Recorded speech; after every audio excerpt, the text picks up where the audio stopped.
that the first price was also talking about from the side, which was the answer we gave why it wasn't a proof that was like Rav. Then how are you going to explain this stira in Rabbi Yochanan's halachos to restore the proof that he holds like Rav? In fact, that there is. Again, I'm gonna say that there's no proof that Rabbi Yochanan holds like Rav as relates to Shabbos, because they're both talking about something minatzad. So then the question will be, okay, well, why in one case does he say it doesn't work for Shabbos for Klayim, and in the other case he says it works for Klayim but not for Shabbos? What's the difference? The Gemara says, Hasam ba'eser, Hasam b'yosem eser. So he says, when Rabbi Yochanan said that it works for Klayim and not for Shabbos, we're talking about where it was 10 amos or less.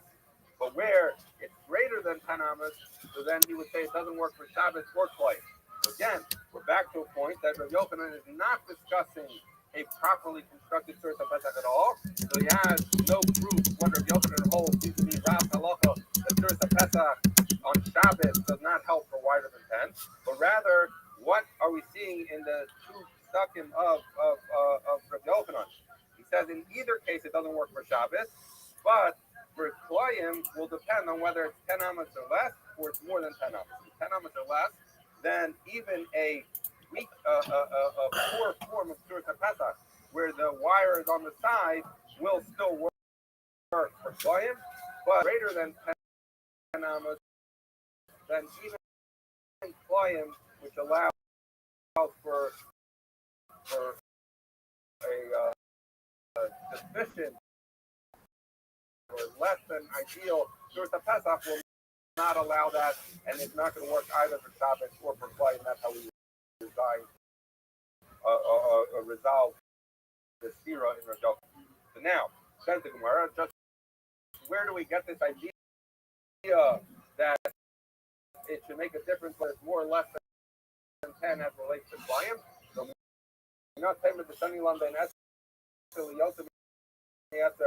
So where do I have this idea that by Klayim there's a distinction between whether it's 10 amos or less, or it's more than 10?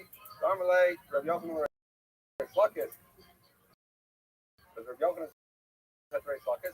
Lo kacha v'no, or lo kacha yamaisa hamaisa wasn't the story. Shahol Yeshua ate Rabbi Yochanan ben Nuri lema. Yeshua went to Rabbi Yochanan ben Nuri to learn. Alpha Fisha Baktas Klayim. That's a beautiful thing that Rabbi Yeshua went to Rabbi Yochanan the lesson. And so he found Rabbi Yochanan ben Nuri. So what happened to Rabbi Yeshua trees? And he said, very convenient that we're between the trees. I'll demonstrate what I'm talking about. So Rabbi Yeshua, he did a vine going from tree to tree. So essentially, Rabbi Yochanan ben Nuri, Rabbi, he Gefanim Khan put up this wire between the trees, and he said to him, Rabbi, I'm standing on this side. If I were to plant a vineyard here, could I make a grain field right next door on the other side of this branch that I put up? So he asked him this question. Hello, and Rabbi Yochanan ben Nuri said back to him to ask him, that if it's 10 or less, it's mutter. If it's more than 10, it doesn't work. So it says the Gemara, but my askino, what are we talking about? If it's on top, Yosem Eser Aser, could you say that then? And if you're saying the prices are talking about where it's on top, and it's telling, and I'm sorry, that Yochanan ben Nuri is talking about where it's on top, and it's telling you that more than 10 width is Aser to carry. I'm sorry, Aser for Klayim. If you have a source of Pesach, but we learned in the Brisa, some Chanamas is running. So Asalan Peyam Nomala, if you had poles that are stuck in, it's just a different shaped pole that comes to a sharper edge, so you stick it in the ground more easily. But in any event, it's a pole. You stuck it in, and you made a Peyam Nomala, which was a twisted vine. A feel of a Yosem Eser mutter, even more than 10 is mutter. So the Brisa tells you that by Klayim, more than 10, as long as it's al-Gabon, works. So when Rabbi Yochanan ben Nuri said more than doesn't work, cannot be something about al-Gabon. Elalav Natzad.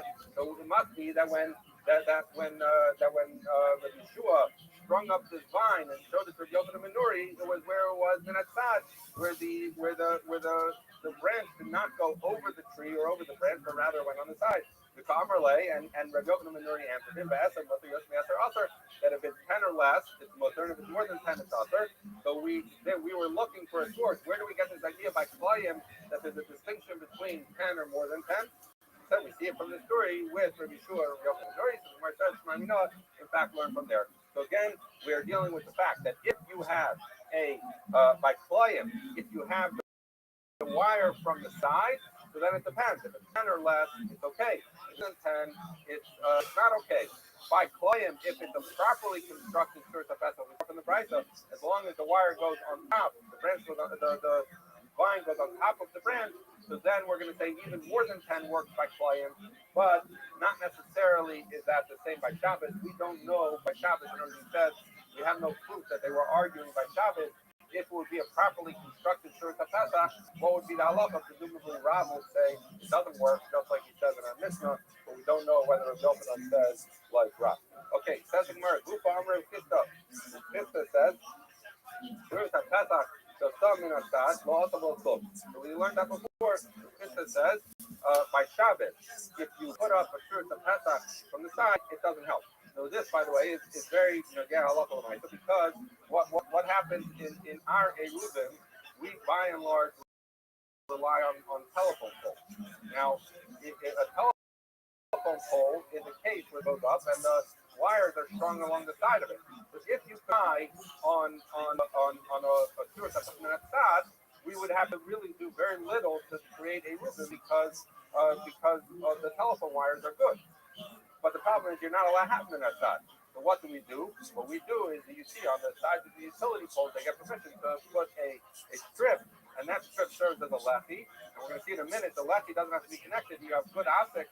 It goes up, and therefore they place that lefty, line it up so that it's beneath the wire that's going on the side. You have the wire on the side. You have the pole. You have the wire on the side. So they put the lefty right here where it's beneath the wire, and that's because it's not good. It's not good if it's minatzad. If it would be minatzad, we wouldn't have to put that lefty on the pole at all. We could just rely on the wires as they're constructed. In any event, says the Gemara, this source of Pesach Shamru, this source of Pesach that we said, so basically what we're saying here is the concept of the source of Pesach is it's as if it's a doorway. So we say you don't need an actual door, but it has to be a reasonable doorway, so therefore it needs to be strong enough that you could theoretically put a doorway up. And the Gemara says even a door made out of like a shaft or a straw, that would be fine. But in our halakha, want it to be something that's capable of being built. I'm going to talk to you from Yanai. The Pasuk says in Yanai, "Suras Pesach trika hekar tzir." You have to have like some kind of like a hinge there. So my hekar tzir. What kind of hinge would you need? I'm with Avia Avkisa. That Avkisa is we have this in there. We talk about this a little bit. It's a door that's on like a pivot hinge. You have a little thing that comes down on the bottom and comes down on the top, and the door swings on that. That kind of hinge. So Rav Aka, the son of Rav Avia is the one who said you need this pivot hinge. Message Talmidim Rav Ashi. We said to them, "I'm not needing to serve the Pesach." Did Rav Ashi say anything about serve the Pesach? He didn't say anything. So the way the Rush, they learned that he was really responding to him and saying, Rav Ashi did not pass you like your father because he didn't say that halacha. So in fact, halacha l'maisa, we don't require a hinge on a church of Pesach. Tana says the Bible says church of Pesach. Sham with the church of Pesach that we're talking about. It's one stick on this side, one stick on that side, and the kana on top. Basically, two lefties in a korah if you want to think in Arabic kind of stuff. So ask the Gemara: Shrikan liga or ain't shrikan liga? Does the poles on the bottom need to touch the korah that goes across on the top? Now I already gave you the answer to this because I mentioned that with the telephone poles, we just put up a lefty. As long as you can't fuck him, it doesn't have to go all the way up to the side of the telephone pole. But anyway, we'll see. So we're not going to say increasingly God. They don't need a touch. We'll change some increasingly God. They do need a touch. So other Rav Nachman, so Rav Nachman said they don't need a touch. He was setting up the arrows for the Reish Galusa with the head politician, Jewish politician in Babel. And so therefore he set it up where he had poles that went up to certain points, but then the wires that were going across them were not touching. Some of the Restream was Shamay, so Restreim who held that they need to touch, said to his servant Rav Gada, he said to Rav Gada, Leo Shlov Sadinu, go take them up and throw them down. I think that's an invalid area that are not been set up for the race to knock it down. Other sellers Sadinu, so he went and listened to the Rebbe, he took it down, he threw them, he took them up and threw them down. After finished the race so the race people said, what are you doing? And they arrested him. And they said, they arrested Rav Gada. All the cases come above all the cases when he said by Zori, I'm like, Gada, come out, nothing for us that came out because once the race people saw that he was acting on the direction of the cases, they let him out of jail. After the cases allowed us wall, so the cases, he's the one who said they needed touch. Met Rabbi Bashmul, I'm away. Tony, my reading the first Hafazah. Did you learn anything interesting about first Hafazah? I'm like, in. He says, yes. Kanino, we learned in the Mishnah, Kippah, the Mayor Machadin Zul, what's called Kosher. So we say as follows, that if you have a Kippah is a rounded thing, but here we're talking about an art. And the question is as follows, that, we'll see exactly what there are. So the Mayor says that Kippah needs to go there, some say you don't. Everyone agrees that if there's, let's make it easier, but let's just say that there's 10 fucking of straight doorway before you start the art, then everyone agrees. That if it's 10 tall, I'm sorry. That they agree that if there's 10 fucking of side posts that go straight up, even though it then goes to an archway, that's going to be a doorway. Now the question is, where though is the arch doesn't count as a lintel, as a Torah? So where is the Torah for this? So the way we have a Naki, we learned that the Torah is the top of the wall. So what do you have? You have an arch, and it has 10 fucking going up, and then above the arch is a flat thing. So what do you see? You see that the 10 fucking going up are not the side walls before they curve like this, are not connected to the top, and yet we're saying that it's a valid doorway that requires, that everyone agrees that it requires them to go. So you see, not like this case. Okay, keep that in mind, so that's the one. Let's say you have an opening that's 10 tall, but it does not have 3 fucking before the curve starts, right? So then we say that's nothing, because not explained something that's within 3 fucking of the floor is considered like the floor. So it means once you knock out the bottom 3 fucking, there is no straight portion of this doorway. So it's still not a doorway that is going to go. Alternatively, there is 3 it's more than 3 straight buckets on the sides of the door. They ain't the law, but it's a very short doorway, and with the arch, it's not even as high as 10 buckets. That's below plug. That's nothing. So, in other words, if it does not have 10 buckets of height, even, or it does not have 4 buckets wide for at least 3 buckets or more, it's for sure not a valid door. Keep leaving, render, and mayor, and some argue.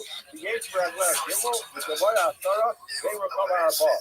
So what happens when you have at least 3 buckets where it is 4 buckets wide, meaning 3 buckets coming up from the floor is at least 4 buckets wide, you do have the doorway is at least 10 buckets, but the issue is, once you get above 3 buckets on the sides, the arch starts, and it's no longer a straight side of the door. So we say as follows,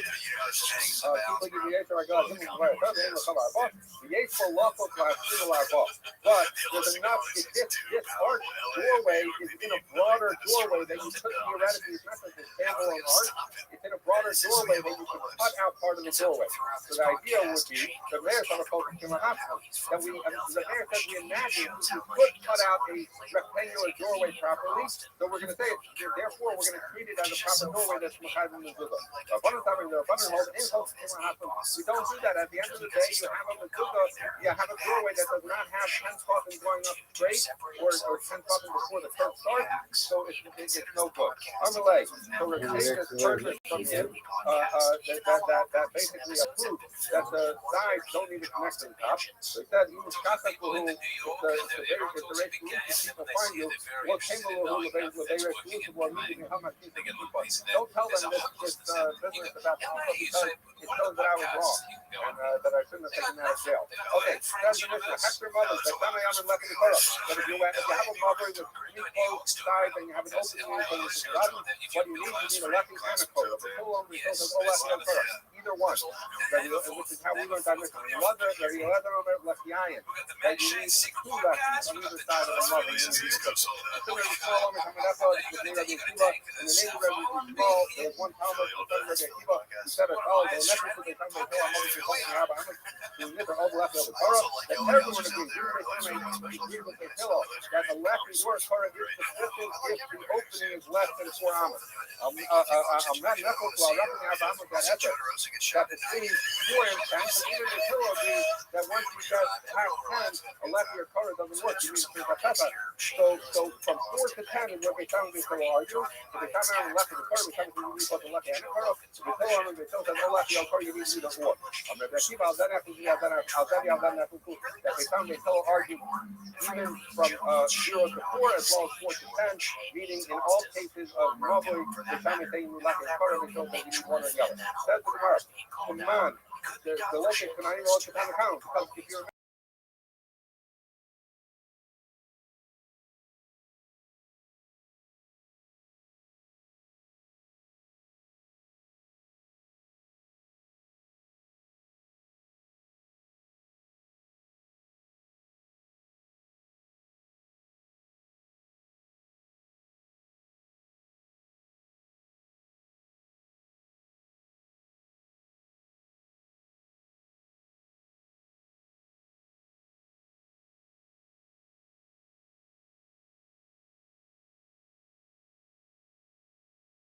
and then what we thought, we have 3 closed walls, and the 4th open, which is right. They come down and left the Torah, we both the lefty and the Torah, but so long as they still say, oh, lefty, oh, Torah, they need one or the other. They come here and left the Torah, says the Gemara, the name of the Katavi, they somehow have on the teacher's Torah, so the Gemara says, wait a second, if they somehow, it's one thing if you say you just need a lefty or a Torah. So all you need a hacker, you need something so people don't mix it up. But once they somehow say it's not enough to have a lefty or a Torah, you have to have both. It seems that he's trying to crack the pizza. So maybe they somehow it wouldn't be a full wall, but it's kind of like sukkah. You got 2 walls and then a little wall. Maybe he holds you need to build something for the 4th wall because midaraisa, in order to have a pizza, in order to have a rishon up, you need 4 sides that have a pizza because otherwise, why take time and build something? So, meaning both the left and the first. The Gemara says. Hello, this is the fellow to be by the top of our book. Because even Beishamah agrees that 3 walls with the right is enough. Why does he make you build something? Because they're a fun they wanted you to have a 4th wall. Not just a hectare of either a lefty or Torah, wanting you to build a little bit of a pizza if you have a lefty and a Torah. You tell them no lefty or Torah, either or. It says in my later because they tell social pieces the right. So they tell us that you can put a lefty or a Torah only for the 4th wall. Then maybe establishing there that since they hold you need 3 full walls, otherwise that he does not hold the 2 walls is enough. If you remember, we had this with the Yehuda with the overpass, and he had Yasser came, and he put up lefty that even if the 2 walls on the side of the Shishrabi were there, where Yehuda was opinion that that's all you took the Yasser right. So should we say that they tell us, we said you can only fix the 4th wall with the lefty but not the 3rd wall. Hold that midaraisa, you need 3 walls. So the Gemara says, well, literally, that to throw something in that meaning of the Raisa really only needs 2 walls. So if you would throw into something with 2 walls, you would be chayav for help establish. But in order to carry, the Rabbanan said that you need 3 walls, and then the 4th wall just needs a lefty or Torah at a hectare. But that would be they would not necessarily disagree that 2 walls is enough for it to be up to the Raisa. Guys like Tom Segura, Joe Rogan, Tony Hinchcliffe, and Andrew Schultz all have, and he's also not one to really kiss the floor that Joe Rogan walks on. Like some of these other guys are so scared to call out Joe Rogan on any of the crimes against comedy that he's committed over the years. Like for example, when Joe Rogan put his photo between Robin Williams and George Carlin at his Austin Comedy Club, that's got to be a comedy war crime. And nobody really said anything about it to Rogan. The only reason he took it down was because the Elephant Graveyard made a video about it and calling him out. Open mic rather sit around going at me for that's a hack piece of shit they suck. This is right after things in style. Why the hell if I call it hack? I've seen you up the back of comedy rooms. Okay, in private. Yeah, not in private. You're very good in public, but no, don't want to do run to the spotlight though. podcast was. My wife's please.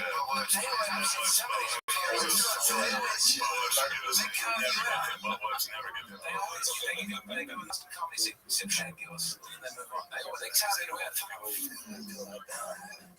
Shane, Matt, and their guest then go on to talk about the increasing amounts of disabled people that are becoming regulars on Kill Tony, joking about how some of them don't seem as innocent as they portray themselves to be. And honestly, I just find this whole topic to be extremely interesting. And I would love to know what you guys think about it, because to me, it's always been a net positive that Tony Hinchcliffe's platforms with comics, no matter what they look or sound like. But I've seen some differing opinions about it online, and I am aware that the Legion of Skanks guys praised Tony Hinchcliffe by remarking the latest golden ticket winner, which was hilariously a guy dressed up as a burn victim who couldn't even say anything on stage, which Tony seemed to be kind of pressed about. I think this guy could be the next. I will only say, maybe we'll set another one. He's fucking great. He's the best. Gentlemen, without further ado, give it up for Jimmy Treo. Jimmy Treo, come on. So talented, this guy.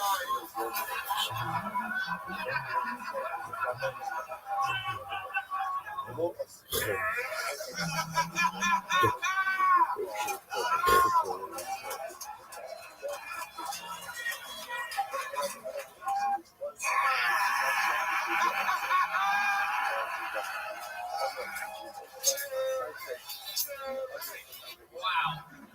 I see why you guys keep them behind a paywall. So overall, I think it's more complex than I once thought, and I would love to hear you guys' thoughts on it in the comments. We have all the They're either doing a nice successful blockade on the butt wipes or going into like deep political theory and like it's actually fascist. Think about That's that. gonna backfire. You can't do that. Joe, are you okay doing this? You can't call it group fascist. But then you can't say you're not that. It's gonna be like Cracker Barrel. It's gonna be like Vanity Fair. True. You can't do that. True. It's gonna go above the Just 1,000 disabled guys. The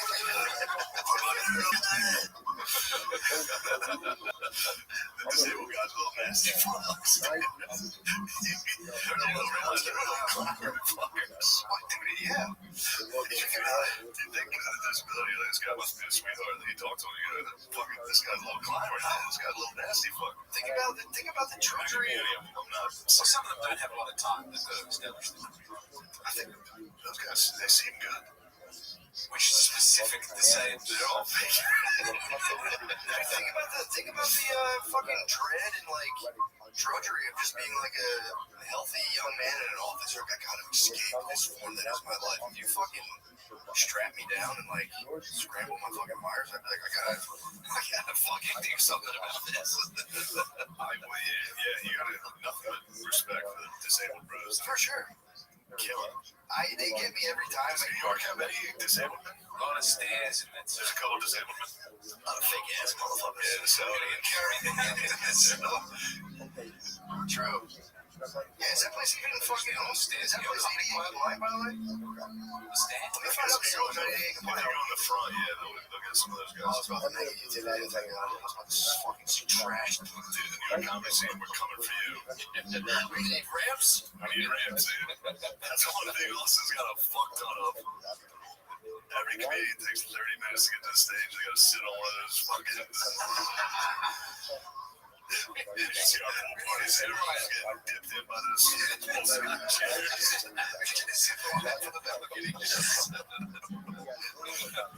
So at the end of the day, Shane Gillis doesn't really want to be grouped in with the Rogan Sphere guys anymore. Not because he really hates them, but because he doesn't really need to be in it. Like he's calling out a lane that's just way bigger than Joe Rogan's comedy death squad could ever be.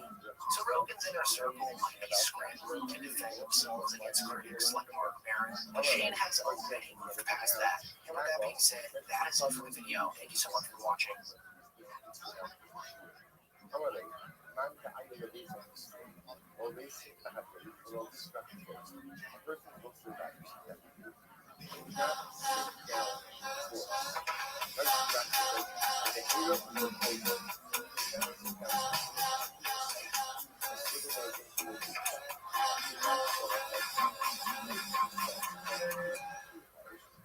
Very cool. Tony, what's going on? You not like Mark Maron? Is that like, what was that? What was that all about? Whoa, just drop dropping a big one there. I mean, I mean, you know, I don't ever acknowledge these guys, these mentally ill people, when they, you know, go online and start talking about me and my friends. Mark's a fossil. So his demo's 45 to 77. Listen, Marin's a soft. Jesselnick's different than Mark. I like Jesselnick. Jesselnick's different than Mark. Mark's a salty bitch. Alright, so it looks like the Rogan Sphere has officially started coping over Mark Maron calling them out on a bunch of different podcasts a few weeks ago. Because over the past 2 days, Tony Hinchcliffe, Brendan Schaub, and Chris, allegedly D'Elia, have all spoken about the issue and seem to be extremely butthurt about it. I mean, the fact that they're even talking about it shows how triggered they truly are. Like, they're some of the most hated comedians of our generation, and they mostly ignore the hate that they get on a daily basis. Mark Maron, however, was an established comedian that went straight at their throats, and they are completely flustered by it. Because, as you'll see shortly, instead of addressing any of the actual solid critiques that Mark made of these guys, they've instead just resorted to the age-old cope of he just hates us because we're rich and famous, which dances around the cold hard facts that Maron said about the Rogan Sphere. I mean, it's one thing to pick on the vulnerable and the marginalized, but I mean, they're down. yeah, I mean, it's like, why you gotta keep getting them? Unless you're a hack. Now, there's a question. Wow, it's sweet. At this point, it's lazy and sloppy. You know, to be in a club where, you know, I'm walking down the hall at the comedy store, you know, in one room, someone's doing their bit about trans people, and then I get down the hall and there's someone on stage going, well, I guess I gotta do my bit about trans people. Like, no, you don't. You don't. It's hacked now. I mean, you know, you guys got the freedom you wanted. You can now say whatever you want. They're defeated. Their rights have been denied. And so their responses to this is honestly weak and frankly pretty ironic, because these guys were always the first ones to pull the facts can't hurt your feelings card whenever a quote-unquote woke lefty got mad at one of their jokes. But then as soon as a comic drops actual truth bombs about them, they start panicking and making up excuses for it. Like when Hinchcliffe was asked about the whole thing on the Legion of Skanks podcast, all he could say was that Mark Maron called him out just to promote his latest special. What's his beef with him? I mean, look, man, all, you know, the couple guys out of LA that now, you know, are at the Comedy Store that talk shit, and they have, you know, their once every 3 or 4 years special that they do when they come out like a groundhog and do something that people might see. You know, their new thing is like, So on that, Pauly Shore, I read between the lines. Maron, Jesselnick, they all are on multiple episodes of Kill Tony. They always smile right to my face. They all fancy enough, coincidentally, never leave a Bales when they know I'm going to LA. They're never around. Wait, are they Jesselnick also came on Kill Tony? Yeah, Jesselnick.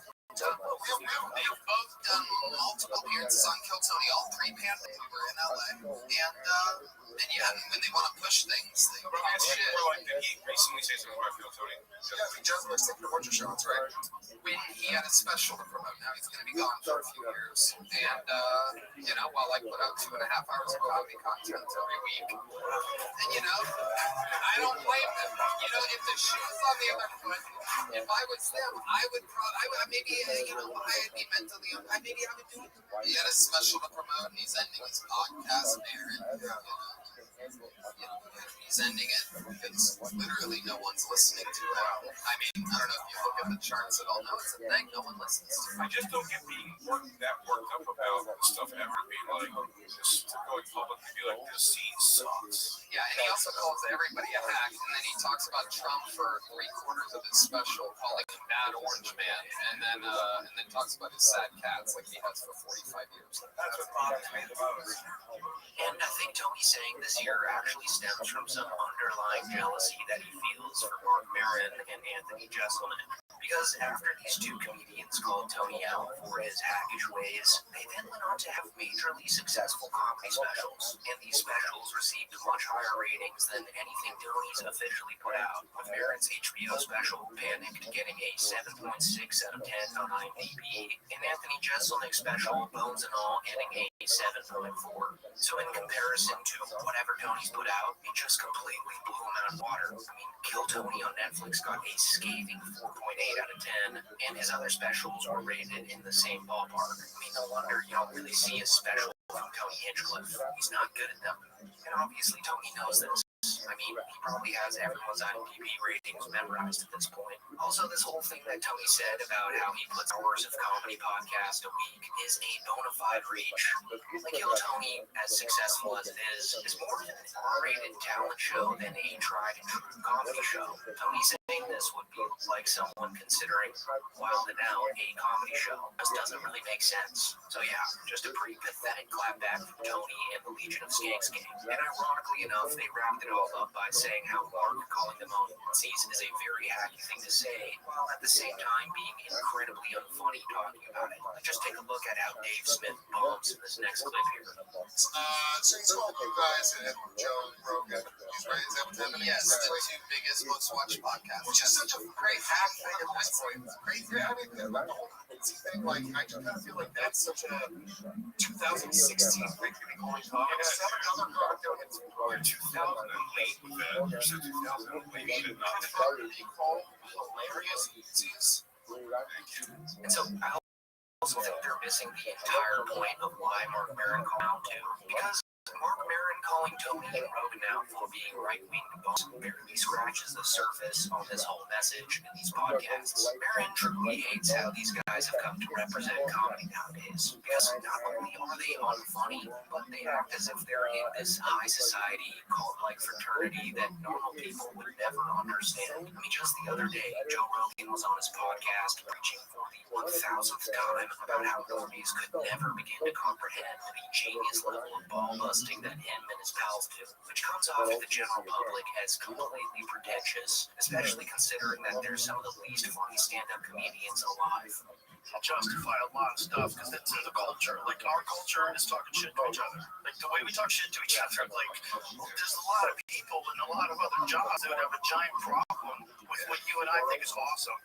Like if you cracked on me, it was awesome, and we're all howling. Like I get you in real trouble if we were accountants. Yeah. You know? Yeah. If we're accountants, that'd be a giant problem. Yeah. So we're used to fucking with each other. We're used to laughing about stuff, and we're used to saying ridiculous shit that we don't really mean just for fun. And most people aren't. So this is our culture. This is freak. Like, if you got normies and you brought them into the green room or the mothership, we're all just hanging out one night, just talking and having fun. I'd freak them out. People talk like this. Like, Jesus Christ, you guys are at work. You talk like this? This is crazy. Joe Rogan would be scared, but if he walked a construction site, you would quickly see that there are many that are way funnier than him. But anyways, Brendan Schaub and Chris D'Elia also spoke on the Mark Maron call-out recently, which was somehow sadder and more pathetic than what Tony had to say about it. Because as hated as Tony is, he's at least in the same stratosphere as Rogan, Maron, and Jeselnik. They're all comedians that are actively producing content on the biggest platforms right now. And even if you hate Hinchcliffe with all your heart, you have to admit that his ceiling is far higher than the Golden Hour podcast guys. I mean, Schaub and D'Elia were completely left behind around 5 years ago. By now, they're at the lowest point in their careers. So what they had to say about Maron here really just turned into a rant about how they were all kicked out of the Rogan sphere. And Schaub, of course, thinks that Rogan kicked D'Elia and Callen out. Really, him saying this is just a projection because Brian Callen has officially re-entered the Rogan sphere at this point. Like, he does more shows at the mothership than Shane Gillis, and he's actively touring the United States. This is something that's like it's a weird podcast tour and press tour to basically, we're not even talking about his special. All we're talking about is like his, how what he does, what he says. He's just salty. I think that just sucks. I don't think it's good for the brother. I don't like that shit. What brotherhood do you speak of? The one that kicked my friends out of the brotherhood? The one that kicked my friend Chris and Brian out? What brotherhood?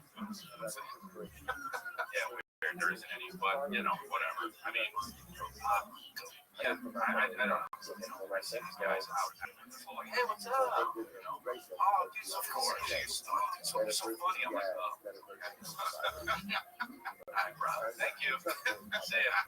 Shaw and Eric Griffin then go on to say that Chris D'Elia and Brian Callen were all kicked out by Rogan because Rogan had to protect his financials, which is completely true. But the thing I have an issue with in this next clip is when Brendan takes credit for taking Chris under his wing when nobody else would, signing him onto the Golden Hour podcast after he got canceled. Anything that they think is going to take away from the money that they're going to make, they're going to put up the tents and be like, no, that's it. They're going to protect it. Yeah, they're going to protect it at all costs. Yeah, at all costs. I mean, losing their friends, whatever. Whatever. So it's all good. I always say, like, I feel like it's such that loyalty. It's not something that can be found. Yeah, no, not at all. And it's weird too, because for your boy here. Yeah. Oh, there's a few. There's a few. No, there are. Oh yeah. Who else, Chris? Who else? Name. I don't know. Oh yeah. In the spotlight. In the spotlight. But that you're but nobody actually just. But that's the thing where nobody cares. Like Brendan paints this as some kind of heroic act that he did for Chris, but in reality, Brendan desperately needed D'Elia to save the king of the sting when Theo Vaughn left Brendan's ass for greener pastures. Like Brendan hiring D'Elia was a completely financial decision. And the fact that he had to hire an alleged predator tells you everything you need to know about what other comics thought about this guy. Brendan then goes on to idiotically say that no other legit comics trash others publicly like Maron and Jesselnick have in the last year, because he then goes on to talk trash about Mark Maron, pretty much telling everyone that he doesn't think of himself as a true comic. I have a problem with everyone going on podcasts and talking shit about it. It sucks, dude. It just sucks. Like when I see some comic go out and talk about some other show that a comic's on, bashing another comic that they came up with, or they're talking about how they don't like Kill Tony. Chris, they no good comics are doing that. I haven't seen one like legit comic talk shit on that one. Right. Like there are no public. A fossil. So his demos 45 to 77. Listen, Maron's a soft. Jesselnick stepped in the mark. I like Jesselnick, just like stepping in the mark. Or to solve That Brendan made about other legit comics, never talking shit about other comics, is false. Especially when you start to think about how every comedian piled on top of Brendan after he released Brinko Poppy, Tim Dillon, Hinchcliffe, and countless others actually called him out for being the definition of a terrible, phony comedian. Now, in the Arlington where Brinko Poppy was filmed, is that where that was filmed? Is it? The Dallas Improv, Arlington? I think so, yeah. That's where Brinko Poppy was filmed. Tough act to follow. Oh, man. How do you know that? How do you know that was filmed there? I was fascinated by that. I even know where the construction paper came from. Cut it out. So funny. 6 for 6 shirt at dawn, it should be beat up 99 You man, and you don't have to disguise at the comedy store. God, women! I feel bad shit. I don't shit up too. No. He's saying you shouldn't be. It's the highest respect I can pay you. I mean, comedians talking about how Shaw was a hack was so overly spoken about that Ari Shaffir had to come out and publicly say that it's gotten to a point where it's become hack to even call Brendan Shaw a hack. It's like a hackception. Are you allowed to say the reason we're both thinking right now? I would. I'm allowed to say it? I'd love to wherever I want. We're American. Okay, so I'm from poison and why? Because I know, like, every time you go, you're like, stop being poison. You know, please. Come on. Well, here's what I generally do. I don't take happy answers from things that have been done like 20,000 times. So I try to get like a unique angle on it. What is it? Try to think of a unique You're angle. talking, nobody asks you to them in the face. Everybody asks it all the time. It's done like 2 years ago. So yeah, just some incredible copium from a couple of Rogan's dumbest henchmen.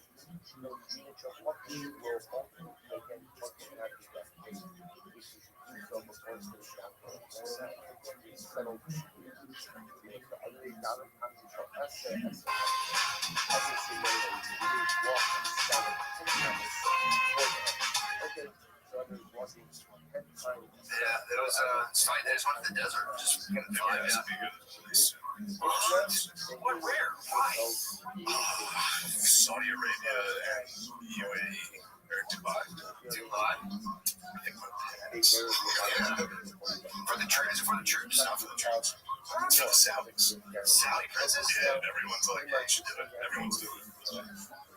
For Saudi. Yeah. 9/11 goes. So if you heard the news, Saudi Arabia is currently hosting a pretty controversial comedy festival in their capital city of Riyadh, with some of the world's most famous comedians headlining the event. Huge names like Kevin Hart, Dave Chappelle, and even Bill Burr are being paid millions of dollars to perform there in the next few weeks. And as you might have already guessed, their fans and their fellow comedians are really hating on them for it, since Saudi Arabia has a long record of some serious human rights violations and state-sponsored atrocities that these comedians are just going to ignore while they perform there, I guess. Because if they don't, they could literally end their own lives. Like, it's actually illegal to say some things over there, and the crime is punishable by death. Just look at Jamal Khashoggi. So it's just an overall disappointing time to be a fan of comedy right now. And other comedians realize this too. I mean, just the other day, the guy who played Gabe Lewis from The Office, Zach Woods, hilariously summed up the whole thing in a TikTok post where he put everyone there on blast as they're essentially selling their integrity in exchange for enormous quantities of blood-soaked cash. Guys, it's that special time of year. It's the Riyadh Comedy Festival. And all of your favorite comedians are performing at the pleasure of Turkey Al Sheikh. And he is the head of the entertainment authority over there. And he has so many people thrown in prison because they tweeted stuff he didn't like about the soccer team or whatever. That there's a wing of a prison named after him where they hang people by their heels from the ceiling. Now, there's a lot of drips, killjoys, and babezoids who are saying, oh, they shouldn't do comedy over there because it's whitewashing of the team that just killed a journalist and killed Jamal Khashoggi and played a big role in 9/11. Shut up. Name one comedian who hasn't read themselves out to a dictator. Sit bad. In the 80s, go perform for dying Nazis. Mr. Clean, when you cry in shows for Idi Amin. Bibi Netanyahu collaborated. I pitched him a friendship called the West Bank. Let's not get our, moral panties yanked up, which hide in our homes. Human Rights Watch has been begging the Canadians to participate in the whitewashing of the horrors that are ongoing in Saudi Arabia.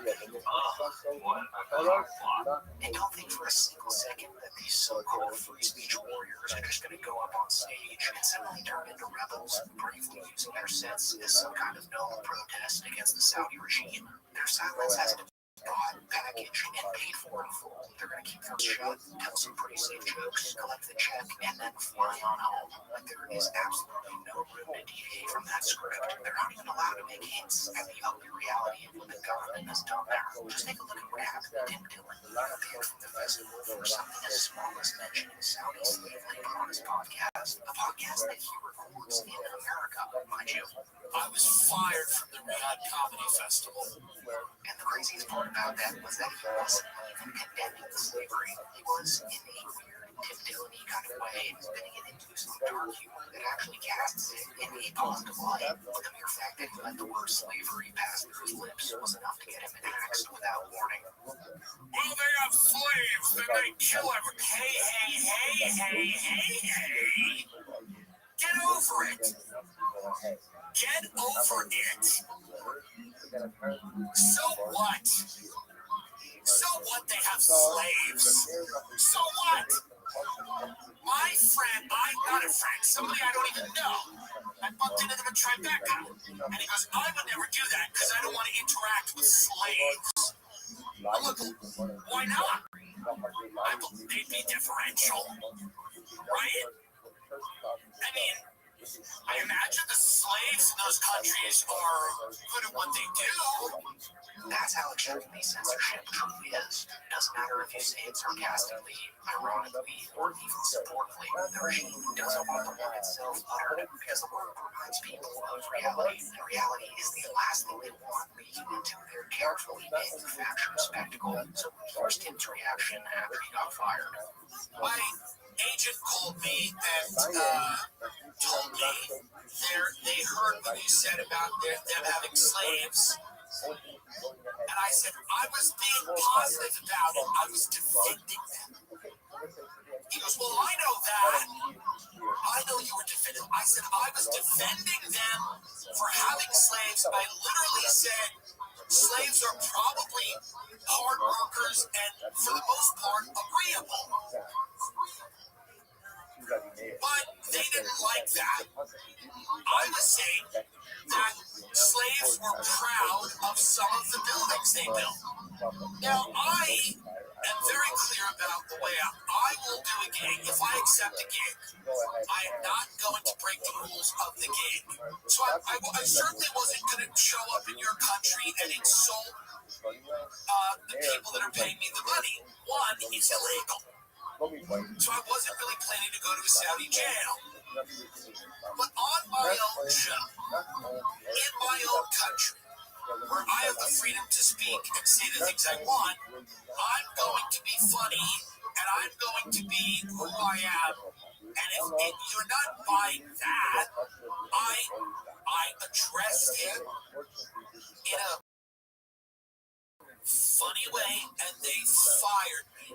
It's just so funny how he's acting that they do something like this. Like, the Arabian government would do something so unbelievable and uncalled for. I mean, I know that comedians aren't the smartest people in the world, but to think that the Saudis won't micromanage every little thing you say leading up to the event is an extremely boneheaded thing. They're paying them to be puppets. Like, they're not allowed to do the comedy that they decades whatsoever. The things that Tim Dillon said that got him fired were, in fact, nothing burgers, as one would say. But to a government that throws women in prison for simply taking off their abaya in public, even the tiniest joke is treated like a national security threat. My Islamophobia and my love of bacon are completely separate things. Not only that, you know that Muslim countries yell, I love bacon, there's no offense. I will be doing it at that comedy festival very soon. Get your tickets! Get your tickets! Are you really going to go there? Of course I am. Why would I not? Will they kill gay people and women? By the way, they say this about every Muslim. Every Muslim country is doing gay people off the roof all the time. Okay. I obviously don't agree with Saudi Arabian policies on women, things like that. Yeah. Is it my business to tell Saudi Arabia how to live? Truly, how bad was the job? 375,000 for one show. Right. That's not bad. That's pretty good. That's not bad. Yeah, what happens is they cut the hand off the thief. And I know some of you might be thinking, for the amount of money that Saudi Arabia is paying, anybody would be an idiot not to go. Which is only fair if they were being paid Cristiano Ronaldo money, okay? They're not though. And in my opinion, they're not even being paid anywhere close to an amount that justifies going. Like on the cast that got Tim fired as the Lord, he actually mentions how he was getting paid to perform testing figures as high as $1 million and as low as $150K. You're coming out and saying you're doing the Saudi thing for money. They're paying you a lot of money. I'm not going to tell you how much they're paying you. It doesn't matter. Doesn't matter how much they're paying me. $375,000 for one show. Now a lot of other people are getting $1.6 million. That's not me. I'm not in that bracket. Well, they're giving me $375. Others are getting $150. Why are they doing it? Here's the point. If this is true, and 1.6 mil is the highest they're paying people, and this is more pathetic for the comedians than I ever thought. Don't get me wrong, $1.6 million is a lot of money, but for the impact that this is going to have on their reputations, it's really not enough, especially for someone like Kevin Hart, whose net worth is something close to $500 million. And don't even get me started on the people who accepted the $150K. That's possibly the funniest thing to come out about this festival. Like, sure, $150K is a lot to most people on Earth, but these comedians easily clear that on tour, where, might I just add, they're allowed to say pretty much whatever they want. A guy like Theodore von Konakowski III literally makes $150K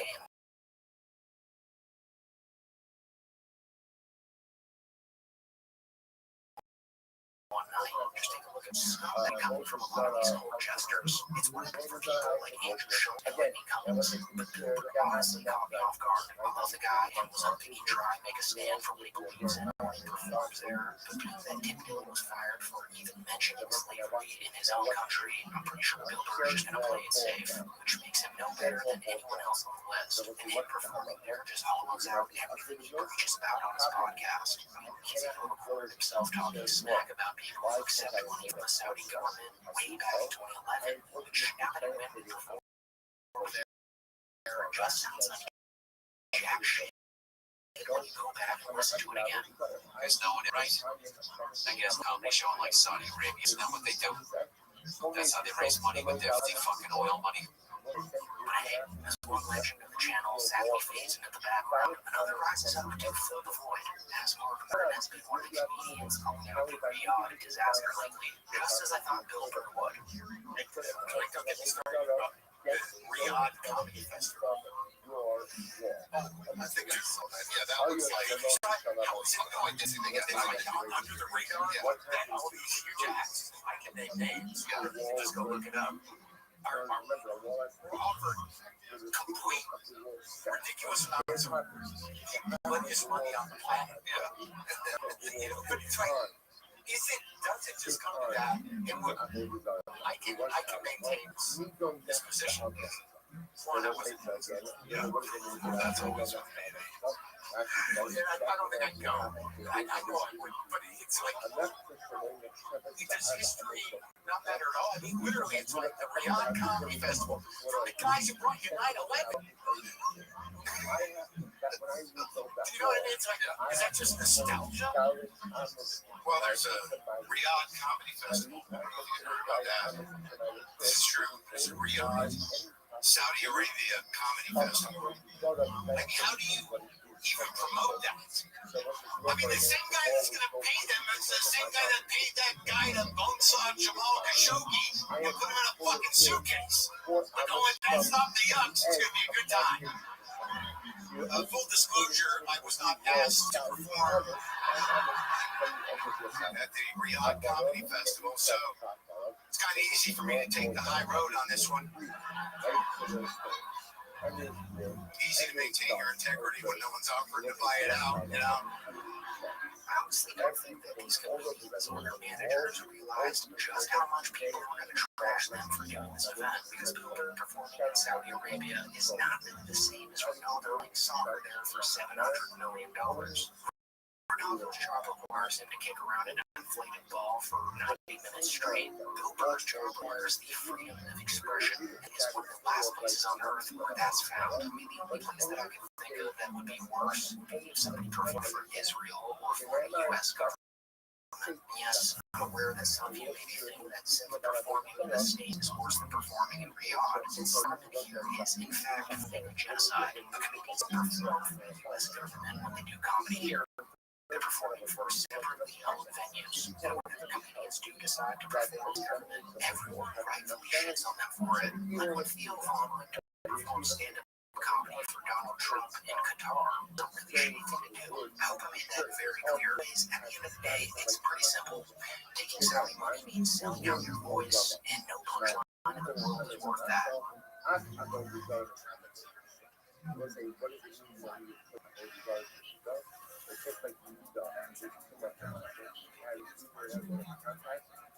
Cetaphil, formulated with senior to soothe visible redness after just 1 use. Cetaphil. And the way you deal with that, man, is as people who believe in America and tradition, you basically segregate them out of society. That's what I would follow. You don't get a job anywhere. I'm no longer interested in talking to these people with their septums pierced and their purple hair or something. There's a job for left and right. I would agree. I really agree. It's good versus evil, but we have to hold ourselves to the highest level. It's good versus evil. It's all wrong on the left. The left aren't going to shoot their own, and the right don't shoot. So, of course, no. I mean, they both shoot, but yeah, you know, Not true. No, that's not true. Everybody shoots.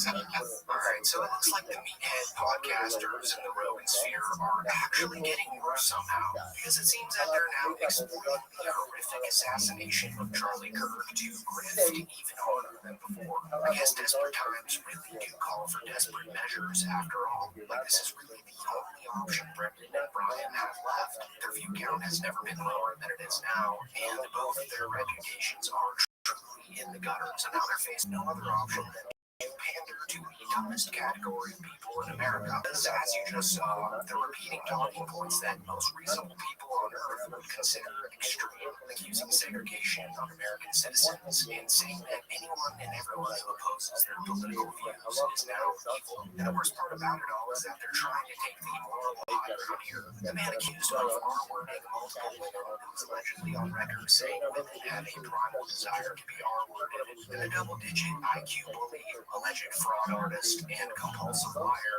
want you to believe that they're the ones above this whole thing and that you should listen to them. They're acting as if they're not the scum of the earth, which is so ironic that it's almost funny. But also, we have to hold the people that the elite power structure that is practicing stochastic terrorism. Tim Walz, Kamala Harris, Joe Biden, the academics who are categorizing this, and Donald Trump as a fascist, as a Nazi. Those are the people that knew what they were doing, in my opinion. That's their inadvertent way of ordering a hand. You don't vote for them. You turn your back on them. You don't give them jobs. I think you're going to see. I hope you see people come over. Now the left they're lost. They're lost. They're also bankrupt shitheads. You ever see most of these people? You see what they look like physically even.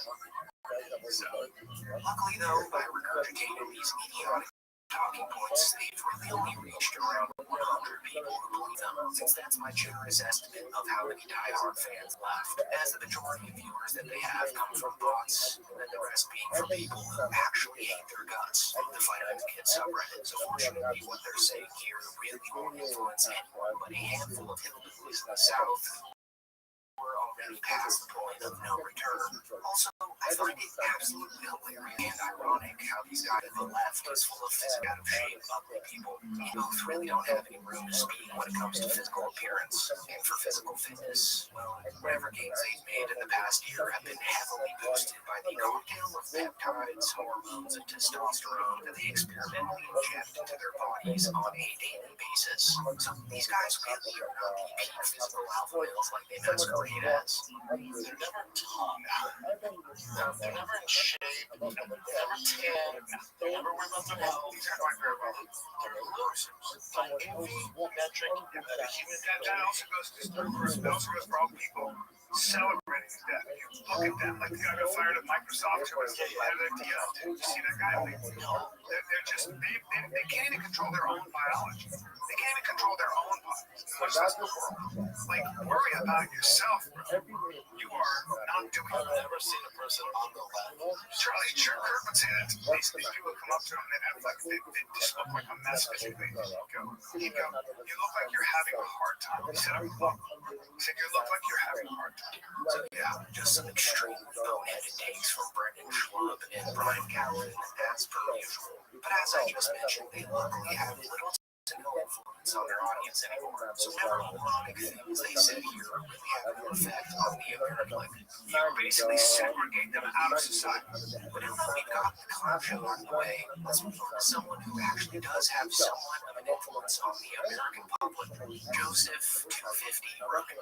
Because this man has truly been on a PR nightmare speedrun recently, and as every JRE episode passes, his public perception just goes swirling down the drain. And even he knows this. In the recent podcast he did with Jordan Jensen, he's really doing some extreme damage control. He denies that he's ever been Republican, despite vomiting Republican talking points for the past 7 years on his massive platform. He denies that he's ever been anti-vax, despite having an embarrassing shouting match with Brian Callen not even a week ago, arguing with him about how vaccines are linked to autism. And lastly, he hilariously admits that he saw a short snippet of the Elephant Graveyard's most recent video about him, which of course all his buddies showed him in the green room of the mothership. And as you'll see shortly, it's really obvious that this video is living in his head rent-free, as he was the one who brought it up in the conversation. Dude, there's a clip I want to post about that's really funny about your club where I was like, you get in here.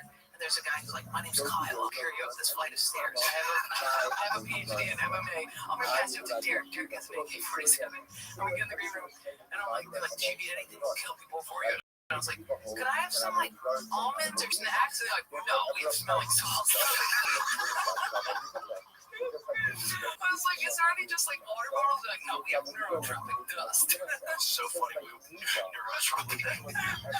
in the green room the other day, and someone had called us like some alt-right white supremacist club. I was in the room with Brian Simpson, who's black, Derek Poston, who's black, Hassan Ahmad, who's it was Tony Broadway and me. I'm like, this is a pre-diverse lineup. This is so silly. You're looking at comments. See, it's hard. I'm not looking at It wasn't a video. It wasn't a comment. It was a video of someone that one of the guys was playing. It was like, look how stupid this is. The idea that you had to be like, I'm not even a Republican. Like, I voted for Trump because I thought we were going in a terrifying direction where there was not really a president for 4 years. The same people are now going to be running the government. Like, were you like a Bernie bro? yes. So I've only voted Republican once in my life. The idea that you have to be a Republican to get into that club is so ridiculous. The club is filled with gay people, black people, straight people, white people, Asian. No one gives a fuck. Yeah, that just You're just doing comedy. You're just doing comedy. Whoever you want, whatever you believe. We have tons of live discussions. I will say, one time I was there, Jordan Peterson walked through, and I was like, you can't be here. That's too on the nose. That's crazy. It is weird. Yeah. That's crazy with his daughter. Oh yeah, he came with his daughter. Yeah, he's been there a few times. Yeah, he even did Kill Tony. Oh, he was on it. Yeah, he was on Kill Tony. Is it just me, or is Joe Rogan absolutely sweating now that the Elephant Graveyard's video about him is sitting at nearly 3 million views only months since it's been posted? And out of those 3 million viewers, probably more than 95% of them strongly agree with every single point made in it. I think this is truly evidence that he's seen the video, took his special cover down the mothership because of it, which was next to Rob Williams, and is now pleading with his audience that the mothership is not full of right-wing buzzword jokes every single night. Also, Joe Rogan's silence on the whole Jimmy Kimmel getting fired for saying words thing is extremely deafening at this point. If he really practiced what he's preaching here, he would have slammed his beloved administration the moment that story broke. Of course, he's not going to, because that whole thing is making him look extremely bad, especially since one of the only reasons he voted for Trump was because Trump was advocating to legalize comedy again. So the fact that Trump's now doing the exact opposite must have Rogan melting, so much so that he's trying to save his reputation by announcing any label that the general public has slammed up to him, which is so ridiculous and annoying that even the guest sort of calls him out for it. Right after Joe Rogan says that he's not anti-vax, right after spewing anti-vax talking points.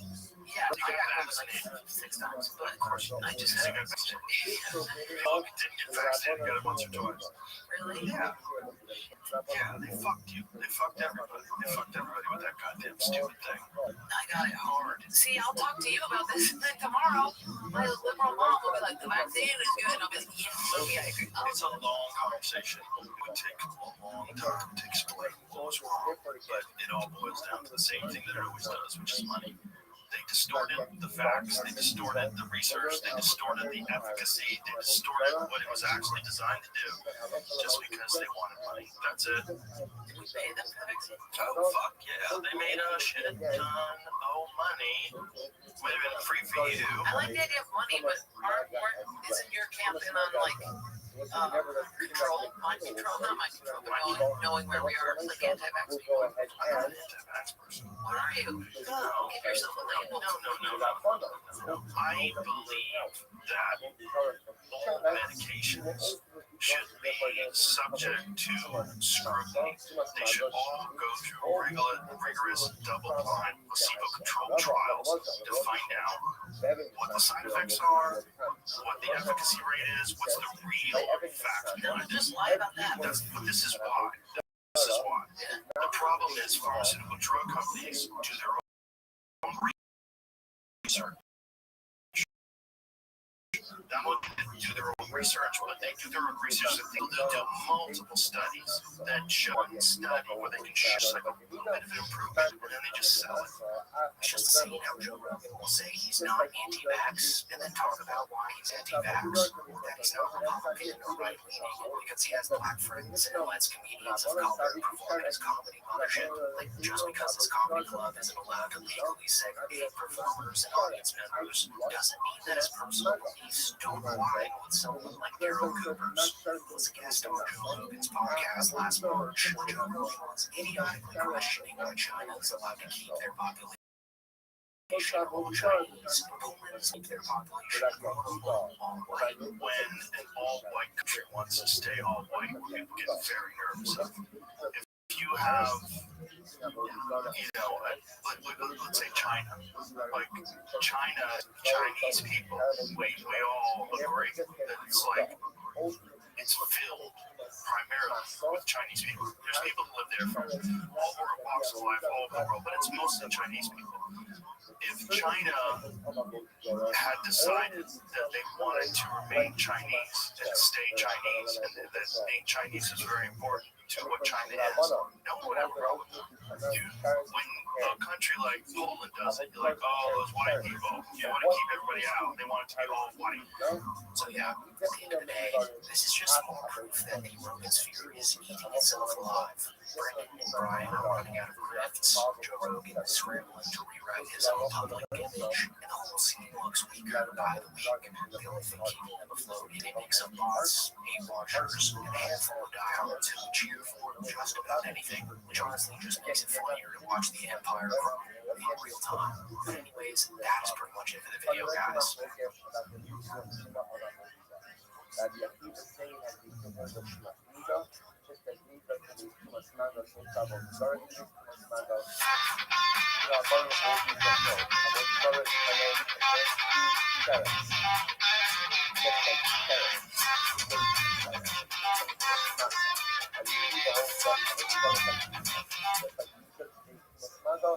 So let me ask you a question, Mr. Joe Rogan, Mr. Scientist. You say, we should have had no moment, Mr. Scientist. I'll start mocking you. It's so much easier. We go home. No, I know you think it's It's a long conversation that we're not going to have on this podcast because I'm going to get angry because I've researched this for years, right? Let's just say, I'm not a scientist. I don't have to be a scientist to know this. You do. No, shut the fuck up. I don't have to be a scientist to read research. Brian, you don't know what the fuck I'm saying. You don't. Well, I know because you don't want to talk about it. Of course, I'm okay.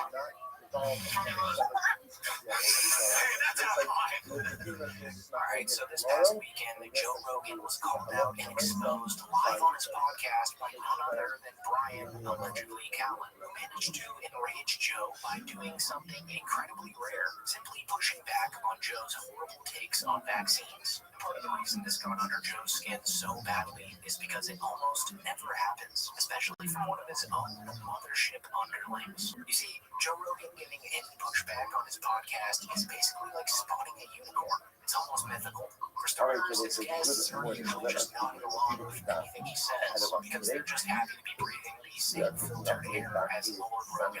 The last thing they'd want is to make him look dumb in front of his millions of listeners. Another reason they don't challenge is because Joe is possibly the most unbearable person on earth to get into an argument with. When somebody brings up even the tiniest shred of evidence that contradicts whatever nonsense Rogan is spewing that week, completely flips out, shouts over them, hurls random insults at them, and then abruptly ends the conversation just so he can crown himself the winner. He's been doing this for decades. Like, I'm sure you know of the time when an actual primatologist had to explain to him that a Bigfoot-like cryptid he believed in wasn't actually real, which of course sent Joe through the roof.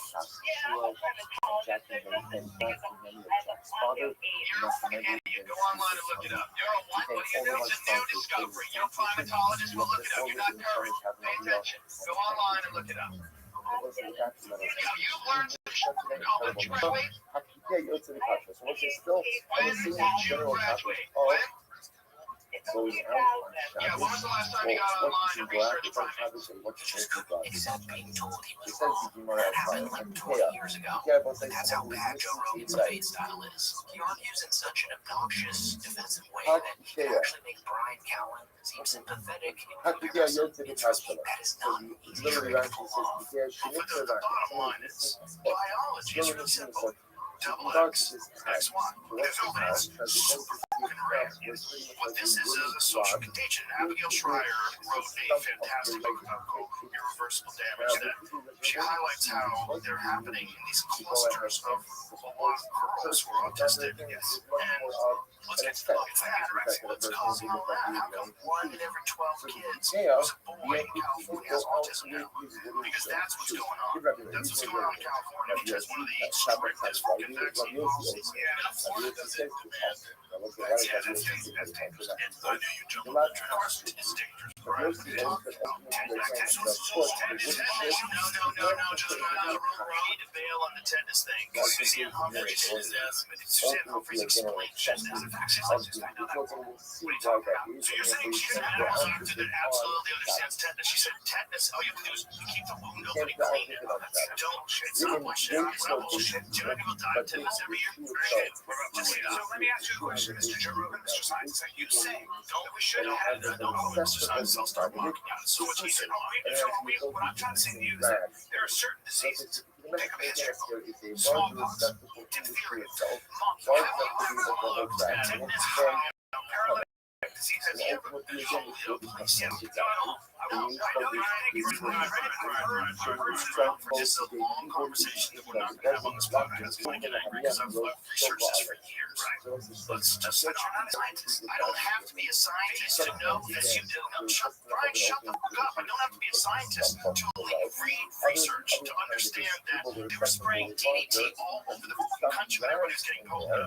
Do you know that? Yeah, did you know the first instances of polio, they happened in rural communities where they're all farmland and agriculture, and the cows were getting them, and horses were getting them, and dogs were getting them. It's not just to do this with you, but it's not just about, I run a thing, it's not just about, hold on, no, I don't want to do this, but it's not just about, we're in the middle of like, it's annoying, but it's like, And Joe Rogan legitimately had the most fragile ego in podcasting history. And I honestly think this exchange with Callen actually hurt his feelings, especially when Brian hit with that little Mr. Scientist jab during a debate on a topic that Joe probably has lingering PTSD from. Like he actually got so flustered here that he threatened to unleash his comedic skills on Brian if he didn't stop embarrassing him in front of the audience, which, by the way, might be the saddest threat in human history. Imagine being roasted by Joe Rogan. He looks like he's like in May 1, the unexpected COVID-19 release.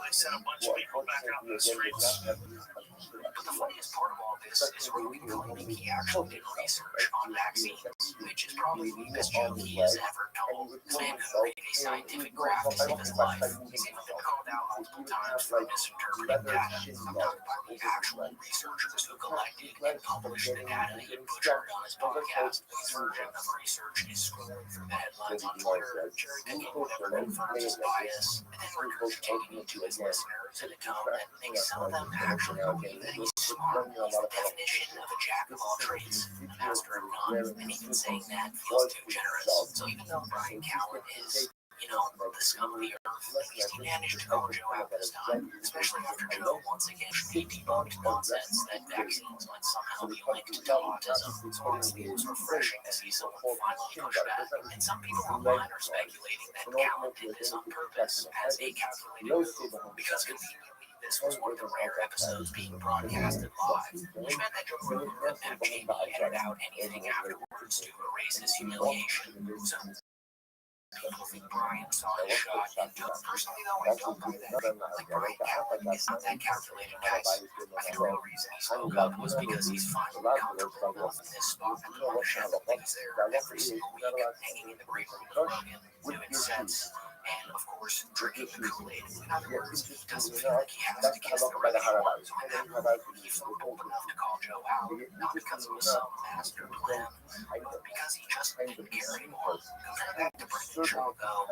Man, Brendan Schaub was fighting for his life during this podcast. Like, this dude couldn't suck up harder if he tried. He straight up just lied through his teeth, claiming his kids aren't vaccinated just to align himself with Rogan and avoid being lumped in with Callum.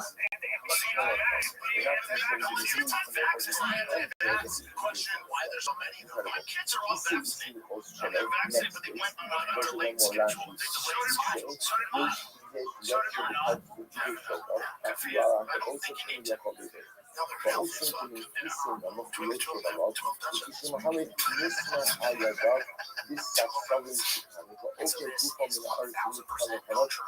Trump's kids almost certainly need their vaccination records to get into whatever fancy private school he's sending them to.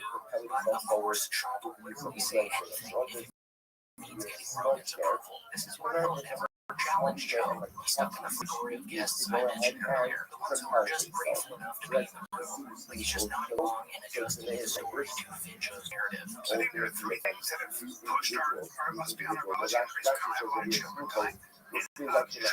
Sanitation and vaccines. The enemy says otherwise is, you know, I think it's crazy. You can't say all vaccines. I didn't say all vaccines. You're not saying you're very for it, but he's not saying that. It sounds like he is. Did Brian Kemp know what the fuck I'm saying? You don't. Well, I know because you're. I don't want to talk about that. Brad, I don't want to talk about it in the middle of the podcast because it'll completely derail the podcast and I'll start showing you statistics. If you look at when people stop getting all of these diseases and then when the introduction of vaccines happen, it's at the end, after the diseases are already gone through the population. Most of those diseases were eradicated by sanitation and nutrition. Also, there was a huge problem in this country. People were living in fucking squalor. And so he says that Rogan was losing ground to Callum. Brendan immediately pulled the plug and shifted the conversation to smelling salts, desperate to steer things away from his hero looking dumb. That's the problem. Who wants to do some smelling salts? Okay, good. This guy's the guy. Who wants to do some smelling salts? Chuck one over here, Jamie. Grab some. Where's the okay? That's out of line. Hey, that bird is too far. Joe and I always have these on the screen. This one's weak. Is it? Yeah, it's a little old. That's a little old. Get you going. What are they like? We gotta send it. Besides, get you some, right? He is the ultimate outrider. No one does it better. And the saddest part is that he's been doing this for years. He's still playing defense for Rogan, even though Rogan completely distanced himself from him socially. So yeah, I think this whole change was an absolute train wreck, but also kind of fascinating. Rogan for once got rattled, Callum for once got a spine, and Sean, as always, reminded us why he's an apathetic point in his quote-unquote career. Now that I think about it, I think it's time to make another Brendan Schaub video. His performance in this episode alone just makes me want to do another deep dive, so stay tuned for that this week. And with that being said, thank you so much for watching. With his wooden shoe, so that Yossi says it's lesser, or does the Mishnah read as if you pay on not go out with his wooden shoe, and that Yossi says that it's different. So what is the shoe that Yossi? That Yossi says, 10 bucks with his shoe, or you can't start with his shoe. I'm not ready, so this is what I'm trying to do. I'm not ready. Well, you're not. That's funny. They way back when I was little. Yeah. Look at somebody. You know what's that?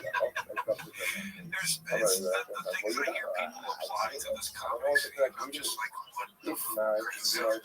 It's ridiculous. It's ridiculous. I read another article the other day about us being anti-woke comedy. Like, why not just do great stuff? Go do great stuff. Don't worry about what we're doing. We're not anti-woke. There's no anti-woke. There's like a ton of left-wing comics that do other shit. It's like, that's not what we're talking about. It's, we're not dwelling on that. We're making fun of them. Alright, so it looks like Joe Rogan is Joe Rogan again, because he seems to be in denial about the fact that he and his army of so-called healthy fellas are in reality just anti-woke. That's their entire identity now. So for Rogan to sit there and pretend like he is an anti might be the funniest thing he's ever said. It's almost like he forgot that there are literally thousands of hours of him ranting about this exact thing online. Like his whole migration to Austin was built around the idea that there was this massive crowd of people desperate for comics to stand up to the woke, which of course he knew he could turn to a gold mine. And luckily for us, he documented that entire thought process on his podcast, like all the way back in early 2020, right before the big Austin move. Rogan was already trying to frame this argument to his audience that there's this untapped market of people there who just want to see edgy comedians push back against the dark woke mob. That is what became his business model. He figured out that if he could round up enough like-minded comics and set up shop in Texas, he could corner that anti-woke market and profit off of it for years.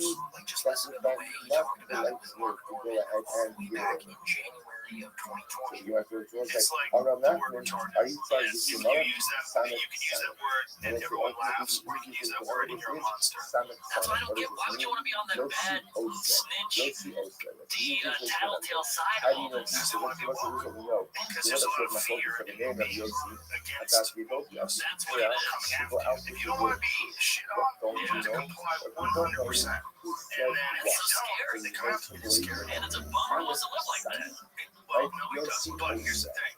When you don't comply, so many people are like, thank you. Of course, there's so many. I think more people are happy. It's just the voices that are upset at you for not being woke are the loud ones. Right? They're more into it because and I think that clip is important because it shows the exact mindset Rogan had coming into all this. Like, this was a calculated business move. He knew there was money in leading into the right-wing grift, and he was aware that there was a huge demographic of people wanting to throw cash at anyone who promised to fight cancel culture and keep comedy dangerous. So when Rogan plays dumb down, acting like he is a part of the whole anti-woke crusade, it's laughable. Maybe Austin Sun was pretty much engineered out of this realization that the anti-woke angle was a business model. So now fast forward to today, and we can see that Rogan's little plan worked out perfectly. Him and Tony Hinchcliffe have basically mastered the art of pandering to the anti-woke side of America. Honestly, it was the easiest layup imaginable. All they have to do is spit out a handful of anti-woke buzzwords, and the crowd goes absolutely wild. No setup, punchline, or actual joke is needed. They just say the buzzword. He is mixing a couple slurs about the LGBTQ people of color and boom, standing ovation. Rogan eats it up every single time. And now it's gotten so bad at the point where even some of their peers are exhausted by it. Like when Shane Gillis openly joked about this non-stop slur parade on the podcast he does with Matt McCusker. Comedy moves back. True, in a big way. That film's small. That film's fully small. Too far. They've done a full shift. You go, yeah, that film's maybe a little too far. Not everyone has to say, true. Every single set. Folks who make their name tiptoeing behind offensive comedy are rolling their eyes at how lame and hacky it's all gone.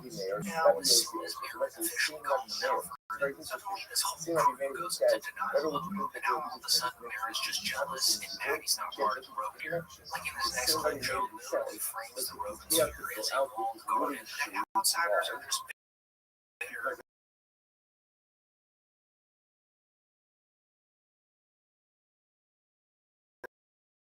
Being left out of. That's all seen that way. And it's what a lot of that is, I think, is the walled garden issue. The fact that this walled garden, right? Once the walled garden doing really well together, and then you find you're not, you start getting mad at that, and you find reasons why that's bad. Because you don't want something like that in your life, which we all do. If we see like a whole group of friends, like palling around, laughing, I always smile because I know what that's like. I like it. But if you never have that in your life, and you see people palling around, having a good time together, hugging each other, and just laughing, and just having a good old time, you feel like left out. You feel like mostly feel shit. disrespected. Plastic cells. Do you ever get angry? To some Do you remember, like, I don't know if you've ever experienced this, So but I was assuming you have. plastic cells in when they It's would kind be of like when you're coming up the ladder special initially in show to business. shove it. And you see famous people on TV and whatever, and you got an opinion about everybody. It's having too much fun. It's annoying. That guy's music sucks. And this He's guy, a hack. yeah. And then 5 years later, you find yourself in a room with the guy at some party, and you meet him and talk to him, and you go, he's the nicest. I think I like his music now. Just know it's so stupid.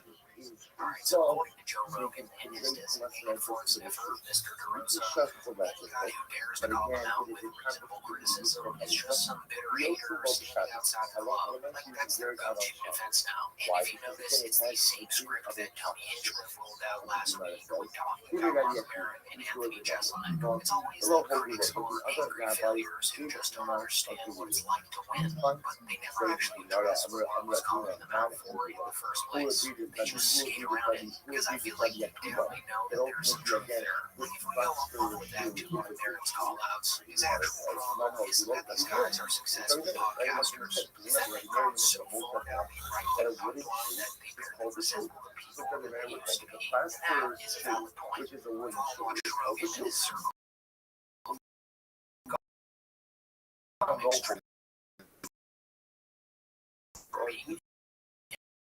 Edgy contrarians and truthfully during any given podcast. And Maron specifically put how insane it was that Rogan went as far as to back Donald Trump during the election, simply because he advocated for free talking going into their entire political identities. Now they're realizing that maybe tying their brand to politicians that they barely understood in the first place wasn't the smartest long-term move. And then it just evolved into the idea of the anti-woke angle of, I'm voting the way I'm going to vote because, I can't, I don't have freedom of speech, which is so premise. Yeah, there was cold pushback, and it got a little weird with canceling, but I really think it would have found its level, and language would have evolved as it does. There's a lot of things they don't say anymore out of respect for people who agree with them. Democracy. So, but that's not the way it went. So the anti-woke thing was just about like, all right, you voted this way because of this one issue, but along with that, comes everything that we're living in. Was it worth it? And then calling back the R word was just a natural way to go. And Rogan and Hinchcliffe and just a lot of these people just locked into this anti-woke thing. But now, the government, which is for all practical, intents and purposes, is an authoritarian government, and we have a fairly dominant fascistic culture. So they're using the same language, which is anti-woke, to dismantle all progressive institutions. So yeah, definitely hit a nerve.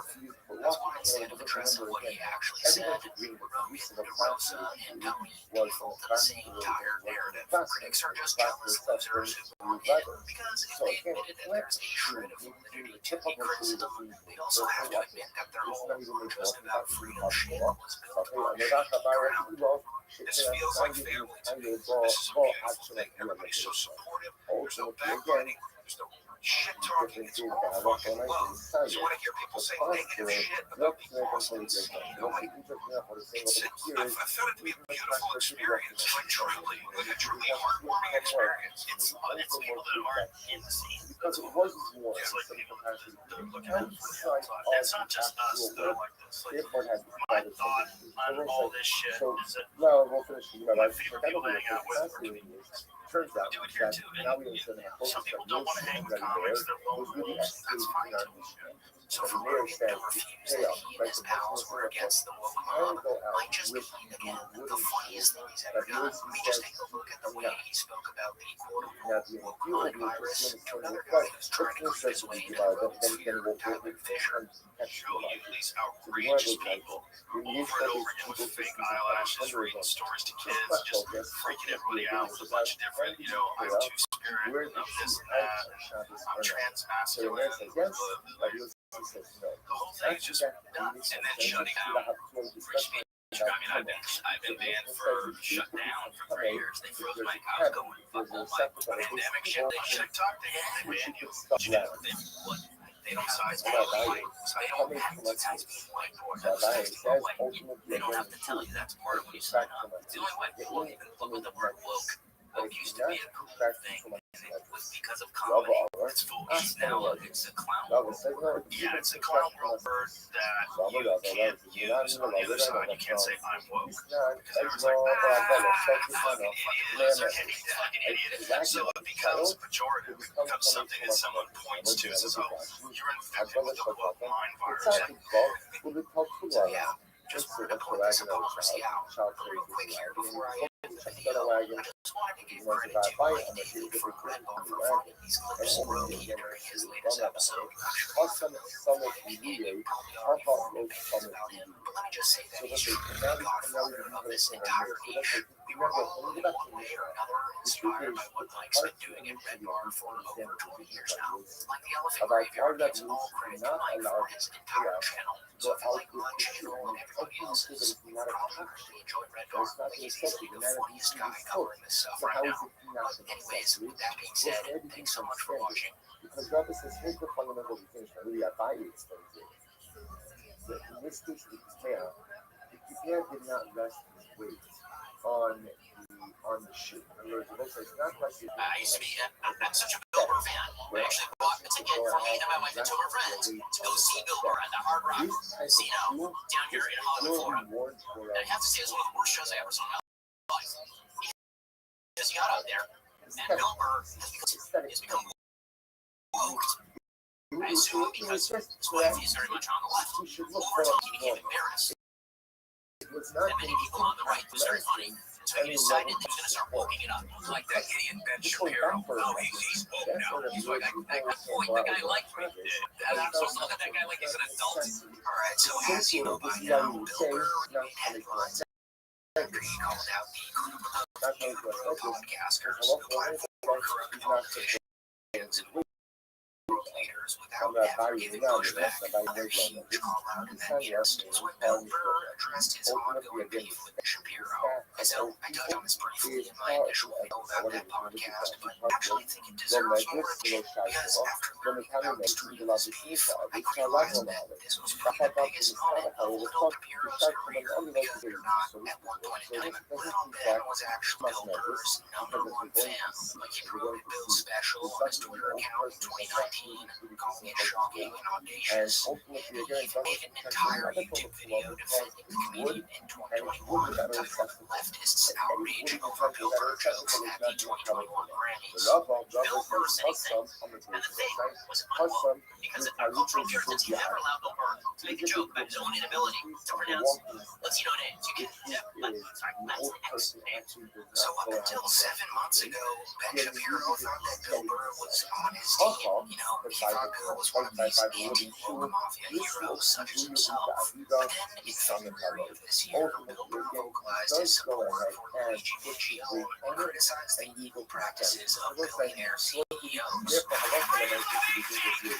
which seemed to hurt Little Ben's feelings. So much so that he made an hour-long podcast about Bill Burr, claiming that his stand-up's become weak, that he's become disconnected from his audience, and that he's turned into a woke a-hole ever since he married his current wife.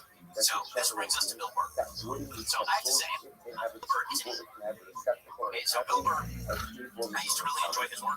I mean, on occasion I still enjoy his work. He's a comedian, which means he's very hit or miss.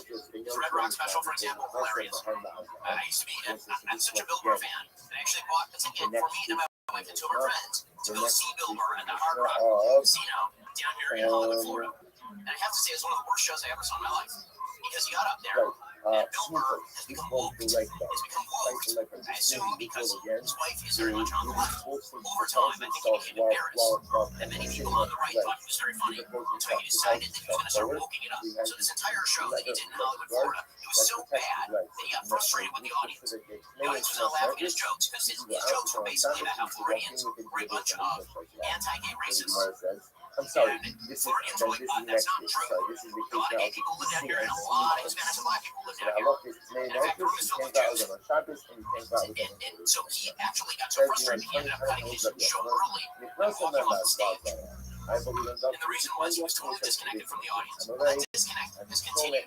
And now he is proclaiming that he's very happy that CEOs are walking around in fear for their lives. And in case here's Bill Burr openly cheering the murder of a United Health executive. He says CEOs should live in fear if they don't act in the way that they can have them act. And it's just something he has no fixes for, by the way. I love that the CEOs are afraid right now. You should be. By and large, you're all a bunch of selfish, greedy pieces of, and a lot of you are mass murderers. You just don't pull the trigger. That's why it looks clean. That's why these people look, oh my God, oh, he was just, walking into a hotel. It's like, okay, well, what was his job? What did he do? What was the results of it? Okay, Bill Burr isn't an and what he's saying here is truly evil. And what's so satisfying about this podcast was the golden irony of Shapiro stating that Bill Burr was disconnected from his audience. Because if you slowly scroll down, you'll quickly see that this video was ratioed into the ground with dislikes. In pretty much every comment section let Ben know just how idiotic he sounded. It seemed that they all came to the conclusion that Ben Shapiro would get on all fours and bark like a dog if a billionaire CEO told him to. I mean, absolutely no one agreed with what Ben was saying there. So this podcast was a overall pathetic attempt to rile up some kind of beef with Bill Burr, I guess. But the fact that Shapiro's own audience found this take to be brain dead says just about everything you need to know about the guy. And that was pretty much the end of the story. Until Bill Burr responded a few weeks later, saying, I don't know who he is, but that guy's a jerk off. Which, of course, goes without saying. But it's still a perfect way to sum it all. After that response, though, of course, there was radio sunburn. Since according to Bill Burr, his whole feud that Shapiro was drumming up with him was completely driven by money. And videos about him and his wife sandwiched in between ads for ExpressVPN, the Daily Wire, you name it, the whole thing was a grift. So Bill Burr wisely took the higher road until a few weeks ago when he was sort of put on the spot about the whole Ben Shapiro thing after the interviewer asked him directly about the situation. So to put the final nail in the coffin, Bill Burr aired out everything that he's bottled up over the last 7 months, exposing Shapiro for being a greasy slick talker who's cultivated this toxic fan base of unruly online extremists who have also been harassing Bill and his wife for the last 7 months. Summarize for people who have been watching your career so closely. In this last few months, you've had a few things happen, which is Ben Shapiro talked about going to one of your shows and complaining about you becoming woke, which sort of then creates He doesn't even know what that would mean. His definition of woke is white liberals' definition of woke, and they didn't even know what it was. They just took the word from black people. That's the worst thing about our people is not only do we take from other cultures, we don't even take the time to understand the definition. He went there to be annoying, so he can then have something to talk about, and then he can make money off of dividing his own country. Those people, that's treasonous. What they do. yes, but it, or not to be fair, to the fact is that what his goal is, which is that he became a thing on represent a certain portion of the right, complaining about how you're woke, Racist. and we're racist. They're racist. Yeah, they send pictures of monkeys to me and my cowards, and they never say it to your face. Yeah, they never do that. And no, they're like, look, dude, there's an ugliness that's out there right now where, there's certain podcasts out there that if you're a racist, if you're an anti-Semite, if you're a psycho-nationalist and you want a softball interview, there's podcasts out there where you can get, they will laugh at your fucking bad jokes and just give you this pass, and it's, there's a really ugly thing that's going on out there, and it's the kind of things we've already seen this, and we've seen what it does to a nation, and it's not the way to go. And real quick here, I just love that Bill spoke about how these guys hijacked the word woke and gave it an entirely new and negative meaning. Because what Bill Burr said was true. The people throwing around as an insult nowadays, but he wasn't ever supposed to take on that meaning. Bill saying that also shows you how Shapiro obviously just panders to his crowd and their buzzword of the day. And Shapiro was just in it for money, which Bill wants zero part of. Later in this interview, Bill Burr tells how silly it was of him to have him as his favorite comedian just because one of his jokes aligned with his worldview, just to then completely flip flop on it as soon as he made fun of something against that view. It was very childlike, which Bill summarizes in a perfect way.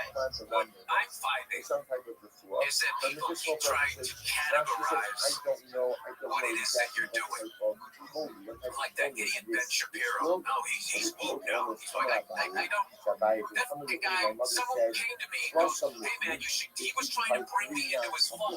At one point, the guy liked me, you know? And then when I didn't, then all of a sudden, I'm a fucking insult. I mean, and I'm supposed to look at that guy like he's an adult. And you see, Cooper wasn't just assuming here that Shapiro was a fan of his at one point in time. Because as I mentioned at the start of this video, Shapiro actually defended Bill Burr for making jokes about Latinos at the 2021 Grammy Awards. I'm sorry. I will accept on behalf of her if I put your name. I'm sorry. All right. Hey, how many feminists like going nuts? Why is this white male doing all this Latino stuff? Okay, As long as it's never exposed to sunlight, it's true. Why is that white male doing all this Latino stuff and then commenting on it? How dare you laughing about what trans people say? How dare you? Right, this is where the Puritanism comes out. Because the cultural Puritans never allowed Bill Burr to make a joke about his own inability to pronounce Latino names. You can Latinx names, right? You can never make a joke about that. You switch brain stuff, right? He must be Burr.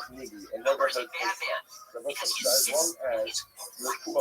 Where the intros before the never sunlight, right? He is a moonlight, very never bad man. heard metal, You know what never is great for our culture? rain, What is great for our never culture is Harry Styles wore a boa. But as soon as Bill Burr said stuff that Shapiro didn't really like, all of a sudden Bill's now apparently a lazy hack who tarnished his career after marrying his wife. And then, of course, after that got loud, Ben Shapiro restored it early morning after that podcast here. There's no, he was jumping with joy as soon as he learned about it. And what went down in the studio that day was quite possibly the most desperate, lazy, cringe executive clapback that I've ever witnessed in my life. Like, you could tell that he really wanted to savagely roast Bill Burr, maybe thinking the two of them would have it back and forth like he always dreamed about. But after watching this, you're going to see that, A, it was very clear reading the script off his teleprompter, so for the first time, B, the entire script was generated by AI. I'm going to touch on that more after this clip plays, but I'm 99% sure that he used AI to write this shitty little roast he made for Burr. There's just a lot of big giveaways that you'd go the way that ChatGPT writes, like moron. So now, what would presumably call that Bill Burr insensitive and unresponsive to the needs and definitions of black people. Which all this is amazing, guys, because whiter than a painting of polar bear in snow on a white canvas. So he's actually the most annoying form of a woke person. A white man, the kind he likes to criticize. A white person tries for being white and pretending that he can speak on behalf of black people about the systemic privileges of being white. Oh yeah, while pulling down millions of dollars to be an angry fellow human. So, Walt Rumpelstiltskin over here gets mad when he called by his real name. So pissed off, I didn't enjoy a usual comedy show last year, and he thinks that I and my friends met with Mel G to attend the show just so that I could criticize him. Not good friend. On a random weekday night, I'm going to a comedy show. I'm going because I want to laugh. We paid to attend your show because you used to be funny. And then you tranced yourself and turned into a white, bald, allegedly male version of Sonny Hansen on The View, screeching at me about income inequality and racism. There's some irony to the fact that as you lost nuts, you morphed into a shriveled blood sample human. And now you decide you're a victim, and that everyone you know is a victim, and that America is cruel and nasty and such, and you're deliberately misunderstood just because you're not a great show anymore. Which makes me sad, as I enjoy watching Bill Burr. But now watching you is like watching Robin DiAngelo, but even whiter, even faker, and less funny, with a screeching Boston accent to boot. It turns Billy, the piss-drunk weapon of listen, I know it's turning around, I really do, because the world goes better for me. And I like when comedians disagree with me, CK and Dave Chappelle, but, you know, we don't need 57-year-old men trying to run street cred with developed kids by turning into a human embodiment of those ruinous house lawns on. That makes me sad. It does.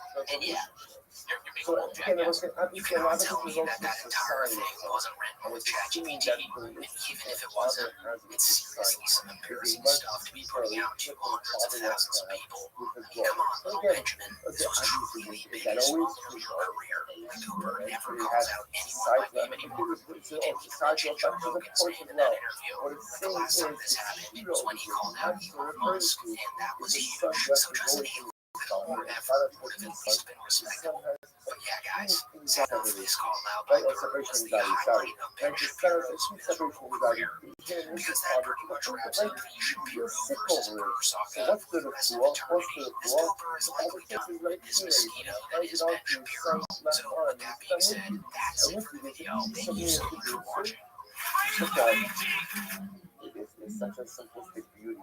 Such a simplistic beauty. But the apologist gets a little piece of himself and tags the to his son and just says, I just want you to listen, that's what we start with. Trying to find just the right balance because there's nothing really challenging you. Because you don't have any real problems, and you're not on the earth. You're not standing on the earth. You're in a bubble where you sort of like, maybe I'll try this, maybe I'll do protein now. You know what I mean? And you'll never find the balance because life doesn't.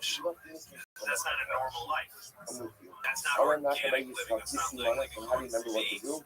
Joe Rogan's podcast seems to have only gotten worse this year, as every time a new episode drops, it becomes increasingly clear that Joe is drifting into wacko territory. Whereas Joe Rogan being relatable stoner that talks about the four-dimensional beings he encountered on DMT, nowadays Joe's moved into this almost grumpy variation of a boomer that no longer talks with his guests. Usually you have the same 4 or 5 political points stuck on loop. And no matter what kind of guest he has on, Joe will inevitably end up talking about either COVID-19, how California has turned into a godforsaken wasteland, how great Austin, Texas is, or just on a conservative glazing session. And it's gotten so bad now that longtime fans of the show have stopped listening to most episodes. Joe Rogan's peers have also become more comfortable calling him out on public platforms recently, as we just saw veteran comedians like Bill Burr and Mark Maron do 2 huge podcasts last week. You know, there's certain podcasts out there that if you're a racist, if you're an anti-Semite, and you put a softball interview, there's podcasts out there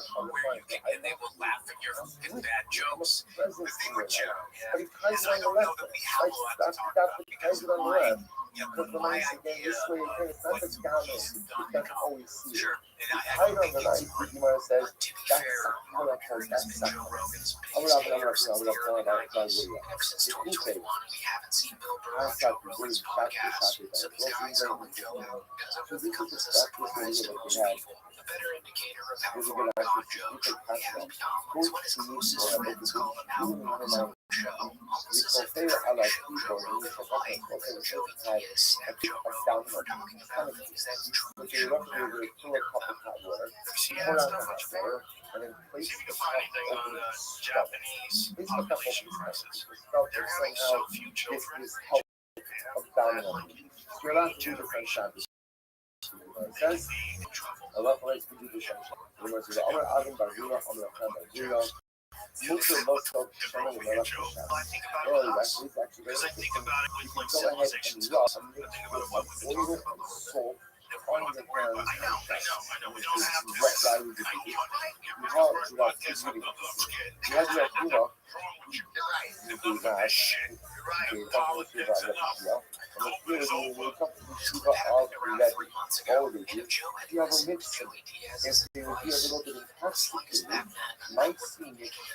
So, as you may have guessed, Joe did not listen. In the past 3 weeks or so, I feel as if he's become the most now-controversial himself, to me, and he's now been reality based on his own personal relationships. Like on episode 2352, James Talarico, when Joe disagreed with his guest about Nick Fuentes being a Holocaust denier, insisting that denying the Holocaust and debating the numbers of the Holocaust are 2 very different things. Research on this one got that there's been a lot of stories about these 2 billionaires and their control over state government. And I say that's because I think part of the deal they were that Japan's very Jewish.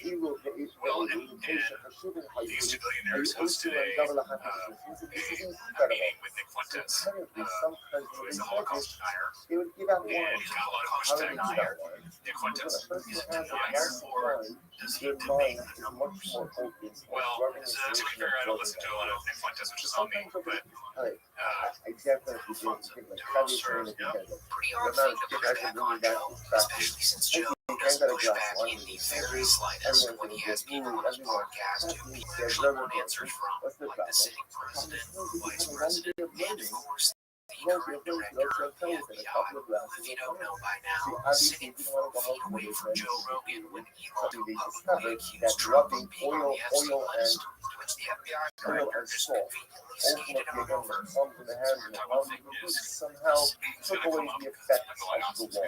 The Rasputin son Shabbos says, well, it is not as if it didn't fall under the umbrella of the law, and therefore everyone is now present. When rubbing it, he also go ahead and say, it's just like the oil and salt, you change out over the times of my feet, the times of my the souls of my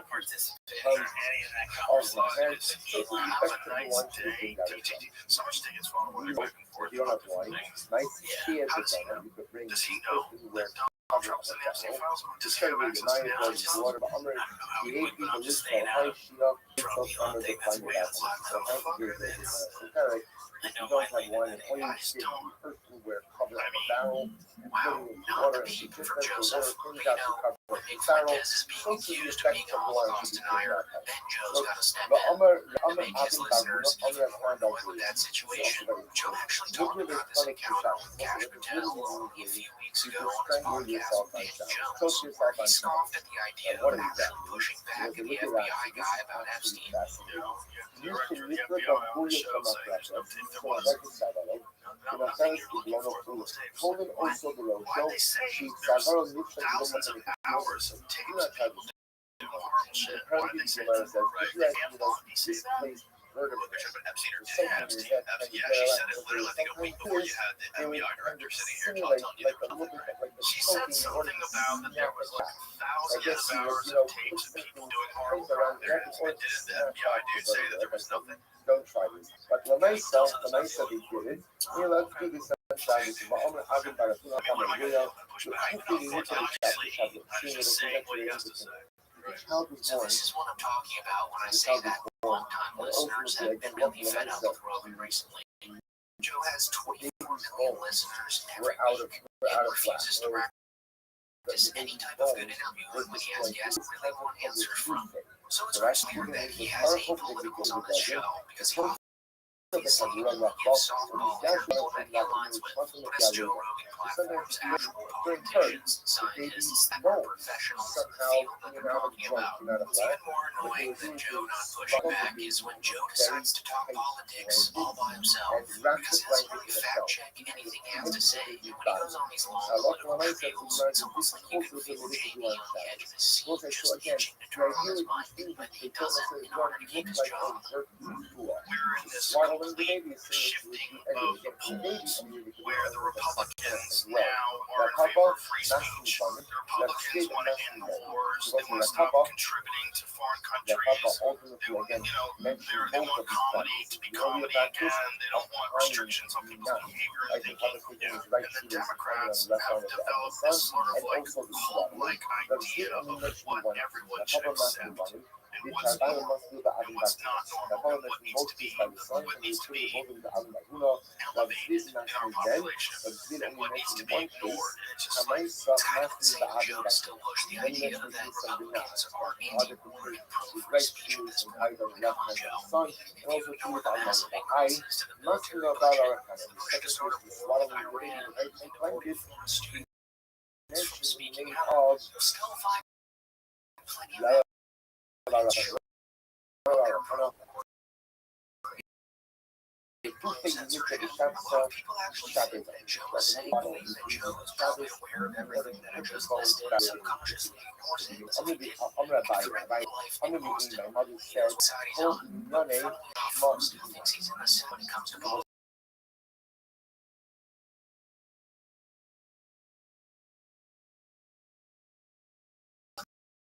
Which he says 5 seconds later in this very podcast. podcast. Anybody who's reasonable, like a reasonable, left-thinking person, which is most artists, by the way. Yeah, of course. And a few other things. Yeah, you guys you're a bunch of fucking assholes. We're using these subjects, but way where you can behave incredibly shitty, uncharitable, like vicious, mean, ostracizing people from school. I don't want any part of it. I don't want any part of what you guys think and behave. And you're pretending you're doing it for good. You're doing it for gluing yourself to the wall for climate change. The fuck you are. You're just a nut. You're just a crazy, entitled nut. And you're fucking up society. And this is not the way people should be behaving. And I can't believe it makes people go to the other. Well, get smarter about it now in this day and age. Because they're like, hey, we'll take it. It's fine. Come over to us. You can say whatever you want. Comedy's back. It's a big ebb and flow to me. It's like some weird natural balance of like things shift a little bit to the left, shift a little bit to the right, and you gotta hold the center. So yeah, there's way too much political jargon from a guy who used to talk about grizzly bears, the hunting, and the ancient Egyptians' knowledge of the pineal gland. And again, most people wouldn't mind Joe talking politics if he went about it in a level-headed way. But it's almost like he's pandering to one side, like he sold out, if you will.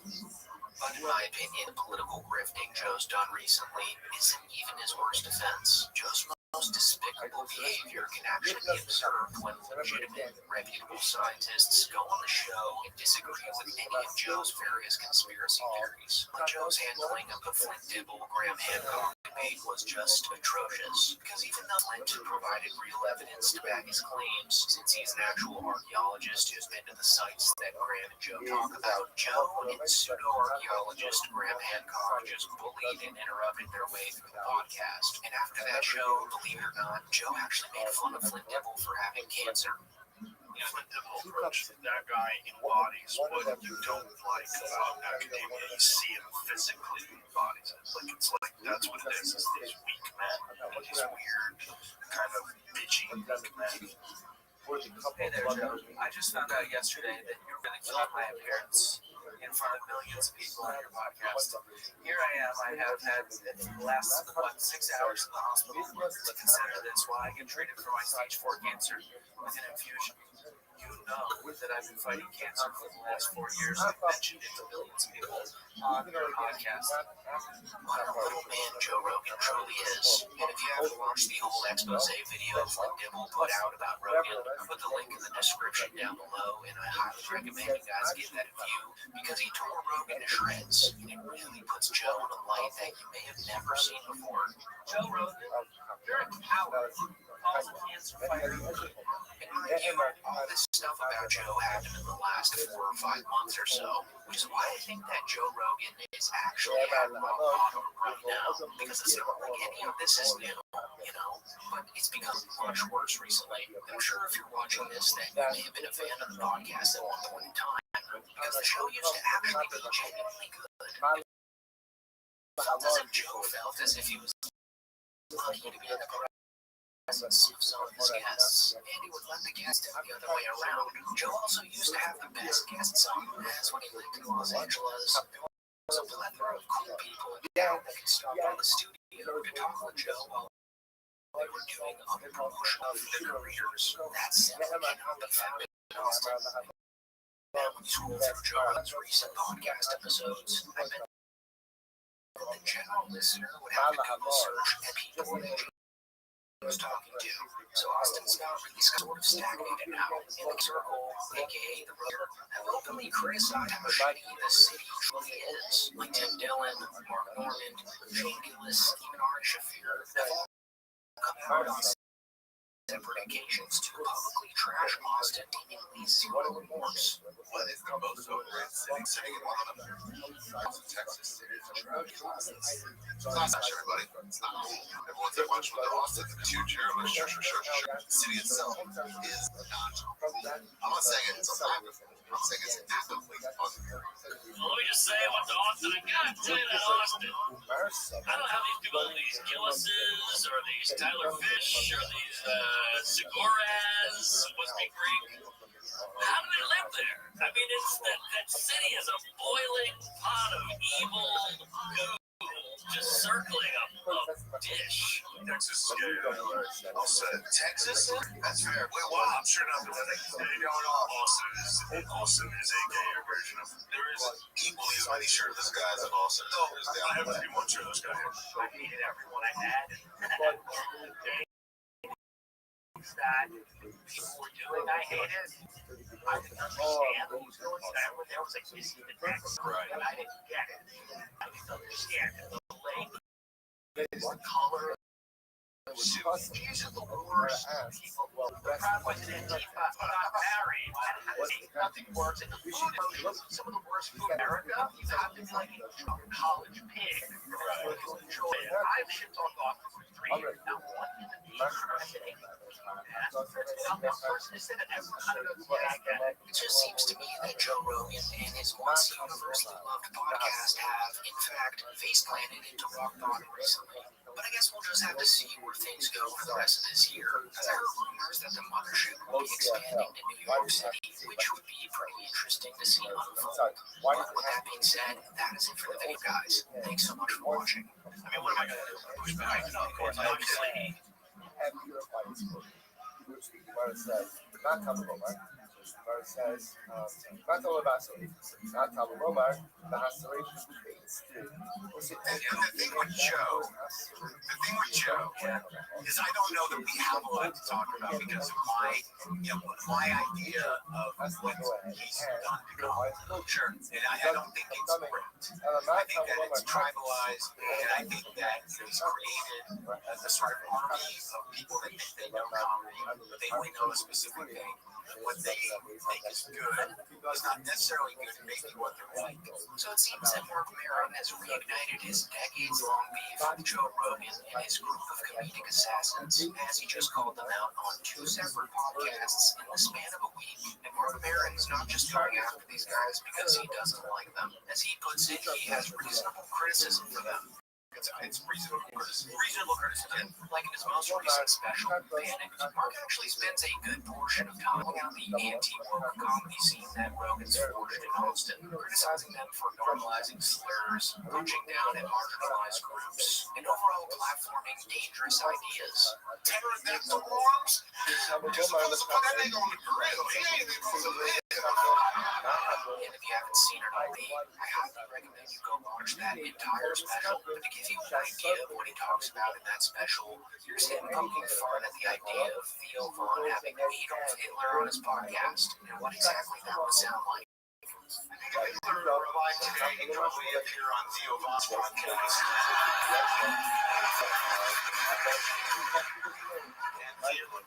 See, y'all made a lot of mad, right?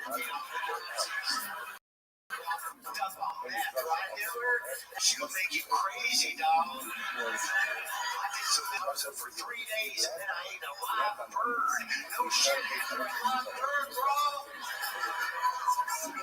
Hey, Hitler, you probably didn't even hate the Jews. That was just the meth making you crazy, dog. So now he's on a podcast press tour for that new special, and he sent shots left and right at the entire Rogan sphere. Like in his recent Bad Friends episode, he goes at Rogan in a pretty hilarious and major way, roasting him for leaving it for enlightened meatheads who run out of material pretty quickly, since the majority of jokes that they tell are pretty surface-level jabs at marginalized groups and completely beaten it around. Like if you know anything of this Rogan era of comedy, you know that they do this quite frequently, but to this day they're probably still making COVID-19 jokes. Mark Maron considers this shtick to be hacked. Yeah, he knew of Rogan. Okay. Yeah, who's that? Joe Rogan. Joseph Rogan? Yeah, he's out of Texas. Oh, Texas. Got it. I got it. You love Austin, don't you? He's running half the planet out of Texas. Yeah. He's got a tight hold on the enlightenment movement. Maron's disdain. It's not just saying, it's reasonable criticism. Reasonable criticism. When's the last time you spoke with him? I don't know. That's a good question. I guess it would have been at the store. I never talked to him in Austin. I don't go into I don't really think I'm on his radar. So something tells me you are. Oh yeah, something tells me too. I don't. It's weird that you get lumped into a certain thing, and maybe it's my assumption that his army of healthy fellas. Is that their title? Aria of Healthy Fellas is so good. You just gotta, keep the Machine's gotta be good. Yeah. There's a shot at Bird. Go ahead. What do you think on the off-the-shelf line? Well, I don't know. I think that it's so effectively tribalized at this point. It really comes down to material. I mean, at what point? It's like whatever they represented in terms of policy. Sure. It's not a stretch. It's like they want trans people are frightened. They have no ability to get health care, and they're afraid of being alive and have no freedom. So that's done. When you stop with the jokes, like immigrants, okay, well they're being ripped away from their homes, and they're all terrified. And okay, so that's done. When do you stop with the jokes? Right. I mean, it's one thing to pick on the vulnerable and marginalized, but I mean, they're down. Why do you gotta keep hitting them? Unless you're a hack. Now there's a question. It's sweet. Another issue that Mark has with Joe Rogan was one that Mark's had a problem with since the early 90s, which is that comedy is supposed to be for the quote-unquote sensitive weirdos, not necessarily for the high school locker room bullies that Joe Rogan's ushered in. And even though I don't fully agree with this stance, since to me, you're funny, it is a stance that I've seen other comics take. When Tim Dillon was calling out Brendan Shaw right after he released his insult of a comedy special, Ringo Poppy. When I watch Brendan do that, it's like I go, here's a big tough guy. Why should you see in a Ferrari and he should be able to rip people's faces off with his catcher midair? And I see him running around the stage. I go, you're gay now. You've become gay. Why are you gay? It was a fucking night. He's a knight. Now he's a jester. Now he's gay. He's a gay man. He's a fully gay man. When you watch his special, he's like, woo! So Mark's main issue with this is that the weirdo comics have sort of been put aside in recent times, and when Mark brings this point up to Bobby, he actually gets ended in on trash and lost comics, which was just good to see. That's a problem. Yeah, so, and the bigger problem about what you're saying is I think we all still do exist, but the nature of the comedy business is fragmented and some of it's tribalized. Like there used to be a lot more weirdos around, who were kind of exciting and interesting and took it a different place. And I would argue with just talking talk comedy, there are many people bringing it to a different place, dude. Right. Well, there is some good ones that I think that kid Casey Rocket's really entertaining and fun and different and unique. I think they're there, right? I think the problem is there's so much sludge. There's so much shit. There's way more noise than we've ever fucking seen. So it's hard to appreciate or even care because all that's really being shown is kind of the constant give it to him, give it to him, give it to him, give it to him. And so I get I'm tired of the attitude. I thought you were going to say violence in this country. No. I'm tired. They come up back to LA. One guy, one of the names, they go, "Oh, you're pretty. Seem like you're thriving out here. I'm killing it. And I'm like, whoa, dude. You moved out because you couldn't survive here. This is a different. It's an L. It's an L. Well, I think the weirdos you're referring to, by the way, were birthed, and I defend this till fucking blue in the face. Were birthed at the comics. And I think I always push. I was like, people don't know that about the store. They think they hear this bro, and that happens internally in LA a lot too, where they're like, the store is a fucking whatever sellout factory of fucking bro comics because not anymore. No, but there was a wash of it that came through, and I think that joke. Real quick here, just based on the voice inflection that Bobby was doing there, I was certain that he was talking about Tony Hinchcliffe. I mean, it's 100% something Tony would say too. Seems like you're thriving. He goes, I'm killing it. So yeah, just an all-around hilarious episode of that friends that I highly suggest you go watch the entire episode of. One thing that this podcast was about was the larger political reasons that Mark Maron called out right-wing podcasters in his special forum. But luckily for us, he actually explained it in detail in the Vulture podcast he did 10 days ago, calling out Joe Rogan and Tony Hinchcliffe by name, which even if you don't agree with anything Maron says, you have to respect the fact that he calls them out by name here, as most comics are too afraid to seriously go after Joe Rogan in this sort of fashion. But anyways, in this podcast, Mark Maron explains that he's going after these guys because they essentially sided with Trump solely because he was more pro-speech than the other option. But now that he's in office and has acted on these policies, it's almost as if they're acting shocked that he's doing anything like that. Just the other day, Andrew Schultz posted this screenshot to his story reacting to the Trump administration not mandating IVF care. I mean, this sort of thing is happening every day in the Rogan-verse at this point, and Mark touches on that in this Vulture podcast. Well, yeah, Rogan and Hinchcliffe and just a lot of these people just lock the government, which is for all practical, good intents and purposes, is an authoritarian government, and we have a fairly dominant fascistic culture. So they're using the same language, which is anti-woke, to dismantle all progressive institutions. And, whether you like it or not, or whether that's not what you signed up for, you tied yourself to that horse. Right? It's not even a matter of unforgivable. It just is what it is. So you can backpedal all you want, but this is the reality. Is that democracy was squashed because of the policy now of using anti-woke to dismantle the liberal democratic state is something you didn't shut up about. Maybe it wasn't to say, I just wanted to say they are. So that's what I'm talking about. And look, I think a lot of them were just wanted to land on the side where they could earn a living. It's challenging. For years, Joe Rogan has acted like the small guy that the media likes to pile on top of, as if he was the victim, just because he wasn't allowed to make jokes about marginalized groups. But now that they've sort of won that small victory with Trump, they can't play the victim card anymore.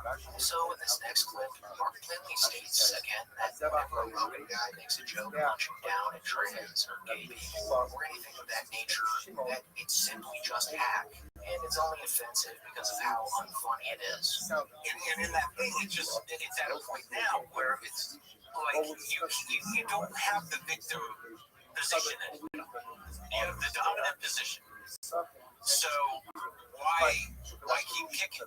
Because it's hackneyed. That you walk through a comedy club or you go to some certain cities where it's like there's a prerequisite to do a trans joke. There's a prerequisite to do an hardcore joke.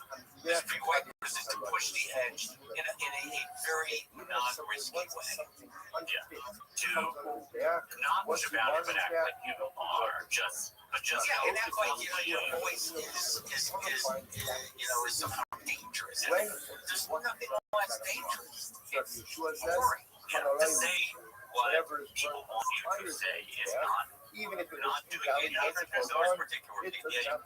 So pretty much for years, everyone thought that Mark Maron hated Joe Rogan and was just jealous of him, because up until now, most of his critiques for Rogan were pretty surface level. Like he resented Rogan's athletic background, his overwhelming success, had an ongoing podcast rivalry with him. Rogan was almost like the more popular version of Maron. Maron actually confronted Joe on these very issues all the way back in 2011, which at the time felt as if Mark was simply just jealous of Joe. When I first saw you, I had this problem with guys who were, athletically oriented or had some sort of athletic nature about them before they came into comedy. And I remember that you and Kevin Flett, he was like a soccer guy, and you were a kickboxing champion. there was part of me that was like, So something. this is So not not for them. was in This is not their world. Why are they here? Why don't they stay in their competitive world? something that belongs to this Of course it's silly.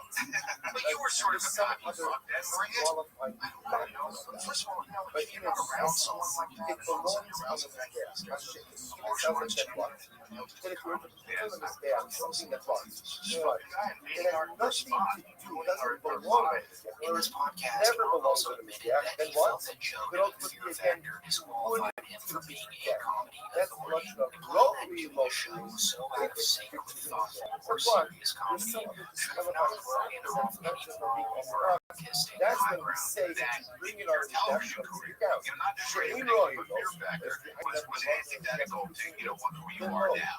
And then I thought it was hard for me to accept that you were able to stand in a position of judgment of what comedy is or isn't, you know, having done Fear Factor and the impact it had on the comedy business and television. That's an interesting angle, and I kind of think that that angle's got to be coming from some weird animosity that might have had to be regarding before this. Because, first of all, how many sitcom writers are really comics? It's very few. They all, a lot of them started as comedy. I'm just saying in comedy in general. You can't say that that's taking away jobs because it's an economic issue, and if I wasn't hosting it, someone else would host it. So after that 12 interview, a lot of fans of the podcast came to the conclusion that Mark was just jealous of Joe. But now, fast forward to 2025, and it almost seems like Mark's criticisms of Joe are becoming more valid by the day. And now, instead of having animosity or disdain for Joe, Mark labels it as a reasonable criticism. So at the end of the day, whether you think Mark Barron is bitter or just finally saying what a lot of comics want, is beef with Joe Rogan has taken a new level of depth. Like it started as a personal rivalry, but now it's evolved into this broader cultural clash. Both these guys representing two very different versions of what comedy should be. But anyways, with that being said, that's pretty much it for the video. Thank you so much for watching. Make sure to like and subscribe and comment down below what your thoughts are on this entire thing. It doesn't put in a service utensil, then it's not the same. So the Gemara gives an interesting case. I thought this was an interesting case. So what's an example of something that has no shaykhs to the Mizbeach? But even if you put it Look, on, dude, there's an ugliness that's out there right now where, you know, there's certain podcasts out there that if you're a racist, if you're an anti-Semite, if you're a psycho-nationalist and you want a softball interview, there's podcasts out there where you can, and they will laugh at your fucking bad jokes and just give you this pass. And it's like, you know, there's a really ugly thing that's going on out there. And, you know, it's the kind of things we've already seen this, and we've seen what it does to a nation, and it's not the way to go. Like many people on Earth right now, Bill Burr seems to have reached his last nerve with this group of grifting podcast bros in the Rogan sphere and adjacent circles, as he just spent a good portion of this interview he did yesterday with Variety, calling out the absurdity of what this whole thing has turned into. Because if you didn't know already, these podcasters Bill's referring to here have truly been playing with fire lately with the people that they platform, and it seems that they have zero clue about the actual impact these massive podcasts will have on the public for years to come. They're really just in it to make money. It is grifting at the highest level, and it seems to just be getting worse. Like why on God's green earth are the Boys interviewing the Prime Minister of Israel? That sucks. Yeah. I disagree completely. Working over McDonald's? That's their worst take. Absolutely.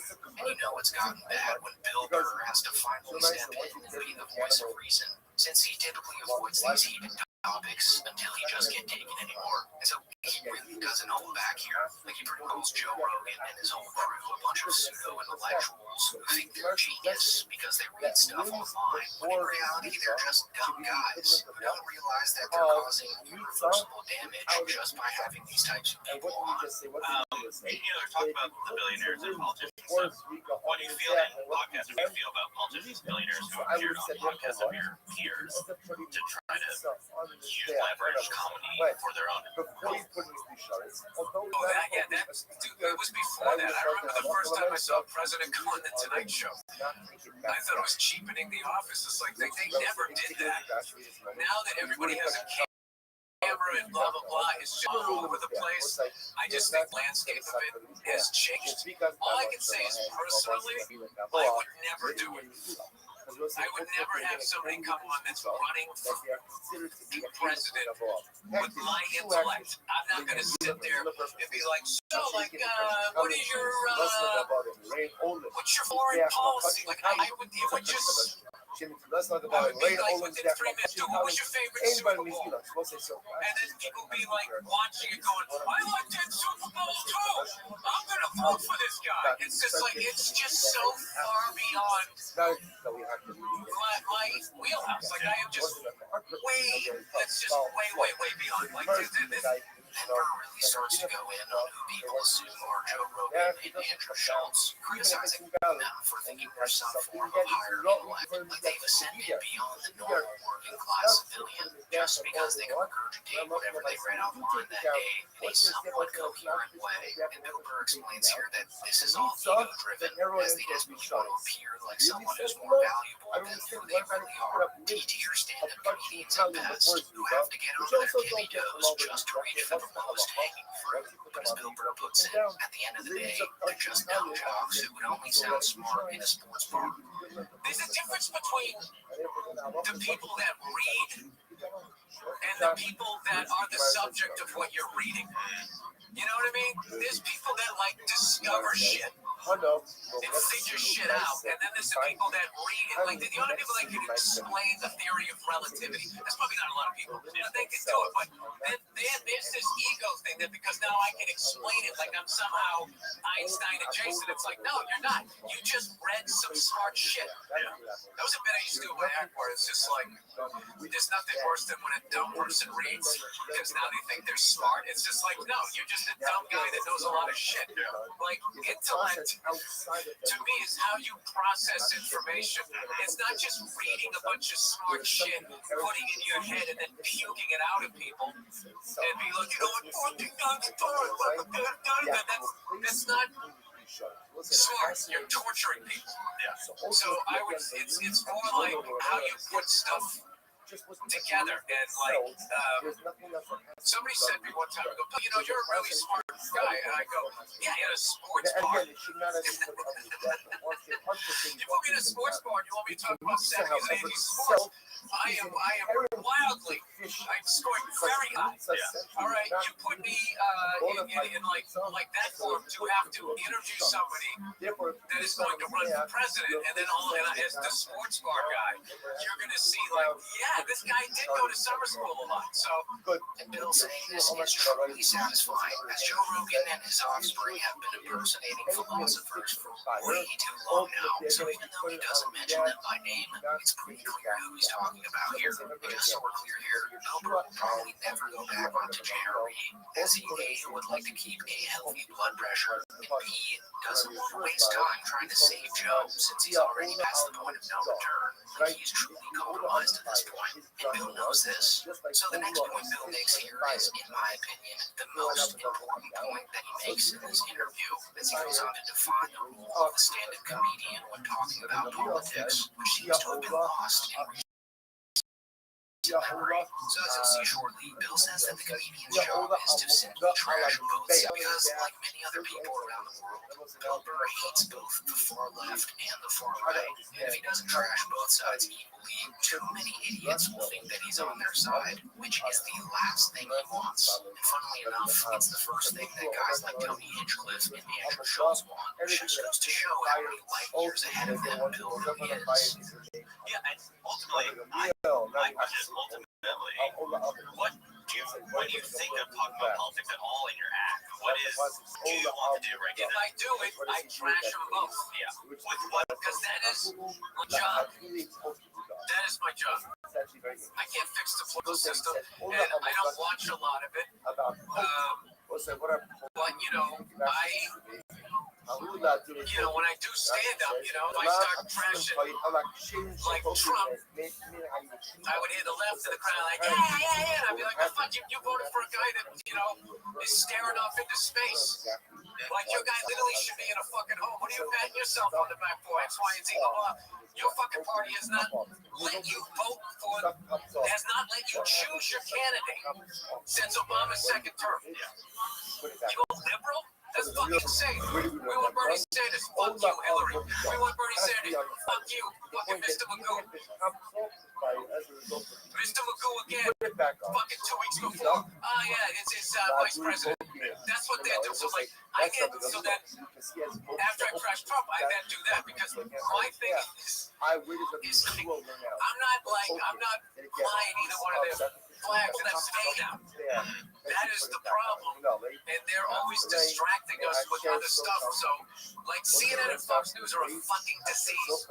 So Bill Burr is really trying to make it clear here that he is not affiliated with either side of the political spectrum. He might be left on some issues and right on others, but at the end of the day, he is a pure stand-up comedian, and he wants to shit on both sides equally. And by saying this, he really exposes the major error that podcasters in the Rogan sphere made by taking one side before the election last year, as they quickly went from being podcasters and entertainers to political puppets, which is Bill's nightmare. And it almost came true earlier this year when he started going after Elon Musk and other CEOs on his podcast, which made the left think that he was on their side. You just got before me. You said about Elon that he was ruining Earth, I saw on The View. You're critical of him. What do you think of all the boycotts, like even the violence? I don't watch the news. I don't watch the news. I have no idea what's going on. I watch Instagram. I watch people wipe out on motorcycles. I watch lions and hyenas fight each other. This is the things that I do. And I don't think you should be asking a comedian. Your comedians are on top of your end of that. No. That's weak. That's you guys passing the buck. You guys need to have balls again, which you don't. You guys always go, should we be thinking this? You guys present stuff like that. You guys just have balls. You need to get your balls back. So in this next clip,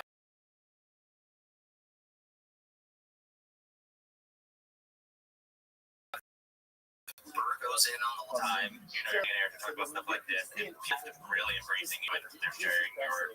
No, it's not true. Certain parts of that true. It's not true. Certain portions It's of not that. true.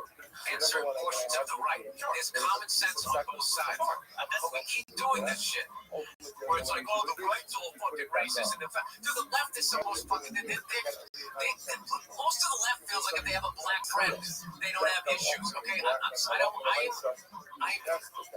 of that. I'm out of that. And I don't want to hear left and right crap. They're all fucking nuts. That fucking shit post Me Too, where it went from people shouldn't sexually assault people, absolutely, to I don't like what you're talking about in your act. It was fucking nuts.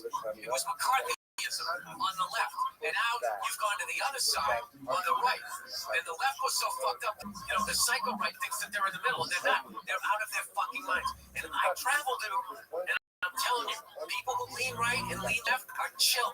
And they're just sitting in the middle like, when is everybody going to fucking calm the fuck down? When is this going to go back to, you know, like, live and let live? And there's way more of that. And I have people from construction workers to fucking, you know, hairy leg chicks with nose rings going, hey, I like what you're saying out there about these billionaires. Because that is the fucking problem. And the other problem is that people make it like it's political.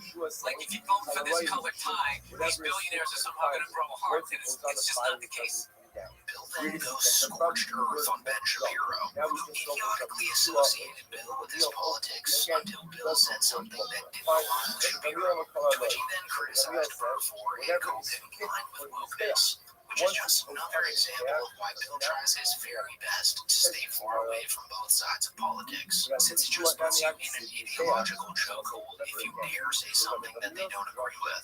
Is that people keep trying to categorize what it is that you're doing. Like that idiot Ben Shapiro. Oh, he's woke now. He's like, I don't. That fucking guy, someone came to me and goes, hey man, he was trying to bring me into his fold. At one point, the guy liked me. You know, and then when I didn't, then all of a sudden I'm a fucking asshole. I mean, and I'm supposed to look at that guy like he's an adult. He doesn't even know what that means.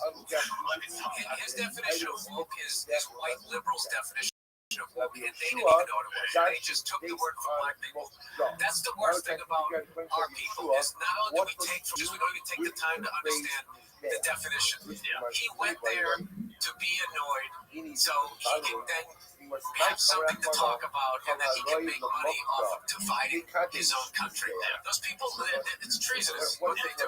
Yes, but to be fair, or not to be fair, the fact is that it worked for what his goal is, which is that it became a thing online for them to certain people on the right complain about your woke, Racist and or racist. They're racist. Yeah, they send pictures of monkeys to me and my wife. They're fucking horrible people, and they're cowards, and they never say it to your face. Then, for good measure, Bill takes a shot at Neil deGrasse Tyson, who more and more seems to be one of those Lex Friedman type guys who look and sound like scientists, but really haven't done anything else to prove it. Like I'm still out. The jury's still out with me with Neil deGrasse Tyson. It's like, is he a good scientist? Because every time I see him, he's talking to somebody like me, and I'm like, is that how the toys work? I have no idea. It's like, he didn't figure that out. He learned it. I want to see him sitting down next to another scientist and have the guy be like, wow, Neil, I never looked at it that. Like, I want to see somebody on your level.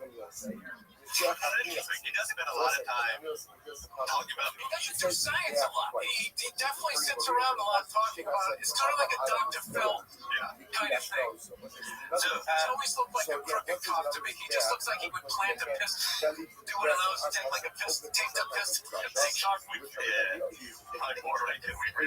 So yeah, at this point, Bill Burr laid out a blueprint for how comedians should be handling this mess. Calling out the grifters, staying out of the political trap, and actually be funny without selling your soul. Because once you pick a side, you are no longer a comic. At that point, you're just another bone. And whether you agree with Bill's stance here or not, one thing that's truly beautiful about this call out is that whether you're left or right, you can agree that the fragments in their 30s and now should have never in a million years interviewed guys like Donald Trump or Benjamin Netanyahu. And absolutely no one asked for that. And after that Netanyahu interview happened, humanity sort of came together to pile on them for it. And they actually just got completely destroyed for it in their podcast with Bassem Youssef.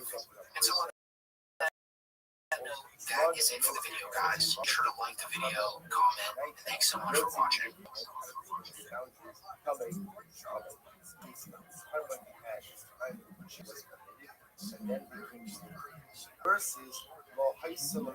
to have a $5 million home off their backs of open micers is the greatest achievement in human history.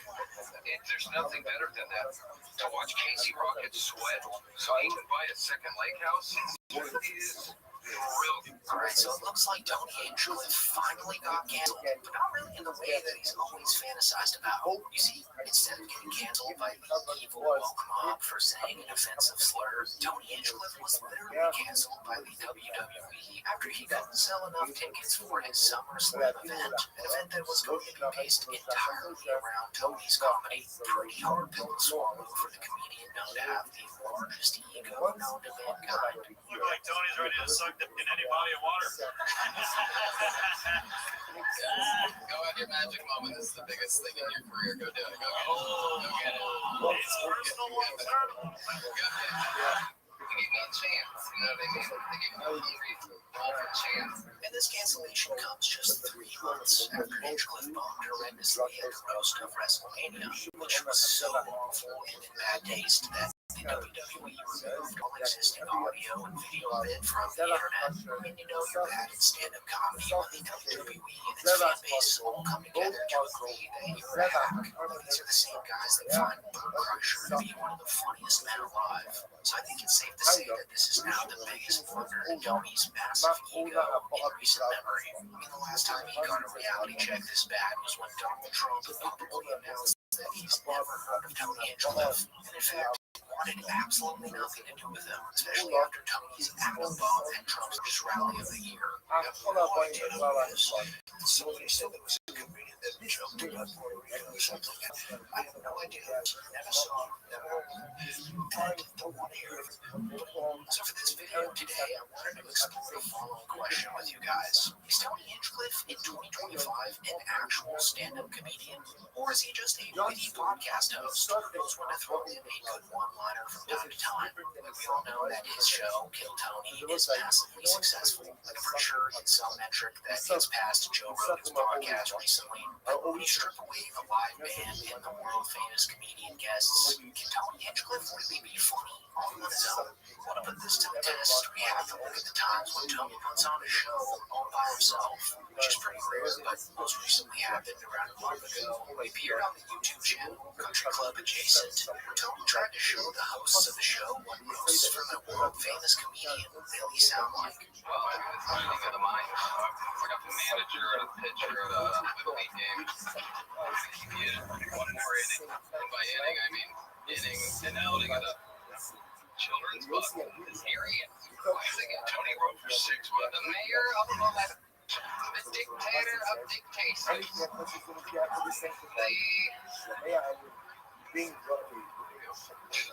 N-word.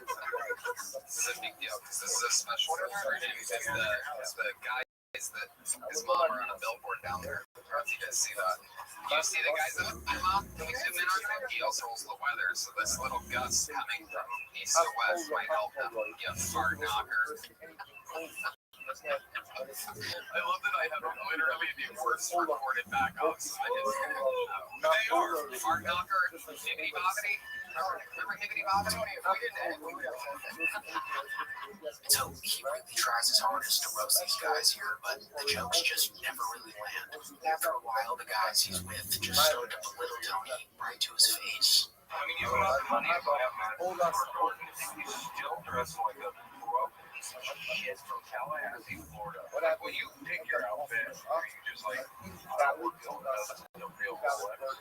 I wouldn't go to like sexy Kim Patterson for money. Sit down, too much, not turn it. The reason I'm labeling this as belittling instead of roasting is because you can really tell that Tony's not too happy at the guy suggesting that he's wearing a fake Rolex or that his outfit style isn't screamed at he's rich. Because if there's one thing that Tony would be genuinely offended by, it would be from someone suggesting that he's not high class. But you know, he just blends in like clearly a man of the people with his fake Rolex watch. Yeah, that's so. That watch means that put like 2 hours in these Jordans.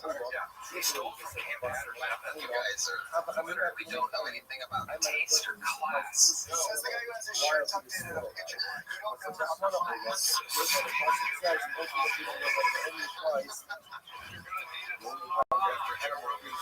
So then Tony continues to try and chirp at them, but nothing really sticks. Sure, you might say that it's a pretty casual setting, but just guys being dudes. But in reality, Tony knows that he's truly going hard. I mean, this is the guy who considers himself the king of roasting. The guy with the license plate titled I Roast. I don't know if you've heard about my license thing, but I roast.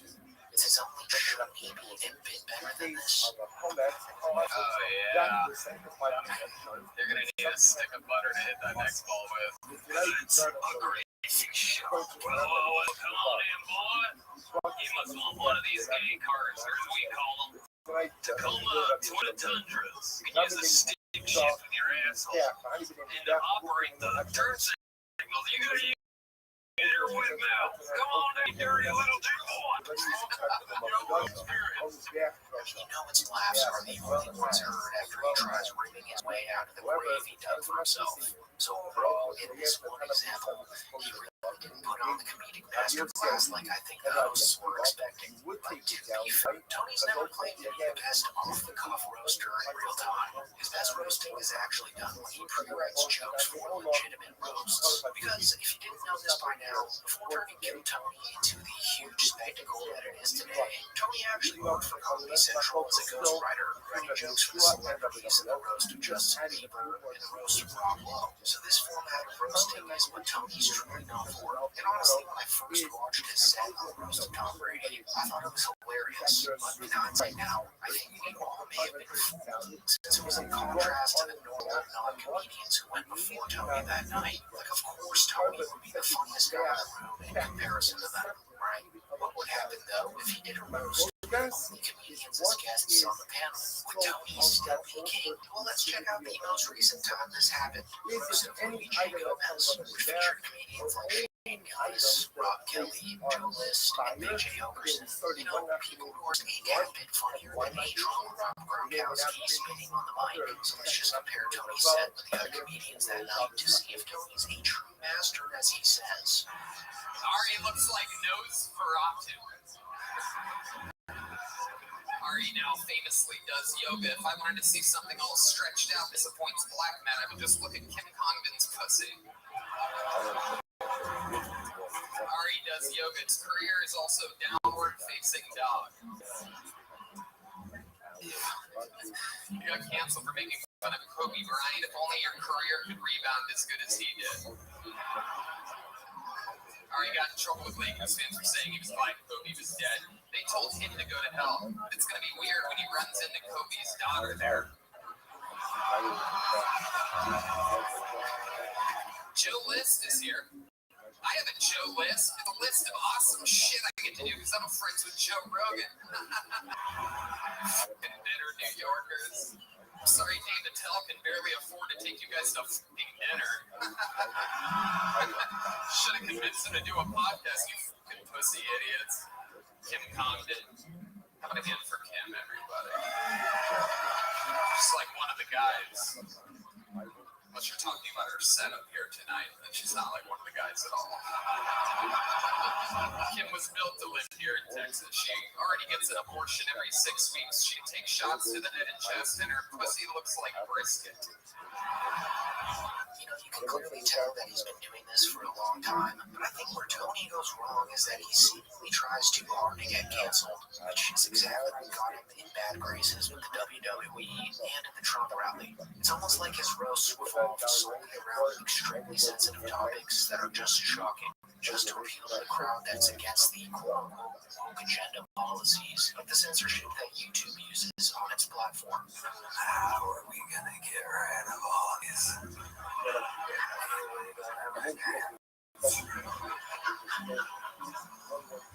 And I believe Tony's lost himself in this one-sided battle he has with the woke agenda, and in the process sacrificed being funny for being crude and off-putting. And don't get me wrong here, we can all agree that when done right, sensitive topics are some of the funniest material out there right now.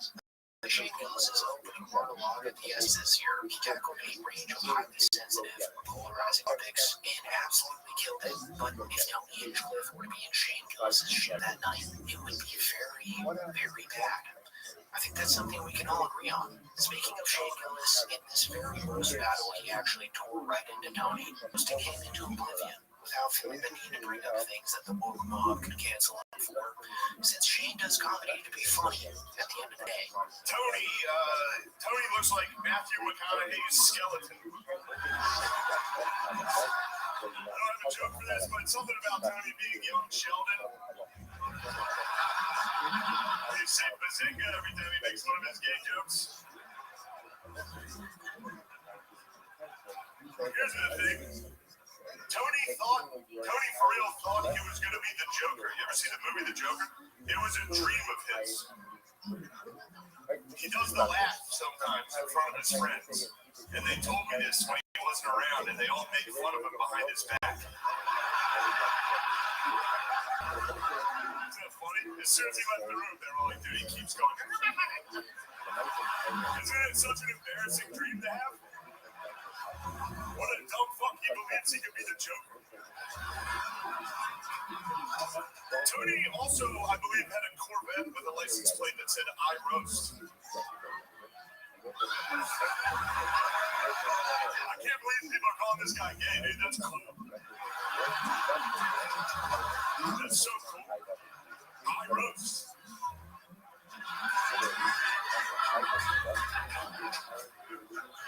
Is that true? Damn, that sucks. Tony's father was a mafioso, and his mother was the horse that he woke up next next to. So I think the recurring issue that Tony Hinchley's been running into lately is that he's trying way too hard to get canceled by saying jokes in the big 2025.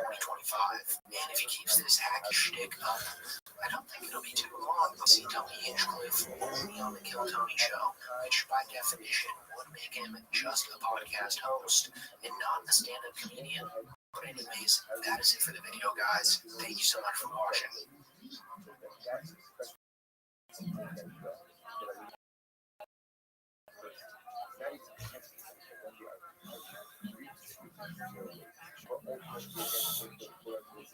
Cunnilingus. Do you like it? Cunnilingus? Yeah. Is the whole podcast just this? What do you mean? Is it just like straight nonsense? But I would love to see you make a gorilla dance. Right here. Yeah. Amber, bring in the gorilla twigs, please. Oh, no. We're going to bring in gorilla twigs. I got you. Here we go. So it seems that Harlan Williams has yet again trolled another comedian past the point of no return, as he just made Sam Hyde break out of character and completely destroy Harlan's podcast setup. All because he said jokes.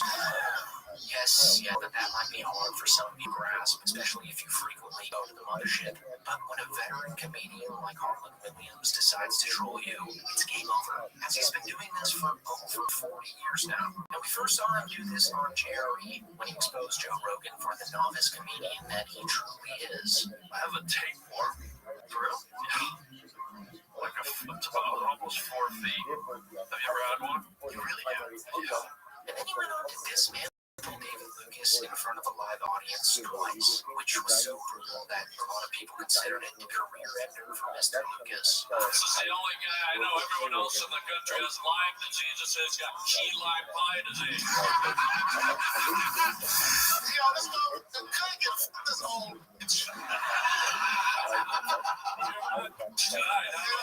But for whatever reason, this one with Sam Hyde felt a little more personal, as I actually believe that Harlan doesn't like Sam Hyde at all. But a lot of people thought that this was staged, but when you scroll down to the comments, turns out Harlan was liking a lot of the ones critical of Sam, and he actually confirmed in one of the replies that this was completely unplanned.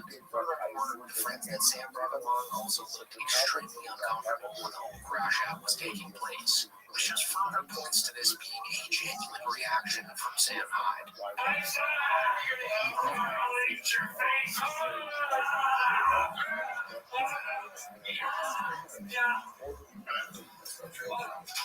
Also, if you're familiar with Sam Hyde, then you could probably interpret this as him just pulling a quick break on old Harlan here. But if you watch this whole podcast, then you quickly realize that Sam Hyde was completely out of his element from the very beginning. You see, Sam Hyde operates the best when he has control of the situation. And you can tell that he tried to establish that control by bringing 6 other buddies with him on the set, even placing one next to Harlan. But right from the bat, Harlan established that he couldn't be trolled, and that he was going to be the one controlling this episode. Sam Hyde is here, everybody. Sam Hyde in the house with his posse. Damian, Charles, Michael, Carol, and Lasagna Lips. Yes. Sam, welcome to the Holland Highway Podcast. Are you doing the Jewish voice? No, that's Cajun. Are you Jewish? Since when? I like the converted voice. Oh, where? What temple? It was actually the Scientology center. Big wigs. Wow. Wait, so you just turned Jewish, what, 3 days ago? And what were you before you became that you call it Jewish?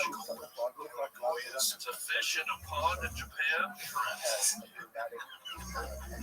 And boys, why don't we start off with a ham? Jewish voice, you just Pardon me? It was Cajun. It's sort of a Cajun Jewish. It was a Cajun Jew. Yeah. And yes, I was making fun of you. Sam also attempted to riff with Harlan a lot during this podcast, but after getting outclassed by the veteran, he sort of broke out of character and questioned the premise of the entire show. What's your heritage? Italian. So everything. You know you're legally allowed to open an IHOP with all those qualifications. International House of Pancake. Are you? Nosy. Maybe I am, yeah. Had my bar mitzvah when I was 13. Rabbi happened to be mine.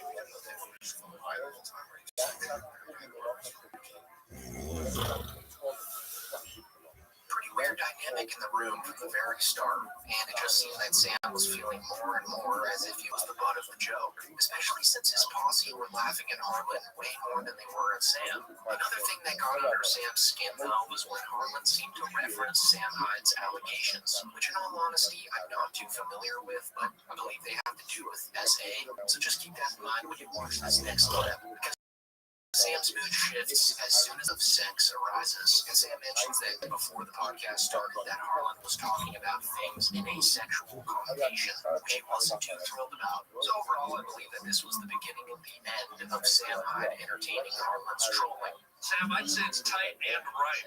Tight right. Yeah. Do you like those two words together? Or no? I don't like these. We were outside, we were talking, and sort of, you were saying things with like a sexual connotation. Yeah. And your eyes have this kind of like, I would say beautiful, but then it became a sinister sort of Sinister sex? sinister sex that you were Really? sort of communicating outside. Interesting. We were talking about how ripe and tight the complete tangerine trees are. And you were doing that. What? Like what? You know, you're looking at the tree. I don't do that. What am I, a party boy? Yeah. Can we ever toss it? Talk. Have you ever been? You look like you have. Sam then proceeds to stand up in what I can only assume is an attempt to intimidate Harlan, as I believe that he felt he was losing control of the situation, kind of like how David Lucas acted during the infamous Madonna Evan podcast.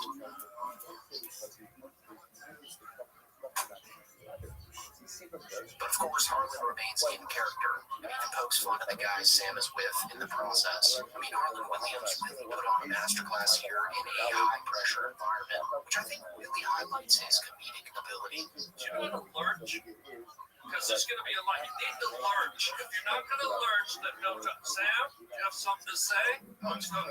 Sam, okay. Then come on in, man.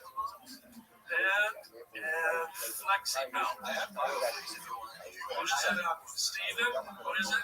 Let's go to Steven on camera 5. Huh? Who's your night friend? That's why he's got mine. Can we start with a choir song? Because I feel like we're in a Catholic. I know you're Jewish and all that, Jew or whatever. Can we start with a Catholic? I feel like we're in a choir, guy. What do you want to start about? I'd like you to lead it.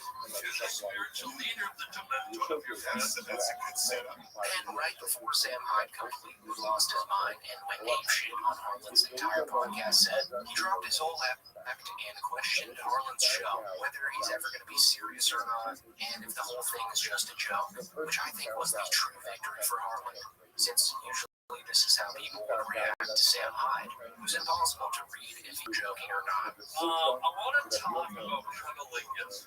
Yeah. Do you like it? Cunnilingus. Yeah. Is the whole podcast just, What do you mean? is it just like straight nonsense? Hell no. What's the serious? What do you get serious? So how do you feel about the situation in Cunnilingus County? Up against it for many years. It's these internment camps. Sam, I was gonna say if any of the gang, or you even Sam, but not you, if you have any cunnilingus techniques, we'd love to see them. If you each wanna give it a shot. And this is where shit truly hit the fan, because at this point Sam Hyde is mentally exhausted trying to keep up with Harlan's gaffe. So Harlan rubs salt in Sam's wound here by pretty much calling him a gorilla, telling him to make a gorilla nest with gorilla twigs, and this was a planned jab at Sam. I mean, he even had the twigs as a prop setup before the show. So Sam, in turn, completely wrecks the desk, which was absolutely unplanned and throws everyone off. While this clip's playing, just pay attention to Sam's henchmen here, because if there's one thing that points to this being unplanned, it's them and their reaction to this whole hissy fit. So, are you a nature guy, Sam? You like nature? I'd love to throw a nature thing by you. What you got? Okay? Gorillas and orangutans make nests every night. Like every night they get twigs and they make a nest up in a tree. Sounds disgusting. I know. But I would love to see you make a gorilla nest. Right here. Yeah. Amber, bring in the gorilla twigs, please. Oh, no. We're going to bring in gorilla twigs. I got you. Here we go. There we go.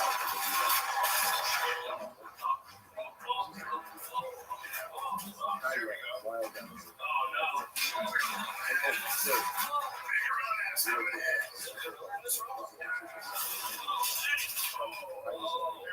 We lost power. Can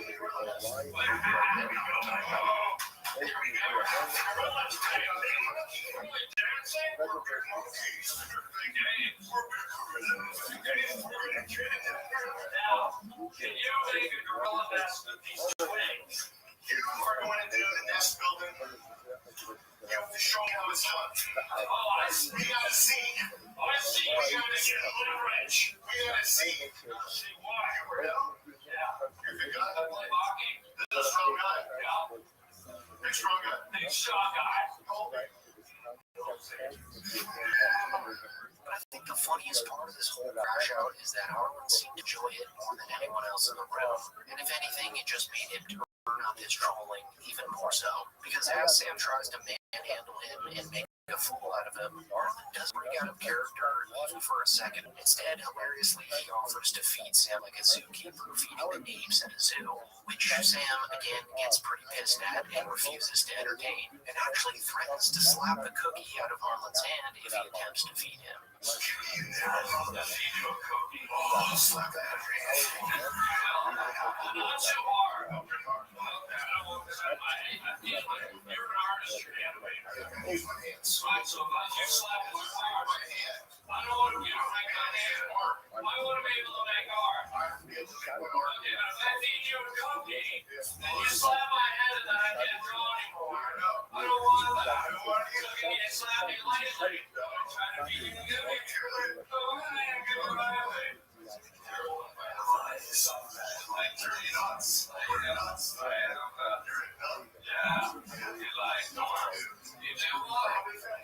Another thing that suggests that Harlan really doesn't like Sam Hyde here happened towards the end of the podcast when Sam tried to promote his new show, which Harlan has his team of editors actually edit out. Sam, can you tell us about your fabulous new sketch show? Of course, I'd love to hear about it. Tell the folks watching. Thanks for finally bringing that up. Yeah. And we had a show called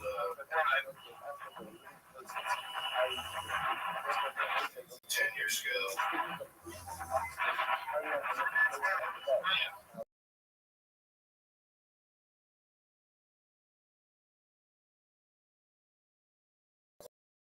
So yeah, this is before I end this video. A bad thing for Sam Hyde, one thing. Like, will he be doing more podcasts after people saw how he reacted to Harlan's trolling? I personally think it's just good PR for him and Harlan Williams. But do let me know in the comments what you think of it all. And as always, thanks so much for watching.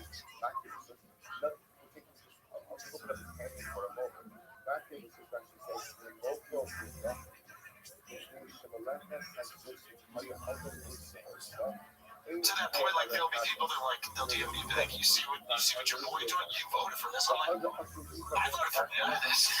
You're doing the exact opposite of everything I voted for.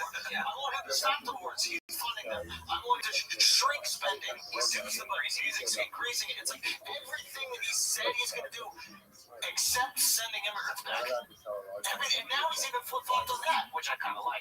But he's like, oh, well, we kind of need the people working in restaurants, and we need our farmers. It's like everything that he said that he was going to do that he can't do, he said to us, which is important. All right, so after about 5 short months of Trump being president, the podcast bros and the Rogan sphere are already backpedaling on voting for him and publicly supporting him on their podcasts to hundreds of millions of voters in America. Like as you just saw, Andrew Schultz is completely baffled by what Trump has done in office since being elected, claiming he voted for none of what Trump has been doing. Let's not forget that this is the same guy who was all giddy and excited at the thought of his podcast swaying the election after their Trump interview.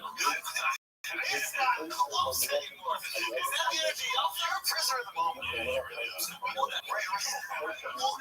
Before Trump came on, you're like, yeah, either way, it's very close. Before he came on, I was like, yo, guys, cheating. I was like, it's coming on here. He got me down bad. He got me down. I mean, no, we're the best. Hell man. And then after the interview, obviously we saw the reaction. Then you got 20 or 25 text messages, and you were like, this guy's winning. The 2025 text messages, you know what it was? It was the lunch on the street.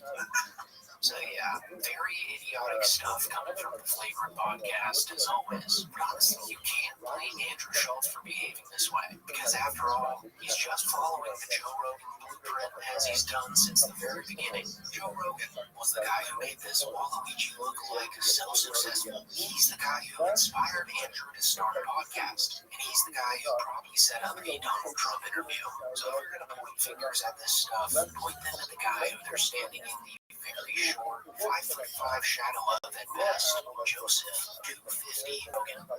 Joe Rogan is also shocked at Donald Trump doing exactly what he said he was going to do, as he was just criticizing Donald Trump and his immigration policies in a recent podcast he did, calling these policies insane. It's insane. Yeah. We were told there would be, there's two things that are insane. One is the targeting of migrant workers, not cartel members, not gang members, not drug dealers, just construction workers showing up at construction sites and greeting them, gardeners. Yeah, like really?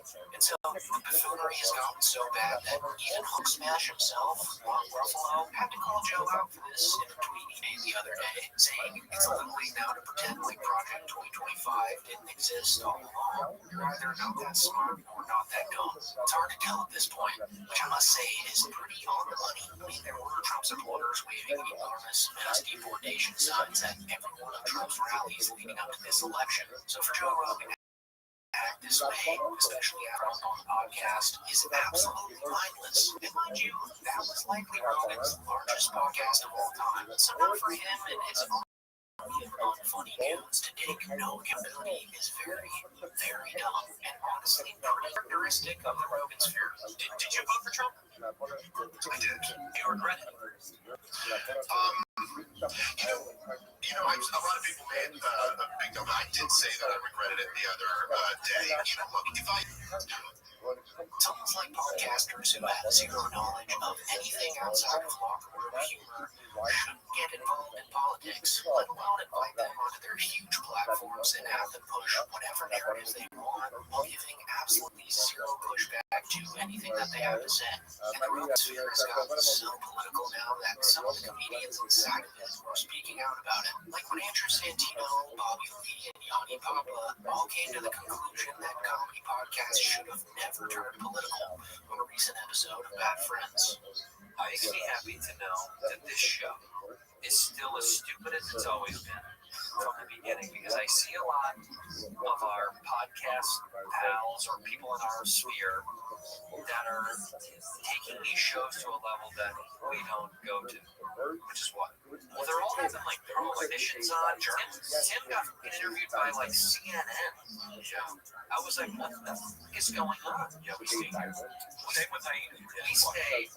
here.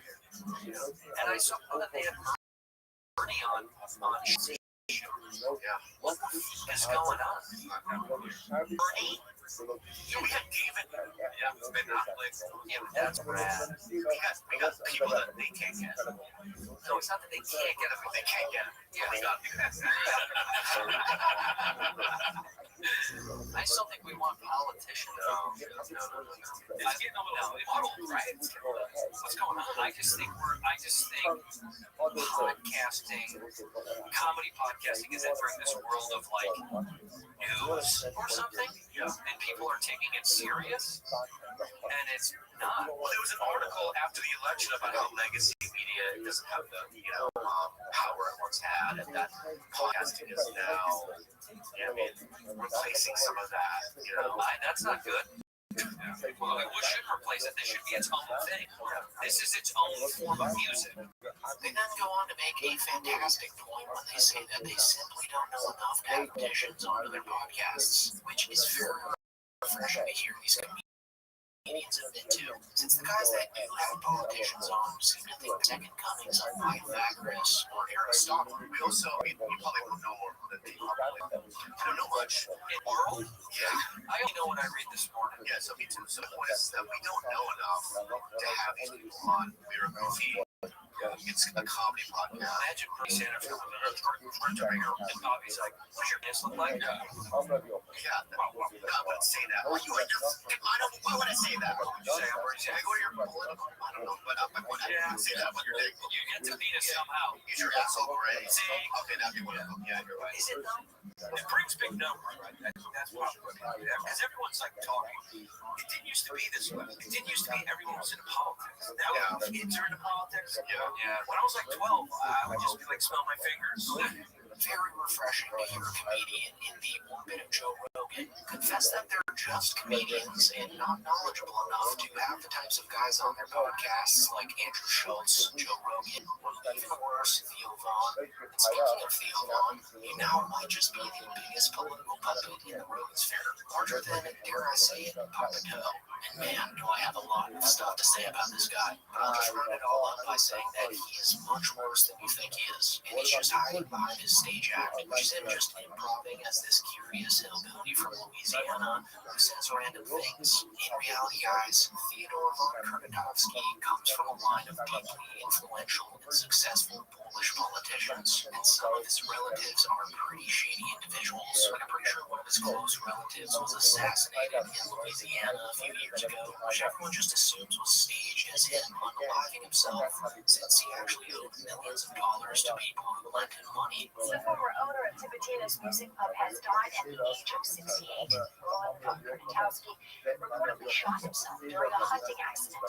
Eyewitness investigator David Hammer recently reported on allegations he took millions of dollars from investors. Kurnatovsky was primarily a real estate developer building wide-praised projects like the Orpheum Theater. But in the last 2 years, von Kurnatovsky's financial life was unraveling. He split with partner Eric George, bounced checks to performers, and was sued by investors who gave him millions of dollars for treasury bonds, only to learn the money was tied up in his real estate projects. And this year, the FBI began questioning the investors about where the money went. And so I have a lot to say about Theo Vaughn because I think that he tries his very hardest to stay away from any criticism. Like the reason you never see P Cringe, Too Lazy to Try, Comedy Enforcement, or anyone in this category make a video about him is because he has the strictest copyright bans out of all the comedians we cover. I mean, they literally ban anyone from seeing even a clip from his show in another video, which is pretty much illegal since all these videos fall under fair use. So, as innocent as he paints himself,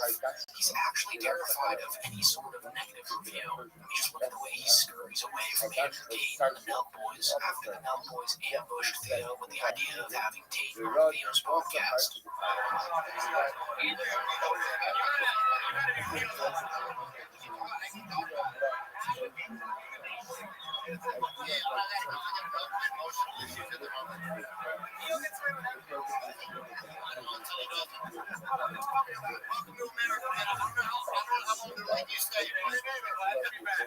So, as shitty as it was to ambush Theo with someone as controversial as Andrew Tate, him scurrying away is very telling of how he be so protective of his image. I'd also like to add that when he pushed that dude by his neck in a random bar in Nashville, everyone and their mothers came to Theo's defense before ever hearing the other side of the story. So I'm just going to share his side of the story with you guys right now to let you be the judge on whether this guy deserved physical violence or not.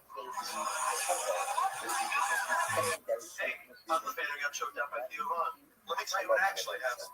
So I'm not just a random fan. I live in Nashville. I play music full time. All of this happened on May 2nd, which also happened to be my birthday. I had my gig from 6 o'clock to 10 o'clock. My friends brought me cake.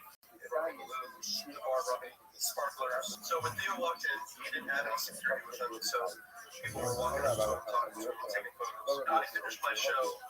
This was like 10:18. Nobody in my party had talked to him yet. We thought it would be a funny video idea to get him and me popping balloons together because he's a comedian. I was trying to be courteous because he was talking to somebody at the moment. So in this next video, you can actually hear me say, I don't want to interrupt their conversation. I was waiting my turn to talk to him. Everybody was all just sitting there having fun, having a good time. Nobody was bothering anybody. I'll show you the full video. That's the guy I was waiting for. I didn't run into him.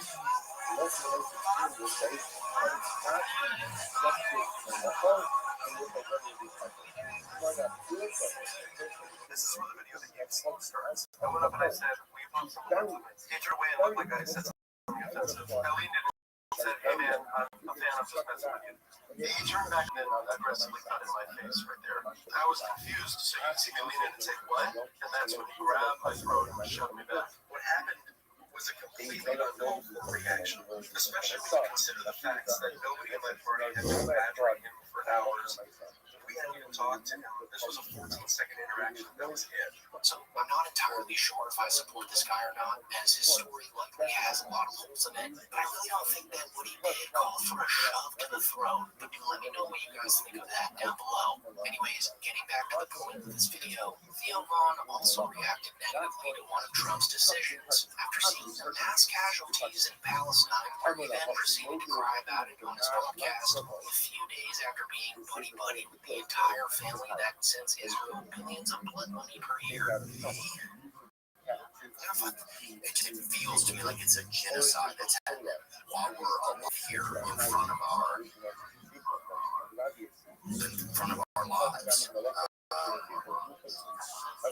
And I don't say that like, oh, you should say something. I'm not a geologist or geographer or anything like that, so I don't know a lot of some of it I do know though. Like I know the basics of the issues over there, and I just can't believe that we're watching that and that more isn't said about it. You know, and it's crazy because our country's also complicit in you know, it's in it, and it has been for a long time, and it's just kind of interesting because you just realize, oh, well, I'm just a member of this country, but I'm just what we want sometimes doesn't matter. You know, and you just have to be a member of the place, and your government is making other choices. So I don't know if I said that correctly. So just praying for those people and just the grief that is all going to cause.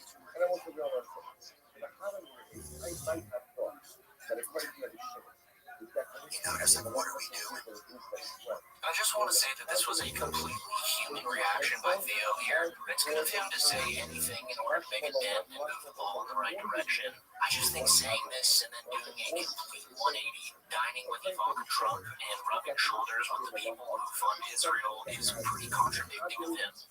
So guys, as more and more Austin assassins come out and visibly regret voting for Trump, it just makes you realize that these guys should have never involved themselves in politics in the first place, since after all, they're just podcasters, with some considering them comedians. I Even my channel is now somewhat political at times, simply because I focus solely on these guys. Like, I never intended to wade into these deep political waters, but here we are, and I am well aware that the comment section of this video is going to be an absolute war zone. So I'm just going to go ahead and turn off the auto filter that YouTube places on my videos right now, just so everyone can say whatever they want. So yeah, sound off in the comments on whatever your thoughts are on this whole subject, as everyone is entitled to their own opinions, of course. And as always, thank you so much for watching.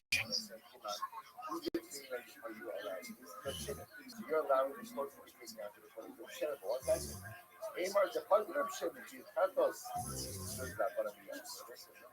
Alright, so it looks like we've got a major development in the current lawsuit that Brendan Schaub is facing right now. Because just a few days ago, an official whistleblower entered the picture and dropped an atom bomb of information that further implicates Brendan Schaub in this alleged CBD fraud scheme. But before we get into that, I'd just like to add that, according to Brady Bell, the one who filed the lawsuit, Brendan was actually just officially served with the lawsuit at his local Lefty's Pizza, which is just hilarious to think about, since he was probably mid-bite with his tongue all the way out when he was served with the lawsuit.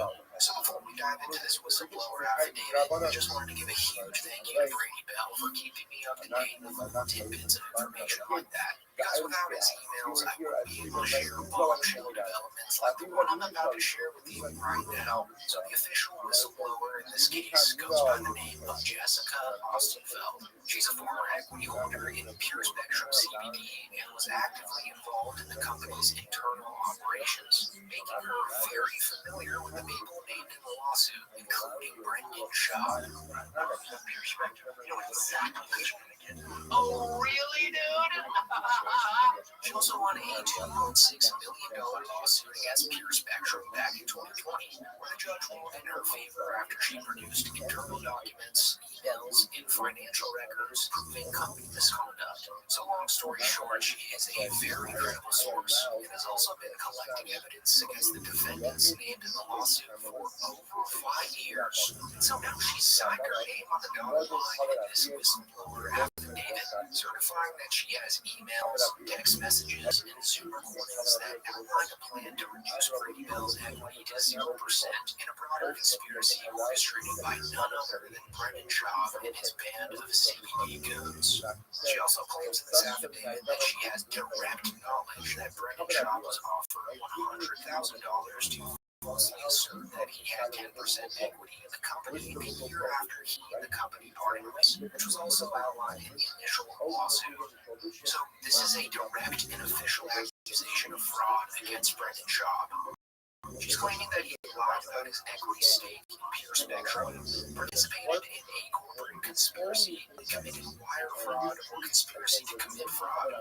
So guys, even though nothing happened yet and it's still very early, simply being named in a whistleblower document as someone who accepted a cash bribe to commit fraud is utterly devastating to Schaub's reputation, especially in the business world. And Brendan Schaub seems screwed at this point, and I think it's time before the few sponsorships he has left plays with him.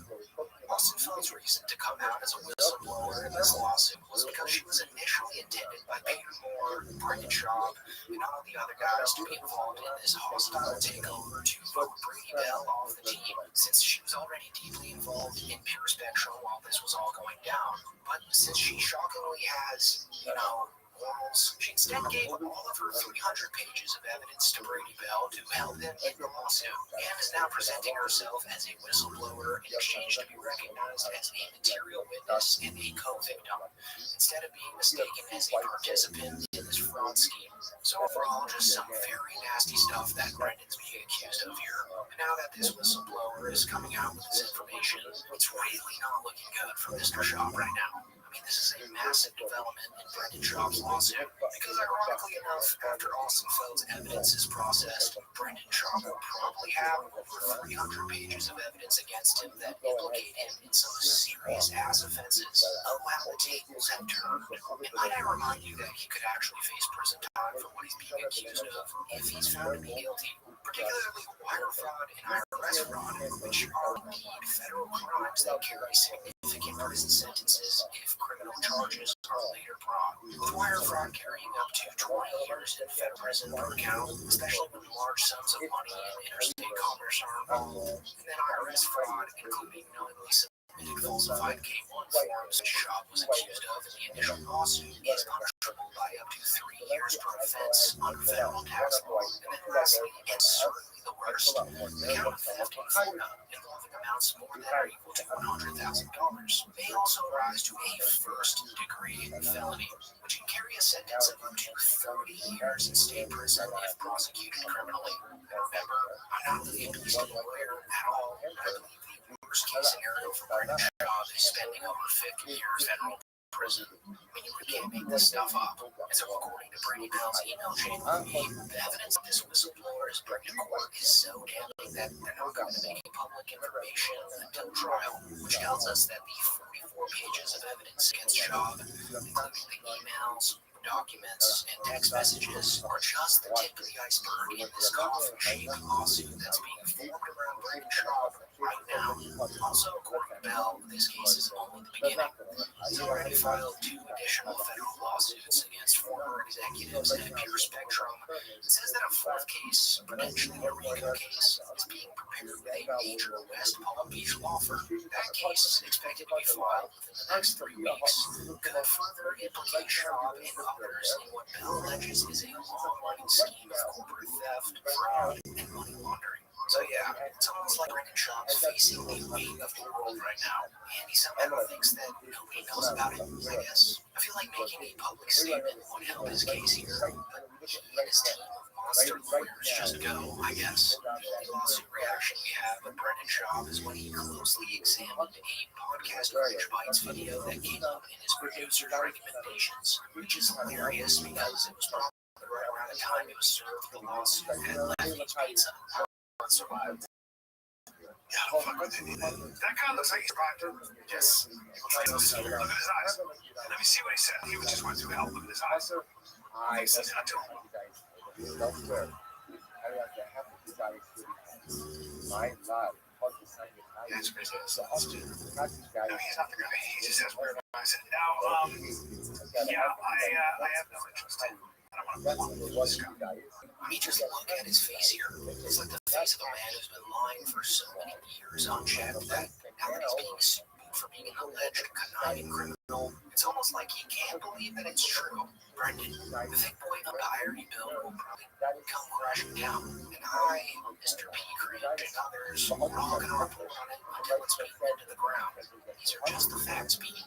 But I'd also like to point out that the only reason Brady Bell was introduced to Brendan Schaub was because of the CEO of Monday, one of Joe Rogan's closest long-term sponsors. So now that Schaub allegedly stabbed this in the back, I don't think Papa Toe is going to be too happy about it. And I can only assume that Joe Rogan's being filled in by his legal team or close friends, and as a result, he is staying very far away from this ticking time bomb. I'm also going to assume that Rogan's not responding to any of Brendan's daily calls or texts, because Brendan Schaub seemed to sneak this Rogan on his recent podcast, talking about how ice baths are stupid and aren't needed if you just do workouts with kettlebells, do things that Joe Rogan preaches about nonstop, pretty personal stuff. You're just not built for taste of nicotine. You're not what? You're not built for the cold, though. It's like you're thinking, like, why are you doing it? I'm not built for the cold. I never do cold. I don't think anybody who does it unless you're a professional athlete. Oh, you have so much inflammation from your kettlebell workouts. Yeah. Pro athletes, I get it, dude. You're working out an hour a day? You think you need a tabletop? As unlikable as Brendan Schaub is, though, this might be the most accurate thing that he said about Joe Rogan's ice bath habits. Apart from that, I think that it's pretty telling that there may be some trouble in paradise in Austin, Texas. So overall, guys, just to sum it up, what we're looking at here is probably the most damaging development in Brendan Schaub's lawsuit so far. Jessica Austin Phil coming forward as a whistleblower completely shifts the momentum momentum of this case. Not only has she already won a $2.6 million judgment against Pure Spectrum CBD, but now she's supplying Brady Bell with over 300 pages of evidence, emails, internal documents, Zoom call recordings, tax records, all PMOing for Mr. Bell to win this battle. Brendan Schaub is being directly named as someone who took a six-figure payout to lie about his ownership in the company, which is a clear accusation of fraud, and it lines up perfectly with the claims Bell made in the original complaint. So from a legal standpoint, this is a disaster. Wire fraud alone carries up to 20 years in federal prison per count. IRS fraud carries 3 years per falsified document. And theft in Florida over $100,000 can hit 30 years if it escalates to a criminal case. So all those charges are now floating just a few steps away from Schaub if this ends up in the hands of a federal prosecutor. And based on how airtight Boston Phil's affidavit is, that possibility isn't far-fetched at all. Brady Bell also explained to me in his email that this is not the final wave. 2 more federal lawsuits have already been filed, and a 4th one, potentially a RICO case. If Schaub's name shows up in that file, which it probably will, it's game over. What makes it even is the Rogan connection. Joe Rogan is not hearing about all this behind the scenes. I think he's picking up on Brendan's calls right now. No.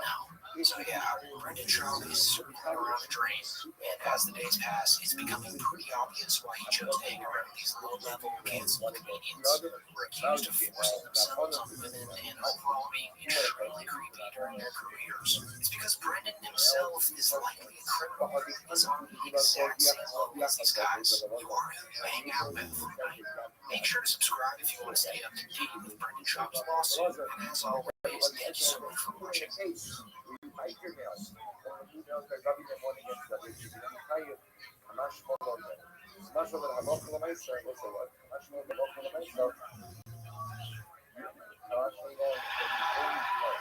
we can. Wow, you are a dumb street brigade. I love that you laugh at these moments. Oh, he's flipping you guys off. You're wrong. You're right. Let's go back to the punchline. And anybody with fucking common sense, not to mention somebody working on the show for 12 years, would know not to interrupt. You figurine. Here he is with the end of his joke. It's Finnegan, everybody. Kill Tony was never meant to be an arena show. It's really impressive that they can fill out these stadiums, and I'm sure the revenue generated is unimaginable for not only ticket sales, but from people buying their merch in troves as well. But the online viewing experience gets ripped to shreds once you realize that arena crowds boo way more, since they feel that they have strength in numbers. How long have you been attempting stand-up comedy? 3 years. 3 years. Where at? Atlanta. L.A.? Atlanta. Atlanta. Yes, sir. All right.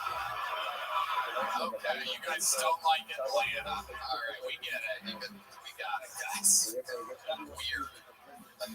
She had to hop to us so we could come out here and talk to you. Holy shit. I know I'm Canadian. 51st state. 51st state. Hold up. Magic crab mouth. Not even Redman. Save it for the comedians. Hit a sound effect.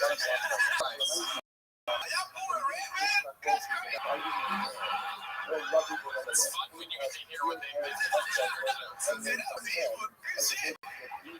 So pretty much every bucket pool from this last week's show got booed. And then you have the echo problems from the microphones, since after all, they're in a gigantic stadium. Right. So, but I mean, And he's a white guy? yeah, he's white. What kind of food truck is it? Slothful waffles. What's it called? I'm sorry, What's it called? slothful waffle. He's wearing the shirt right now. He signed up too. Well, okay. So the arenas are an overall terrible listening experience if you watch the stream.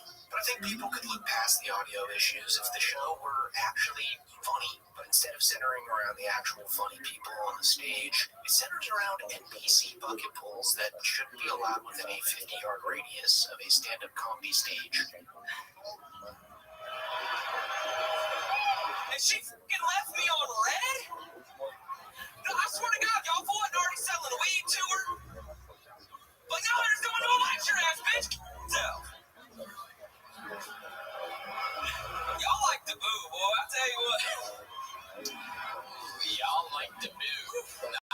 exactly what you want your closing catchphrase to be during a comedy set in an arena.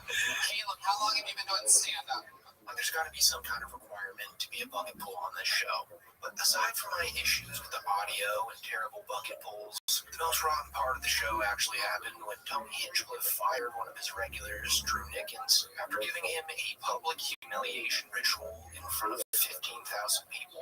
And Tony framed this termination as a competition between four regulars, with the funniest one getting to perform at MSG in August, and the hackiest one getting banned from Kill Tony for 6 months. 4 extra golden ticket winners that were here that wanted to go on stage tonight and do a minute.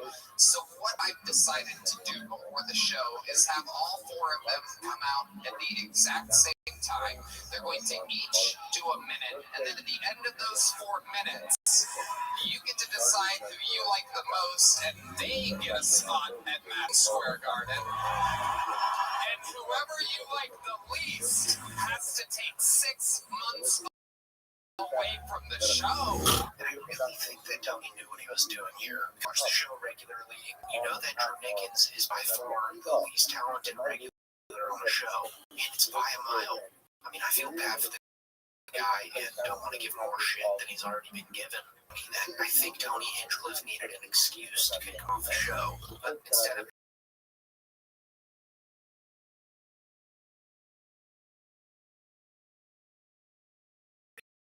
being a good boss and letting see supervillain that 103.7 was his maximum. How many of you have David Jolly winning this?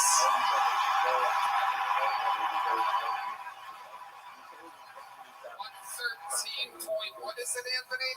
113.9.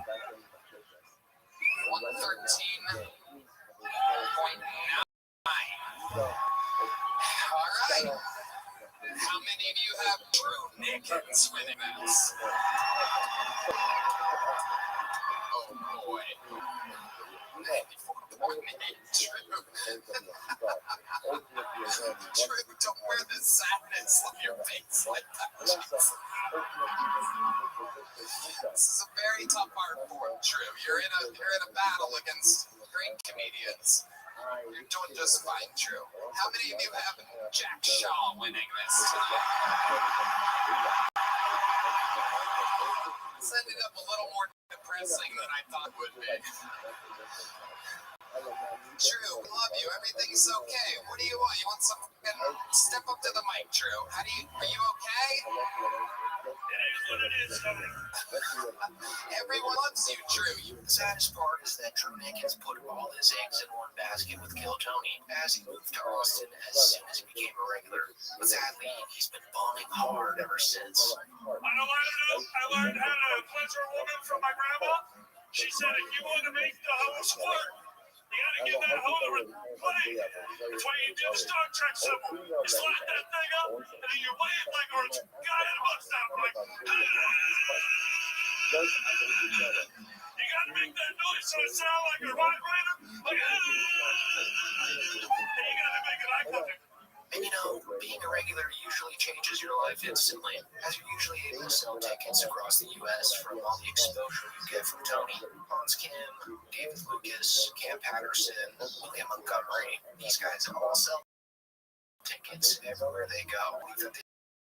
They've become very successful from it all. But I just don't see him getting that same type of love. I mean, I don't even think that the guy is full set ready to go, let alone a minute. David Lucas and the other regulars are great comics, but they at least have a following of people that funny in most cities in the US and Canada, and for Trudeau. And honestly, Tony giving him a 6-month ban was the right decision.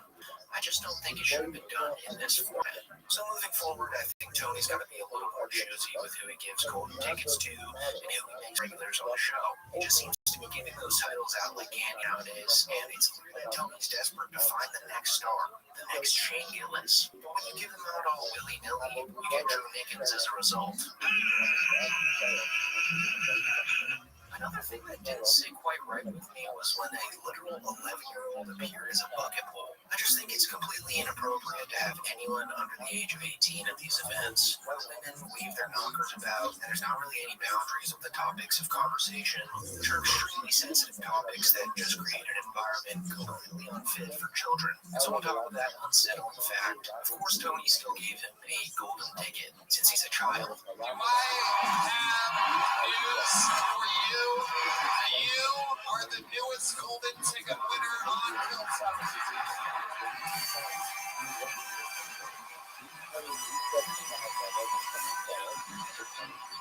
And look, I'm not going to go in on a literal child, but there's got to be 11-year-olds that are funnier than this kid. No? Anyways, the most interesting bit from this performance was when Brian Redband interrupted his set with the West Hollywood Pear Roar, which Tony gets extremely uptight about. Every day, when we walk in there, we're forced to wash our hands like we're carrying a disease. And then we have to eat food that expires in 2 days.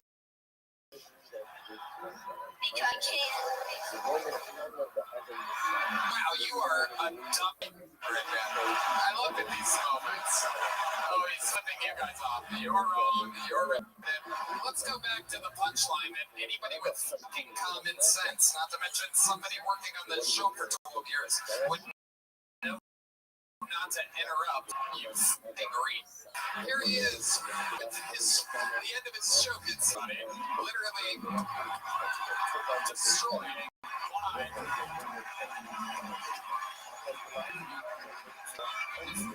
Explain to me what exactly Redband's supposed to do in this scenario. I mean, I don't think that the kid knew that the meow was his signal to stop, and it seemed like he was just going to keep going on with the jokes that his parents clearly wrote for him. So I think Redband was actually in the right here, and it was just a lose-lose situation that he found himself in. So yeah, from the underqualified regulars to literal children getting golden tickets, Kill Tony in Nashville bombed. But anyways, that is it for the video, guys. Make sure to like, subscribe, and comment down below what you think of it all. Thank you for watching.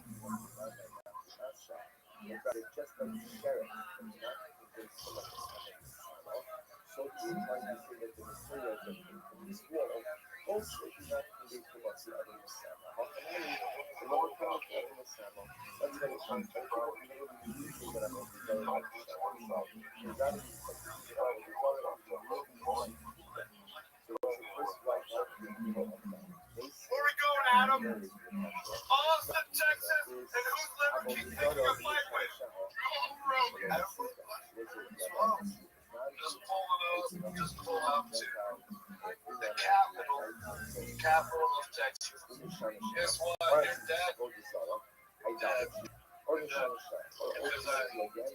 Alright, so as many of you may know by now, the Liver King was just arrested in Austin, Texas yesterday for making terroristic threats towards Joe Rogan. But I think what a lot of people are missing here is exactly why the police arrested him for that specific charge. Because they wouldn't just arrest him for threatening to fight Joe Rogan. That doesn't really classify as a terroristic threat. In reality, I believe the Liver King gave away some key details in the 2 hours worth of manic vlogs he posted to Instagram in the last couple days. But the main piece of evidence being inside this mysterious box that the Liver King brought with him to Austin. But before we get into that, if you aren't quite up to speed with why this all happened, basically this whole thing started back in 2022 when Derek from the My Plates More Dates YouTube channel went on to Joe Rogan's podcast to talk about his bombshell expose video on the Liver King. Hey, Derek, you know, I've followed the 9 ancestral tenets. That went really well. It's the best way. There's no way you can Look like that in your 40s. That Jack, he's preposterously jacked. Now we know that he's full of shit. We're talking about the Liver King. A lot of these things inside there's a guy, if you don't know who the Liver King is, the guy calls himself the Liver King, and he's this guy who walks around everywhere with no shirt on. I've seen him in Vegas with no shirt on, big bushy beard, super jacked, and he was telling people that the way he gets that way is by sunning his balls. He literally lays down with his asshole staring at the sun and eats raw liver and just lives like a maniac. And that's how he's so jacked, but it's preposterous. So this was kind of the beginning of the end for the Liver King, since Joe Rogan and Derek from My Plates More Dates were the first people to truly blast the Liver King for being a fraud. And so quickly after After that, Brian Johnson's brand and business quickly tanked into oblivion. So fast forward 3 years later, and we can now see that Brian Johnson has officially hit rock bottom. The last thing. Or else I'm gonna fight. I'm gonna fight for my family, for what's right. I'm gonna fight.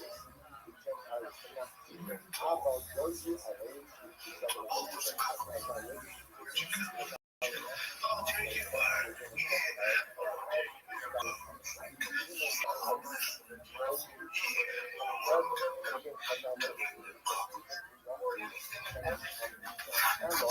Joe Rogan, you don't have to make videos to pretend anymore. All of this is happening, coming to you. I challenge you, man, to into a fight. We don't have to pretend or make any videos. The world is watching how we do videos for us. And, you don't have to hold the camera. You can hold the hand of somebody that you want, because what happens next to you, you're going to need to remember that feeling. You're going to need something more than what you did. So he was clearly begging to be on Joe Rogan's podcast, but obviously Joe Rogan didn't even respond or entertain that in any facet. If Joe Rogan has accepted the invitation to fight, have I gotten his attention yet? Because my goal is I want your attention, Joe Rogan. I want to fight you, real tension. But I want to unite with you too. You can win in the actual physical fight. If you'll just invite me on the podcast, please. That's what I'm asking, please. I'll be on the podcast with you. Not to fight. Just to bond. You see, Joe's already made it abundantly clear that there's no reason for him to ever be a guest on the podcast, since there's nothing that the Liver King could say or do to save himself or his brand at this point. It's probably never going to come out. Does he have a team? Yeah, it's pretty elaborate. Like, his team was, he has a media team that he hired to kind of like, Right, but they're just saying, oh, yes. One of them came up to me in Vegas. Oh, really? Yeah, one of my security guards. He's like, I'm a producer for Liver King. I'm like, what the fuck do you produce? Yeah, I wouldn't be surprised if, like, how many UFC events did he try in? Like, because he was front row at one of my shows in Vegas, damn. at the MGM. Yeah, and then I saw him again at the Canelo fight. He was trying really hard to get on the podcast. He's trying really hard to get on now. He contacted a few friends of mine, and some of them that are like Bert Kreischer, when they had him on the show. They told me he's trying to get on. For what? For what? Say that more? Like, come on, this is dumb, man. This is a fucking, you ran a company and you got busted. And it's unfortunate that you feel terrible. I'm sorry you feel bad. Because that's just what happens when you get caught lying. But you didn't have to lie. So being that Rogan never gave Brian Johnson the time of day, Johnson resorted to threatening Joe Rogan's life, as the next day he'd post a video saying that he was going to the city of Austin with this mysterious box with Joe Rogan's face on it.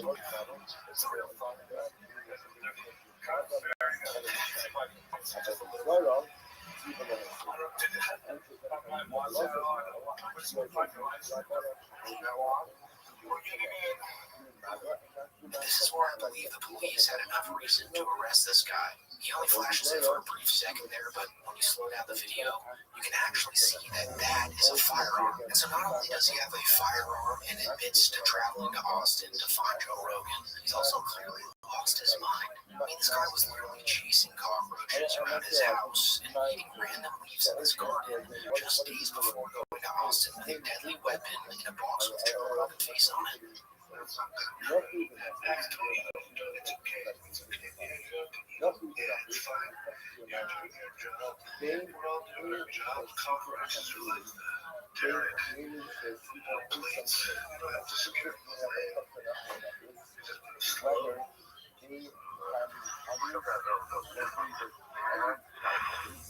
No more than you.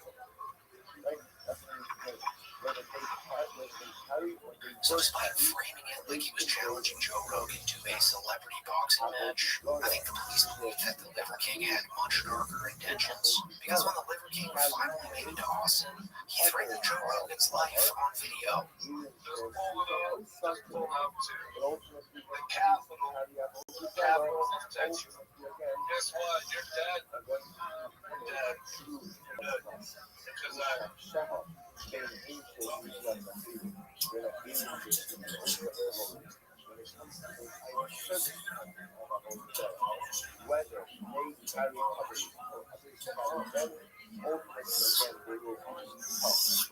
So the night before he was finally arrested, the icing on the cake was in another vlog he posted to Instagram where he'd hint that people would no longer see him after tomorrow. So that's what I'm fighting for. So this is a whole for you. That's not the secret. The secret is this. It's a wonderful for me too.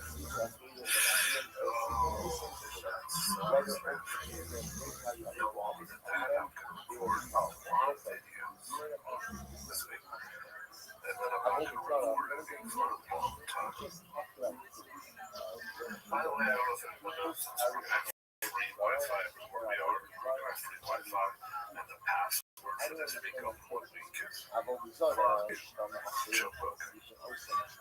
So I think it's safe to assume that the Liver King actually thought he was going to go to the mothership and use the weapon in that box, since Joe posted on his Instagram earlier that week that he'd be performing there Tuesday and Wednesday night. So then the very next day, he finally got arrested.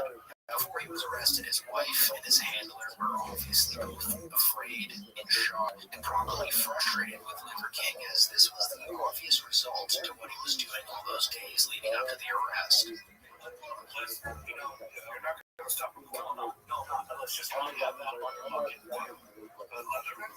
leather knife in it. I know, but it's not a leather knife. They're going to take it off of you. Okay, keep protecting me like either they're going to try to go say anything. You never have to be embarrassed of family. Ancestral honor is called reputation. With the Liver King family of those. Kind of scary. He's kind of scared down. Do you need anything else? Okay, just a quick glance around. We don't need to talk as a family. We're going to record everything. We always talk as a family. Talking is a lie to begin with.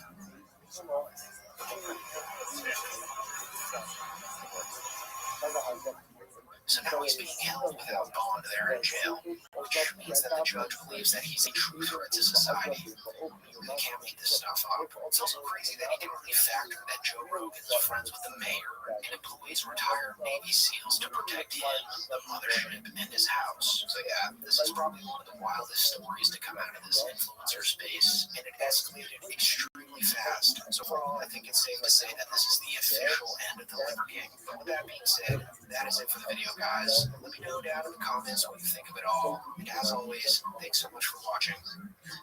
Liver King confession.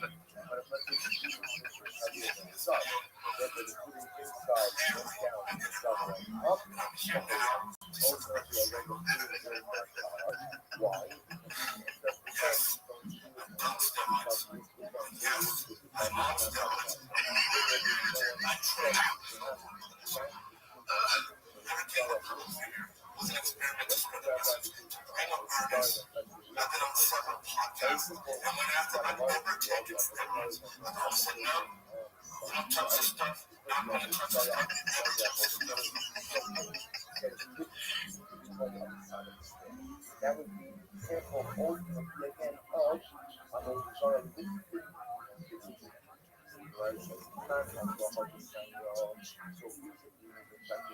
So in the latest episode of Kill Tony, Dave Lucas proved to us yet again that he's not only a creepy guy, but a downright terrible comedian as well. Because when it was time to do the roasting that he's known for, the guy who sells Roast God merch never really did any roasting. He couldn't even go back and forth with the bucket pulls. Like when he told this random bucket pull that he wanted to bang his girlfriend, he basically just sat there in silence when the guy clapped back at him. Then he refused to turn it into a roast battle after getting owned. Your girlfriend is in England. Yeah, she goes to a different country. What bar does she work at in England? I don't know. I go there in 2 weeks. I want to fuck her. Yeah, you're too big. Too big. Oh, yeah, for sure. You look gay. I can take your girl. Get real here for a second. David looked at me into the eyes and said, I'm going to fuck your girlfriend. She ain't never had stomach on her forehead. I'm sure what it's about. You gotta fit to the door first. Oh, my God. This is not turned into a roast battle. Oh, my God. You see, the craziest part about David Lucas is that he actually believes that he's this ultra smooth, cool guy chick magnet that girls can't get enough of, which leads him to say stuff like this. In reality, though, he's just another sex pest lurking around the mothership, and at this point he should be behind bars for the stuff he's admitted to doing. Let's not forget how he openly confessed to putting his girlfriend into a John Jones-style canteen until he TKO'd her unconscious. It's crazy. And she was taking a shower. She was like, go somewhere. And I was like, yeah, you about to go out and meet your hoe. It's good. I was like, I might as well just stop recording with your ass. And then she said something like, I was like, yeah, I was talking shit like, yeah, you're going to miss this dick. And she was like, I can always suck another.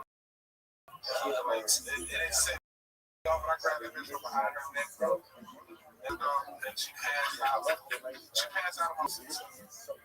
Oh my God, I was so scared. Then in the shower, She was trying on. Yeah, bro, she collapsed. That was scary. what'd you do? So she hit the ground. She was I started crying. Drop her or you sort of set her on the Bro, ground? I literally, like, imagine somebody pass out. Yeah, And I wasn't prepared to catch her body. Catch her phone. literally and figuratively. Man, listen, bro. When she fell to the ground and she woke up, she was like, what happened? What'd you say? Slipped in the bathtub? I told her she was yelling. She just fell out. How'd she take that? So this is the type of guy we're dealing with, right? He literally refers to himself as a gorilla pimp in this podcast, bragging about pulling WWE moves on women all the time. Bitch, before the pimp, you expect to get cheated on. Gorilla pimps ain't no pimp. What is a gorilla pimp? Yeah, like that means he's,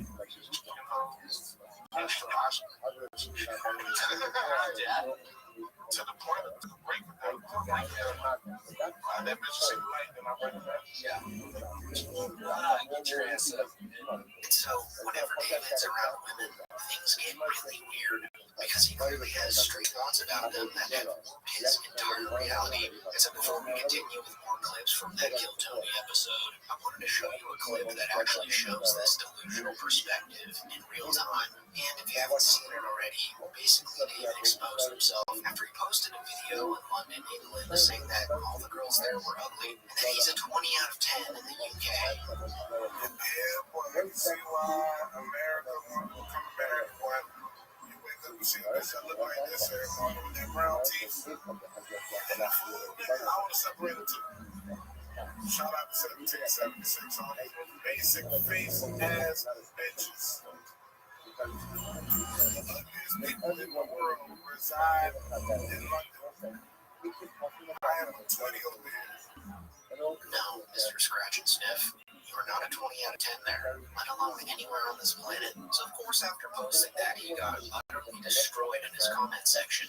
Because despite the fact that he calls himself a comedian, it's very obvious that when he talks this way, he's being 100% serious. And he just masks it with the cadence and delivery of a joke. But anyways, getting back to the Kill Tony episode, it's been a while since David Lucas' appearance on the show, with his last one being from the fall of 2023. He's also been mostly quiet this year when it came to podcast appearances or specials, which happened almost directly after getting destroyed by the likes of The Elephant Graveyard, Too Lazy to Try, and Mike David from Red Bar. So since then, he's went on this little hiatus into the shadows, and you might be wondering, what is David Lucas doing on this little break of his?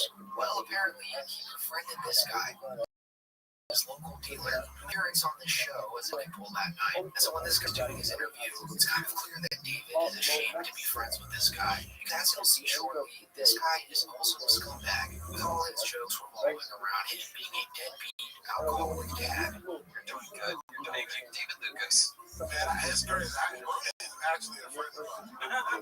Yeah, I'm his plug. I tell him Coke, but Ozempic's not working in it right now. So.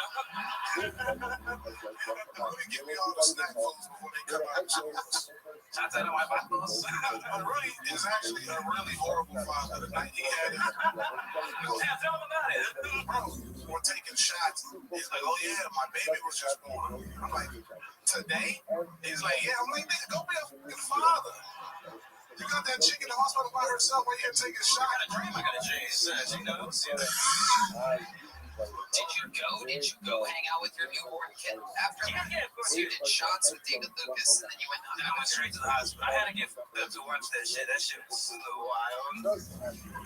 but you didn't even watch it. The kid came out when you were drinking with David, right? Yeah, but I'm talking about like holding him and shit. Yeah. Oh, you had to get drunk to look your baby in the eyes. Yeah, that shit was crazy. Yeah, I was not ready for that. Yes, I see very clearly why you and David get along so well. Into the fridge.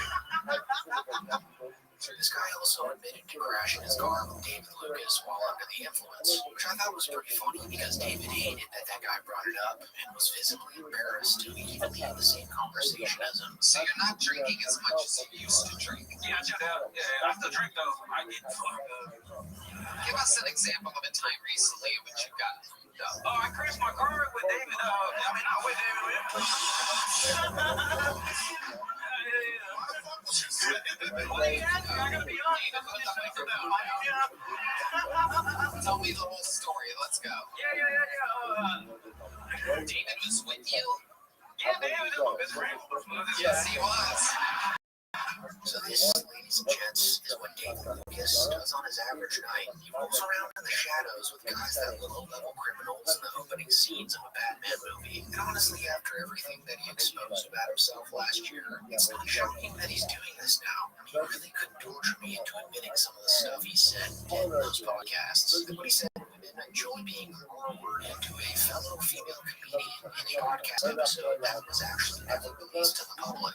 And I'll never get along with David Lucas. He did our podcast and he just said the dumbest shit ever. He said that 8 out of 10 women are come when they are, or something like 80% of women come when they're removed. And me and Ian are like, right, and me and Ian just lost our minds. We just roasted the shit out of him. Where does that come from? He said it was a statistic he found. We roast him until it's 5. Exactly. That's why it's so funny. I'm sure there are. I know there are numbers. The word is they're out there. Is that the statistic was that there's like 5 out of 10 have a physical reaction. Which is like, yeah, you stick something in me a whole bunch, I'm gonna get wet. Yeah, but to come 50% and then he made us. That would be my biggest fucking. Well, he was like, yo, I talked to my lawyer and he said we should actually put that part in. And we were just like, then we're doing the whole thing because that was the only funny part because he just sits there and says, I think it's hilarious. So yeah, this is the type of guy we're dealing with here, alright? You know, he's not a show comic. When it comes to the topic of women, he's sharing personal beliefs, as many other comedians do. He masks these beliefs with the cadence and delivery of a joke. So for people that don't know who he is, it sounds like it's a joke, but he's not joking, guys. For now, all we have left to do is wait for the UK episode to drop. Since word on the street is that it was quite possibly the worst Kill Tony episode of all time. So we're looking forward to that and diving into it. But with that being said, that is it for the video, guys. Thanks so much for watching. Real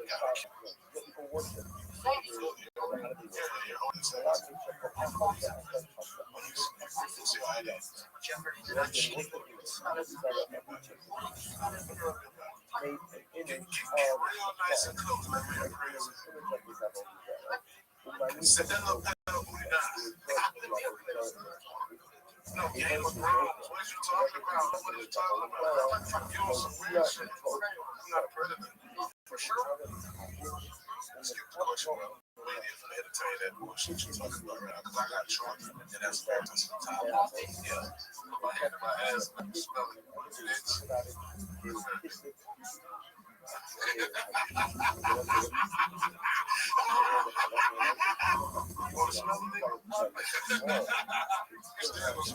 I took no shower and I'm straight on the plane.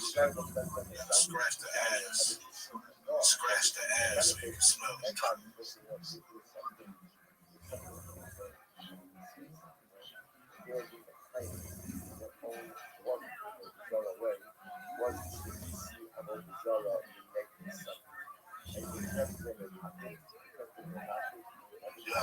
You go through a tough time. I was like, I just went to Austin, man. I'm trying to find my legs. I'm heartbroken.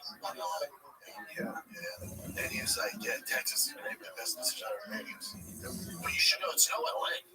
Just don't get, you're going to miss.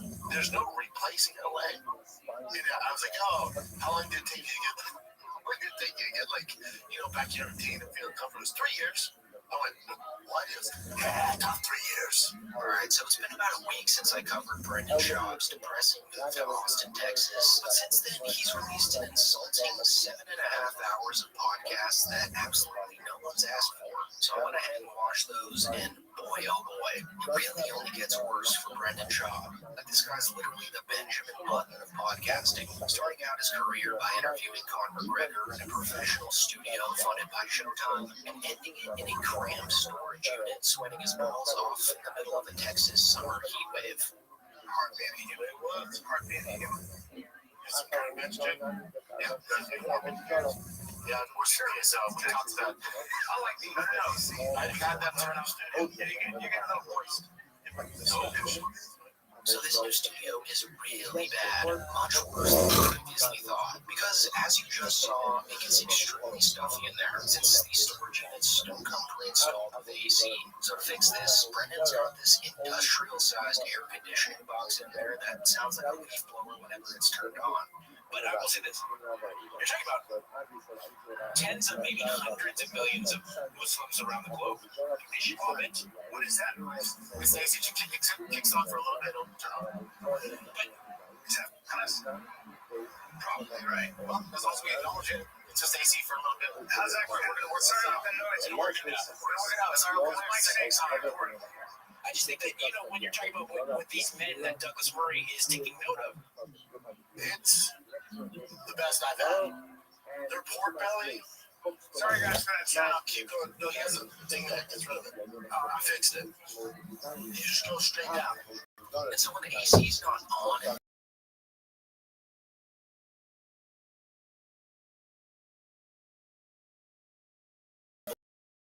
blasting, it turns out. Oh yeah, I'm hard time finding me. That's a train. That's a train. Yeah, there's a train that goes around. I felt everything rumble. I get nervous now. So on top of the loud AC, the train outside, the echo, and the smell of engine exhaust from all of his cars underneath, the funniest part of this new professional podcast studio is that the lights in there go off every 30 minutes or so, since storage units like these have built-in motion sensor lights in order to keep the energy bill down. Old school. It's a sign of respect not to touch it. Also, what people don't realize is in the air world, he wasn't looking at it.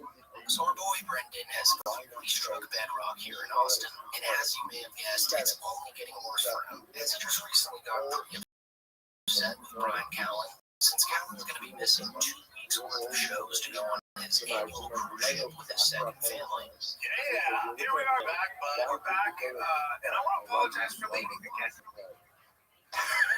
But it's only 10 days. 11 days, 10 days. It's 2 weeks. You're missing 2 weeks. I'm not missing 2 weeks. I'm missing, come back on Tuesday. Well, I'll come back on Wednesday, yeah. I'll be, right. No, but we'll get a podcast in that week, so it'll be 3 shows. I guess. 3 shows. What are you doing? I'm going with the extended family. It's every June, every June. It's so, well, it's my whole family, though. It's my dad, he's 85, like cruise. Well, we take it to high-end cruise. No, but this is a great it's with the kids. And in LA, this usually wasn't a big deal, since there were hundreds of semi-famous people that Brendan could have on the show to replace ranks. But now that they're in Austin, those big names aren't anywhere to be found. So Brendan's left with Joe Rogan's Brazilian Jiu-Jitsu friends and Tim Kennedy for the next 4 episodes of Fighter and the Kid. It's great. But yeah, that's in 2 weeks. We just got her, so that's cool. But I got Tim Kennedy filming next week. It's a very good film. And then I'll probably have Catherine filming. These are good films. Yeah. No, they're not. Like, Catherine was just on the show, and he actually had some pretty interesting things to say, but for whatever reason, Brendan loves interrupting Catherine more so than the usual guest. Like, I don't know if you guys remember, but that legendary clip of Brendan interrupting his guest is from the very first podcast Catherine did with them. And in that clip, Catherine gets visibly very irritated with Shaw. The jelly beans give you amazing energy and they get you fired up for 20 minutes. And then you realize, like, that's not sustainable. I don't know if it's a potato, like, I don't know if it ever goes. So I always have it's just controlling the box. Like at the gym on my shoulders, I can tell you every day. This morning, I woke up, I have a nice house, great family, drove my dream car here. So in the most recent Catherwood episode, nothing changed, as Brendan is still the world's worst interrupter. Something that will save you, use your suffering as an asset, and that is boxing. Maybe someday that'll change. I don't think so. I don't think it ever changed. Now, boxing's tough, but big stuff. So another hour of Brendan interrupting Mike Catherwood is going to drop, and then we get a podcast with the Days. Warrior Assassin Tim Kennedy. So just a lineup of exhilarating guests coming up these next weeks that I'm sure will boost their numbers, right? Audio, don't get it twisted. Audio still Not a joke. Brendan Schaub is simply not a draw. You see, the majority of his views are from bots. An actual representation of the numbers Brendan would pull without the bots can be seen in this depressing podcast he did a few days ago, which is still yet to crack 2,000 views as of right now. And hilariously enough, the hosts of this podcast actually sort of troll Brendan with their interview questions, which sort of upsets Brendan a little. Why don't you walk us through kind of the arc of your life, I guess, in a certain perspective? Is that too much? No, I feel like the movie's not done. Hopefully it's not. No, another chapter. Yeah. But do you ever do stand-up still? Like, so when you're out in Austin, you won't go to the mothership. I'll probably hang out some, but again, it's like, I don't get how guys do it, God bless them that do, but I just can't find the balance of getting back into stand-up and being a good dad. I can't. I just can't. Everything I'm doing, It's crazy, guys like Tom Segura and Bert Kreischer pull that shit off. Tom Segura's young kids, and he works it into his comedy and stuff. It's really fun. And the wife, Christina, she's also traveling down, and they do the podcast, the YMH Studios. Like, I don't know the person that I figure it out. It's like, You see, Brendan's used his family as an excuse to quit comedy ever since he couldn't sell tickets at his local bar. So for him to still be using this narrative and believe that people think he isn't lying is actually insane. But kudos to these guys for asking him that. I mean, they clearly knew what they were doing here. And this older fellow also trolled Brendan while Brendan was taking him for a ride in his Humvee. funny, isn't it? After all of us being used to being really fast shit. I mean, this is a fast Humvee, but the whole time you're like, maybe a few hundred horsepower more with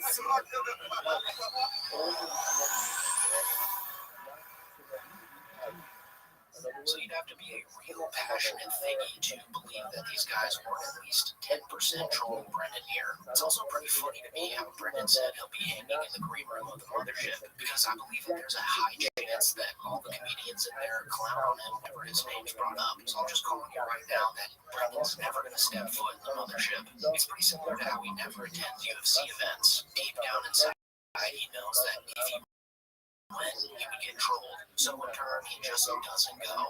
Also trolled, the last episode of the Golden Hour featured Chris D'Elia and Eric Griffin roasting Schaub right in his face. I drove past Michael Jackson's house. That's I can't say that. I drove past Michael Jackson's house. Dude, I I said, oh, God. Damn it. God damn it. Hey, you know what? It wasn't supposed to work out. Because if you didn't know already, for 2 years, Brendan Schaub has been subjecting these two guys to his bullying, and they were very clearly fed up with Brendan during every episode. So in this last one, it was almost like they could get everything off their chests before Brendan finally leaves. Oh, man, he doesn't have to do this. Happy leave day. Happy quit. Happy day. Everything changes to you. Downhill from here. Thank you, Brandon. All because of Brandon. Welcome back now, you hear? And so at first, Brendan was going along with the roasting, laughing like anyone else would. But as the podcast went on, the roasting and insults just never stopped. And after a while, you could tell Brendan was getting tired of it.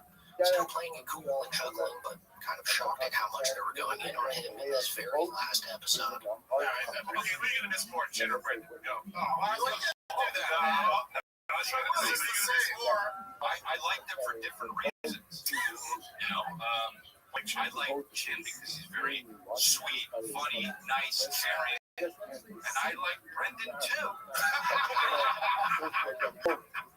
It's just different. Yeah. But the most awkward part of this podcast came after Eric Griffin was speaking about his recent appearance on Family Feud, which Brendan had no idea that he had filmed already, to which Chris and Eric take offense to, since after all, they were the two professional comedians that saved Brendan's show after Theo quit The King and the Sting. So they kind of let Brendan hear it for the last time here before he abruptly leaves the podcast early and never returns again. I'm not going to talk about it a lot until it comes up. I did Family Feud right. Everybody was like, it would be great to have the mic. No, we just did it. When it's time I wasn't here. No, I do. Oh, yeah? Why is she so fucking cute? I'm just saying, you look at that little cat,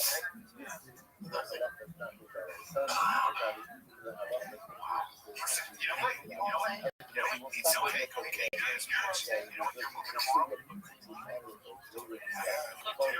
kind of phoning it in right now. I don't like it. I don't like it. I don't like this phone in right now. Yeah, 5 more minutes. He has to go. It's already changed. He got his cake. Bye, dudes. All right, that's for you. That's it, bro. Last one in LA, boy. Next time we see you, you will be still right there, bro. I'll be right here, but just. Love you guys. Thanks again. Yeah, man. No problem. Take it, put it in your pocket. Take some cake in your pockets. It doesn't feel good. Hug him like bitches did. Y'all are fabulous. Yeah! That's what I always thought, and we did it! You know what it is? Dude. Finally.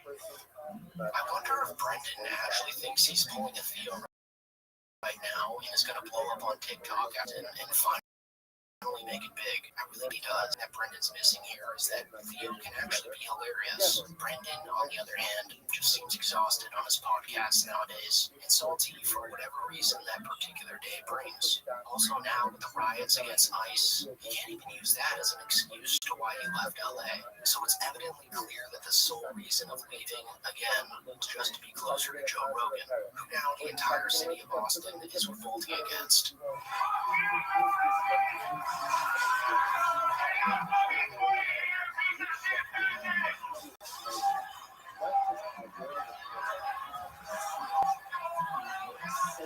So yeah, just wanted to bring you all up to speed with Brendan's life, because I know you all care so much. Also real quick, just wanted to give a huge thank to all of you for getting me to 1,000 subscribers. Anyway, subscribe if you haven't already, and as always, thanks so much for watching.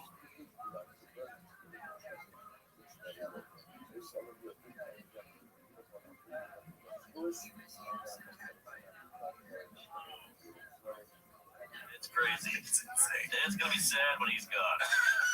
How soon? What's your bet?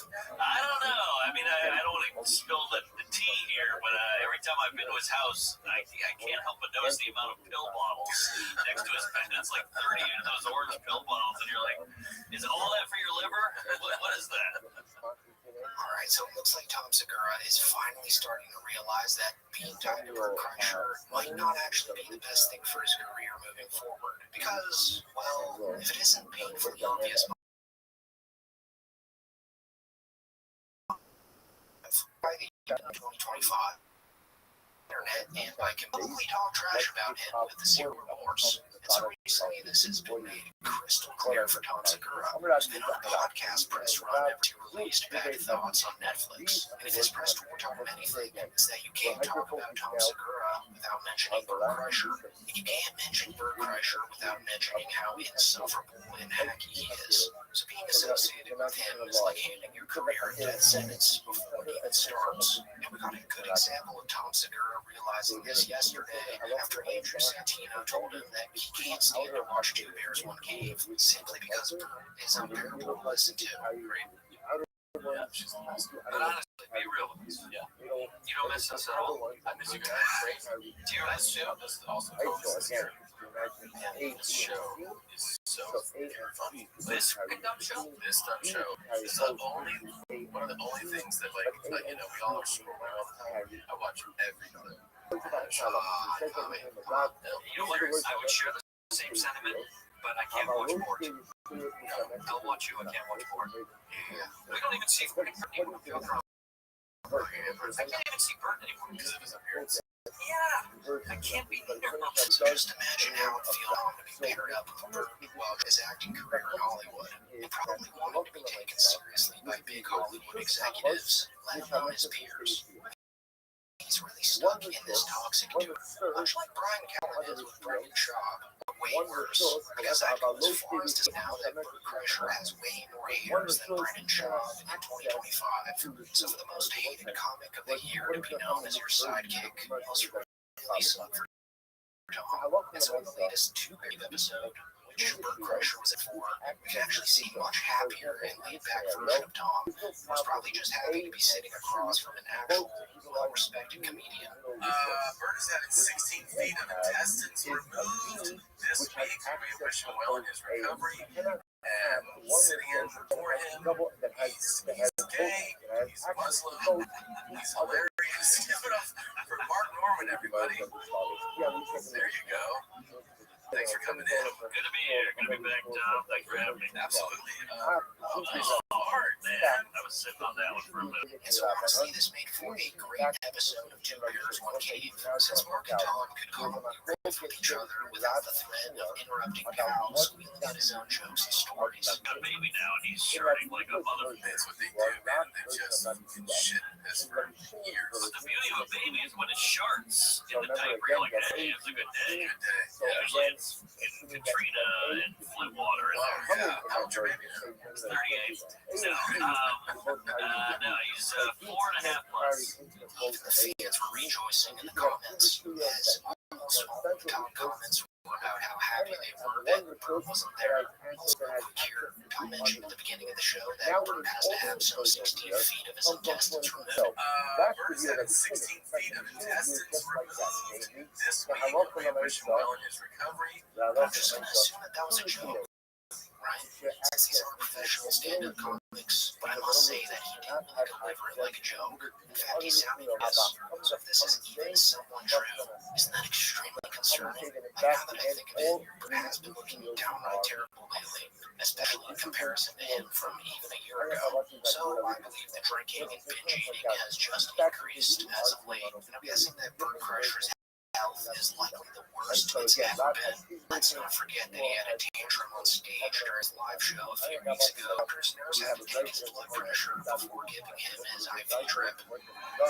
Let's break down that, do not take my blood pressure. Just give me a goddamn IV. I do not want that. Or just give me the IV. Or don't. But do not take my blood pressure. How bad was your blood I pressure? do not take my blood pressure. Is that a good sign? No, the white coat syndrome, and I don't want to get 2 bags. I'll be fine with 1 bag. Just do not take my blood pressure. If you're going to take my blood pressure, I don't need an IV. Stop. No, I'm not getting one. Why? No, there's 7,000 people here getting my blood pressure. And guess what? If all 7,000 want you to get your blood pressure, stop. Game's over. I'm not playing. Stop. Game's over. No, it's my arm. And I hold it tight. Nori, get up here. Nori, come here. Nori's fine, man. You don't go Nori.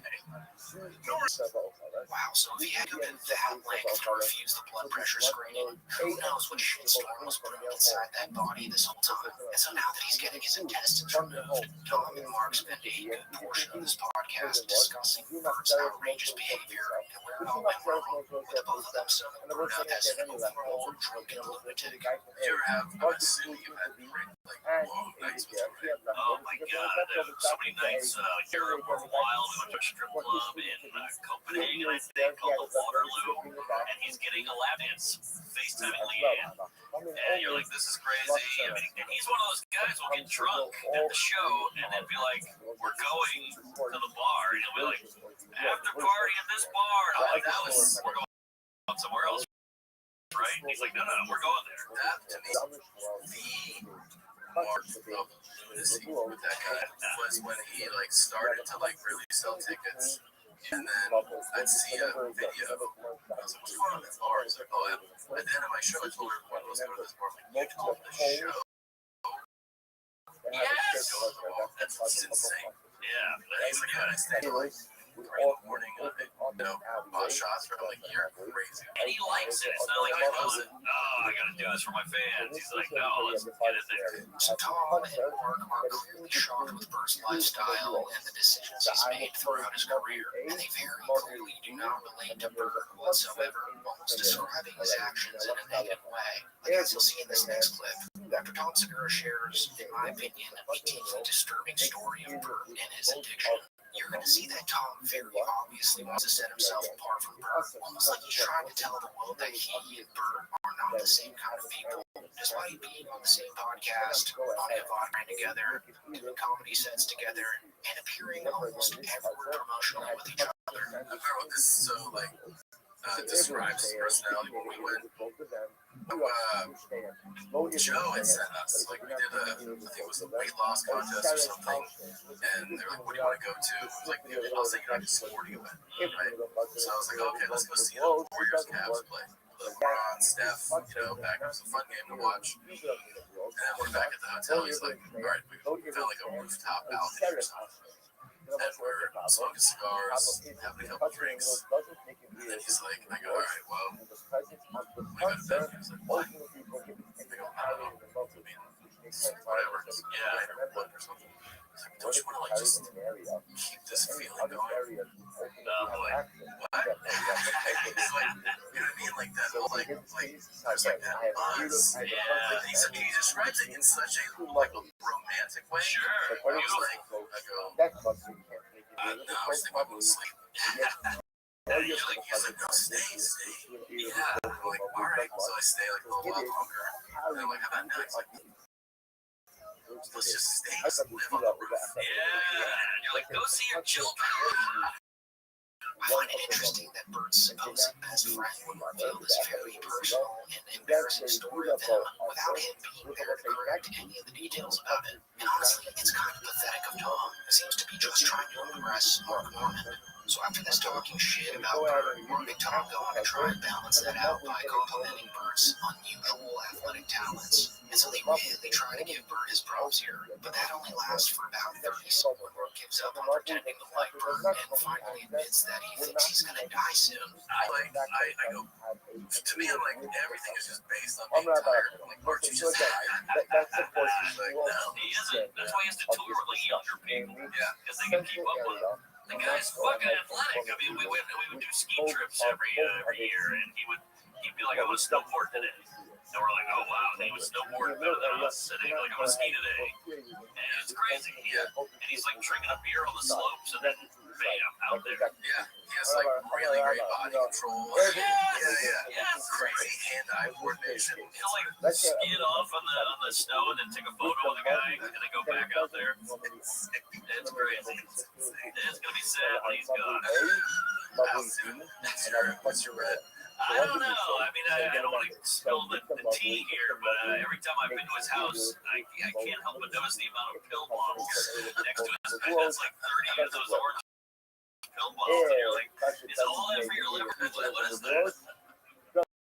So even though Bird seems to be going through a worse head right now, and is in fact recovering from surgery, since he confirmed it in this podcast that dropped yesterday, it seems that Tom only wants to separate himself and his public image from the walking train wreck that is Bird Crusher, because Tom wants to be the next action movie star. That reminds me of someone. I really hope a slew of shocking allegations doesn't come out about this guy before he makes it big. That'd be awful.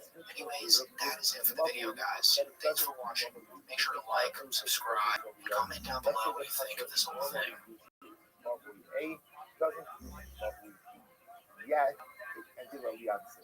Ultimately, again, it's a lovely that his blood is committed to. Brian moves. What happens to the podcast? We've always figured it out. He has to do what's best for him. That's what's best for Brian. Might be what's best for finding the kid. You gonna miss LA a little bit now? Yeah. Well, that's kind of pretty much it. I mean, that's our Texas episode. Alright, so things are looking pretty sad for Brendan Schaub and his so-called career right now, because if you don't know already, Brendan Schaub recently moved him, his family, and his entire podcast studio from Los Angeles, California to Austin, Texas, for seemingly no other reason than to third wheel Joe Rogan and Brian Callen, who have been thinking up together in the green room of the mothership for over 4 months now. That's funny. I'm just enjoying, I am enjoying Texas. I'm enjoying the mothership. The mothership a lot. But being that Brendan Schaub quit comedy over a year ago, and on top of that, never even got the invite to the mothership while being an active stand-up comic, this move just seems really desperate and honestly just sad at this point. And I think even Brendan knows this, because in the first ever podcast he recorded from his brand new studio in Austin, he just looks like he has this impending feeling of doom on his face. It's like he's slowly realizing how much of a downer it really was. Still work in progress. We got enough to do a show today. You'll probably get later today, so we're up and running, man. And just to show you guys how bad of a downgrade this move really was, for starters, his new studio is terrible. Certainly much worse than his previous one. You only can't call it a studio. It's literally just on top of some scaffolding in a huge concrete garage where he's going to keep all of his souped up midlife crisis cars underneath. So of course the echo and reverb in there is just downright horrendous. That's it, Austin. So by the way, apologies to the audience. This thing is, this new studio is so huge, it's making really echoey for a little bit, but we're going to eventually fix it. We'll get some sound absorber and stuff going. Yeah, very good stuff at this point. This is, take down some walls. I like this, though. It feels very quiet. It feels very good. Industrial, shoppy, podcasting, real podcast. No, that's the one thing about HOA. I can only imagine the huge cost of professionally soundproofing a space big in order to match the sound quality of their previous studio. Also, if you know anything about Brendan, you know that he's a downright cheapskate when it comes to paying people. So I don't really expect that terrible echo to go away anytime soon. Also, speaking of paying employees, he doesn't even pay his producer Jin a decent livable wage. Jin's wage is so low that after 3 months of house hunting, he can't, for the life of him, find anywhere nice to rent in Austin. So he's now flying back and forth from LA to Austin in order to produce 2 dead-end low-effort podcasts for Brendan Schaub, of all people. What you guys do? You guys got it on Friday?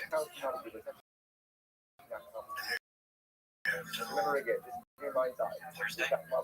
Jim, when you move out, I'm confused. I think you found a place. Literally looking for I've been looking for spots. I couldn't find a spot. Tomorrow at 12:30. I'll be this real estate person. I'll be fine. Just rent for Lovely shows not to make it. Only Lovely A made it. So let's say based on what we said before, so really this whole thing because Lovely is in Paris. Why? Because now Fletcher has access to Lovely A. But yeah, I don't want a piece of crap spot. You're looking for like a rental. We assigned the Fletcher At first, we were looking for a haircut.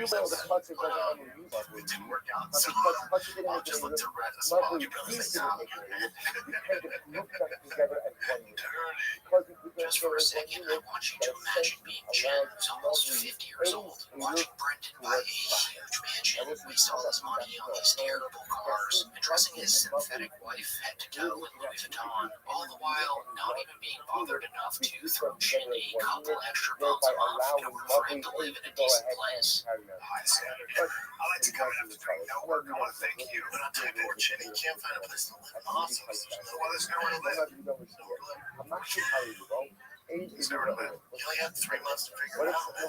But anyways, moving back to Brendan, another funny part of him moving to Texas is him realizing that the weather and wildlife there are like hell on earth compared to sunny California. And you're a car guy. Now, I'm going to need you to understand a couple things. You need a place to cover your car because the weather isn't very cooperative here, and sometimes it decides to hail, golf ball, decides to hit. I'm not kidding. I'm not kidding. I was driving and I got hit with a deer turd size hail, and it was actually kind of scary. It didn't fuck up the test. It didn't fuck it up, but it was so hard. It was like, Jesus, oh my God, what are you doing? We're trying to get in front of so we can so hard on it's out, but we just can't test it. I don't want anyone to be like still, that was kind of crazy. Of course, instead of registering, and it said, Brendan just makes a hacky, low-hanging fruit joke about Teslas and how they're so easy to replace, which is also an annoying brag about how his cars are so rare and one of a kind. Brendan's been punched, kicked in the head so many times that he can't even realize that Brendan's genuinely trying to warn him about the serious dangers of Texas hailstorms. So honestly, there's a very high chance that Shop's gonna get carpet bombed by actual baseball-sized ice rocks while speeding down the highway during one of these advisories. Pray to God that he isn't taking me while it's happening. They don't like when there's a tornado warning. Everybody's dead serious. I'll tell you what's no around here is the thunder and lightning storms. Or the hail. The hail, I've experienced that. Oh, you like Will? No, the thunder and lightning is crazy. It's the hail. And they will tell you, you'll get a notice on your thing, it's shelter in place, you could die. Like, yeah, they'll tell you that it's life-threatening. You're like, what? On its way, like 10-minute warning. It's, yeah, it's about 10 minutes away. It whips up right quick. It whips up and that sky goes black. And then it starts to blow. And you're like, damn, what the hell is this? It's crazy. And also, on top of the really shitty weather, Austin also hosts a variety of highly venomous insects and reptiles. They're actually pretty common to see outskirts of Austin where Brendan lives. And according to Tim Dillon, the lakes there are also infested with brain-eating amoeba. For 4 months out of the year, it's 100 degrees. The lake is vomit-colored and there are brain-eating amoebas that can swim up those and kill you within 48 hours. It's rare, but it happens. But as you'll see shortly, Brendan didn't bother to research any of that until moving there. We have crazy bugs in the house. Oh yeah. I saw a tarantula on the sidewalk. Sure did. And you'll see turtles you'll see turtles, like tortoises. No, you'll see land tortoises. You're gonna see we found a coral snake in our pool 4 days ago. Coral snake. That's a problem. That's a problem. They've got the same venom that a cobra does. They're in the cobra family. So yeah, it just seems like deep down inside, Brendan knows that this move was a terrible idea for him, and it seems like it's actually getting to him now, since as of today, Brendan Shaw buzzed his head in a very 2007 Britney Spears for help. And sure, guys buzz their heads all the time, and honestly, out of all of Brendan's awful cuts, this one infuriates me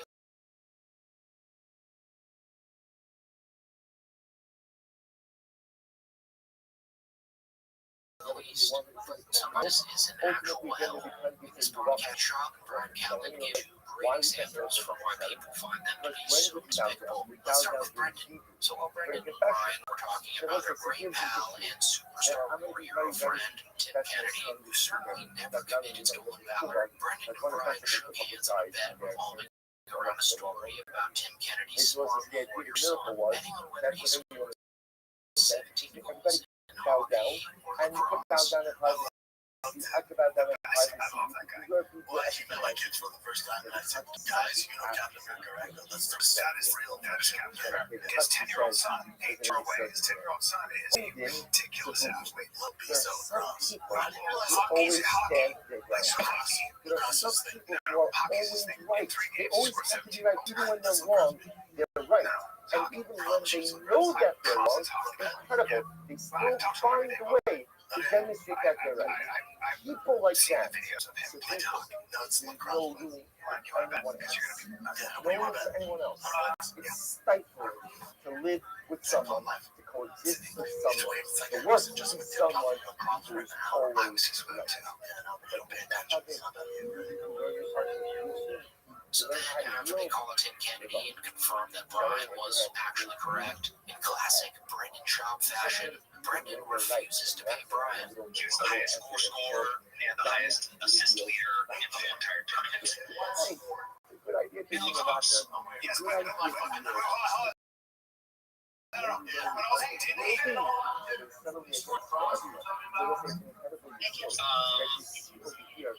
that was hockey. Thank you. I just want. So let's back up for a sec. Now I said son scored 17 goals in 3 games in hockey. You said that's lacrosse. See, but you made a bet. Give me my fucking $100. Give me my $100. Hey Casey. Hey, Chip. Let's rewind the tape and listen. No, I believe you. I'm sure I scored 17 goals in hockey. Tim's story to me. Well, first, I didn't ask if his story to you was, well, I told you something, and you said, no, he's in it. I said, no, that's lacrosse. Right. So, that's hockey.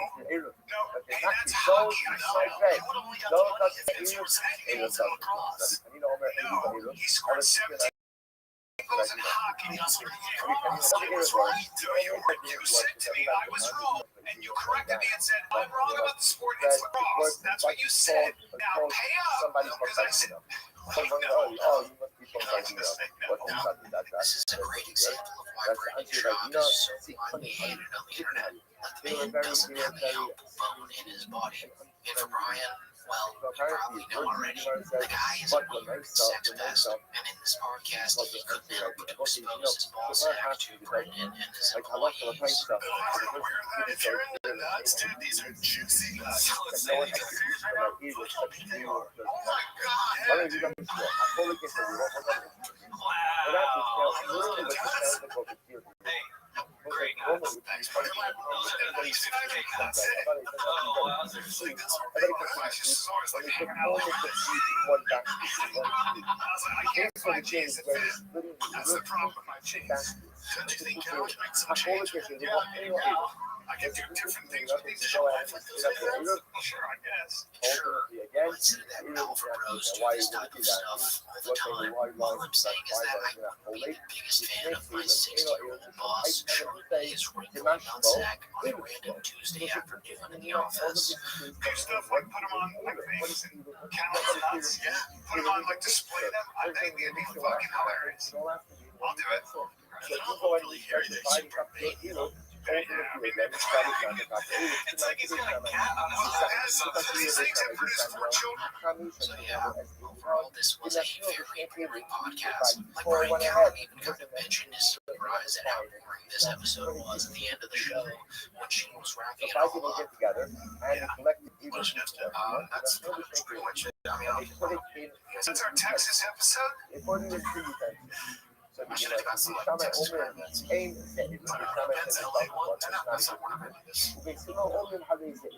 It's funny because Brian's clearly been on top of the world since Rogan gave him the invite to be his best friend again.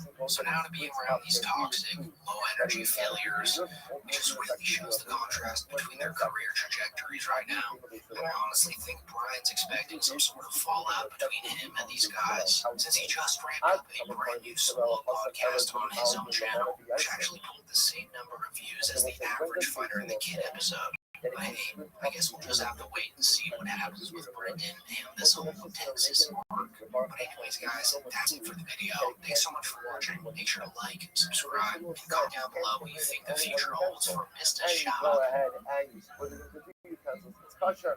Aber hilft the Paugi Mitzvah. Beisil would say, were you intentionally split? In other words, Beisil will say, it could be that what Beisil says, that if you split the earth into two utensils, the earth is going to be kosher. That's Where's what our guest? An hour late now? split. I saw Doesn't this. you have to split it I had a because the similar Moshe thing did not. when we were doing the other pod, me and Sam, and the But producer in goes, Halakha the L'Maisa, guest just said he's going to be, if you mind if he's an hour late, and I go, that's a full pod. or for whatever Don't reason, give me an hour Halakha late. L'Maisa I go, also agree that such he a said, split do you would mind? invalidate So I was like, tell him we mind. You asked. And he goes, all right. Okay, so you can do a half hour late. Is that okay? And I'm like, I guess it's better than an hour, but I'm like, what do you mean, is it okay? You're late. Most of these cases are really the same. What's up, like But it was excuse number one, Oh, where a person says, I'm not speaking to anyone else. All right, so just a few days ago, Eric Andre appeared as a guest on Mark Norman and Sam Morrill's We Might Be Drunk podcast, and the whole thing was pretty awkward. Like, as you just saw in the opening clip there, Eric Andre appeared about an hour late to the scheduled meeting time for the podcast, and before he showed up, Mark and Sam had their producer text him that they did in fact mind that he was going to be an hour late. So even before Eric came, the energy felt pretty off. And for the portion of the podcast that Andre missed out on, Mark Norman and Sam Morrill were already visibly disappointed with Andre. Well, I think he'll have some guilt on the way in, and that'll buy us. I would also go, because it was bad when you fix the drink and the ice is melting. Oh, not a great sign. Hey, you look like you're gonna set up on a date here. What do you drink? I'll be there. Oh, yeah? We should do ice cream next time. When he shows up, it's fun. I go, hey, we tried to give you ice cream. Finally, after about 30 minutes of Mark and Sam going back and forth without Eric Andre present for the show, he finally showed up. And it wasn't quite the Eric Andre that Mark Norman was expecting. I think he was anticipating Andre to be the crazy character everyone loved him as on his hit TV show back in the day, the Eric Andre Show. But the Eric Andre they got was like the real-life, chill version of him now, who's in his 40s, doesn't really drink anymore, doesn't even do stand-up comedy anymore, and really just focuses on keeping things like his insomnia under control. And Mark and Sam brought this up to Eric, and might I add, the most awkward way possible. This is the first drink I've had. How the hell do you know that? You quit alcohol. What are you still doing? I'm trying my old jeans. Puffed up. That's the Want juice. to fit in my old jeans. All right. Well, how the hell? And in those Wranglers. Sweatpants. Well, Sometimes sweatpants. Because I'm fucking. you look fine. I just lost their guns. Wow.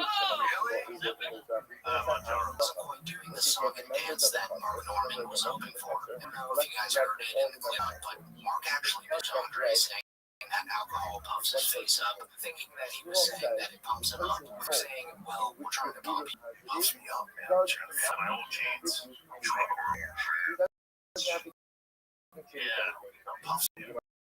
And Mark actually got his issue with this on the other podcast he does with his underling, Joe List, mentioning his appointment with Eric Andre's to flair their show together. Get him on the pod.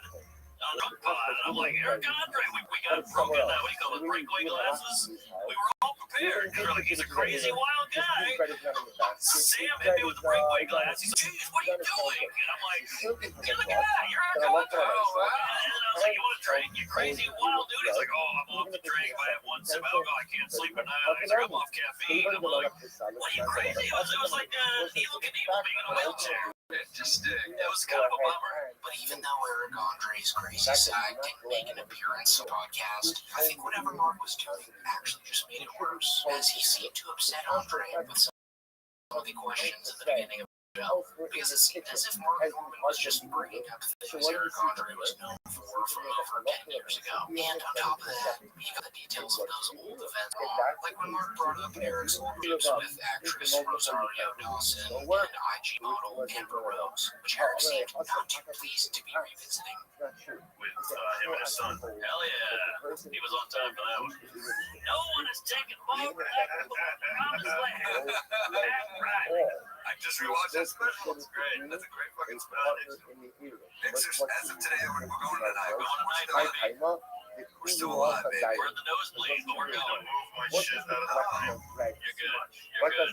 We'll bring you back to the big app. I never wanted to be in LA for so long. It was like, it's like the Bermuda Triangle. I kept getting sucked back in. But you got to bang Rosario Dawson, so I was there for That that. was 10 years ago. That was here. Oh, shit. New York's better, baby. New York. But Amber Rose, You want to talk about my love life? you got a good piece. Let's fucking put it all out of the bucket. Oh, you just went right in. You went right into my love life. We go way Finish back. it. Finish it. You're married. Yeah, Your love life. Eric also didn't really like the fact that Mark Norman kept bringing up his old jokes that he used to tell on stage when he was still an active stand-up comedian. Because if you're not caught up with the current Eric Andre in 2025, he actually quit stand-up comedy, with the last time he performed on stage being in 2020. So for him, it's been over for a while now, and it seems like he would have rather spoken about his current endeavors instead, which is more so in television and podcasting. I mean, that Mark Norman and Sam Morril make their living from stand-up comedy. Of course, they're still going to ask him about it, which turned out exactly as you'd expect. So, what are you working on? You got a pod? I guess that's how Same dates. played at the factory in Ladder, Mississippi. That's a good one. Do it stand up. Yeah, that's what I'm doing stand-up anymore. I haven't done stand-up since 2020, like right before COVID. I like filmed my Netflix special. I Oh, yeah. edited it. February 2020, delivered it. And then COVID hit, and then we were like, we'll do stand-up on Zoom. I was like,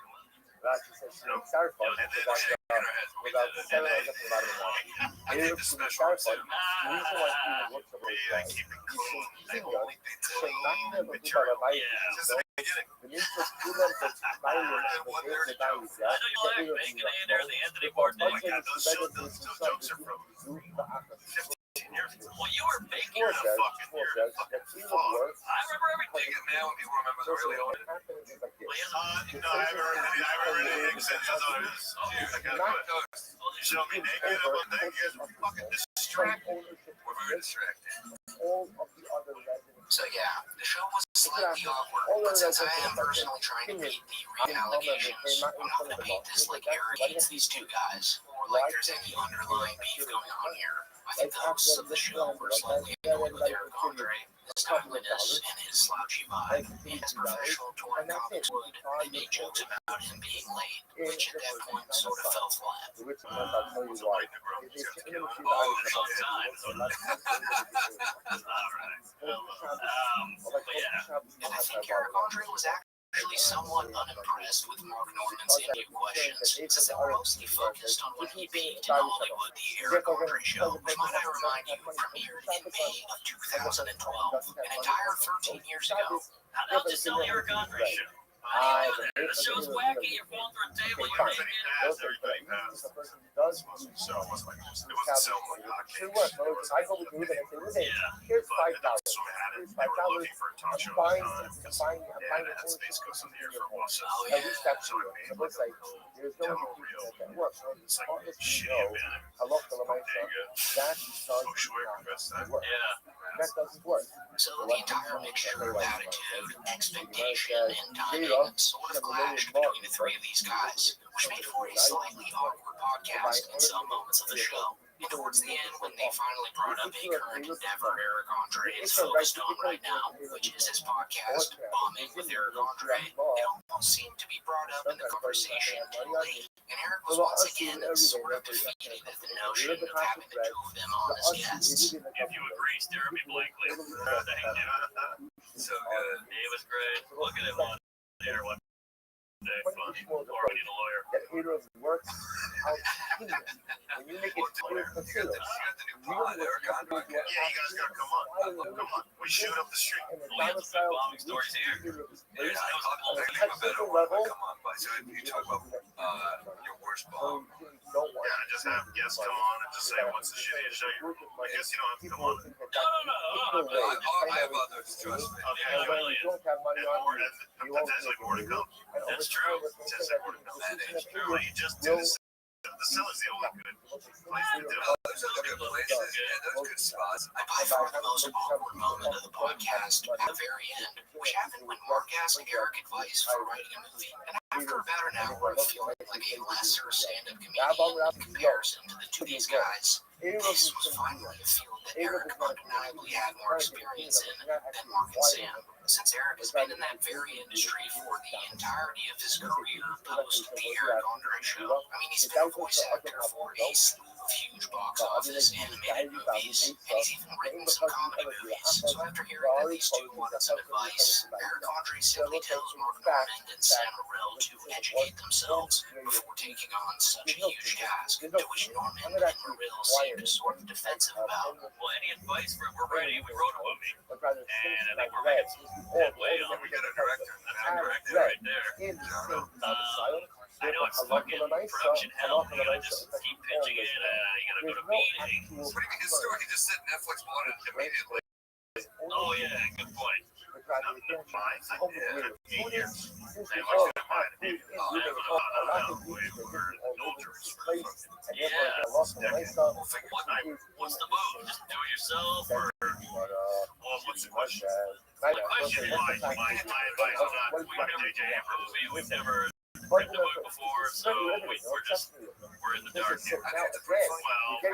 Well, get yourself, take the screenwriting class. Well, we finished the script, and that's not what I'm talking about. Oh, okay. You don't read it, read same thing. Read all the thing. You gotta educate yourself. Find a scriptwriter coach that you trust. We had a go with two other writers. Yeah, and then the story. At the end of the day, though, this podcast was less of a train wreck and more of a missed connection. You had two stand-up purists hoping to vibe with the unhinged, shock comedy persona of Eric Andre, and what they got instead was a more grounded, introspective version of the man. And there's nothing inherently wrong with any of that. And with that being said, that's pretty much it for the video, guys. If you made it all this way, make sure to subscribe. And as always, thank you for watching. He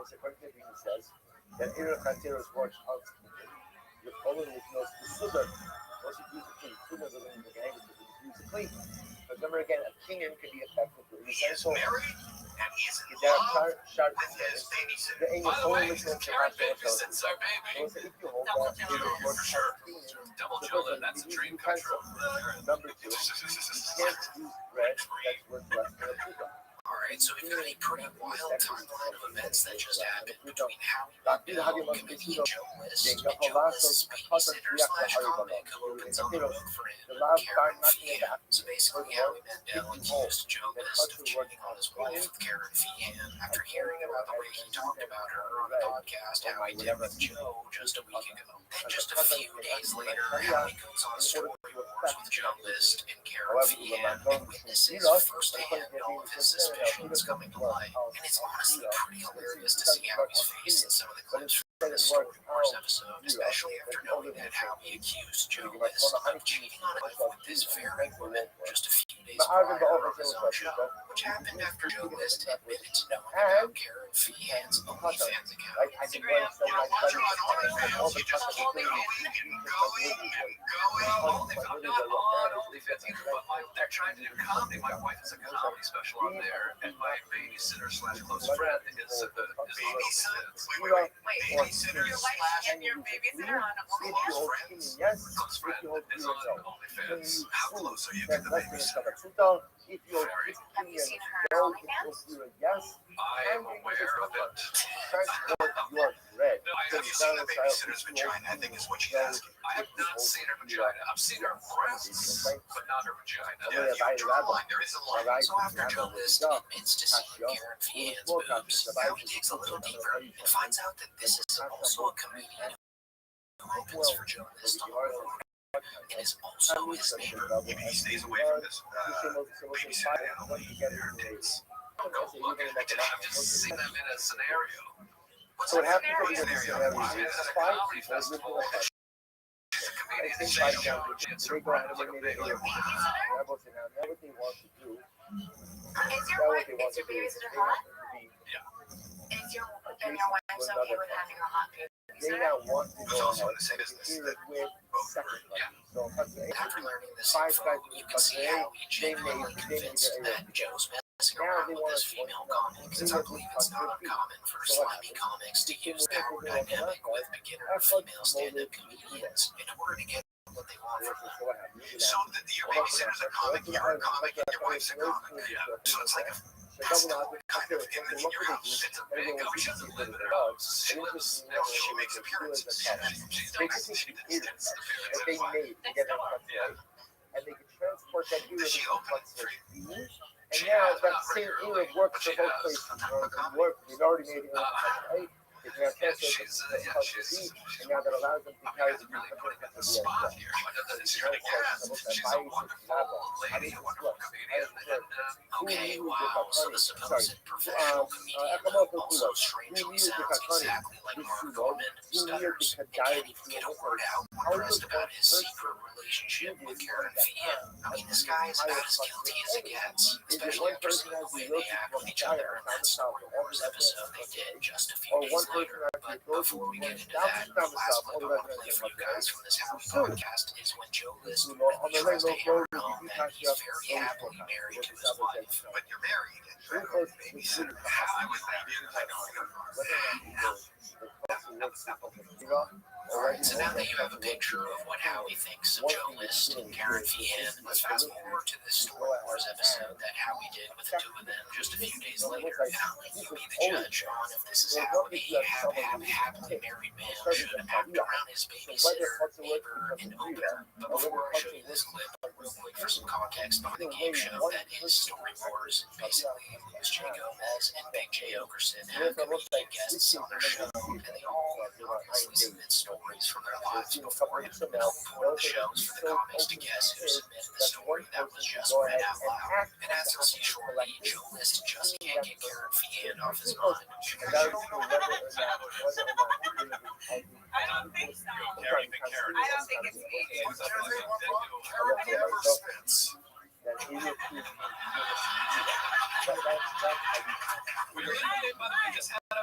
Sorry, an argument about she thinks a blowjob is to fluff. Sometimes, not every blowjob is to completion. A blowjob is to come in the person's mouth. Gender specific. I think a blowjob could be a lead-in to fucking. It doesn't have to be completion every time. A blowjob to completion is obviously nice. But if I said to you, I've blown a guy twice in the last 2 days, wouldn't you think that I've seen You told me I could tell anybody that. Wow, okay, so first of all, why are you having private conversations with your babysitter about getting BJ's to completion? And did you see Howie's face here? I mean, Howie just can't believe what he's hearing. I'm confused. So you're saying that Karen blew a guy and spit his cum on her windshield? No. The comments this is a side topic. Oh. So you were arguing about it on the way home. We were talking about it. Yeah, this is me with a mouthful of cum. And then I spit on my own windshield.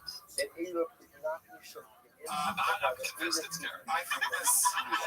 Mind you, Joe List is the only person on stage during this entire show that actually makes sexual jokes at Karen, and not even in a funny way. I mean, it's actually pretty desperate and cringe coming from Joe List. Yeah, just so you know, 3 stories in a row. So really.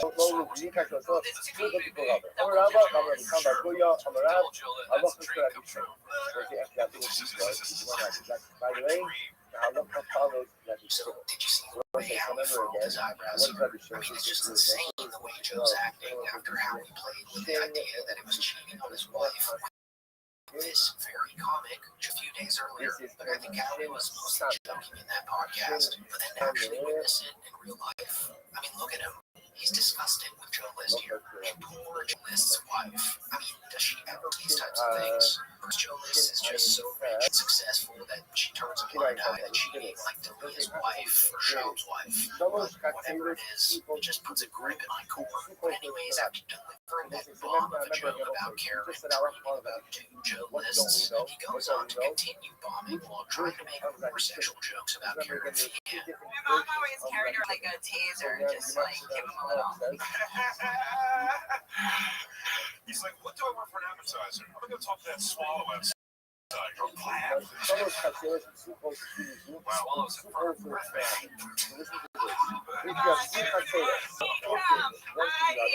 Guys, my crow's feet line was really big. And then heard it. That was good. And in the lead with 6 points, Karen.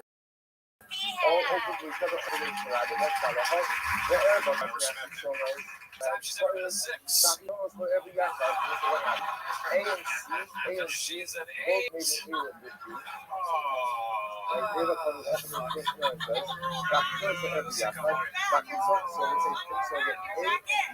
I don't even like the game. It sucks. I mean, it got so cringe to the point where even one of the hosts of the show picks up on this weird chemistry Joe List has with Karen. Like, he picks up on it in the clip you just saw, and then he goes on to mention the two again after Karen writes Joe's name on her board. With Big J. Okerson calling Joe List out after he noticed how Joe List blushed like a little boy. I don't I think it's Joe. Joe, drops drinks on strangers. Joe's face got so boyish and impish when you said that. I met his Joe and he went, do you? I know. Drop drinks on people. What do you mean? He texted me last week. He was on a flight and he dropped his whole green tea on the girl next to him. I did do that. He's like, I'm panicking. What do I do? I didn't say I was panicking. It's like three paragraphs. So you started playing the stuff in the airplane scene. I was sitting next to a hot plane steer in LA, and she was really hot. So it was like a hot cola. Yeah, even hotter when we got their hot tea all over. Stupid. Did you see how his face looked at Joe here? I mean, how he's convinced now that Joe's just a downright scumbag at this point. Like, you're sitting next to a hot, cool lady on the plane that makes you nervous, and then you're texting Karen Vian about said hot lady and how she's making you pee your pants. Just downright shitbaggery from Joe List here. And it doesn't stop there. Joe List goes on to make sexual suggestions about Karen, with the next one being about how she likes salty things in her mouth. Can we get some popcorn? Karen wanted popcorn. Because some of that popcorn that's going around, Karen was asking for it. She said, I need something salty in my mouth. There's this golden shot that happens occasionally throughout the show that shows the comedians at a soaked-out angle.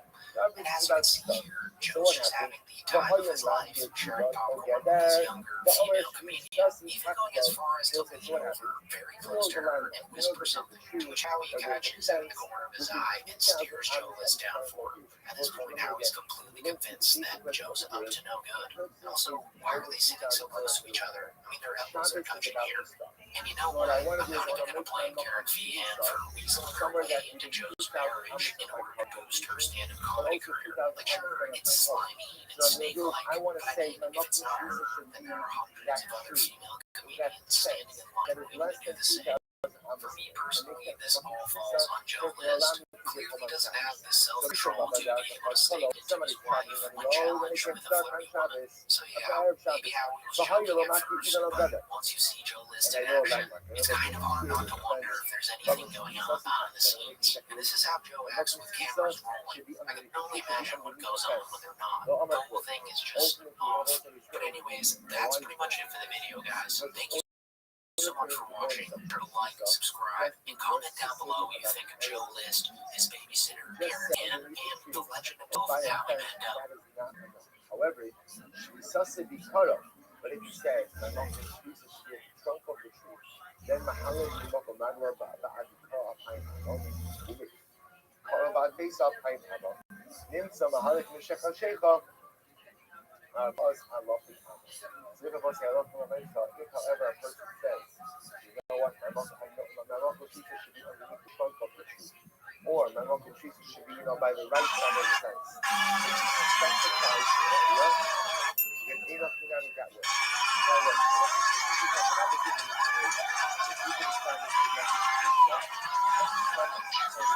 Alright, so we've got a shocking development coming fresh out of the fryers of the Fighter and the Kid subreddit this morning, as someone actually found some real-life game footage of Coach Brendan Schaub getting ejected from one of his son's Little League baseball games in, might I just add, a very dramatic and satisfying way. The umpire very passionately ejects him from game here in front of a huge crowd, it sounds like. He just rolls his whole body into that ejection call. So it's like he's been waiting to do that for the past 6 months or so. So let me just break this down for you play by play, because this might be the most sad clip to watch, especially after Sharp's been bragging on his podcast about how dog he is at his son's baseball games, fat shaming other 9-year-olds, and just overall being a very shitty guy as usual. I know this fat kid, slow fat kid, did not view this.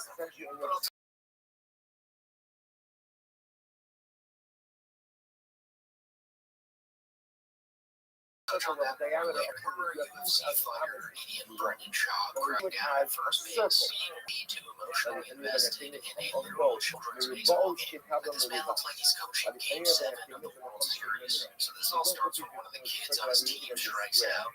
And I'm going to go on a limb here and assume that Brendan opens his mouth, says something slick to the ump, and the ump fires back with a warning.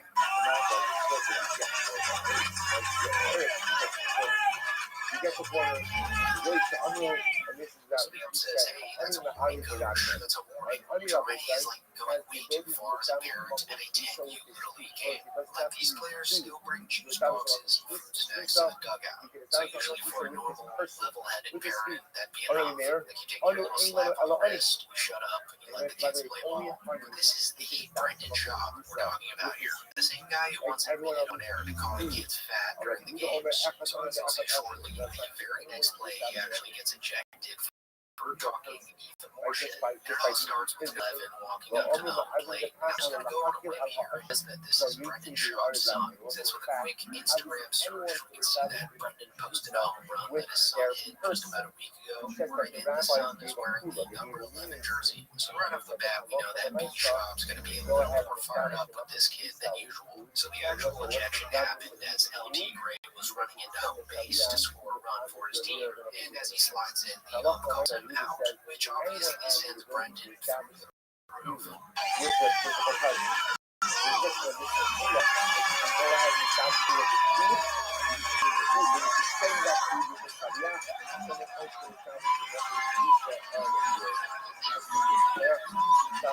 So the ump calls the kid out, and then Brendan has an issue with it, says it's a garbage call. Then, without hesitation, ejects him from the game. And the funniest part is watching Holy sink in for Brendan. It takes a good 10 seconds to register in his brain that this ump just ejected the shit out of him. So as you can see, he turns to the base umpire and is like, did I really just get ejected, bro? This is really the best part, in my opinion, because Brendan then stomps over to the umpire and exchanges some words with him really closely. You can actually hear Brendan curl the umpire out.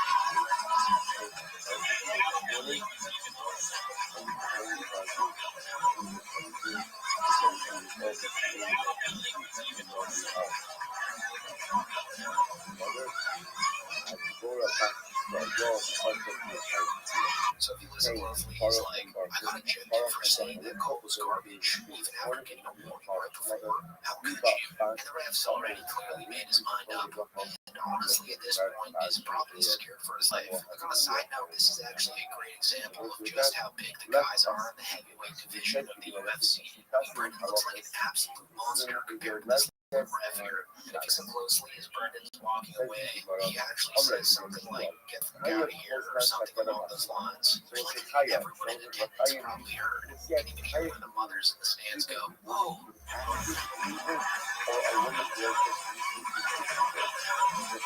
So yeah, this is going to be one of the most satisfying clips that surfaced of Brendan Shaw recently, because it's crystal clear evidence of Brendan Shaw being a douchebag in real life. Like, I don't think we've ever seen anything else like it before. And the irony of it is absolutely amazing, since just a few days ago, you were the Golden Hour podcast with Eric Griffin and Chris D'Elia talking about how he hates it when baseball dads get too fired up in games. And then the ref wanted to fight. You know, I was like, this is crazy. I remember coming back here and call a timeout. I was like, everyone needs to chill. This is rec. Everyone chill. Yeah. You're not helping the kids out. I'll call the dads out. Like, just when that kid yelled at his son who's on our team, throw the ball harder. did. But let me I tell looked you, right through the house. he's not trying to throw them all right. This direction, right? But one, Put more stress on him. Like, let those things. And then what did the guy say? They He said, oh, you're lucky, right, man? They Throw it all right. So a little bit of projection here coming from Shaw. Like he was basically just describing himself here. And hilariously enough, I don't think this is a rare occurrence for Brendan. Like I truly believe that he regularly gets ejected from his son's little league games, since he's admitted in the past to swearing at them up during the game. Like the rest of the parents right behind the bat box there because I yell and I get pretty passionate about the game. Yell out just words. Super embarrassing. So embarrassing. It was the F word. Oh, I know. I know. I get out. The was really dumb. Balls are way on the head. Driving me nuts. And there's one noise when I'm ready. And as I got a video about Shaw, the beast of a baseball dad, Brendan's also bragged about teaching his son how to fat shame his opponents, and he pretty much just outs himself as the worst little league parent of all time. So let's just go ahead and relive that moment to really let this injection sink in here. and that's also why his attitude's out. Part of it's on me. I mean, this fat kid, so fat kid gets it off you. This isn't for you. That's stupid. What? It's more time of. If she says, That's why I was there. That's why he's an outlier, you know? If she got me reference. Off the field, very nice. however, And then I get to no hear it. Of course, but team knows. Yeah, he's a big, chunky, small kid. And he gets a head off him. Oh, where's he up to do his picture? Get his bat space gonna be a little slower, so it's everything slowed down the pipe. Oh, light is lighting. Also, from sides, go light is that's up. Here's everybody Teach them to first part of this. You'll see that from the. So remember, Oh, when a yeah. woman, Oh, baseball's no joke, huh? when the woman is open, Light his ass up. Oh, yeah. Oh, yeah, I get pretty hardcore. So in the end, this is confirmation that Brendan is exactly who he tells us is. A man so desperate for approval and validation that he's now picking fights with umpires half his size at games meant for kids who still need help tying their cleats. And honestly, I hope this isn't the last time we get footage like this, because if Brendan's gonna keep acting like this in public, do sit back, grab some popcorn, and enjoy the show. Also, on a side note, whoever's getting the clips for these games, props to them. Also, it's just a little bit creepy to watch these like 10-year-olds play baseball constantly and not even complaining. I mean, someone's gonna do it, you know? So yeah, that's pretty much it for the video, guys. Thank you for watching. Make sure to like, subscribe, comment down below what you think of Brendan as a baseball dad. something will satisfy her. The rational know once the will without the call satisfy her. So who do you cast? Like Amalay, I look into my future. What cosmos is the line? Just take the fascists. It was whenever we were the doubt. Ian's really, they'll just talk shit on a podcast, or they'll pretend like, me and Rogan and everybody in Austin's a bunch of Z's and all. You agree with everything they say, or you're not part of the club, and all this rumor isn't that crazy. I mean, he did win the popular vote. It doesn't mean it's so crazy. Just that there are those two things are not. Okay. Alright, so for those of you who know by now, Tony Hinchcliffe just appeared on the latest episode of Bill Maher's podcast, Club Random, and right away you can tell Tony came in with only one goal, to impress Maher, but the interview quickly derails as Bill Maher realized that Tony's a hardcore Trump supporter. You should tell me, I'm very curious. Your reputation now as a right winger because you did the Trump rally and told the Puerto Rico is a great joke. When I got there, I go, when am I going up in this thing? And they go, you're up first. Can you imagine? You opened for the Trump I rally. went up after the goddamn national anthem. But did you do it because you're a supporter of Trump or just because it's an opportunity and a paycheck? Was it a paycheck? No, it wasn't a paycheck. I did it literally to hopefully, get some, hopefully, if only 10,000, not to mention 100,000, maybe 200 if we're lucky, actual people to vote for him. Oh, so you did want people to vote for Trump? Yes, not a ton. I think it's a weird random this world. And, We're going to have to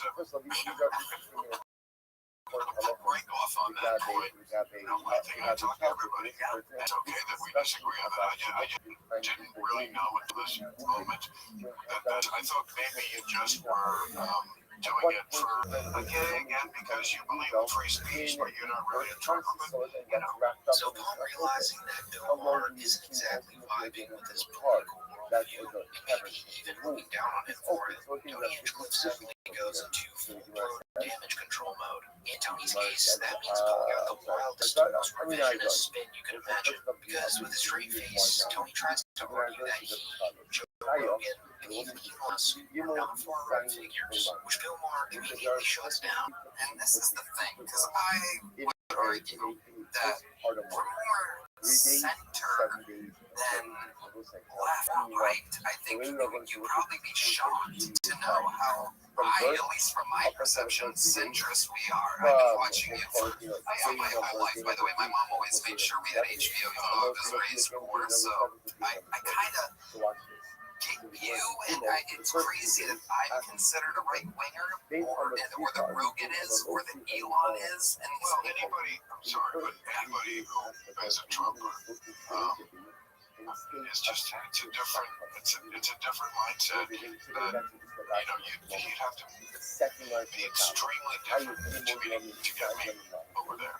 And he knows that. I mean, a lot of this stuff is just way too insane and too far out. So as you just saw here, Bill Maher did not let that nonsense go unchecked. And that's where the tone of the whole conversation changes. Because you see, Tony thought Maher was going to embrace him. He thought they were going to fist bump over hating cancel culture and ride off into the sunset as anti-truth tellers. But instead, Maher drew a line with Tony, basically saying, you can be a Trump guy, that's fine. Don't say here and act like that isn't what you are. Okay, I know being a Trumper isn't, what you're calling a Trumper isn't that crazy. I mean, he did win the popular vote. it doesn't mean it's not crazy. Those two things are not. That's fine. You've been talking to me for what, an hour and a half? Do I seem like a guy who should be? No, and I'm just saying, that's why I think you're, believe it or not, a centrist. I think you are. Yeah, and I am too, believe it or not. I am center left. To me, a Trumper is far right. There are old school Republicans. They are hiding right now, but they do exist. That's center right. Trump is different. This is where it kind of sad, because you can actually see Tony start to swerve. Because he realized that Maher's not buying it. Now he's desperate to find his way back into the man's approval. So Tony doubles down, saying he, Rogan, Maher, and Trump are all centrists. As if repeating it enough times will make it true. But Maher, again, is not biting. Since I moved to Texas, You're not in LA. When you're in LA sometimes. sometimes. But what I've learned is that, especially after the rally election debacle and everything, is that the further left, even though they don't make it their identity or maybe talk about it on stage or whatever, the farther left people, comedians, really, they'll just talk shit on a podcast, or they'll pretend like, me and Rogan and everybody in Austin's a bunch of Z's and all. You just have to agree with everything they say, or you're not part of the club and all this crap. Meanwhile, again, it's like we're all pot-smoking, pro-choice. If you're going to call us far-right crazy people, you have to realize we're all formerly registered Democrat voters. And so is Rogan, and so is Elon, and so is Trump. All these people are famously all Democrats. Okay, but that's not where we are now. They're not Democrats now. And I understand why the party gives them the heebie-jeebies. That's different than being all in on Trump, which they are. Then Bill goes on to clown Tony a little. He points out that he actually got a sit-down dinner with Trump. Tony, the guy who opened for Trump at a rally, didn't even get a handshake. When I was going in to do that rally, the goal, wasn't just to swing a few, 1,000 votes, hopefully, of whoever listens to my podcast or whoever liked my silly performance on the Tom Brady roast or whatever. It was also to fucking have the president go, that was thanks, man. That's awesome. I liked your set. You got the crowd going. Which, by the way, I did. Of course, that room isn't mic'd for the comedy show. No, he didn't. I didn't get to talk to him. Tony, you must feel so bad about that. You go and you're for him and you're good for him and you like him and me. But good for him for 10 years and I get the invite. Isn't it wild? Instead of him going right for the court, Tony probably thought that Trump rally was his moment. He was going to roast the libs, get with the crowd, and be welcomed into Mar-a-Lago with open arms. But according to Orr, Trump didn't notice him. And to my delight, the awkwardness doesn't stop there. Later in the conversation, Orr casually asks Tony if he watched his latest comedy special, and Tony straight up says no. But man, it was a game changer for me. The comedy specials absolutely 100% killers. You seen our last one? Oh, I'm going to tell my chairs to you what. Okay, deal. Then Tony immediately tries to recover by saying that Orr has been his hero since he was a kid, that he learned his politics from him, that everything he pays stems from watching him on TV. Why didn't you watch the last one? I don't watch anybody's specials. I like seeing them live. I can relate to it. I see the people live where I like wait, positive. I'm not kissing your ass. I've been a fan forever. I mean, you know, all my initial politics and everything of anything about politics was through you. So just to recap here, Tony walks into Marr's podcast as a proud Trump guy, gets embarrassed for being a Trump guy, then pleads with Marr that he only became a Trump guy because of Bill Maher. I mean, that's got to be one of the weakest Uno reverse cards in podcast history. And at this point, Marr just flatly tells him, look, it doesn't matter if you're a Trumper or not, I still have you on my show. Stop trying to pretend you're something that you're not. I want to pat myself on the back and say, no one else can do this. But I do want to ask the question, why can't anyone else do this? I just don't see that many people say that many people. And just talking to somebody else who is maybe a Trumper and just not seeing them as this Mark can't talk to. I mean, I'm not going to convince you, and you're not going to convince me. We just accept that. That one kind of sums up the entire exchange, because what makes this thing so painfully funny is that Tony isn't actually trying to argue his way out of being a Trump supporter. He's just trying to rebrand it. He's trying to soften the edges so he can still hang out with centrist comedians he grew up admiring, guys like Bill Maher. So yeah, overall, this was probably the only interesting part of the whole podcast. It was just Bill Maher talking about himself in a dimly lit man cave. Tony laughed a little too hard at his jokes and tried not to cry. Well, I'm getting great advice last time. Complaining about shitty crowd and great comedians that that's why they're here. Because they're not enough. Let's say a person did They blood came here for the medicine of laughter. like his blood daddy, but this time remember you told me that? Yeah, I didn't want to say because it sounds like name drop. Okay. Who was it? You need from the Bible, even if it's the middle of the sun. Because he's sitting there, his life is going to be fire. He wants someone who is still and chill, locked down, and that's only by Tony like that, realized by in a real higher, time that the whole premise of the Trump comic was honestly fascinating. He tried so hard to pivot, reframe, and finesse his way back to being viewed as this edgy, centrist rebel, but the labels already stuck. But with that being said, guys, that's pretty much it for the video. Thanks for watching, and let me know down in the comments what you thought of the podcast.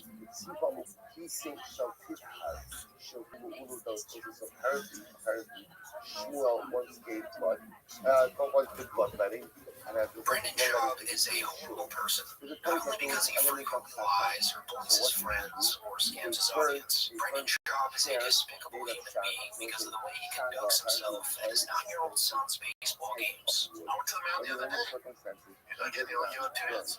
Big fat kid that's slow. I'm like, buddy, if this kid gets a hit off you, we're not pitching it. That's where I'm at. And that's also why his attitude is that way. Part of it is on me. I go, this fat kid, slow fat kid gets hit off you, this isn't for you. That's what me, it's sports. Tighten the fuck up. That's why his dad. That's why he's an outlier, you know. That if she gotta be ruthless. Off the field, they were very nice looking. And then I get to hear it. Of course, my team knows. So not only is Dad of the Year over here teaching his son to fat shame his opponents at the ripe age of 9 years old, but on top of that, if the fat kid ever does hit a run off of his son, then unfortunately, the son's gonna have to find a new sport. I just can't wait for the day Brendan finds out that the fat kids in the Little League are some of the only ones who can absolutely skyrocket the ball out of the park. Yeah, he's a big, chunky, slow kid. And he gets ahead off you. Oh, in other words, to do these big turns, his fat speed's gonna be a little slower, so whatever you slow down. Oh, light is lighting. Also from the side, go light his ass up. You'll say that from the... Oh, yeah. Oh, baseball's no joke, huh? Light his ass up. Oh, yeah. Oh, yeah, give me a legitimate feeling. You're kind of baseball now. Oh, I'm one of the psychos, though. I sound like I just tell teachers to pay balls. So it seems that Brendan Schaub has some underlying resentment towards fat people. Perhaps it stemmed from when he was knocked out on live TV by a fat guy by the name of Roy Nelson at the beginning of his UFC career. Or maybe it's from when he challenged his fat friend and employee at the time, Chappelle Lacey, to a race not too long ago. Lost the race, then pretended to tear both his hamstrings in order to save face. With the cherry on top being that Chappelle Lacey went on to become an extremely successful comedian. Whatever the case may be, at the end of the day, Brendan Schaub is transferring his toxic mentality to his son. That's what explains the team. Like, practice week, but we still have to hit outside that like money. The games in practice are the bare minimum. Everyone's doing practicing games. It's the bare minimum. So whatever, let's say there's 10 million kids playing baseball. All of them are going to practice playing games. If you want to get to where you want to go, we're going to have to do way more than this. Yeah. You're not even remotely close. Right. Practice. Talk about practice. Yeah. And just in case you need some context as to why Brendan Schaub is now an insane Little League parent, basically, after a lifetime of failing at everything he's tried in life, Brendan Schaub now lives vicariously through his 9-year-old son and apparently thinks is the next up-and-coming MLB superstar, the National Puig, if you will. And after quitting comedy a year ago, his son's baseball career has absolutely consumed him. Last summer, he didn't touch a baseball. He's never played baseball. He's never touched a baseball bat. He goes, Dad, I want to play baseball. I want to make the team. So I look it up. I see tryouts. I go, bud, tryouts is 2 away. And these kids are probably pretty good. And he goes, okay, can you help me? I can help you. So remember, I canceled my European work. I canceled everything. I go, bud, here's the thing. I'm down to do this. If you commit for the summer, your buddies are going to be in summer camps. We're going to the ocean. Then we go on vacations. But if you want to play baseball, we're not doing any of that. So what we're going to do, you and I are going to train 5 days a week. And you and I are going to work, dude. We're running sprints. You're going to early. You're going to eat right. We're going to get after. I want you to out-hustle all these kids. I don't care if you can go 5 for 5 with a bad attitude and you don't outwork everybody. Then I'm upset. So Brendan basically told this kid that he canceled his entire European tour and basically quit stand-up comedy in order to help him play baseball. So now the kid's under this immense amount of pressure to not only succeed, but to be a quote-unquote outlier. And when the child's doing well, Brendan's a happy, chill guy. When Tiger has a good game like dominates, well, dude, right? You see, nothing is better. There's nothing else I'd rather do. There's nothing else. There's absolutely nothing. Like when he's playing well and out, that's all I need, man. But when he doesn't play well or ball out as expected, then Brendan will come stomping out to the pitcher's mound in the middle of the game to tell him that if this fat kid has hit off you, then you rethink the whole baseball thing, kid. We all knew this was a bad guy, but I don't think anyone thought that it was on this level. It only makes you wonder what the other parents think of this uncle would. He's probably shouting his kid behind the fences like UFC coaches would in a fight. And the worst part is that he's proud of this behavior, as you'll see shortly, and takes pride in having to stand far away from the other parents since he can't stop himself from cussing out the umpire. Made a raw mistake. All the baseball dads will know this. So I can't sit with my doors to the parents right behind the batter's box there because I yell and I get pretty passionate about the game. So I always just chill over in left field where nobody can hear me. So also I don't sit there just because I yell or whatever. I get excited. I don't want Tigers seeing me put more pressure on them. Like I don't, there's enough going on with it. So I was like to get out of the shot. And then we were playing out of field where that was an option, so I had to sit there. Sure enough, yelled out a cuss word. Super embarrassing. I was so embarrassed. Apologized to the other dads and apologized to helping, It was the F word. I know. I can't help it. The ref was really going away all day. It was driving me nuts. And then there's one guy. And then my wife was like, oh my God. I was like, that's why I can't be around these parts. Like, that's why you should like go over there. And I'm like, yeah, I'm trying to. So I'm like behind the fence now, standing like this, like that neighbor from made a mistake. Here's my son. Didn't mean to. I apologize to him. He got over it, boom, the next time it was that bad. So I told him, I said, I'm proud of you today. I go, I know I didn't help out. That stressed your life. You were able to put that to the side and hit up. Yeah. Brendan Schaub is a guy who turned quitting comedy into a publicity stunt, willing to channel all that misplaced energy into screaming at Little League umpires and publicly humiliating his son.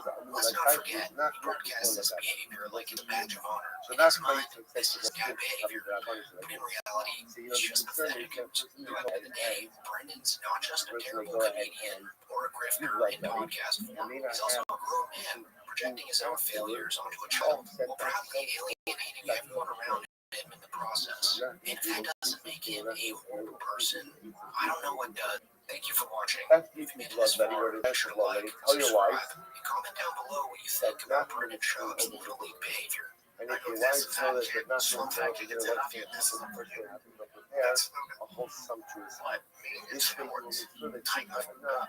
Go ahead and eat in the aftermath of blood money. Apparently, the way it works is otherwise, I guess, doctor is not most concerned that her husband will save your life.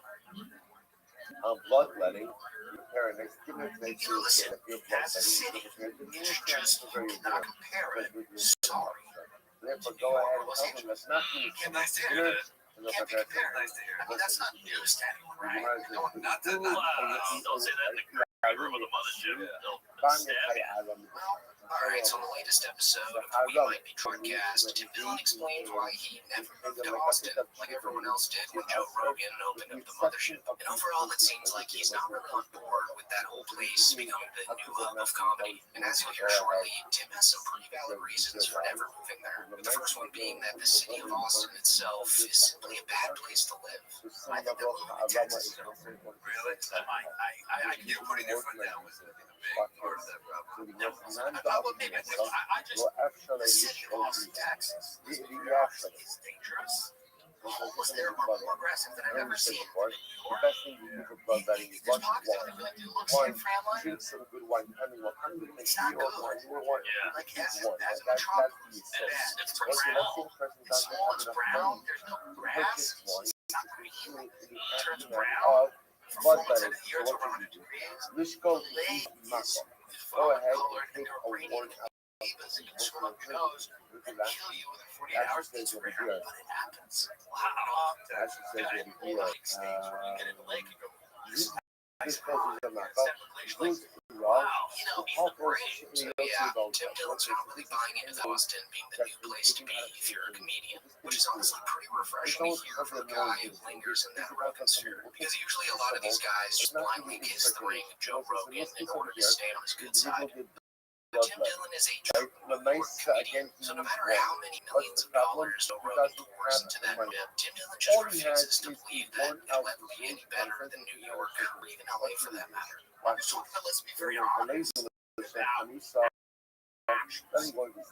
suburbs are nice, the people are cool. I love Texas, I love Dallas, I like Houston, I like Seattle. Like, actually, Austin is 4 blocks. One of them is just 20-person brawls and melees, and they're broken up by horses. Like, so I don't even know what we're talking about. I come to visit. Pop in for the weekend, pop out. Yeah, I agree. Tim even got Mark Norman to see through the Austin facade here, which is actually pretty funny because Mark appeared in that trailer for the new documentary coming out on the Austin comedy scene titled Nighthawks: The Rise of Austin Comedy, which might I just add is extremely cringe. The amount of self-pleasing that these guys do is just absurd. And Mark mentions this in the podcast, saying that if you have to advertise a city as the next big thing, it's probably not that. But also, all the towns you go to, they have to tell you how great it is, which is like a person who pulled their wedding photo every day. You're like, you guys are gonna break up. I think in New York, everyone shits on it. You go to New York, you go, yes, the people love it, but you have no idea. You have no idea what it's about. I'll tell you what it's about. And we all Because we love it. because we love it. Exactly. My wife said, "Cool, are you gonna leave her?" Of course not. Exactly. I love a horse. Right. That's You don't have to blow New York every day because it's already great. another great point that Tech brings up is that Austin attracts both extreme sides of the political spectrum. On the hand, you have the very liberal people who had already lived there before the great Joe Rogan migration. And on the other hand, you have all the black rifle coffee dads who've made trucks, cigars, and guns their entire personality. So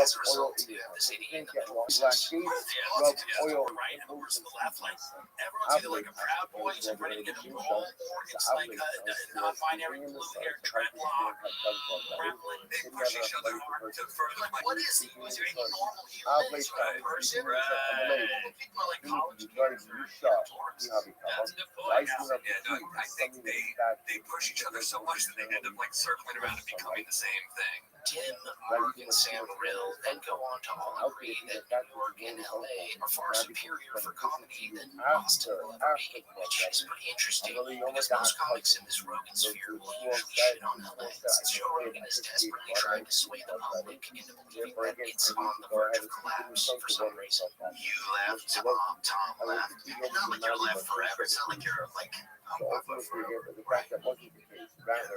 But it's not like you're like cannot go back to there to visit. No, really. I despise the government there. I despise it.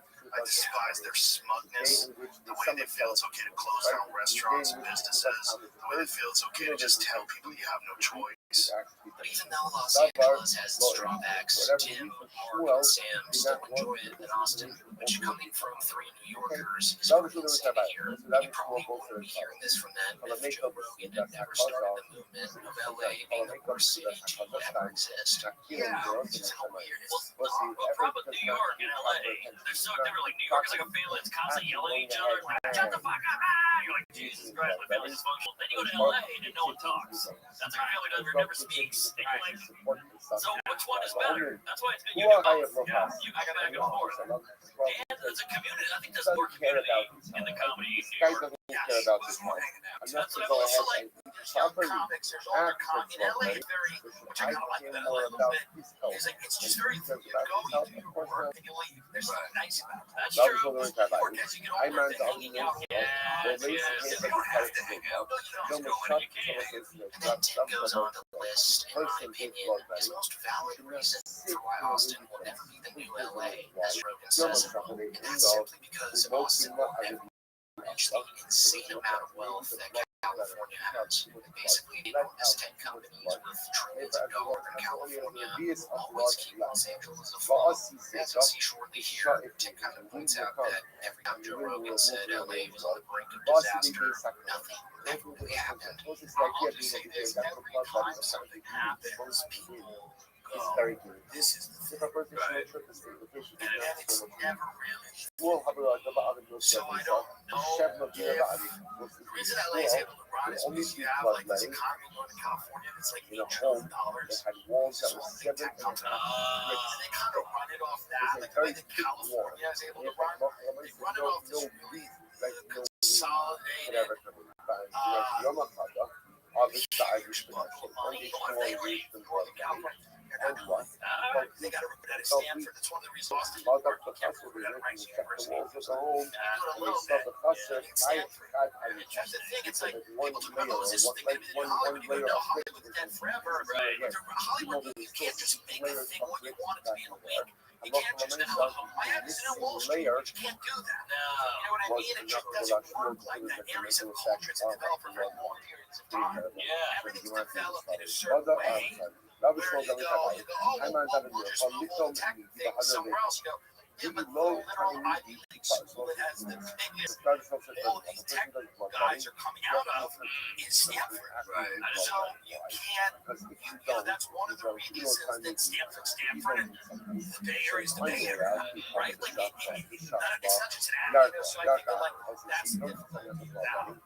Completely agree. You can't take Hollywood. Go. It's going to be in Houston now. Right. So according to Kim Dillon, unless Austin somehow stumbles upon $1 trillion industry passing California's GDP, it just won't become this huge capital of comedy like Tony Hinchcliffe and Joe Rogan make it out to be. Meaning that California alone has the fourth largest GDP in the world, maybe behind Germany, China, and the United States itself. And I don't think LA is really going into the dark days like Brendan Schaub and Brian Callen claim it to be. The reason I bring up Dumb and Dumber is because they're the latest guys in that rogue sphere that are making their move out to Austin. When you take Tim Dillon's point of view into perspective, it really makes the move seem even worse than it already was. I mean, sure, it makes sense for Brian Callen to move there since he at least has some smidgen of comedic value. I mean, Joe Rogan's pretty much promised him a regular spot at the mothership. Honestly, he probably bought him a mansion at this point, which they probably gave to DL since they don't want Schaub to get all butthurt about it. But for Schaub, man, I think he's just in for a rude awakening. The only thing he's got left to cling on to is this right-wing trucker bro grift, who essentially just scams people into buying his merch so they can increase their odds into winning a souped-up truck. He seems to really be leaning into that now. His new merch line has symbols in it weirdly similar to some of the symbolism used by the German guys during World War II. But that's for an entirely different video. Getting back to the point, it's going to be pretty satisfying to watch the slow burnout of the Austin comedy scene. Like, I think it's already reached its peak. More and more people just see it as the place where unfunny right-wing comedians go to die. And the only thing that the mothership's got going for it right now is that it's home to Kill Tony. That show is dying out too. Like, after that whole Netflix disaster, people started to wake up to just how shitty that show's gotten nowadays. So being that that's the biggest thing the mothership's known for, then I think it's going to reach its end. I hope it happens very slowly and in the most cringe way possible. But with that being said, that's pretty much it for the video, guys. If you've made it all the way to the end, you might as well hit that subscribe button if you haven't already. And as always, thank you for watching. After you change your 40, insurance is bloodletting every 30 days, rather what? Rather, again, ultimately, again, every 60 days. Every 60 days. My name is Tim Kennedy. My occupation. You should do it even less often, once every 30 days. Before 40, once every 30 days. Between 40 and 60, once The only every type of 60 human days. being that survives Above when he 60, survives. once You every take a regular person, send them off Bursa to de war, Dama, expect them to do Shapsa, some of the things that Tim Arbal, Kennedy's done. Mahalisha. They're not going to come back home. The right time to talk about it is What that guy's Sunday, experience. Alright, so Wednesday, the ultimate badass we have over here is a guy named Tim Kennedy. I'm sure most people are somewhat familiar with by now, but if you're not, he's basically this guy who rose to fame after people found out that he was doing tours of Afghanistan while at the same time being a decorated fighter in the UFC. He's pretty much lived the dream life of the average JRE listener. I mean, his life was so cool that he even published a book about it, Stars and Stripes, which instantly became a New York Times bestseller. But as you may know by now, this all came crashing down for Tim last December when the soldiers and captains who Tim wrote about in his book called them out for lying about the story in Scars and Stripe. If you're going to write this type of book, the amount of lies you're going to have stolen back that you got injured when you didn't. You say you should have Purple Hearts when you don't. Admitting to war crimes that you do. This textbook stolen back. Long story in his book. Even the title of his book was stolen from in 1975 by a prisoner of war in Vietnam. So after all that, everyone covered that Tim was just another grifting veteran trying to get a movie made about his life story, which is actually pretty unfortunate since his life story was already extremely impressive as is. But since then, fans have dug up some insane clips of him from when he was doing the press tour for his book, and it turns out that on top of lying in his book and exaggerating his life stories, he's also an overall weird guy. Like, for instance, Tim fantasizes about guys threatening to harm his family just so he can get the green light to go to circle them. You know, my grandpa's great generation. My uncles all were in Vietnam. My dad stole planefuls of Pablo Escobar. Like, my brother's in the FBI bomb tech. My other brother works for the Department of Energy protecting nuclear stuff. My other brother's a Green Beret. And then I sit down and I look at a restaurant and I go, I'm not angry and I'm not thinking about killing everybody in there, but I'm looking around and like, they're so useless. They're so useless. What are they gonna do if I wanted to? What are they gonna do? But if the table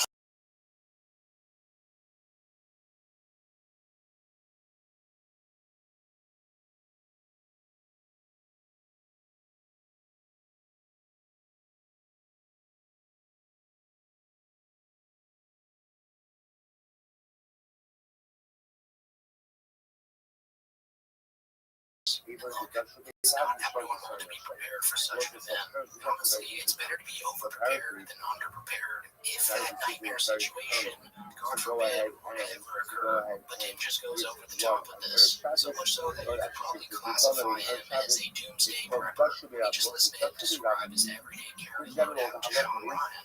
We like to do an EDC pocket dog warm-up. Okay. What are you rocking?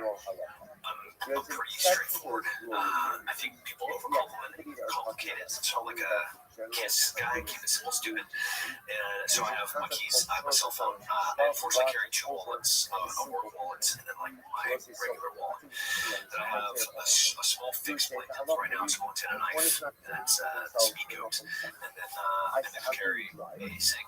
What's on your side? I have red dots and using their solid core, copper, and steel rounds that tumble on impact. They do a great job on penetration against soft body armor. I want to have tourniquets that can work for my kids. I want to make sure that I maybe have 2 sets of car keys, one on my wife, one with me. At this point, it seems that Tim is just manifesting some kind of misfortune.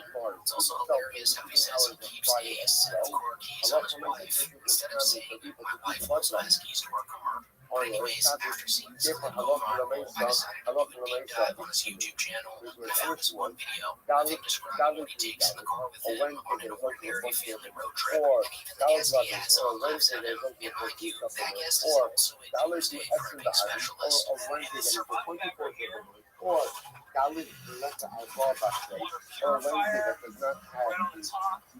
day of the month, right after tire pressure, we have 17 panel, solar panels, seat blankets, controls, so it's far between this, what's up there, and here.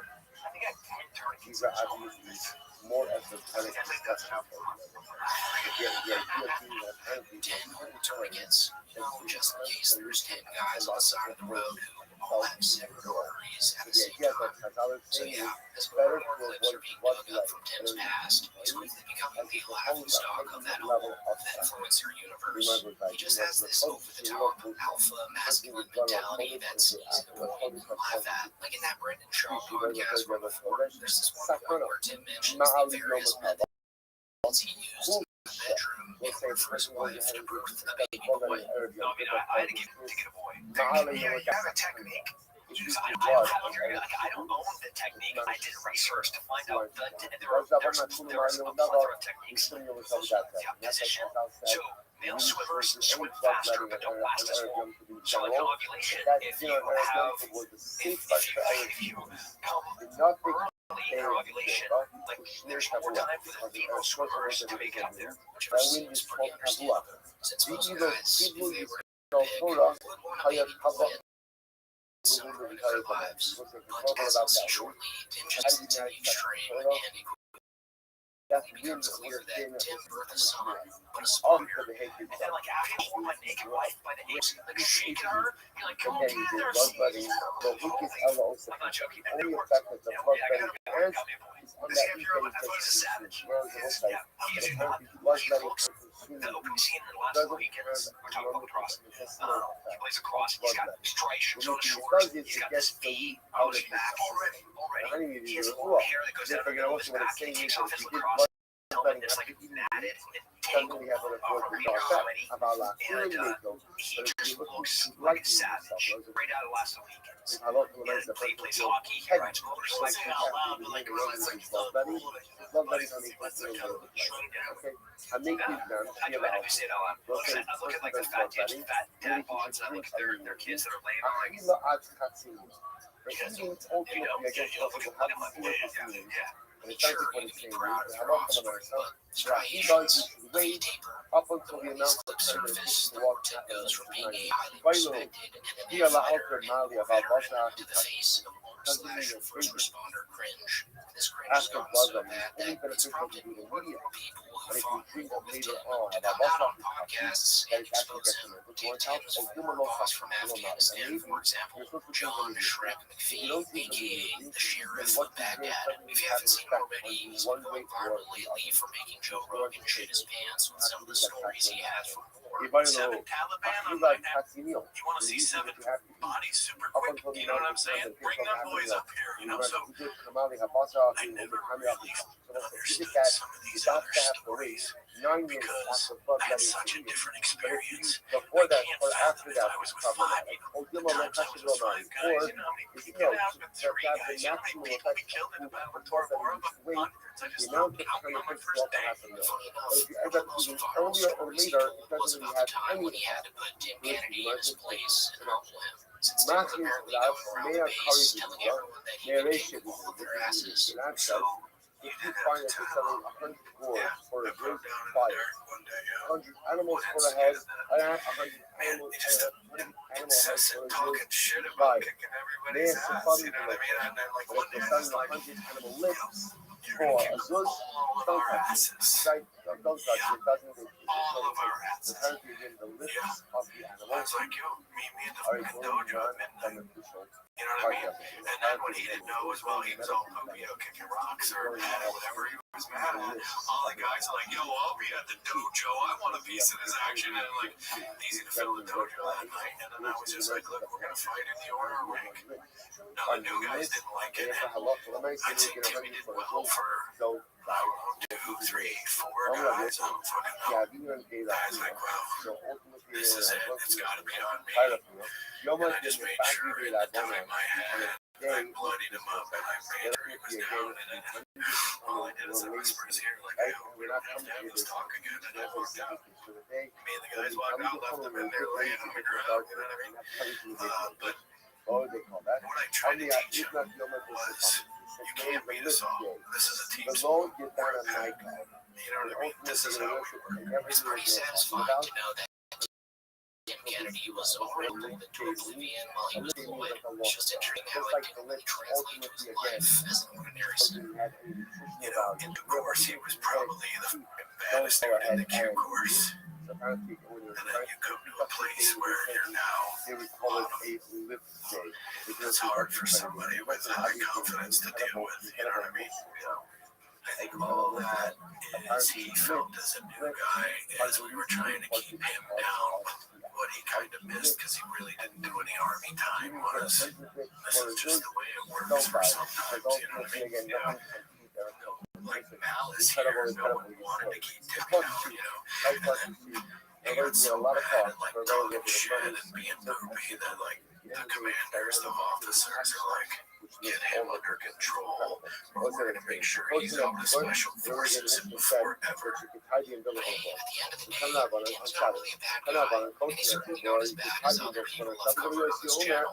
He really just says and does goofy stuff. says And after taking you a go look ahead at his and YouTube channel, cut it the seems that he umbilical does cord more on good top. for the community It's than only bad. a But shower. that's pretty much it for the video, guys. Do let me know what you think of Tim Let's drop Kennedy in it the in comments very down the below. placenta. As always, In order thanks that for the baby watching. should be one of us. You know, what is this? If you look at that, she told me that I would say it's 5 lines up and bottom.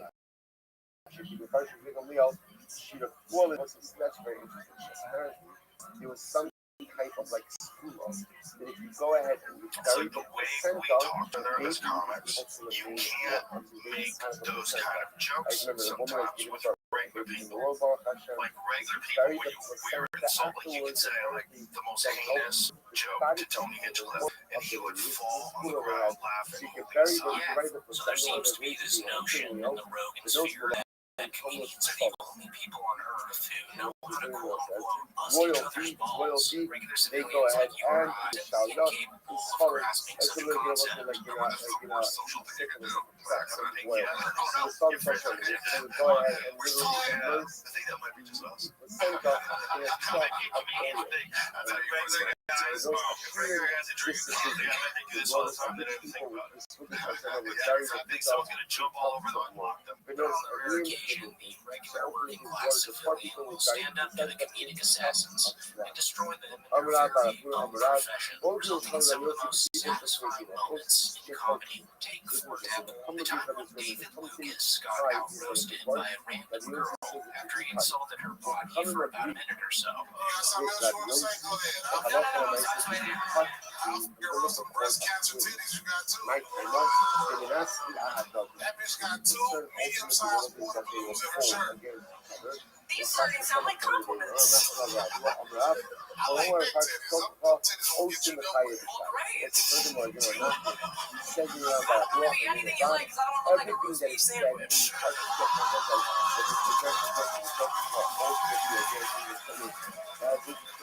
Oh my God, y'all like that bullshit? You got the titties of one of R. Kelly's sex victims. That's your ass. You got the titties of big titties. You got big titties. Somebody took the baby, raised For a the guy baby, that's cleaned the considered to baby, be took the care of the greatest baby, roaster allowed in the baby Kill to Tony grow up history, into he an adult, got served up and then pretty an adult. easily here. And in all fairness, he took it pretty well. At least he didn't get all butthurt about it like some other comics do when regular civilians get under their skin, because a lot of these so-called killers are actually pretty subtle. You don't even have to say much to really get to them. And the best example of this that I can think of was a couple of years ago when Andrew Schultz's court jester, Kosh Singh, got infuriated by one of the audience members who was seemingly uninterested in Akash's laughter jokes. Right? And ultimately, again, you weren't watching one of the issues that not for a lot, but you were not selfish again, that's on the risk. La cell most assault. Again, if you all the women, so it's a very cool about how you feel about us. I did it to a board, you're a little bit funny. Alright, I did it to a board, this time, so the other one have here we see, how about we get back on shots? Low carousel, you're going to put it in that part. Time to ultimately, the first remember, you mentioned that anything in the process that something is not done, you see that things that are normally done in the culture. And if these things are so the time to focus on to put in local voice, or my know that, and you're not watching the other, in the same time to have lots of sense. Tony, that guy just sitting there doing nothing will probably live in Akash's head for the rest of his life. One of the dudes just sitting there chilling, and just because he's on ROFL and every one of Akash's bad jokes, Akash felt the need to go off on it for 5 minutes straight. Your favorite guy, just come sit here for 5 minutes. Just look at this guy. Can you see him from here? You want to see this part of his face? You want to see the shit corner right here? You pay for this shit out there. And one of these reads, today's how they work so, but that's the When I said about being disrespectful, can't show nothing about the job. Sell it, look, sell And it. the funniest part about this whole thing is that Akash posted this interaction to his own YouTube channel as if he served an Iron Grand Slam to this guy. But in reality, all he did was expose himself. he deserved it. I don't know if we put this out because it's so mean, but it deserved it. It's fun, to be honest with you. It deserved it. And it got done. And after watching this clip again, guys, it sure does seem like Akash has a lot of of inner rage built up inside them. They must suck knowing that all they'll ever be known for is being the guy who laughs like a hyena and everything Andrew Schultz says. But anyways, not all comedians have a short fuse like a car. Take Brian Callen, for example. Some of Brian's funniest moments are when he gets made fun of on his podcast. And unlike some people, he actually leans into the jokes about them, which makes it that much more enjoyable. Like when Matan Evan roasted him when he was a guest on Matan's show. So you have matured a little bit since then, I'll give you that. I think so. In some ways, you've got older and your face looks older. Dude, have you ever made a person laugh before? Yeah, I'm a comic, dude. I'm really good at stand-up comedy. There are some topics, though, that old Bry is still cautious about, like the whole Fighter and the Kid subreddit and their massive hatred for Brendan Schaub and him. Like, he'd much rather stay away from that. So Matan knew that would be the perfect angle to take with Callen, and sort of ambushed him with the subject. Oh, what's his name? Brendan Schaub. Very funny man. Cracks me up. Very strong. You know, you have to say that? No. Listen, do you listen to Fighter and the Kid? I hear about it from different sources. So you're hearing it third party, dude. I need you to get involved in the podcast Fighter and the Kid, and you will see that I'm not just the only genius in that fucking duo. It's Brendan Schaub. I'll tell you this, Schaub. You're talking about the underground community. Son of a bitch. There's a couple 100,000 of us now. You're part of that community. I started that fucking guy too. And You started it? how, you know what email I used to? Which? You know, What is it? But I actually think the best moment from this podcast was when Matan got Brian Callen to admit that Joe Rogan was one of the worst comedians that he knows, which wasn't even what Matan intended. They wanted Brian to say Brendan Schaub. Instead, Brian brought up Joe Rogan. in your friend group, what do you think are the 5 funniest comedians? I think Bill Burr. I think Doug Davidoff. I think Steve Byrne cracks me up. I think Andrew Santino is hilarious. Sorry. Who now the 5 biggest funniest? Dude, that makes my Matan. Do you understand? He could make one phone call, he could open his window and whisper, and this whole podcast goes away. Oh, are we talking about Brendan Schaub or Joe Rogan? We're talking about Joe Rogan. Oh, I love Joe Rogan. Also, while we're on the topic of Joe Rogan, I don't think I can make this video without including him, because out of everyone in this circle jerk, he might be the most sensitive when it comes to regular people having a go at him, as he is the originator of this whole mindset where comedians are far more superior than the regular Joe Schmo, and he's been this way his entire life. Like, there's this ancient video of him on YouTube from 2007 where Joe gets into a heated argument with a feminist, who even I'll admit is beyond insufferable in this video, but I still applaud her for rage baiting Joe into a full-on mental breakdown.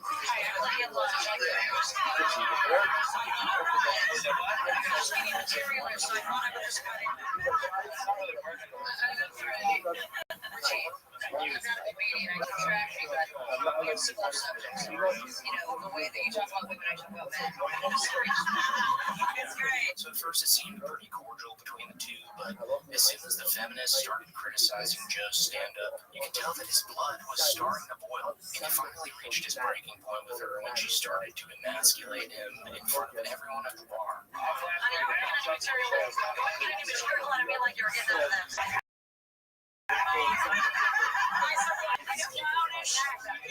Hallucinations come from your class. The ones that are smart are never going to get like that. I was in a so job. I do. Intimidation still not thinking of all the things.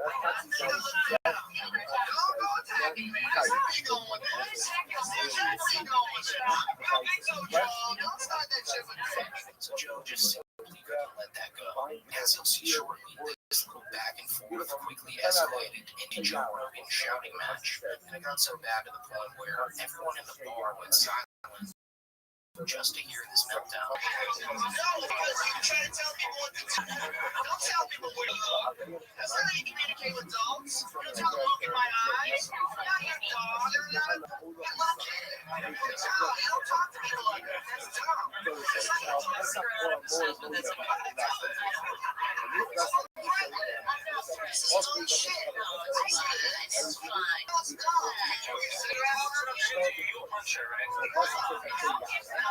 not gonna punch him either. Not so safe.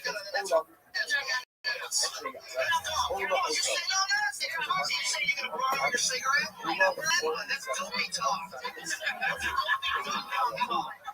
Rogan kind of crosses the line here and touches Joe on the face, and that sends him into an absolute rage. What are you, Tom? You gonna farm people? You're in bad shape, older woman. You're not farming it? I'm in very good shape. I bet you are.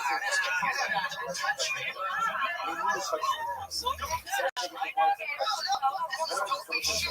I'm gonna burn you. This is my Tom.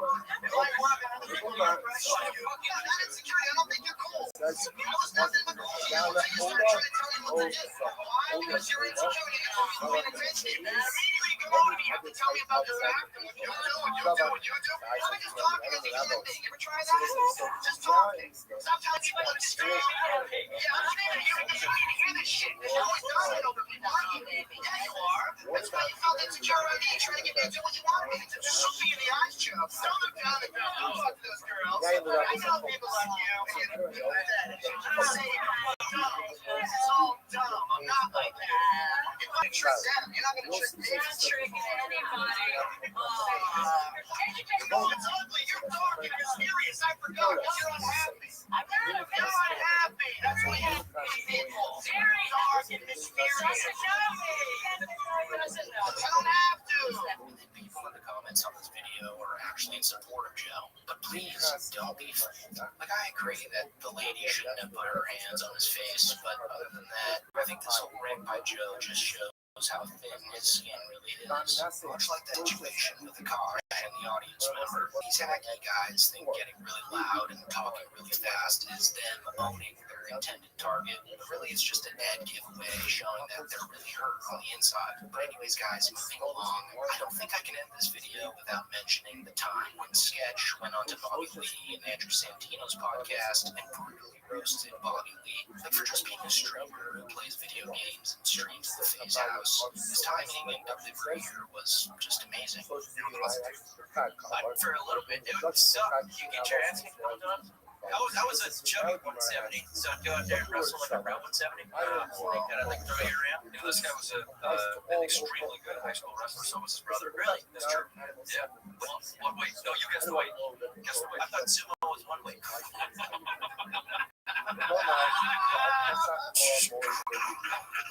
Very funny. You know, because I was funny. Jokes are layups. I'm sorry. Don't fight back. Don't fight back. Well, they can't. And this was around the time when Sketch got Twitter, so I just feel like he went into this with nothing left to lose.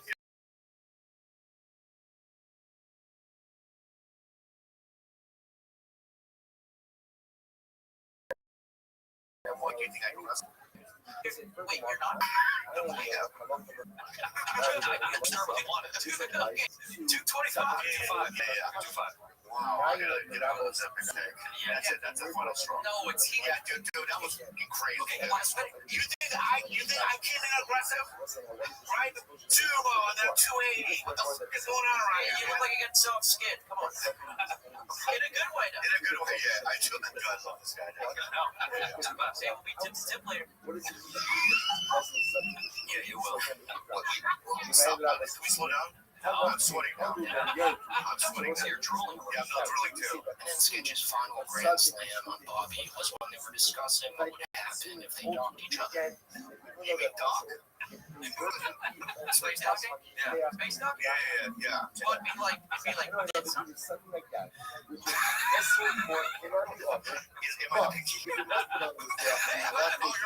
fire. You have a nice penis? Check it out. Okay. That's fast, dude. This guy's so fast, dude. Check. We love you, dude. I love you. See, Bobby Lee is a true comedian.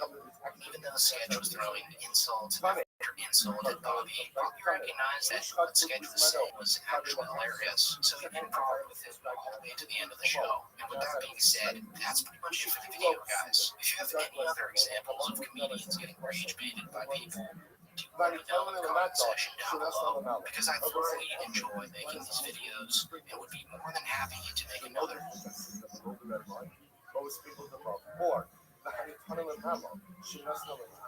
Or a carbon in blood was supposed to be placed above the red line, but was placed below the red line. Or You know what? Here's the thing. I know how I've done.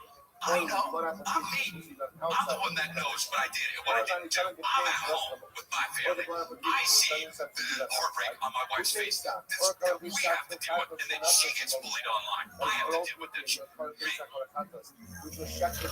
Crystalia is back and creepier than ever in his latest comedy special, Grow or Die, which comes a whopping 5 years after he was accused of preying on dozens of women, some of whom are literally underage teenage girls. And if you guys don't remember by now, Crystalia was pretty much the only comedian who was truly canceled during that wave of cancel culture in 2020. Like this man on the brink of breaking into the movie world and actually becoming the action star that he'd always been dreamed of. But as soon as the allegations surfaced, the entire entertainment industry dropped him. Even though he denied everything immediately, the damage had already been done. I mean, his dearest comedian friends distanced themselves from him. How would you feel if there was a video that was tattooed over and then immediately I was just like, all right, it's pretty tough. So just keep all that in mind while we go through this special Grow or Die, because as you'll see shortly, Crystalia has a very twisted and manipulative mind. And for him, this special is nothing but his final chance to tell the world that he's a changed man. I got canceled. Listen, it wasn't what you read, okay? There's a lot of crazy things out there being said about me that are true, but doesn't mean that I didn't make mistakes, okay? I made mistakes. And towards the end, he pretty much starts telling jokes and proceeds to trauma dump on the entire crowd in a teary outburst. It's my fault that my dad is getting older, you know? But before we get into that, if we're looking at Grow or Die strictly from a comedic perspective, then I think it's safe to say that this is quite possibly his worst special that he's ever released to the public. It's even worse than the special where he talked about dolphins having sex with people with no pain. Hey, dolphins, people. That's a real thing. Number two, That's a real thing that I didn't make up. Dolphins, people. Dolphins, people. Most of the jokes in Grow or Die were completely recycled from his first 2 Netflix specials, Incorrigible and Man on Fire. With the worst one being a bit he did in Man on Fire, where he claimed that little girls are always touching their private parts from the back, which is completely revolting given the context of his allegations. Dad, excuse me, can I talk to you for a second? Hey, Dad, why do little girls grab their tits from behind like that? That's so weird. No, weird, like I made them do it. That was Jesus Christ, our Lord and Savior, that made them do that, okay? Being that one of his allegations involved luring a girl in high school back to his hotel room, it'd be completely inappropriate for Chris to use this joke again, right? So in Grow or Die, instead of a little girl doing this, it's his son, which is somehow even creepier. And by the way, this is how he asked me. He walked up to me, and this is how he walked up to me. He walks up to me like this. This is what he did, okay? I know, but he was holding his asshole. So and as I walked up to me and holding his asshole, and by the way, super casual about it, which is insane. So yeah, just basing the special off jokes alone, it was pretty hacky and also pretty disturbing. Like he has this one bit about his son growing up to become a serial killer, and the punchline is kind of like him projecting his deepest feelings about the woman who made allegations against him in the early part of this decade. I'm gonna watch a 4-part docu-series on my son. I was eating muffin, and my mom told me that it comes out of my penis. The muffins come out of my penis, and then I took it as gospel, you know, and then I didn't even know that was wrong until I was a teen, and that's when I started killing women because they lie, you know. That's how that happens. And then there's the repetition. Chris has always been one to lean into absurd repetition for comedic effect, but in this special, it just goes completely off the rails. Like in one bit, he repeats a single word 30, maybe even 50 times in a row, someone slowly lose their grip on reality. I'm like, Mom, we gotta go. And this is what she does. She goes like this, okay, wait, Christopher, wait. Okay, wait, Christopher, wait, Christopher, wait, Christopher, okay, I see, Christopher, wait, Christopher, wait. And by the way, we're still near the couch. Like, we're not even outside. Christopher, wait, Christopher, wait. I'm looking at her and I'm like, hey, what the fuck are we gonna do?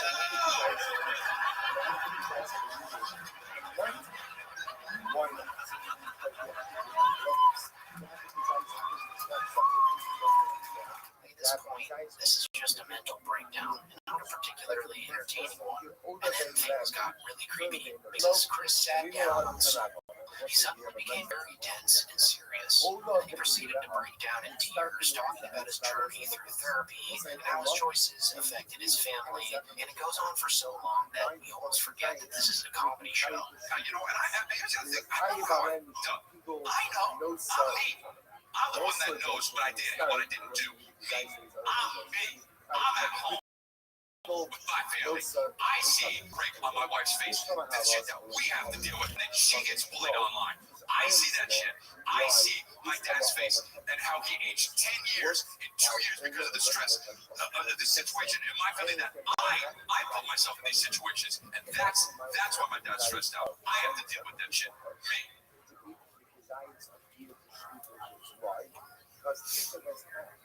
You know, I talk a lot about fear, and that's something that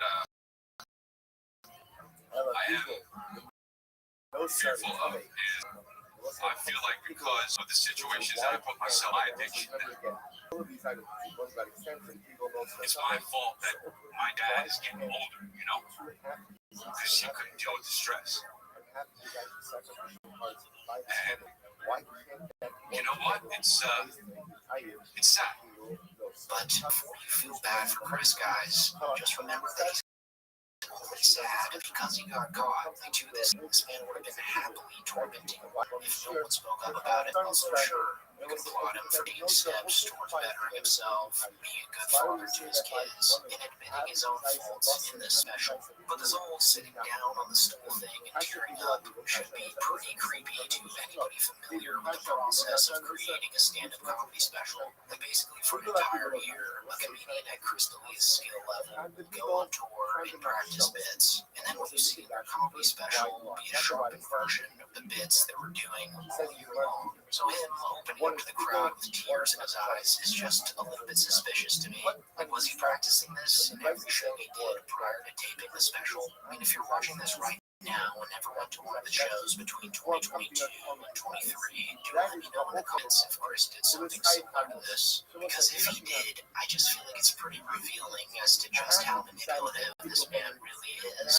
We also saw him do this same routine in that soft white underbelly interview he did a year ago, cries on cue and claims that one in line destroyed his life. So I just feel like this is all an act. And this isn't just me who thinks this. I mean, it's not even an original thought. Like, Elephant Graveyard pointed this out in one of the excellent videos that he did over a year ago, titled The Abrams Method, How Celebrities Learn to Cry on Camera. So this choice to cry on stage during his first comedy special after being canceled is definitely an interesting one. So yeah, as you can see in the special, Chris D'Elia is truly a shell of his self, like that invincible, nonchalant, co-leader-like personality he had before the accusations doesn't quite work anymore. Unfortunately, whatever comes out of his lips now just makes me think of him as a creepy guy. And lastly, the whole crying on stage thing. I just think it's a pathetic attempt to garner sympathy from the few devoted fans that uphold his career. Chris's main source of income is year-round comedy tour, and he's extremely successful when it comes to selling out enormous theaters around the country, and even the world for that matter. He's still making millions of dollars per year. He's just sad that all the growth stopped, and that he'll never be on the big screen ever again. Instead, he rots away on the 3 dwindling podcasts that he does weekly, with one being his solo show, Congratulations, the other being the one he does with his brother, Matt D'Elia, Lifeline. And last but not least, the one he does with Brendan Shaw and Eric Griffin, Cool an hour. So yeah, pretty creepy stuff from the OG Diddler per usual. But anyways, that's video, guys. If you made it this far, thank you so much for sticking around to the end.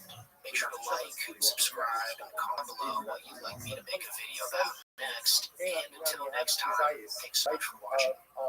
Meat from the shlamim that is consumed, and having desires from the movement will actually combine with human consumption. When it comes to Machshavas people, I will say, the only way that Machshavas people can be Mistari is if the Machshavas people are have the same color.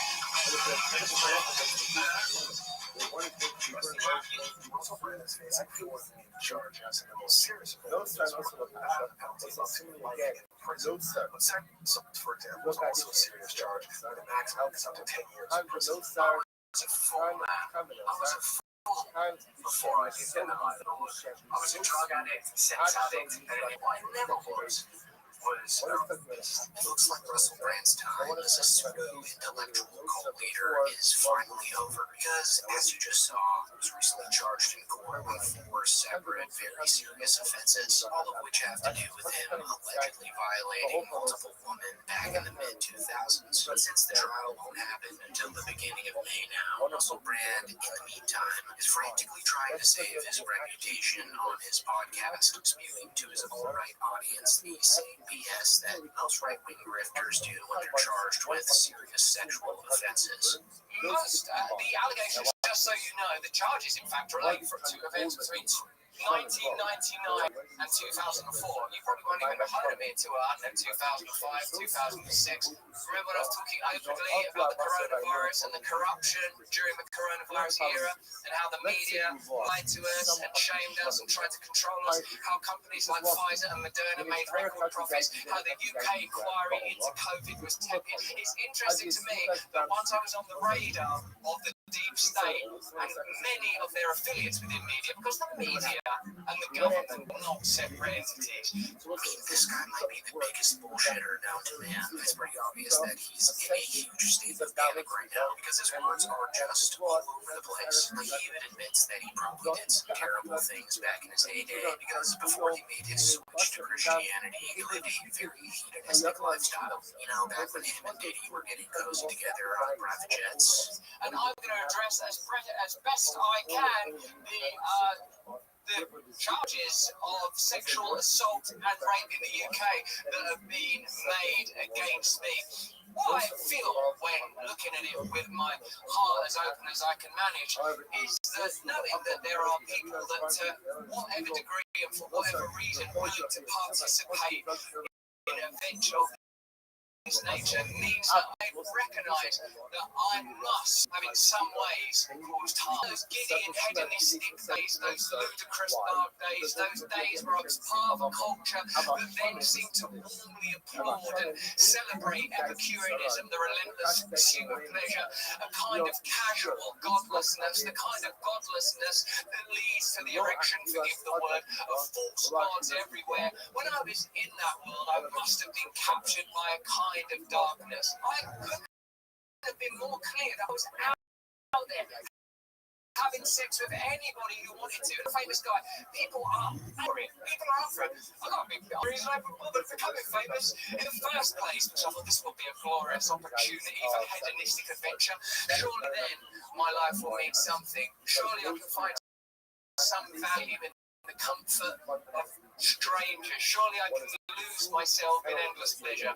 The guy's a genius at sounding deep a single thing that actually makes sense. He's basically a smart guy for people who don't read. And even if the charges against him turn out to be false, we all still know he's a slimeball womanizer. Like, just look at any interview of him around the time these charges were to take place. Chris, are you wearing one of your own bras? I mean, that's your bra. I'm sure you didn't nick it from a public levy.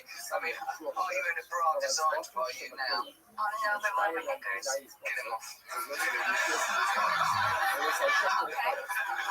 There won't be a point before I go all day. There'll be a point where I go, on it.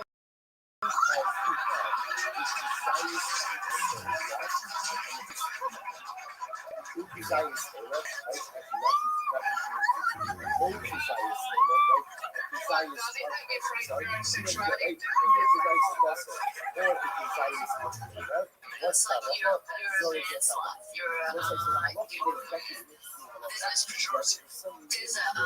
an award named after you. Serial Shagger. The Russell Brand Serial Shagger Award. Yes, that is actually true, but that's on the basis of an instant happened in a supermarket aisle with veins and frosties. So yeah, I don't know about you guys, but I'm gonna go ahead and say that this isn't just the deep state trying to take him down because he's a martyr of free speech. I mean, he completely fell off the map with it into the right-wing pipeline graft. No one really even thinks about him now. He acts like he's some kind of whistleblower who's on the run from the government. All he really is a master manipulator. The day he was officially charged by the prosecutors, he released a pretty creepy and manipulative video on his Instagram denying all of the accusations. It's pretty clear that he's mastered his manipulation tactics. First, incredible right messages, all simple. We were born in a way to live in a time where there's so little trust in the British government. We're very fortunate, I suppose, that this is happening at a time when we know that the law has become a kind of weapon to be used against people, institutions, and sometimes entire nations that will accept and tolerate levels of corruption that are unprecedented. I'm speaking particularly to those of you that are watching this in the UK. How do you feel about your legal system right now? How do you feel about some of the high-profile cases that are being pursued and prosecuted? How do you feel that the Southport murders were handled? How do you feel about the government of Pakistan? Now, that's just sort of general context. Me, I've always told you guys, when I was young, single before I had my wife and family, were just about sure that they might be beautiful children. I was a fourth man. I was a fourth before I lived in the London. So yeah, I don't know if it's a coincidence or not that he decided to turn to God after he was initially interviewed by police.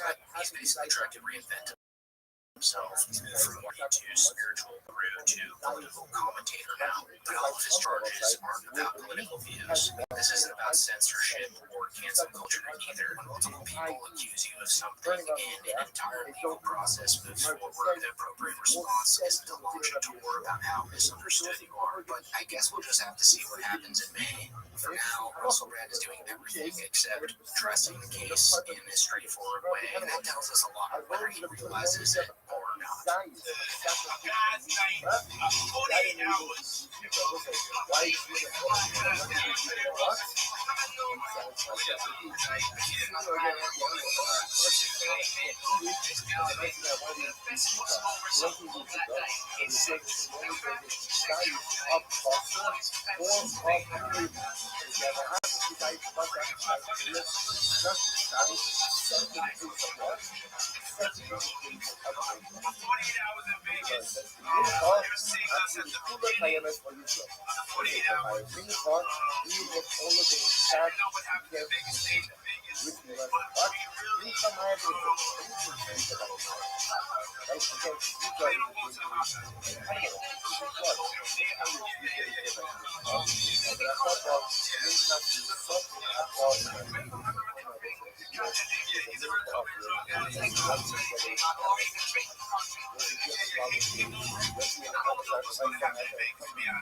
Just the animal disappears. You have nothing left of the animal. It disappears. But what is still intact? The cover is gone. Which the Gemara says that's fine, but that does not allow for this to be so. So also, you need at least the device in order to. I never had a problem with diet before. Like I was just like, whatever, man, shit. So you did have a problem. No, I never had a problem. I think this is what you're supposed to eat. You're supposed to have pasta.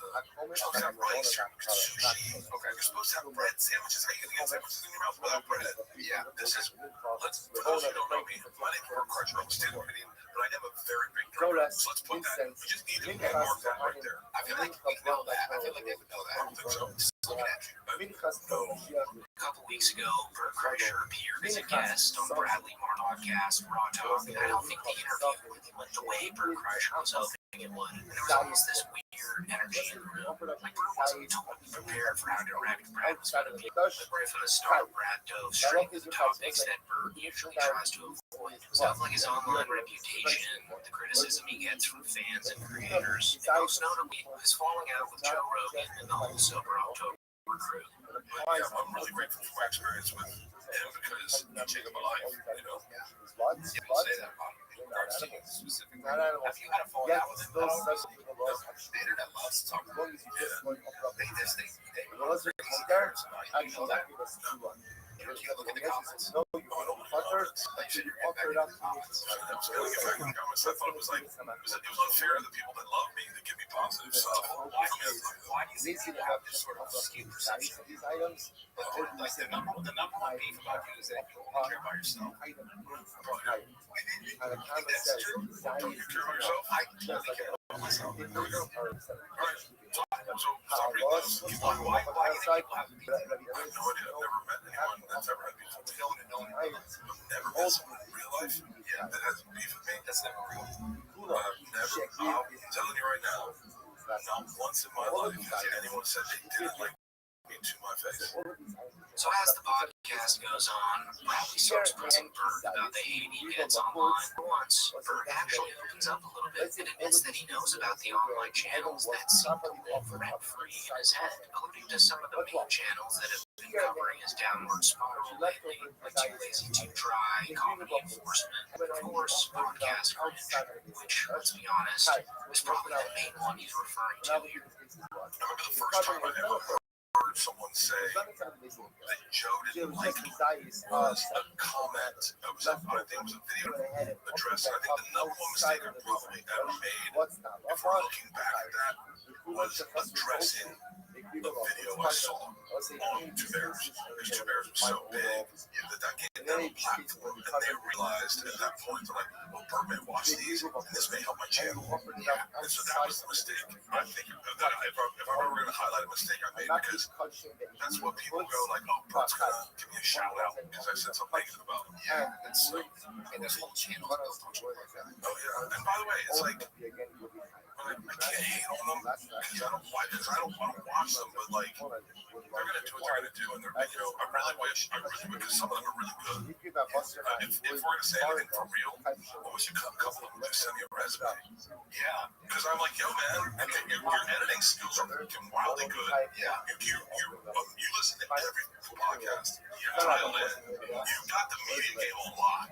If you watch my channel, then you definitely know that Podcast Cringe has been absolutely relentless with their Bert Kreischer content lately. And it's honestly impressive. At the moment Bert uploads a new podcast, Mr. T Cringe is a 20-minute breakdown ready to go within 24 hours. And these videos aren't just getting a few thousand views. We're talking tens of millions of views over the past couple years. So during the podcast, Bert admits that videos got so bad for him to the point that he had to manually rework his entire YouTube algorithm just to avoid seeing videos of himself. Like, imagine being so haunted by online criticism that you have to start training your algorithm not to show you content about, well, you. I mean, I remember there was that, like I said, I have not been online. Like, I had to change my algorithm on YouTube to a certain point. I mean this with respect, but there's only a reason they're using me. They're not using me because it's me. They're using me because I'm so big. Yeah, you know, I do arenas. So they're using me because it will get clicks. They're not using me as me, and that's wild.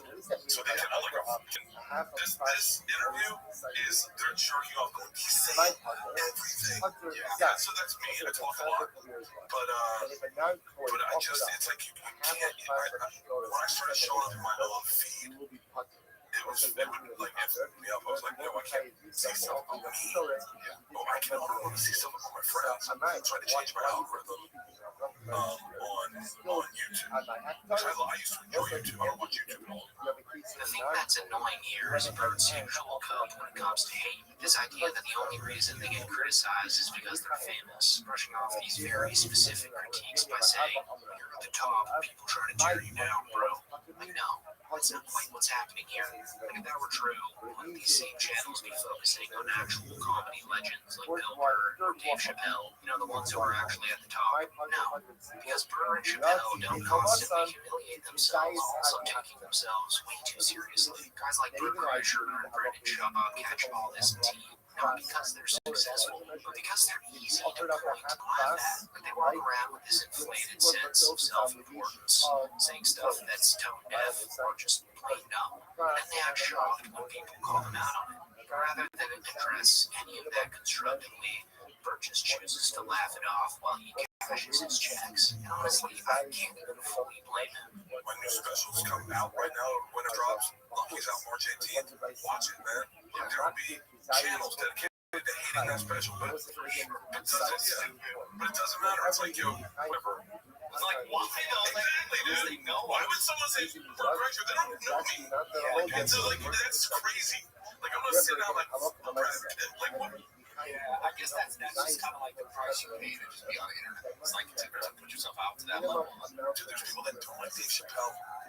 Anyway, as the podcast keeps rolling, Bradley circles back to something fans have been speculating about for a while. Bert's fallout with Joe Rogan. And this is where things get pretty interesting, because up until Bert has been pretty vague about what actually went down between him and the rest of the Sober October crew. But in this conversation, he finally cracks. He says the real reason for the tension was that Ari Shaffir drove in during one of the broadcast sessions. He literally spiked his drink without telling him. According to Bert, the woman completely ruined the vibe and damaged a lot of trust. How are you drink alcohol?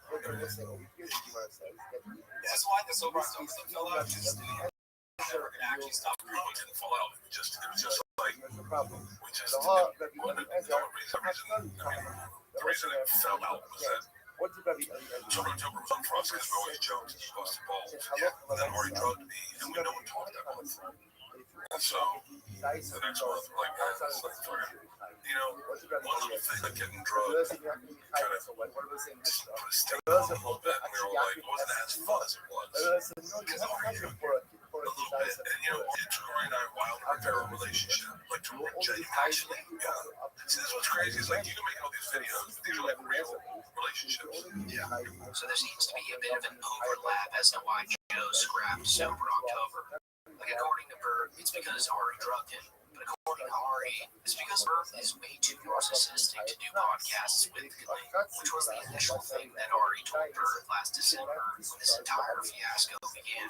So it's interesting that Bert didn't bring this up to Ari when that podcast went down. So you did what? You Sober October again? How do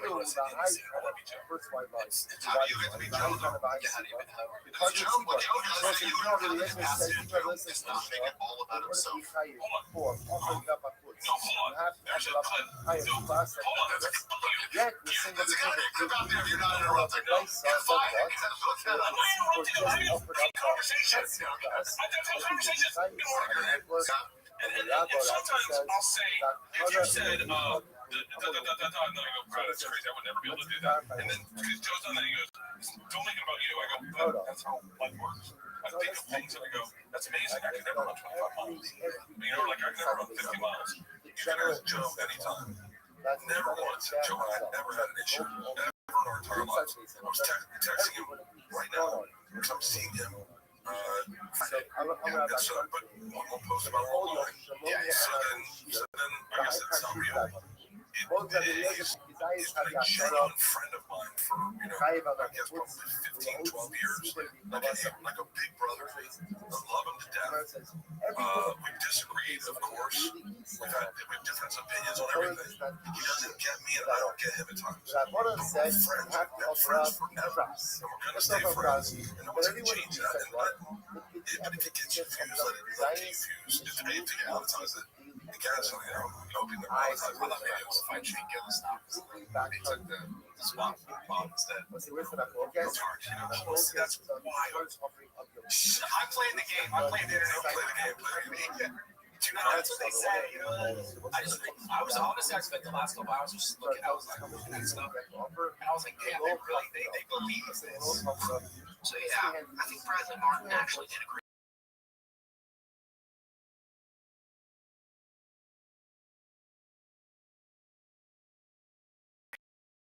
job with his interview. PR answers aren't enough to get real insight, especially on topics Bert usually avoids like the plague. And the fact that he got Bert to admit that he knows about creators like Podcast Cringe is kind of like the cherry on top. But anyways, that's pretty much it for the video, guys. Definitely a revealing podcast episode, and probably one of the more honest appearances Bert's done in a while. But do let me know in the comments what you guys think about the whole Bert Kreischer situation. Thanks for sticking around to the end. Everlasting statute also means that the details are explicit and must be adhered to as they are written, which means So during the latest episode of Kill Tony, Tony Angela threw some pretty passive aggressive shots at Anthony Jeselnik and his comedy team, criticizing him for various things that Tony ironically does himself, like taking too long to get to the punchline, making fun of others instead of himself, and revolving his comedy around made-up characters rather than real-life scenarios. And just for some context here before I show that clip, this was all in comparison to Tony's new Golden Ticket winner, whose delivery sounds eerily similar to Jeselnik's. That was absolutely fantastic. I love your delivery. It's very, very dry. It's almost Jeselnik-esque, but you make fun of yourself and you do more than one punchline every 3.5 minutes. So it's a total different vibe. It's absolutely incredible. You acknowledge that you're human and you make fun of yourself sometimes and real things, not just made up characters. And I love that. And just based off Red Band and Adam Ray's reactions alone here, you can kind of tell that these comments from Tony weren't really intended to just be friendly banter or Jeselnik. Like, these shots felt kind of personal. And the reason for that is because, well, if you don't remember by now, around last November, Jeselnik made it his sole mission in life to tell the world just how hacky Tony Hinchcliffe and pretty much the entire Rogan sphere was as a whole, with one of his most brutal insults being a quote he made for a popular news article where he called Tony a troll basking in the shadow of Joe Rogan. But that quote was just the tip of the iceberg for Jeselnik and the Mothership comedians. He also went out hard on a slew of different podcasts, with one of them being Dan Le Batard's podcast, where he labeled Tony Hinchcliffe and Joe Rogan's humor as cringy shock comedy, since they pretty much just use slurs and offensive language to shock people instead of making them laugh. Hear this, because it is a certain line for you. I would not use racial slurs. I would not use anti-gay slurs. I will talk about make gay jokes, only racial jokes. I think once you use slur, I think you're dead in the water. I'm from comics on the bus for using slurs before. Because I just think that it's got no business in stand-up comedy. So I would never do that. I wouldn't call it a line. Because I'd be happy to talk about these subjects. We have to do it in a smart way. Again, you want people laughing, not just like that can't be all there is. It's got to be a laugh in there. It can't be provocative for the sake of provoking. And that pretty much sums up the comedy style of most of the big names that perform at the Mothership. I mean, even Shane Gillis came out to say that comics in the Mothership were going a bit overboard with the slurs. Comedy movies are back. True, in a big way. Pendulum swung. Pendulum's fully swung, maybe too far. Mothership, you go, yeah, pendulum's maybe swung a little too far. Not everyone has to say it. It's true. Every single set. So in that Dan Le Batard podcast, Jeselnik goes on to say that he's simply just embarrassed by these guys. Because as provocative as all the Rogan comedians are, as soon as someone has an issue with what they're saying, they get all sensitive and pissy about it, which to Jeselnik is an embarrassment. And if you're provocative for the sake of being provocative, which again, okay, you can't complain about it. You can't say you can't be provocative for the sake of being provocative. Like, why'd you laugh? Because don't get it. Like, that's what embarrasses me. But modern stand-up comedy is the complaining from people who are just so really trying to cook. So do you get bothered by the comedians that are complaining about what the president I'm embarrassed by it.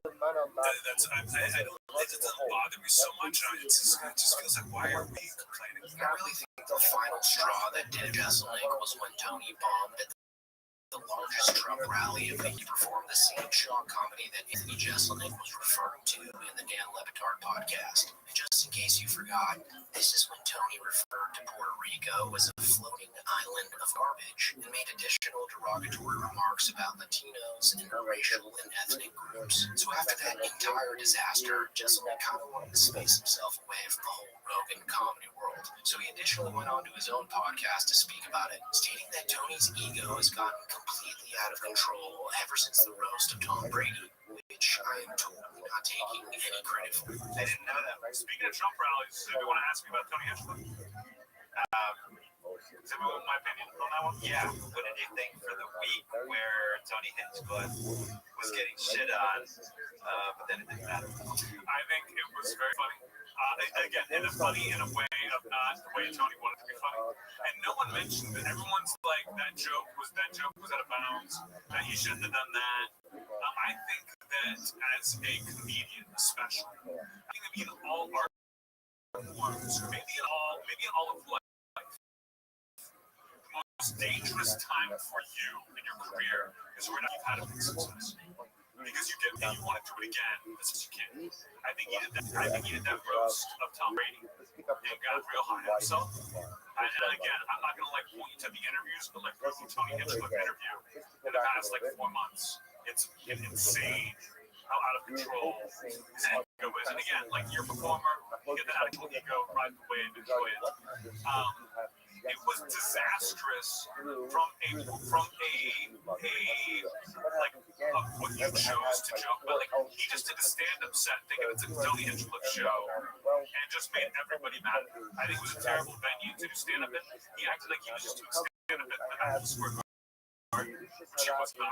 Do I think it's cool to open up a Trump rally? No, I do not. Do I think it's cool to open up a rally? No, I do not. Those things are cool. Especially not Trump.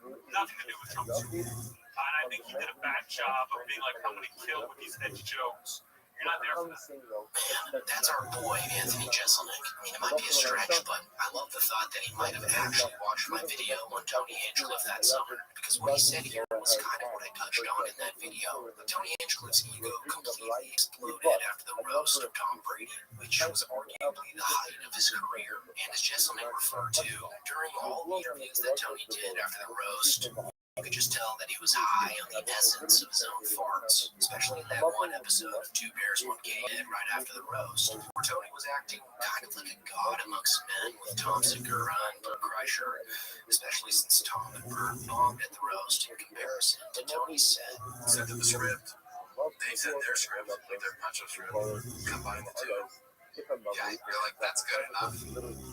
That's great. I'll tell you what. No reason to work on this anymore. It's just the most watched thing. First and foremost, all you should be saying is thank you, Bert and Tom.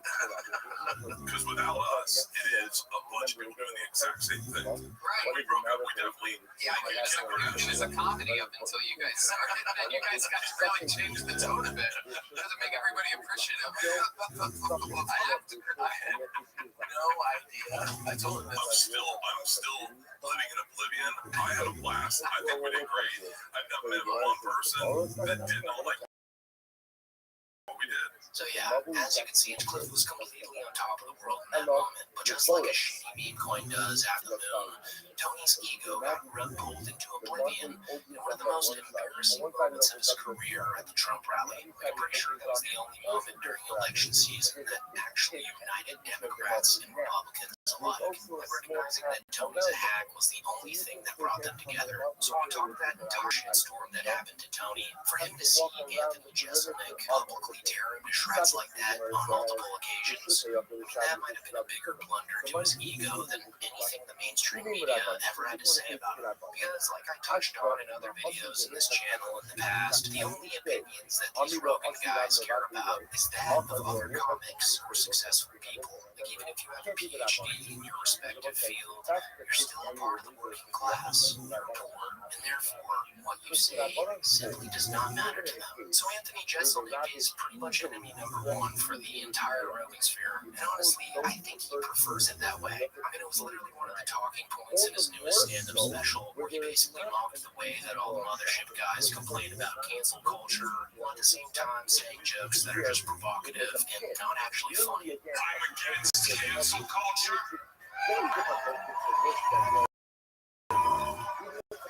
Thank you. That's my shit comic channel. In 20 years of stand-up comedy, I've been asked the same questions over and over and over again. The question I get asked the most by far is, Anthony, what do you think about cancel culture? Does it make you mad? Aren't you scared? What do you think about cancel culture? So, let me be clear. I don't give a fuck about cancel culture. What I am sick of are comedians complaining about cancel culture. It's not that hard. Do your job. And yes, I did mention Joe Rogan, guys. Do not get me wrong. I like Joe. Joe's my friend. Joe's a good guy. But if you listen to his podcast, you're a fucking loser. Jeselnik also appeared on Tom Papa's podcast to talk about this a little bit more in depth, which sheds a little bit of light on Jeselnik's opinion on this whole Rogan crew. Because he basically says that comedians need to be individual thinkers in the groupthink kind of echo chamber that the Rogan sphere is in right now, approaching comedy in a really different way, which Tom Papa has to agree with. But I hate people complaining about cancel culture. I hate comics complaining in general. It's the second comedy boom. It's not going anywhere. People making more money than ever before. And Dave Chappelle, who's won every award in the world, is complaining that cancel culture is making his job harder. It's like your job shouldn't be easy. If you're gonna make that much money, like, hey, maybe it should be a little hard. You know, I got no issue with that. I love that line. You're a comedian. Do your job. It's just so perfect. I think it's kind of groupthink. And it becomes, I'm surprised that I'm attacked by saying cancel culture. That people just not parroting what every other comic is saying somehow be seen as treasonous and not as an individual. Like, I have my own thoughts. Right, exactly. And I would be way more successful. And I'd have way more money if I did complain about cancel culture. If I went the other way that a lot of these guys go, and I think it's stupid, and I'm happy to fight about it. Yeah. I think it's good for comedy when two comics are at odds and talking shit on each other. I think it's good for the art form. Yeah, but now everyone's gotta be friends, right? You gotta worry about what Joe thinks about these things. So yeah, I get it. Have Joe mediate fights, and I like Joe, but I don't get the whole stand-up comedy. I got into it because you get to do it by yourself. Right. You go on stage alone. Yeah, with your audience. Yeah. So these well, let's get a group together. I never understood it. I know, I'm the same way. I have a real hard time with it. They don't want to be a part of a club. No. And what's so ironic is that if you're not in step with every aspect of what they're talking about, then they kick you out. Well, how anti-comedy is that? Yeah. Because you don't think what we all think. How is that? Yes, Should I exactly. celebrate the thinking differently? Is that a point of comedy? Is I think differently from everyone else? And that pretty much brings us back to today. I mean, there's almost no way that Tony didn't catch wind of everything Jeselnik had to say about him and his dearest friends. So now that his newest golden boy sounds exactly like Jeselnik, this was Tony's moment. It's almost Jeselnik-esque, but you make fun of yourself and you do more than one punchline every 3.5 times. So it's a total different vibe. It's absolutely incredible. You acknowledge that you're human and you make fun of yourself sometimes and real things, not just made up characters. And I love that. So yeah, guys, pretty petty shit from Hinchcliffe as usual. I mean, you can almost feel a hint of jealousy for Jeselnik during this sneak diss. It's almost like Tony knows that Anthony Jeselnik's a far better comedian than Tony ever will be, which probably drives him insane. Like, even though Jeselnik may take a while to get to the bit, when that punchline lands, it's likely going to be funnier than anything Tony Hinchcliffe's ever uttered into a microphone in his life. It's also insanely ironic how Tony criticizes Jeselnik for making fun of other people and not himself. It's almost like he forgets that that's the entire premise of Kill Tony. But anyways, guys, that's pretty much it for the video. Do let me know in the comments, though, what you think of this whole thing. And until next time, thank you for watching. I don't know what to do with it. Whenever I feel like I feel like Nate Diaz right after he beat McGregor won. Like, I'm not surprised. Like, I've been underneath everybody's nose. All my peers know about me. But it's, you know, they know what's going on. Just for you were a superstar. And if you only spill the beans on you, they don't even know about the whole inside scoop. They didn't want me to make fun of this. They didn't want me to make fun of that. It was the naughty kid from back in Youngstown, Ohio. Was like, okay, I'm working that. All right, I'll do that. Play by your rules. Just get up there and The world. They gave me a chance. You know what I mean? They gave me a chance and showed. That is constitution. And that is how you ensure that listen, that you're wearing on your customer uniform, that your shoe already scrubbed. Your shoe already scrubbed. What a beautiful why does it come Sound familiar? At Mattress Firm, we understand there are many problems that can keep you up at night, like snoring, aches and pains, or sleeping high. Our sleep experts have the unrivaled know-how to match you with a mattress that can help. And now at Mattress Firm, save up to $700 plus get a free adjustable base with select mattresses. For the great sleep you deserve, visit Mattress Firm. We make sleep easy. Restrictions apply. See store or website for details. Now, I'm obviously not a bomb expert, but I talked to one. Sitting erect.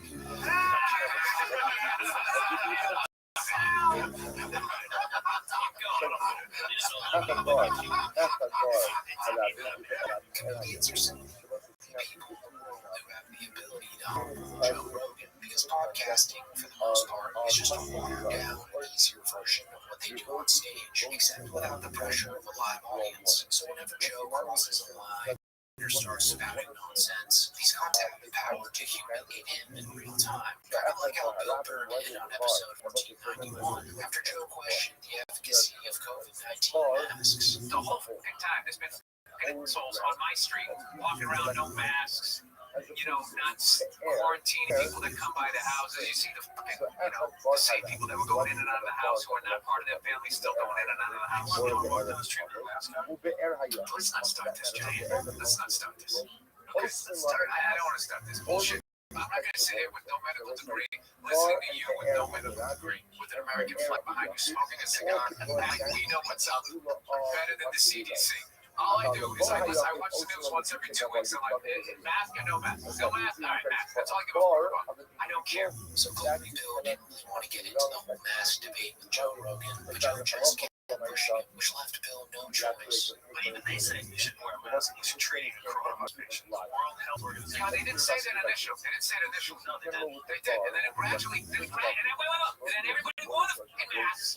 This is like rollerblading. Everybody can rollerblade, and then there was that one fucking homophobic joke, and then everybody acted like they never did it. And then 100 million fucking rollerblades got thrown into the fucking ocean. We all wore masks, and then all of a sudden, people have been sitting there. But you don't have the body type for it, too.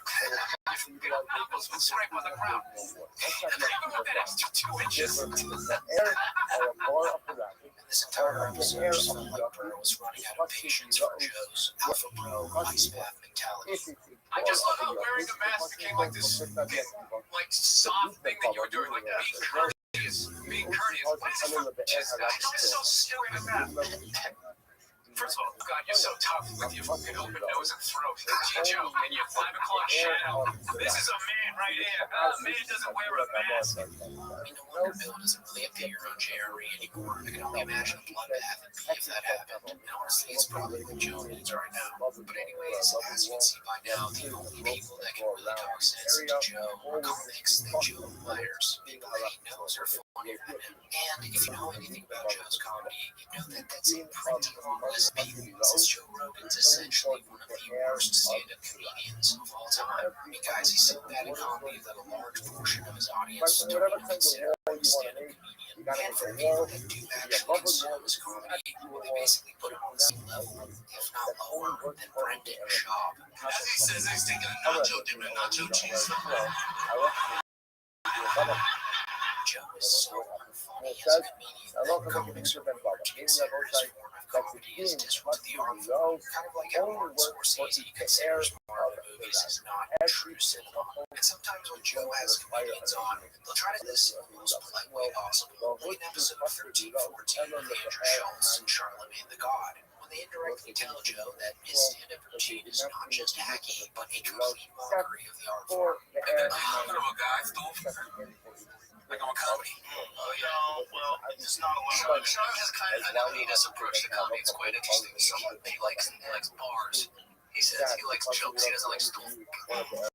Stone fucking, if it's the right bit, can be funny. But it has to be a real comic with a real reason. That stool has to be something to it. I think Eddie was stool. I bet anybody if they know stool, bro.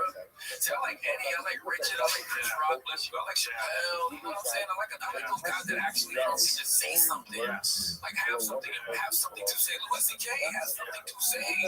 Like I like people that have something to say. All that stool fucking is like, And yes, before you comment, I am aware that Charlemagne isn't a stand-up comedian, but his words hold weight here because he just so happens to be extremely close with Andrew Schultz. So just think of this Joe here as a reflection of what Andrew Schultz thinks of Joe's comedy. I would never disrespect the craft like that. Well, you wouldn't have to disrespect it. You would just have to want to do it and then try it. See, I don't want to do that. I think we do it for fun. I don't If you want to want to do do it. it, if you don't want to do it, don't do it, but you can do it. Joe Rogan so bad here that he abruptly ended the podcast before Andrew or Charlemagne could say another word. But maybe I don't have enough talent because I just did 3 hours. That's how we do it, bro. Let's bring it home. Hey, Andrew, thank you for sitting this up. Thank you, and Brendan too, and Brendan Shaw. Got to shout out Shaw. Thank you. Shout out to Brendan Shaw. I really do appreciate what you do for comments, though. It's also hilarious how they thanked him for introducing Brendan Shaw to comedy. I mean, at that point, Joe probably knew that they were trolling. Shout out to Brendan Shaw. This episode also aired around the time Joe Rogan dropped his first Netflix special, which did, in fact, feature Joe's notorious violation of the stool. While we're on the topic of stomping, Joe was actually confronted about this years before that Schultz episode. He did a podcast with veteran comedian Jeff Garland on episode 1146, which was actually more of a teaching experience for Joe, as Garland is older and has been doing stand-up since Joe was in middle school. So when Joe brought up the topic of physicality and comedy, you can see a switch go off in Jeff's head. What comes after is truly a masterclass of how to tell a guy who thinks he's really funny that he's a complete hack. And by the way, when you see someone moving around like that on stage, I will bet you every penny I have they're not funny. And most of the move around people are pushing it. But Jim Carrey was a move around guy. He's always really funny. But move around in a different sort of way. There's exceptions to all stuff, like all things. But And then the conversation shifts to the infamous hump miming, as Jeff puts it, and this is when the true learning begins. anytime I saw someone miming, having sex, pumping air, I would just go, not funny. It was just like it was a sign of like, Well, if there's a bit, we have to mime pumping air. It's got to be a bit. pumping air. Yeah, but It's got to be screwing. So yeah, some bits. But who doesn't know what that looks like? Why do you need to pump? Maybe there's a reason. It's got to be something. Unless like you're imitating someone having a heart attack pumping, right? Or if the content is about your physicality, right? That's not dancing. Right. Dancing's when you put like English, like when you're doing this to accentuate what you're saying. It's like screw that, we don't need. and in that moment, Joe learned of what other comics think of his comedy. And the craziest part about this whole thing is that Schultz episode was in 2019, years before Joe dropped his newest comedy special, Burn the Nose, which was an absolute dumpster fire. I mean, that's like a truck driver T-boning you in an intersection and then not realizing you can sue for millions, which, by the way, you absolutely can. Morgan is the personal injury law firm in America. You don't pay unless you win, since they only require payment if you win the case in court. So just in case you guys ever get seriously injured, remember that your case could be worth millions. You're only a few clicks away from potentially changing. You can even start your claim right now with Morgan. www.people.com/underredact, which is in the description below, or you can simply scan the QR code on the screen. But yeah, guys, Joe Hill gets sat down and humbled by real stand-up comedians. Like in Joe's world, if you aren't a billionaire, a really famous person, or a comedian, then you're a part of the working class. Therefore, your opinion simply doesn't matter. Even if you have a PhD in your own field. And Joe's been this way his entire career in radio and podcasting. Like, I don't know if you guys have seen it, but way back in the late 2000s, Joe truly showed the world how much of a D-bag he can be to regular civilians. He screamed at a woman with a PhD in primatology after she called in to tell Joe that what he was saying about chimpanzees was wrong. And the lead up to this argument was absolutely hilarious. There's some crazy shit that they haven't even discovered yet. Just recently they found a new species in Chicago, a gigantic chimpanzee that's over 6 feet tall. It's called a Bondo ape. The locals have two different names of chimpanzees. They have what they call the tree beaters and the lion killers. And the lion killers are these gigantic chimpanzees. They're like 6 feet tall. They weigh like 400 pounds. And they sleep on the ground because they don't get up. And they walk upright. That's the crazy thing. If you look it online, look up giant mystery ape. It's called the Bondo ape. It's in a part of the Congo called Bela. Then the expert with a doctorate in dermatology calls in simply just to tell Joe that Bondo apes are, in fact, just cryptid folklore creatures, and they're pretty much on the same level as Bigfoot. And this sends Joe through the roof. Al's before is going to challenge you. Al's again. You're a fucking idiot. Go online and look it up. You're a what? What do you do? It's a new discovery. You're a primatologist. Well, look it up. You're not current. Pay attention. Go online and look it up. Yo, you learned some shit from college. When did you graduate? When did you graduate? When? Yeah, when was the last time you got online and researched primates? Have you been looking at any of the new discoveries? Have you looked at any of Carl Lamon's work? And all the primatologist could do really was laugh. I mean, here's this Neanderthal radio host telling you, a person with an actual PhD in this very subject, to go online and look it up. I mean, that is laughable. But of course, this subtle chuckle of stupidity just sends you to an absolute frenzy. What are you laughing at? Why are you laughing? Why are you laughing? I'll tell you why you're laughing, because you don't have a point. So you're trying to, oh, you're ridiculous. Imagine I have a PhD. Meanwhile, there's all sorts of photographs of this primate, this gigantic chimpanzee. Not only that, it's on National Geographic, stupid. National Geographic.com, CNN.com, stupid. No. There's bones, there's tissue samples, there's hair, there's fecal matter, there's all sorts of different things. Now they've mapped the DNA of this animal already. Pay attention to it at all. These are legitimate scientists and primatologists that are in the Congo studying this thing. You don't know. Yet you're calling up. You've done zero research on this. You haven't looked into it at all. You're telling me we know all the animals that are in the world? You're telling me we know all the animals in this gigantic, 7,000-mile long, intense rainforest? Man, that whole thing was just brutal. He was hated when an actual woman who smarter than him was in his presence. Like, he wouldn't even let her get a word out. And the absolute irony of Joe listing CNN as a major reputable news source. Well, now in 2025, CNN is basically Joe's enemy. Don't even believe in Google search anymore. Nowadays, I just wish he had the balls to invite people like Alex from Florida onto his show. And people like Lex Friedman are simply there to glaze Joe to no end. But anyways, that's pretty much it for the video, guys. If you made it this far, thank you for watching. And do let me know in the comments down below if you'd like to see a part 2 of Joe Rogan getting exposed by real comedians. Bill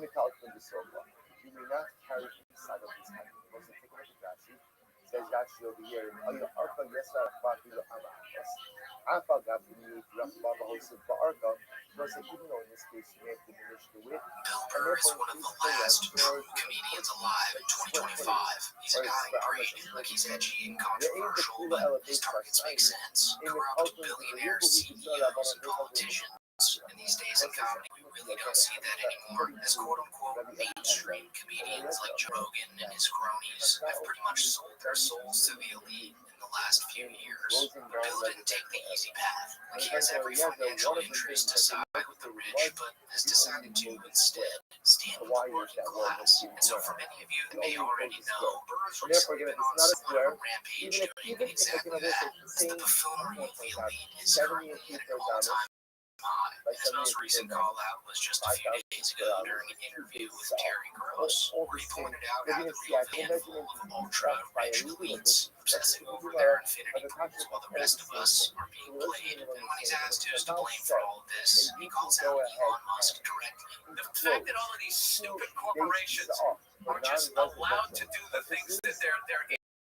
able to do is beyond me. And where my comedy is right now is I'm trying to get regular people to stop yelling at each other and realize that it's a select few group of nerds.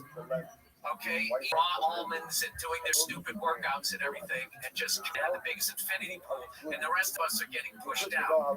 And they politicize the whole stupid thing, and we're falling for it. Besides the people who eat almonds? That idiot Elon Musk. Oh, That guy, like he's gonna leave. Evidently, is it? See, like I just refuse to believe that it was an accidental two-time C Kyle.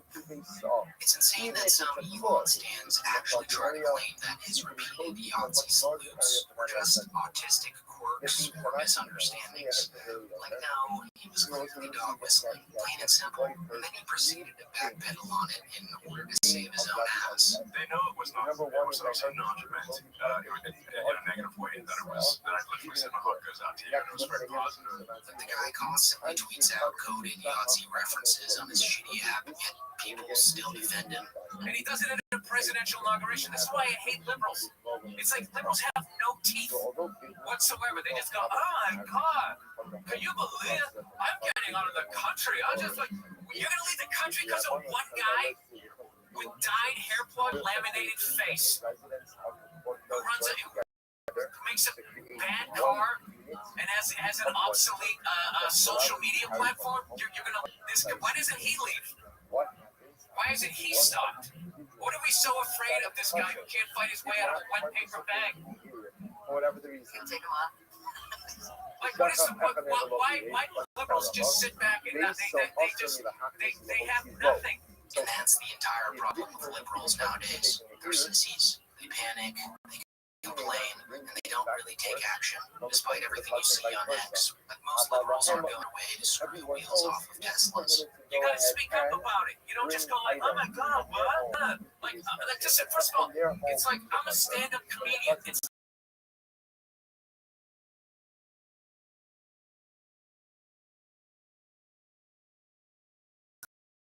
not my freaking job. I'm talking about, you know what the end result of this thing is, which all Nazis, not only they stupid neo-Nazis, they don't even look what Hitler did.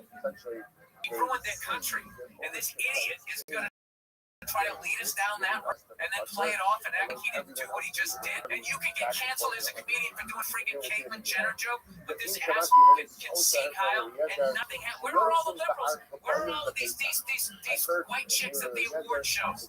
They were speaking truth to power. Where are they? It's funny how the same people who scream about cancel culture and the importance of free speech are the ones bending over backwards to excuse Musk's actions. The guys literally platforming fascists, authoritarian governments, using Twitter as his personal propaganda machine. But instead of calling that out, we have comedians running his defense, because instead of actually being funny, they know that aligning themselves with power is the easiest way to keep their careers afloat. That's all it is. Honestly, there's video of Tim Walz doing the exact same thing. Doing the exact same thing, right? Company used to have a clear purpose, but then came the Rubin sphere that pretty much flipped that entire dynamic on its head. Like instead of challenging power, zacky comedians just cozy up to it, and they're willing to do anything to keep their pockets full. So in turn, they're rubbing elbows with Trump, idolizing Elon Musk, one of the richest men on the planet, and targeting their jokes at college students and marginalized groups. Like it's pretty lazy and shameful, and completely counters what good comedy used to stand for. And the absolute worst part of it all is that they still act like they're the underdogs, like they're the ones speaking truth to power, when in reality, they're just poor jesters for the elite. Like Andrew Schultz, for example, a comedian who's pretty much the product of Joe Rogan, recently on a podcast with Megyn Kelly, giggling and laughing about Trump wanting to steal Greenland. It's like Trump saying we're going to take Greenland. It's kind of fun, right? like that shit. That's what I like to. Hell yeah, like Gulf America. I don't care. I was in every Gulf of Mexico. I know, it's our favorite there. Right? Matter of fact, they can still call it Gulf of Mexico. We don't care. You know what I mean? Like, but that's the energy that we need. Americans love abundance. Like, imagine if Russia or China had the power to take Alaska or Hawaii and joke about it. Would that be funny to the Rogan sphere? No. In fact, they'd probably make it a talking point in their shitty comedy specials for years to come, much like Joe Rogan did last year when he complained about COVID masks and vaccines 4 years after pandemic jokes were even considered relevant. Burr hasn't fallen for that trap, though, and he still calls out the real problems, and he really understands who's screwing over everyday people. I don't know if you guys have seen this yet, but he also did this in his complex sneaker shopping interview a couple days ago. They were one of the best-selling shoes of 2023, your favorite. Oh, they brought it back? Yeah, they brought it back a couple of times, and they went with cheaper leather. Okay, you know what I mean? Because some people tend to give themselves a freaking bonus check at the end of the year. What if we made it worse, but made it look the same?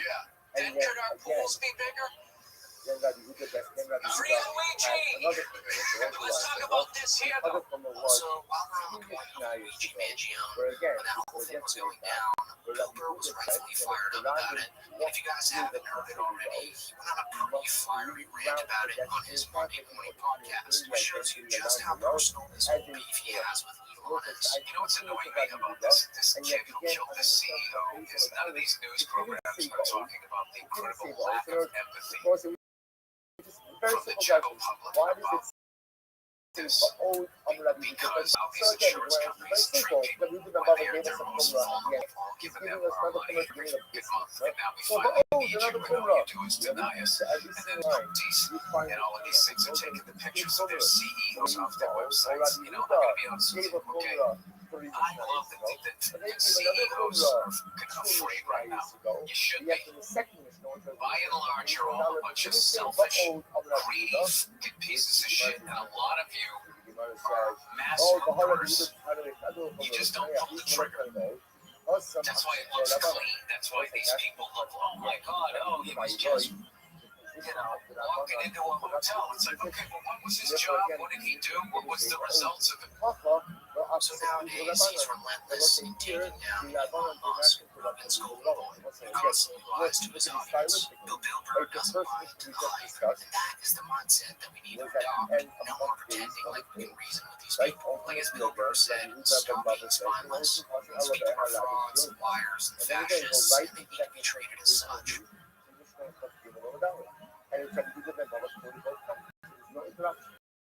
There's no one else interrupting with another sheet of that we see. The old overhaul, he could have put up one of those and go. You can in any place else in April, stylistically, In Vegas, 2 consecutive mornings of bottomless champagne, breakfast, and I'm back in the gym looking at this fat face. I swear to God, I look like if The Shining was about obesity. He is home. Jesus Christ. Guys, I'm honestly concerned for Bert Kreischer's life at this point. Look, I get that it's a running joke that he's an unhealthy fat guy that drinks a lot, but I don't think any of us truly knew the extent of his blood meat up until now. And after watching his most recent Instagram stories, I don't think it's a stretch to say that this guy is speedrunning some kind of disease. Because, as you just saw, Bert just came off a 2-night bender in Las Vegas where he drowned himself in bottomless champagne, and as you'll see shortly, it caused him to black out in pretty much the entire McDonald's menu. Oh my God, I just watched my own stories and found out that I ate McDonald's yesterday. I ate McDonald's yesterday. I had McDonald's in 10 months. I had 20 nuggets. I had 4 cheeseburgers, a Big Mac, and a fry. Taco cheeseburgers, times a bottom bun. And I just ate the top bun with the meat in it. I forgot I had McDonald's yesterday. I just watched my own stories. I was like, did we ate McDonald's? And I was like, look, I ate McDonald's. Oh, champagne, what are you gonna do? So So let me just break this down for you here. Bert, after drinking enough champagne to kill a horse, proceeded to then scarf down nuggets, 4 taco cheeseburgers, 1 Big Mac, and then a serving of French fries just to top it all off. But don't get me wrong here, it's a completely normal thing to go out once in a while, get a couple drinks with your friends, and then end the night eating some greasy food. But I think we can all agree that if you're doing that daily, hell, even weekly, that will eventually turn into a much darker problem. I mean, every video we see of Bert, his face just seems to get more bloated and red than the last time, so I just can't help but feel like this is a normal occurrence for Kreischer. Just a couple hours after realizing that he ate the entire McDonald's menu the night prior, he decided that it'd be a good idea to take all the burgers and fries from all the different popular fast food chains in America.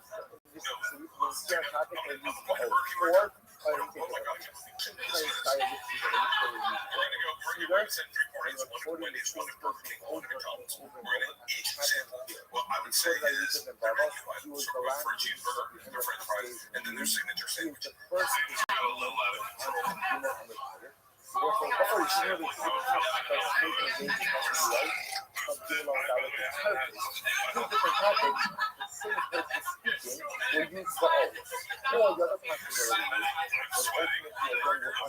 I truly apologize that you guys had to hear that. I mean, you could practically feel the heat from that Bert Kreischer through your screen. But yeah, pretty much right after that second fast food binge, Bert ends his night with an enormous, greasy tomahawk steak. I actually feel kind of bad for Bert for this one, because he's probably under the impression that the steak's a healthy choice. Since all Joe Rogan talks about nowadays is the carnivore steak on the diet and its benefits. Like, Bert probably thinks that steak is going to counterbalance all the poison he just forced down his esophagus. So as you guys can see here, Bert's eating habits have pretty much never been worse. And I think the most depressing part about this is that while eating and drinking all this bullshit, I think Bert at the same time actually thinks he's on some kind of diet still. Like, I truly think that Bert thinks of himself as healthy, which is just mind-blowing. Like on the most recent 2 Bears 1 Cave episode with Tom Segura, Bert goes on this 2-minute tangent about how he's the strongest comedian in the world. The strongest comedian living. Strongest living comedian. Am I the strongest comedian? Am I the strongest comedian? I don't know. That's a good question. Top 5? Top 10? Well, top 10 easy. Google how many people in the world can bench 325 pounds. Really Sanders in an inch. Wow, less than 10%. Less than 10%. Only a small percentage. Last time I checked, bending body weight isn't really a flex. It's more like a benchmark for beginners. No, but jokes aside, guys, if this were true, this would actually be somewhat of an impressive feat for Bert. And I actually do believe that he can do this. I mean, with a healthy spot and a huge bounce on the bar off of his chest, he can probably muster up 325 pounds for one rep. But that's not the point. The point here is that Bert thinks that ego lifting can somehow counteract all the toxic waste that he pumps into his veins every weekend. And that's a very Bert Kreischer thing to think. All this drinking and binge eating just seems to be Bert's way of coping with the fact that he's probably peaked in his career as a comedian. A peak that, according to Bert, he's not really satisfied with. I saw the list of pictures, and it was so fun. You got the jerks, you got you're with Stefano, and it's just so Jeff Tate. I was nipped up with Leanne. I was like, I'm not doing shit. Oh my God. And I was like, I gotta get on the road. I gotta get back on tour. Man, the life of a comedian in the Rogan sphere just seems like an endless, exhausting competition. I mean, on top of the thousands of hours of podcasts that they have to do, where they have to find something funny to talk about for an hour plus every episode, they have to be on their A game during their comedy tours that seem to really end. So even though Bert probably gets paid an ungodly amount of money per year, his work schedule seems to be getting the best of him. I think, can I tell you the biggest thing, and this is maybe a little inside baseball, like, I think when you're that busy, sometimes people ask you to do creative stuff and you don't have the bandwidth for it, and so it comes out mediocre. And so, like I'll give you a perfect example, is like promo videos. They would tell me, like, we need an on-sale video for ... and I'd just be like, I get so many of those. Because, you know, you have a one-sale video for a show. You got, I need a promo video for Pro, so I need a promo video for a 5K. I need a promo video for your special. You have a movie coming out. We need a promo for that. And you know, all this stuff that you just, all of a sudden, I feel like the fun gets pulled out of the job. When the job was never intended to be work, it was meant to be fun. It is work, but it should be fun work. So he's on the verge of burning out, while at the same time having this deep-seated hunger for more success burning in his core when he compares himself to his peers. I mean, no wonder this guy just eats his feelings away. And that's why I think when you see, I'll use Shane as an example, when you see Shane leaving tires or Gillian Keeves, that was all just fun. It wasn't work yet. His calendar wasn't loaded. All he had to do was sit and work with his boys and try to make each other laugh. And that's the beauty of the playfulness of stand-up, you know? And I think I had subtracted that out of it and gotten so many plates spinning that I couldn't have fun with anything. I just was like, we're looking at everything as another job. I mean, it's kind of crazy that Bert's at the height of his career, earning more money per month than most people in the world will ever see in their lives, yet still feels empty inside. And Bert claims that the reason for this is because of his absurdly busy work schedule. But I don't think it's crazy for me to say that his drinking problem is probably causing a lot of his bad feelings too. I mean, this guy's entire career has been a booze bender where he's either completely shit-faced or suffering from a brain-throbbing hangover. So I bet if he actually took steps to getting sober, that he'd feel much more with his life. But we can only dream, folks, because if you're familiar with Bert Kreischer, you know that that's not really in his cards right now. Like, his drinking problem is so bad that he actually thinks alcohol is good for him. And in this podcast, you can see that he nitpicks stories of people who drink every day in order to justify his alcoholism. And it was little baby bottles of Jack Daniels all the way across. And he pulled them out, and I saw that, and I was turned on immediately. And I said to the lady, "What's this?" She goes, "Oh, he's a dentist, and every morning when he wakes up, he takes a shot of Jack Daniels before he starts his day." And I was like, "Shut the f up." That's pretty nice. I can do that. I can do that. That's I wouldn't stop at one, but he just took one shot and started his day. You know, was it FDR did that? FDR would have a shot of whiskey every morning. No, maybe not. Maybe Truman or FDR. So according to Bert, because Harry Truman, the man who was president in 1945, drank a shot of whiskey every morning, this means whiskey equals healthy. I mean, this guy is truly lost. And honestly, I can't help but feel kind of bad for him. Because while he's an annoying hack comedian, he's overall an innocent guy. Never had a mean bone in his body, really. He also happens to be a father, so I truly pray that this man gets sober. But anyways, that's pretty much it for the Bert update, guys. If you enjoyed this video, don't be afraid to comment down below. And until next time, thank you for watching. Just looked at a local and saw the length can't be more than twice the width. So the United States. And by yes, I'll be trying to rough change the gist of this, no? It should say that he as a whole.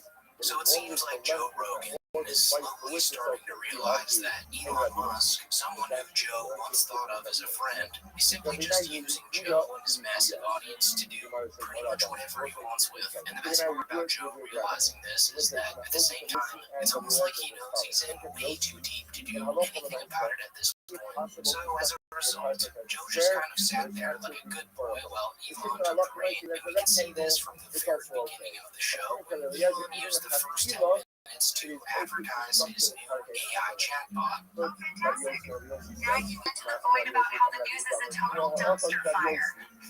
It is.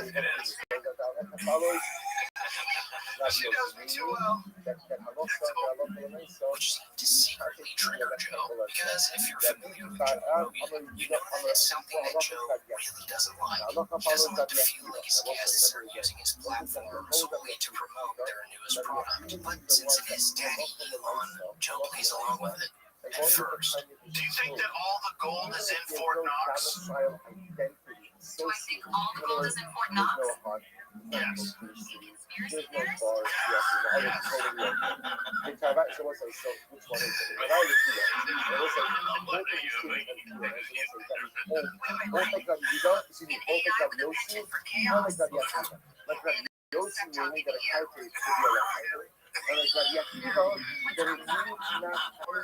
real quick here, is it just me or did Elon laugh a little too hard at his chatbot calling Joe Rogan a conspiracy theorist? It's almost like that's exactly what Elon thinks of Joe. Like he doesn't take Joe or anything Joe has to say seriously at all.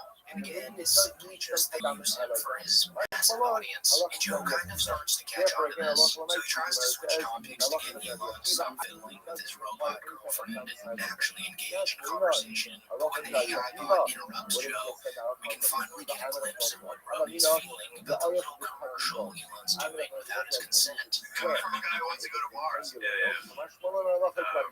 Speaking of Mars, what do you think about that crazy square? Oh yeah, structure. I guess there are some squares things. Number one, it's a big place, so Yeah, but that one, right? It's a great square. No, it's a high. It's alien civilization. That's what I think.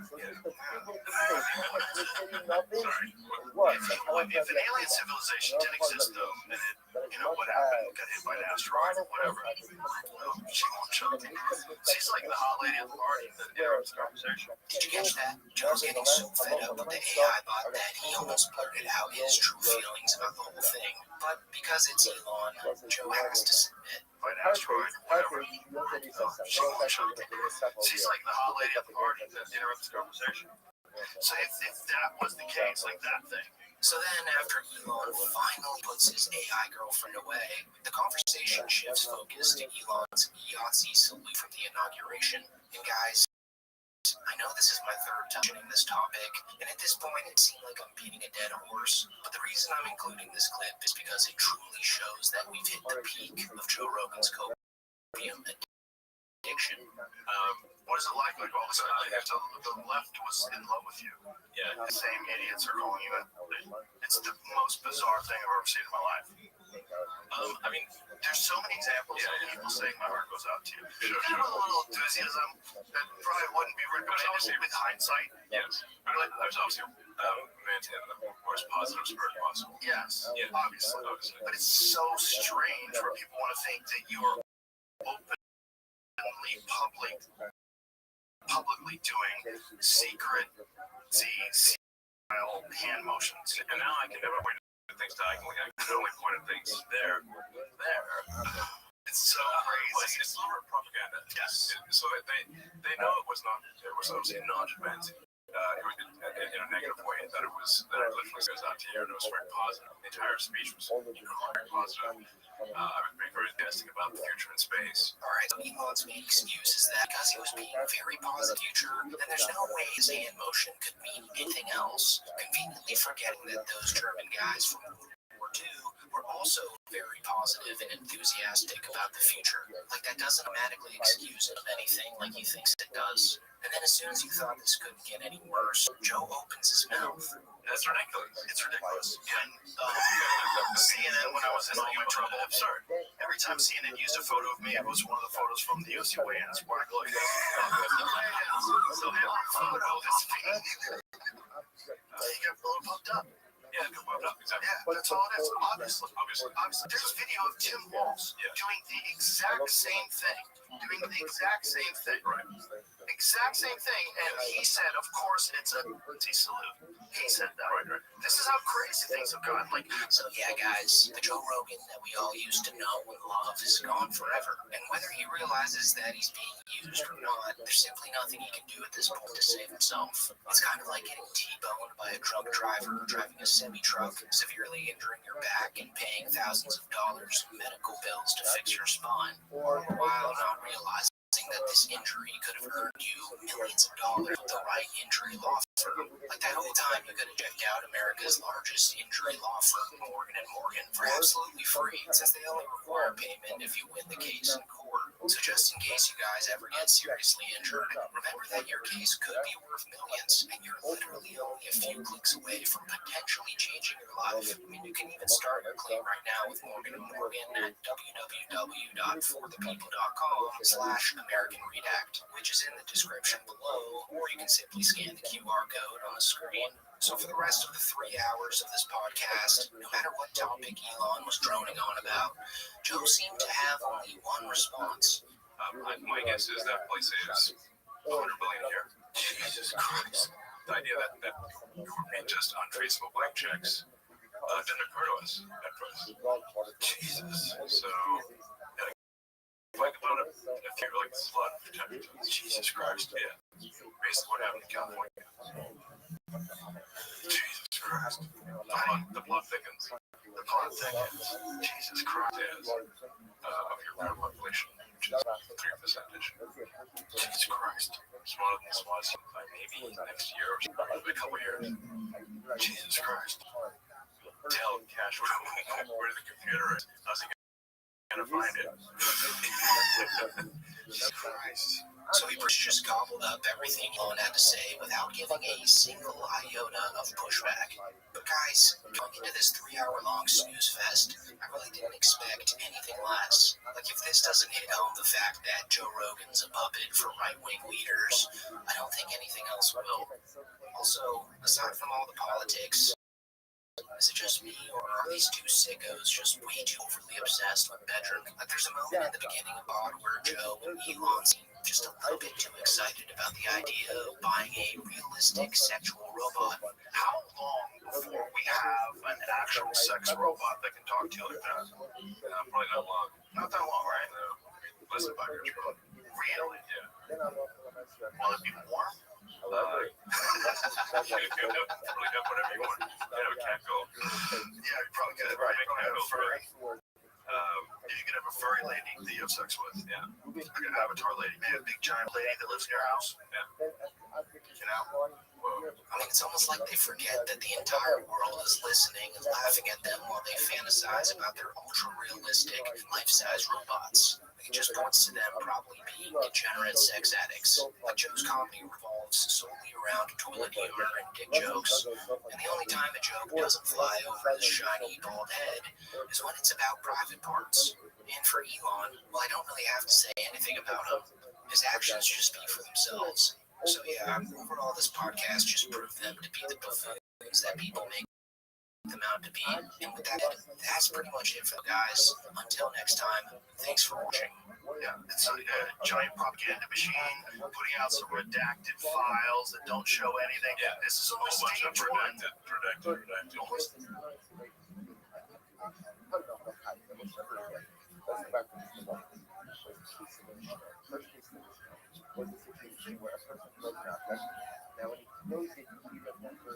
The fact that the Twitter guy he's not even from here. He's from South Africa. He comes to this country and wants to turn it into a dictatorship. He doesn't feel that we deserve democracy. Can you just imagine doing that? Going to another country and just deciding, yeah, you know what? I'm going to change this form of government because I've decided. And he doesn't mind living under a dictatorship as long as he's on the good side of it. Alright, so for the past 3 weeks or so, Bill Burr has been absolutely torching Elon Musk on his podcast. And if you're familiar with Bill Burr, you know that he's always been pretty open about his deep-seated hatred for greedy CEOs. So naturally, Elon Musk, being who he is pretty much at the top of Bill's list of people to roast. And now it seems like Elon is finally starting to get rattled by it, because according to Burr, Elon recently flagged Bill's Twitter account for inappropriate content, which is just about as petty as it gets. I mean, Bill doesn't use his podcast on Twitter. In fact, he rarely even posts there. So on one of his recent podcasts, Bill fired back and absolutely tore Musk to shreds. Fucking laminated face cunt. But before I show you that entire clip, I think it's important to lay down some groundwork to show you what really led up to all this. Because this tension has kind of been building up for months, starting all the way back in January, right after Trump's inauguration, when Musk was caught on camera doing a back-to-back salute. And when Bill Burr got wind of this, he called Elon out for it. And unlike most comedians in the so-called Rogan sphere, Bill is actually a true comedian. He doesn't pander to billionaire weirdos or play into whatever culture war that'll make him more popular with right-wing podcast listeners. So when it came to Elon, Bill did not hold back. And look at that guy. His Turkish hair plugs and his laminated face, and now he's out here seeing highly. I mean, that guy is off All of these movies along the way, The Greatest Generation, D-Day, all of those that were sacrificed so that people could live free. And this fucking nerd, because he couldn't get any in high school, is now identified with Hitler. Why would he be like, what does he feel he's not getting as a white man? I mean, it's like you're a fucking billionaire, more money than anybody. You're still upset? Like, how do you have the bandwidth with the amount of fucking shooting rockets off and all of this stuff? You still have the bandwidth to be like knocking people who don't look like you? Is that what it is? I mean, to be honest with you, nobody looks like Elon Musk. That's what scared me about that guy.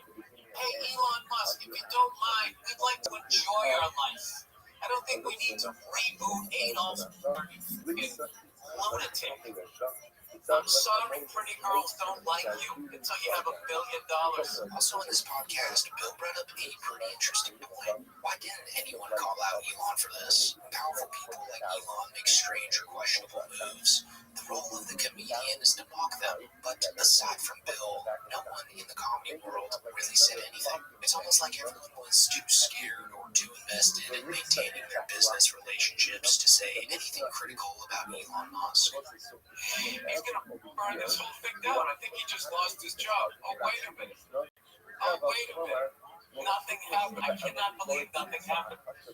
Nothing happened. How do you explain that away? I gotta be honest with you.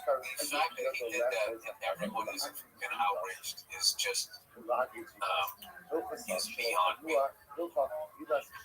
Because I always felt like this country collectively all agreed that Hitler was not a good person.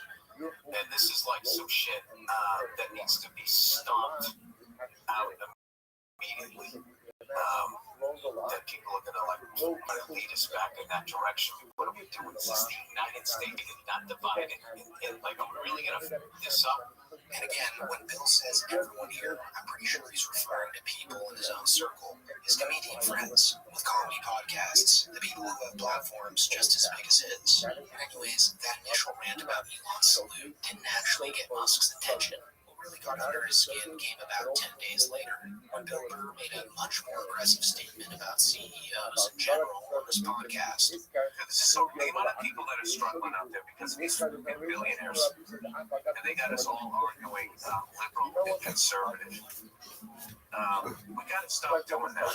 I'm so tired of hearing about people going to bed worried about what's going to happen next week. There is so much money in this country, and there's so much work being done, you know, that if you work a full week at job, you should be able to pay your rent. You shouldn't have to go out and get another job and still be struggling. It's bad for the country. That's so these billionaires. They need to be put down. You know, like fucking rabid dogs. They're like rabid with greed. They're just going out and just dividing everybody. And now, if you've been following Bill Burr's comedy for a while, you know that he says stuff like this all the time. It's exaggerated, and it's meant to be funny. But for some reason, this one hit a nerve with some people. Like that comment quickly spread all over Twitter, and the blue check mark warriors immediately jumped to Elon's. But as we all know by now, Elon spends most of his waking hours tweeting.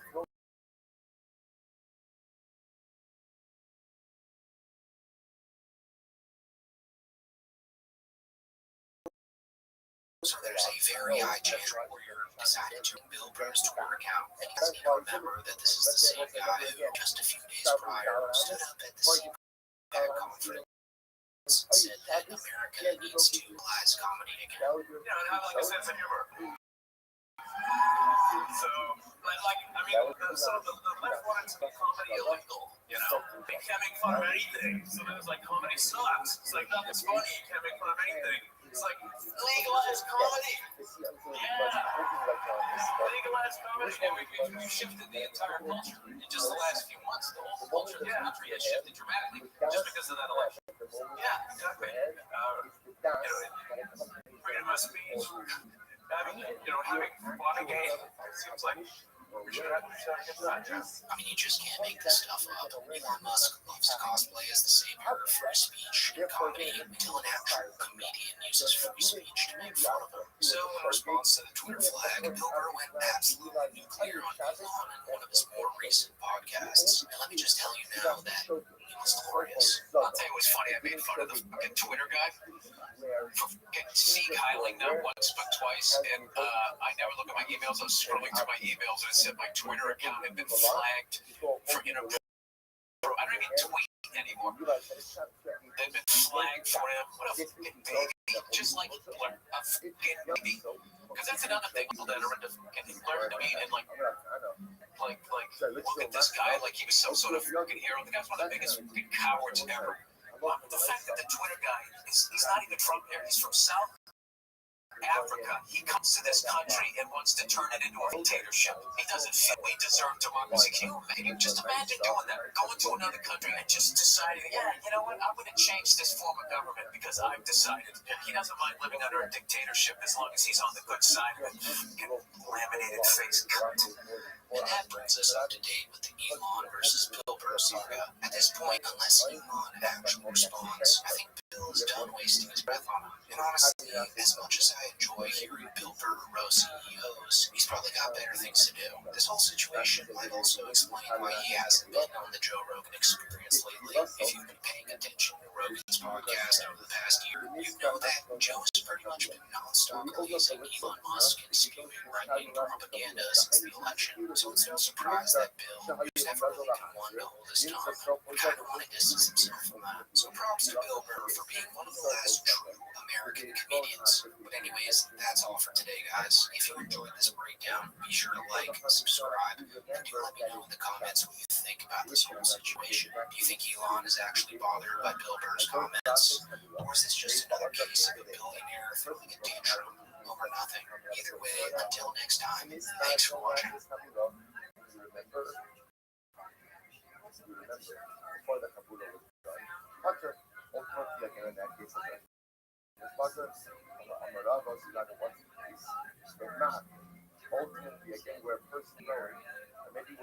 Tony Hinchcliffe's ego needs to be studied in a lab. I mean, the sheer size of it is unlike anything I've ever seen before. And the craziest part about his ego is that it seems to only grow larger. Like on the latest episode of Kill Tony, apparently Tony now knows more about the Canadian health system than an actual doctor from Canada. Yeah. What was your schooling like? Super Canadian? Yeah. Now, a lot of people don't know this, but I study the Canadian healthcare system because they brag about how good it is. And I like to do my own research just to make sure that I live in the greatest country on planet Earth, and I do. I don't know if you guys know this, but Canada does bites now for anybody that wants one. Am I correct? No, Okay. Correct me where I'm wrong.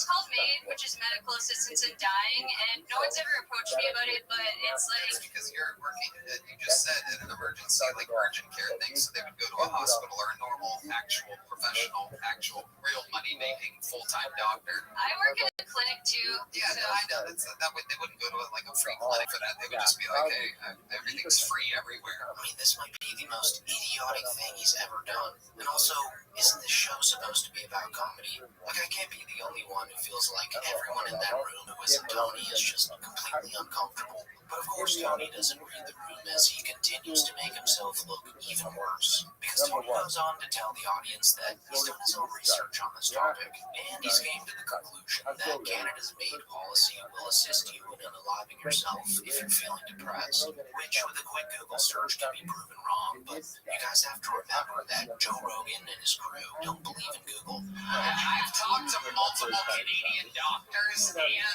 civilians of them in Canada, and they have all known someone or know people or have assigned it. You haven't? I know people who have, but I've just never had a patient. Just to make this clear so that everybody understands, in Canada, it's not you're sick with something and dying from something that would make you, like here in America, you have to be dying in order to have other people help you yourself. In Canada, you just have to be sad, correct? Oh no, but that's something they've talked about, which would be really fucked up if it's like that became a thing and then like you don't accept like psychedelic medicines, which are really like You know what I mean? Like, It sounds like you're in denial that your healthcare system in Canada is so wild that sad people just get to themselves, and then they schedule them to themselves. Where's the air horn?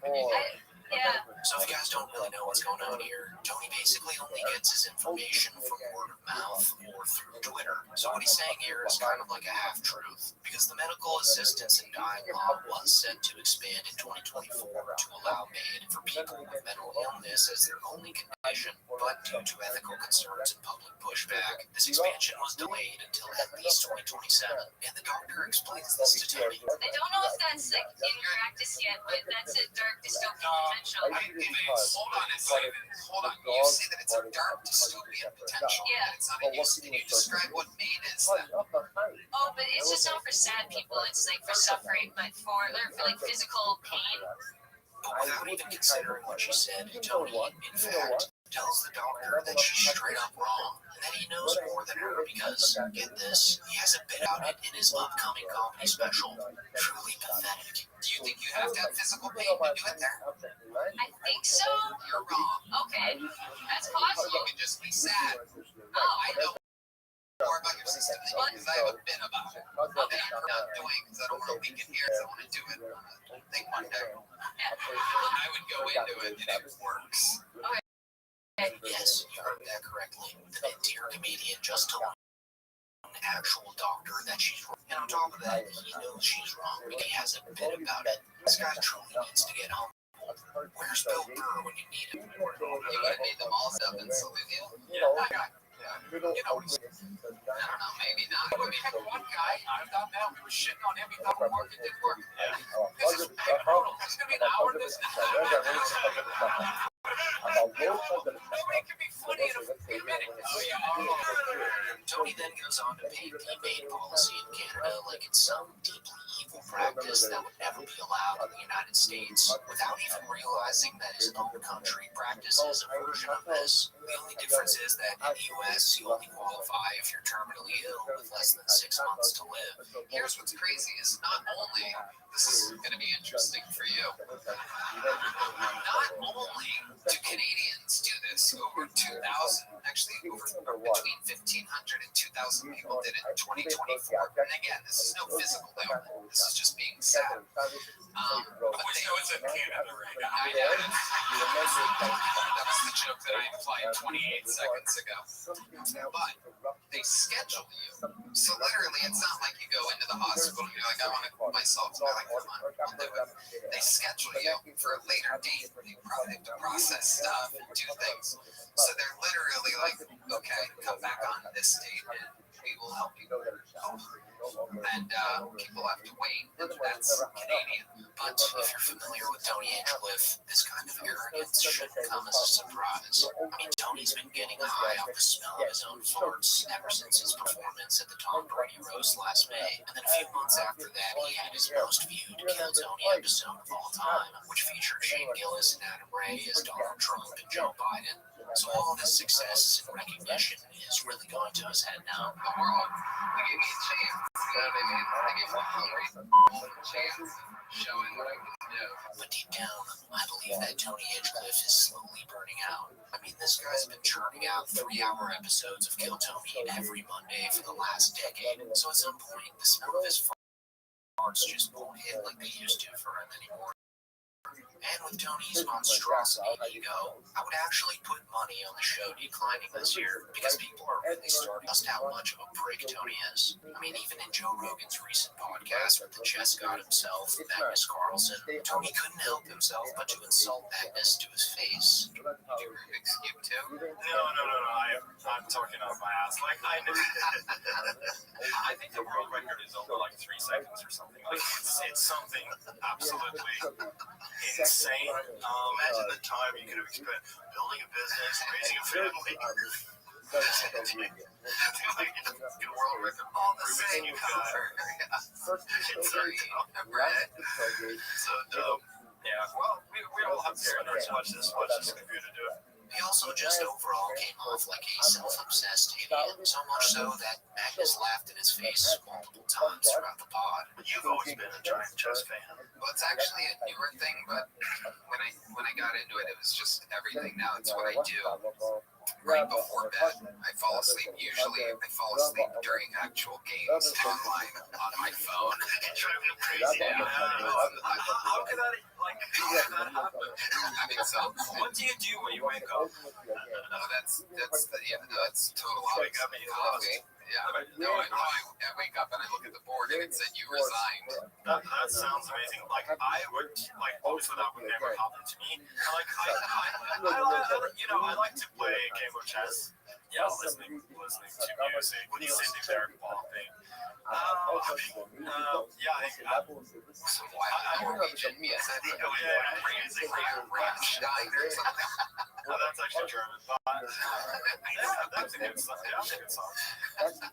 Like, this guy just can't help but make a fool of himself anytime he speaks. And the fact that he's proud about it is what makes him so insufferable. I guess Tony will be Tony. And anyway, guys, that's pretty much it for the video. Do let me know in the comments down below about what you think of this comedic assassin. And until next time, thanks for watching. When you completed that shear, you had an awareness of what you're doing. That ultimately characterizes the act, and this is the partial act you can see. From Fuji from Critique Carbon, so the Gemara says, "Aber Macha to the Macy Blow, Ubermai, what are you talking about? Steve is already showing you this. Some of the most satisfying moments on JRE is when Joe Rogan gets fact-checked in real time. Like, it's just priceless seeing Joe slowly realize that thing for the last 15 minutes was completely wrong. And these fact checks are usually served up by the unsung hero and producer of the show, Jamie Vernon, who endlessly Googles the topics of Joe's claims to make sure that what's saying is correct. And don't get a lot of what Joe Rogan says on his show, for the most part, is true. But when he is wrong, Jamie's not afraid to let him know. For instance, on episode 1926 with Shane Gillis and Matt McCusker, Joe Rogan was fact-checked in real time after falsely stating that a single volcano eruption releases more CO2 gas than anything human beings have ever done. There was more CO2 released from that one volcano erupting than everything human beings have ever done. Really? Fact check, volcanoes do not release more CO2 than Reuters is all. Yeah.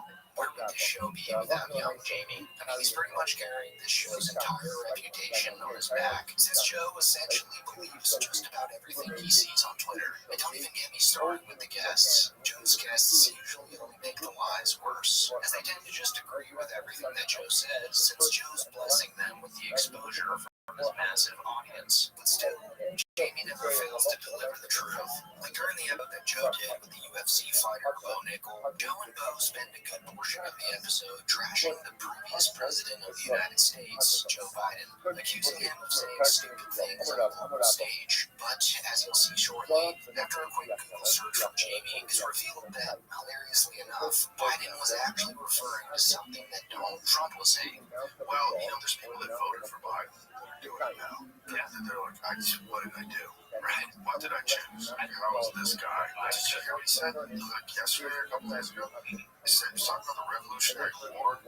He's like, one of the reasons why we lost the Revolutionary War, one of the problems with the Revolutionary War was they didn't have enough airports. I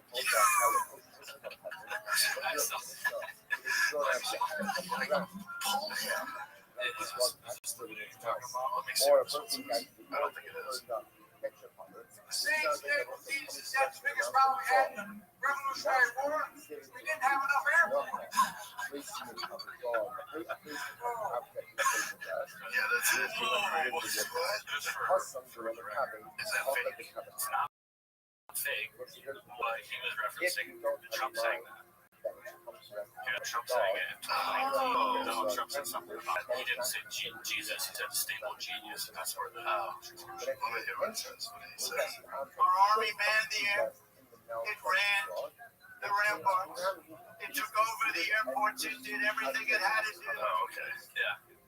So, But I feel like you can tell too, it sounds like a little different. He's like, you can tell he like messed up his words, but yeah. And the coping done by Joe and his guest after Jamie community notes them into oblivion is just amazing.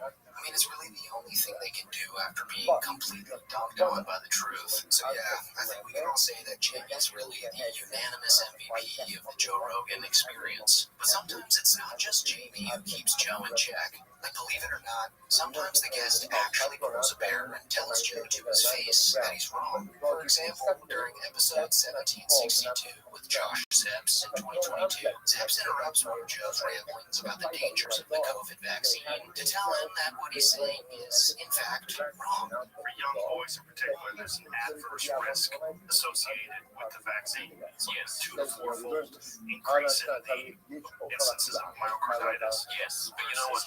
You know that there's an increased risk of myocarditis among that age cohort from getting COVID as well, which exceeds the risk of myocarditis from the vaccine. I don't think that's true. I don't think it's true. I don't think it's true that there's an increased risk of myocarditis from people catching COVID that are young versus increased risk of myocarditis from the vaccine. No, there is. Let's look that up because I don't think that's true. Myocarditis is more common after COVID-19 infection than vaccination. Is this with children? Yeah, we're talking about young female boys aged under 30 after this. But with children is the issue. Well, no, we were talking about 15-year-olds. Well, we're talking about young children. Man, I used 12 to 17. Yes, they're about 8 times likely to get myocarditis from getting COVID than from getting the vaccine. That's interesting. Now, that being said, What I've read before, but also it's like, even while reading these things, it's like, what are we getting from? Is this from So even after Joe says that the website, Zepps, most polite way possible, says to Joe that he should trust this in her own research. But of course, Joe ignorantly remains skeptical. a great idea? I don't trust American epidemiological data very much, but the fact that it's a global pandemic and that there are lots of like geniuses in Germany and like South Korea and stuff doing a lot of this research as well, I think that in general I sort of trust the consensus of most of the people who speak about it. That's the data that I've heard about it. Joe Rogan during the pandemic was just another breed of gullible stupidity. Like, it got so bad to the point where it seemed like it was actually starting to piss young Jamie off. Because oftentimes, after painstakingly finding the most trustworthy article on the topic of Joe's claims, Joe would still disagree with Jamie. Like during episode 1749 with Shane Dorian, when Joe claimed Texas Health Department had a policy that would deny straight white males access to antibody treatment. Crazy. A friend of mine went and he's white out, and he went and he told him that they couldn't give it to him because of his age and his body mass. Because he's white, but if he was Hispanic or black, they would be able to give it to him. That's so messed up. And he went, what? Wait, what? He said, if I looked exactly like my body now, but I had more melanin, it's crazy to be able to just because you'd be in an at-risk group. It's like a long episode of Black Mirror. Fact check. No policy denies white people antibody treatment. Texas Health Department says it was a video of it. Joe then goes on to refute Jamie's fact check with his own personal anecdote. And when Jamie responds to this, you can kind of hear Jamie getting impatient with Joe's stupidity. It was a video of it. I know the video says one of the episode they talked about the video in this, and then they reached out to the Texas Health. Yeah, but they absolutely did to this guy, no. Like, people are definitely doing that. Maybe that doesn't mean it's a policy. It means that person is an asshole. Maybe. I don't think so. I think maybe the person at the clinic, like the nurse, whoever said they couldn't do it. But she was saying she was sorry. This was the way that they had to do it. Well, I don't know. I mean, this might be covered up for some fucking horseshit. Or it's not, but And I think Jamie's pushback here was justified because this episode was during the height of Joe getting lambasted in the media for spreading misinformation on his podcast about the COVID-19 vaccine. So I think this really kept Jamie on his toes moving forward. Like ever since then, Jamie's evolved into the world's greatest fact checker, and I honestly think he enjoys telling Joe that he's wrong on Joe's own show. For instance, during a recent episode of JRE with Sean Ryan, Jamie fact-checked Joe's claims that Democrats had the most amount of donations over any other party. And the funniest part about this fact check was that it seemed like Jamie knew exactly how Joe was going to refute this evidence. So in turn, Jamie had his backup source on standby. Well, it's also like if you look at the amount of donors that donate to the left versus donate to the right. Have you ever seen that chart? No. It's fucking nuts. The left gets so many more donations than the right does. Like, it's a giant difference. What do you got as the top donors to secrets.org? 7 of them, or 6 of the top 7 are Republicans. Individual donors. Individual donors. What I was talking about was like they showed a chart that had like Google, Facebook, all these mega corporations that were donating. Go to top corporation donations via party. It is a complete facade. This is the number one. This is corporations. So they donate more than Google. Federal contributions. So 82 million is the top one, and that's Empower Parents. These are right wing. Is that why it's right? So it seems like the top four. The sweet sound of Joe Rogan getting served up back-to-back fact checks. What a time to be alive, folks. The last fact check on this list was actually a very recent one from episode 2271 with John Reeves, where Jamie fact checks Joe after Joe claims that the conspiracy about USAID giving $27 million to the George Soros TA fund is true. And guys, the reason I saved this clip for last is because it truly shows you the state of the Joe Rogan experience in 2025. Like, Joe just simply doesn't care about the truth anymore. He's 100% a propaganda machine. We're spending like $27 million went to the George Soros TA fund. That's so crazy. That's more than he puts in. We were paying to get shitty DAs on it. There's pushback on that million George Soros stuff. Oh, really? What's the pushback? That's not true. What did they say? Sure, bring it up. I thought it was 58.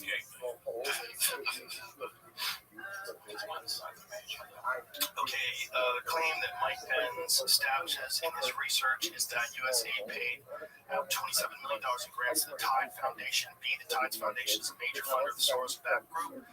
As far as I can tell by Googling, there has never been any organizational affiliation between the two organizations. Okay, by Googling, that's it. You just Googled, but what is that? What's that 24 million going to? Like, what? It might be going to fight diseases. It might be going short, or you don't know. How about you don't know? And also Google whether or not those will know each other. That's crazy. It's hilarious to hear Joe Rogan laugh and call Googling a ridiculous measure of fact-checking, when that's literally what he has paid Jamie to do for decades. That's Jamie's entire job, just Googling the shit that comes out of Joe and his guest's mouth, and occasionally using, who guessed it, Google. So yeah, guys, Jamie's truly the MP of the Joe Rogan experience nowadays. And even though Joe doesn't really agree with any of the fact checks that Jamie brings up anymore, I think Jamie's doing a wonderful job of showing the audience that there are at least two sides to whatever Joe is blabbering on about in the current moment. But anyways, that's pretty much it for the video, guys. If you made it this far, thanks for watching. And make sure to like, subscribe, and comment down below if you want a part 2 of Joe Rogan getting fact checked. It's all you use. Custom allotment. Remember again, they would go ahead and they would have to boil up firms to die in order to go ahead and die the criminals. So something that they would just. Ori said you always make it about yourself, and Tom, I couldn't understand what that. I don't know what that sentence means. Like, I really don't, and I don't know that how I do it. And I probably said it to Leanne in Paris. We were having, and I said, "Do I make things about myself?" She goes, "Yeah." I said, but doesn't everyone? And she goes, no. And I was like, but wait, when do I do it? She goes, you're doing it right now. Bert Kreischer's never-ending downfall seems to be in full force as of late, because in his most recent episode of Two Bears, One Cave with Don Segura, he still seems to be completely shocked that Ari Shaffir and Joe Rogan have distanced themselves from him because of his horrible habit of always wanting to be the center of attention. So basically, the entire back end of this episode was kind of an intervention for Bert, even though Tom tried to explain to him in the most simple way possible that Ari and Joe are in fact correct, that he does indeed have a glaring issue with needing to be the main focus of any conversation. Bert says seems to be deep denial that he has a problem. And according to her, people just don't understand him. No one gets me. Like, no one understands me. Like a moment where I said to Leanne, I was like, am I a narcissist? I said this in Paris, and she was like, no, you're not a narcissist. I go, would a narcissist know it though? Like, does a narcissist go like, no, I'm not a fucking narcissist? Or they go, yeah, I'm a narcissist. It's wild. That's an actually interesting question. So in order to help Bert find out what's really wrong with them, the two guys start researching personality disorders that Bert might have similarities to. And listen, I've never claimed to be a psychologist, but what Tom describes next seems to be exactly what Bert has. How about histrionic personality disorder, HPD? Do you think maybe you have this? What's that? Well, here's these symptoms: attention seeking, being uncomfortable when not the center of attention, and acting out to get it. Everyone shut the fuck up, okay? Okay, I might have that. Keep going. Dramatic behavior, being overly emotional, dramatic, or expressive. Okay, alright, keep going. I got that. Being overly concerned with physical appearance and using it to draw attention. Oh, you mean like taking pictures of my and posting on Instagram? Yeah. Okay. Being overly sensitive to criticism or disapproval. Come on, you know I got that. Having a low tolerance for frustration or delayed gratification. Yes, I got that. I'm drinking right now because I'm frustrated. HPD is often coexisting with other mental conditions like anxiety. I got that. But instead of ending it there and realizing that, oh yeah, I do have this issue, Bert just seems to think that it's natural for comedians to be that way. And he admits that he simply cannot comprehend how other comedians like Tom Segura and Shafir have a desire to be the section while they perform stand-up comedy. When they go off stage, they're able to flip that switch off. And I like being on stage. I do the center of attention. But I understand the person like yourself, kind of, you don't like being the center of attention, but you haven't drawn it. So I like being the center of attention off stage. I do like being the center of attention on stage. But okay, so how can you? I would think this would go hand in hand. That if you want to be the center of attention, then why? Like, I can't wrap my head around that because I think my whole thing is based around like being on stage and being on stage, like always being on stage, always being having that. So it's the difference. I have a separation for it. It's so interesting to me because I can't see the juxtaposition, you know? Yeah, I think for me it's just when performing. But without even taking a breath to think about what Tom said, Bert immediately jumps into a story about him while he was in France, where he found it upsetting that no one in France was recognizing him on the streets as they would in the United States. And what happens after is perhaps the biggest indicator that Bert will, in fact, never change from the loud, annoying egomaniac that he is today. Like it was kind of interesting. This is gonna sound whatever it's gonna sound like this is true. Is I got recognized like maybe 4 times in France. I saw guys like in the States. I can see if I see a guy, I go, that guy's gonna recognize me. Like I can see that there's a body type, clothing type where you go, this guy's gonna recognize me. And I would see the type of guy that should recognize me, not recognize me. And it was kind of like caught me off guard. The first day I'd be like, oh, big guy in shorts in cold weather. With a hoodie on, beer. He's about to say, oh, the machine. And we were drinking. And he just walked right by me, and I was like, wait, you want to? I walked by for the second time. Sure. You really do. I don't know if I've ever met anybody who likes it as much as you. I really like it. And I think there's a subset of people that find that shameful. Like, that's kind of gross. But I can't wrap my head around the fact that it's not gross. I can't wrap my head around the fact that people would see that as gross. I go, yeah, but I got on stage.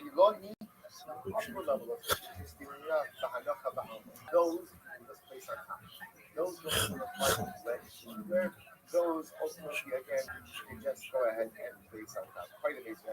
Law that she says, vimos algo que não acabou. Ou se você não quer evitar, eu vou para falar o site. Você fascinating both practices. Right now, I love telling myself, Well, that's what you do. If you come on, man, let's just hang around the cellar. Let's just table stuff. True. Let's just be at the table. It's nice. That's a nice template. That's where that kind of talk belongs, dude. You can't Give it out to the civilians for free. You can't diffuse the legendary name. Somebody fucking assassins out of here. Alright, so during a recent episode of Matt and Shane's Secret Podcast, Shane Gillis and Matt McCusker spent some time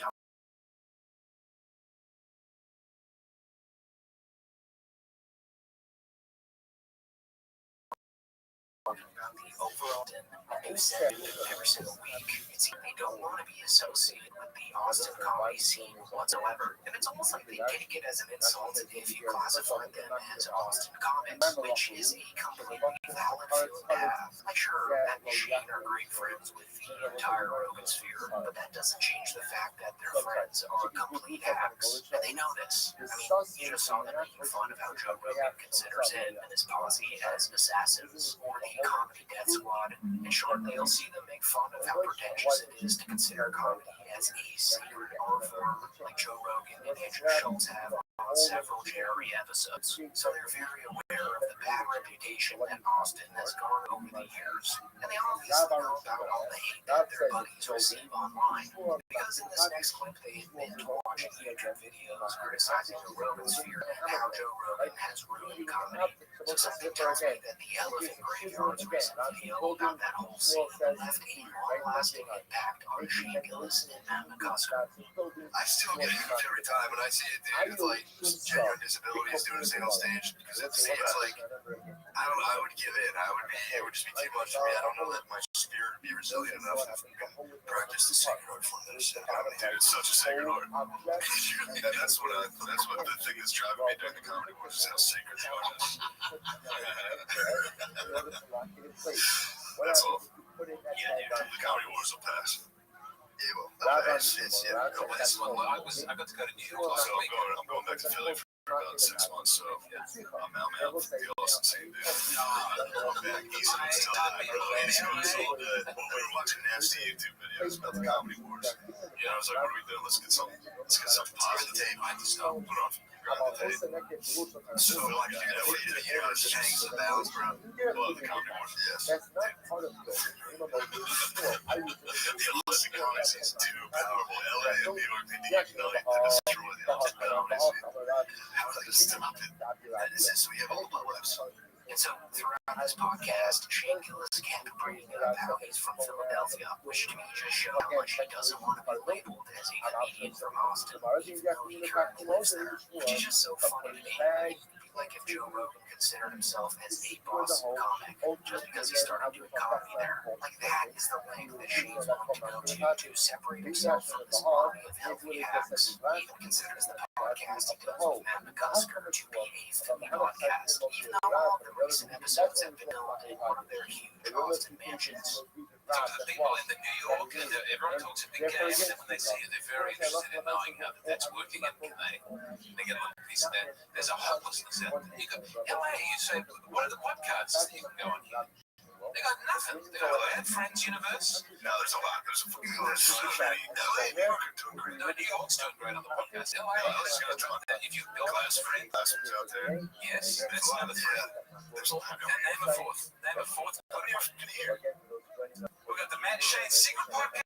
We got the Joe Rogan. East Coast all that. No, you got to take the Stuff Island being here. Philly all day. Nice Philly podcast. What am I, Australian podcast? Philly. I also like LA. I was just out there. LA's comedy special. It's really nice. I like it. LA's great. Comedy Store's great. I know. I like everywhere. Everything's good. I hope it doesn't devolve into a big Tupac situation. I don't want to see. I want to see Joe DeRosa get shot in 93. Everyone relax and have a good time.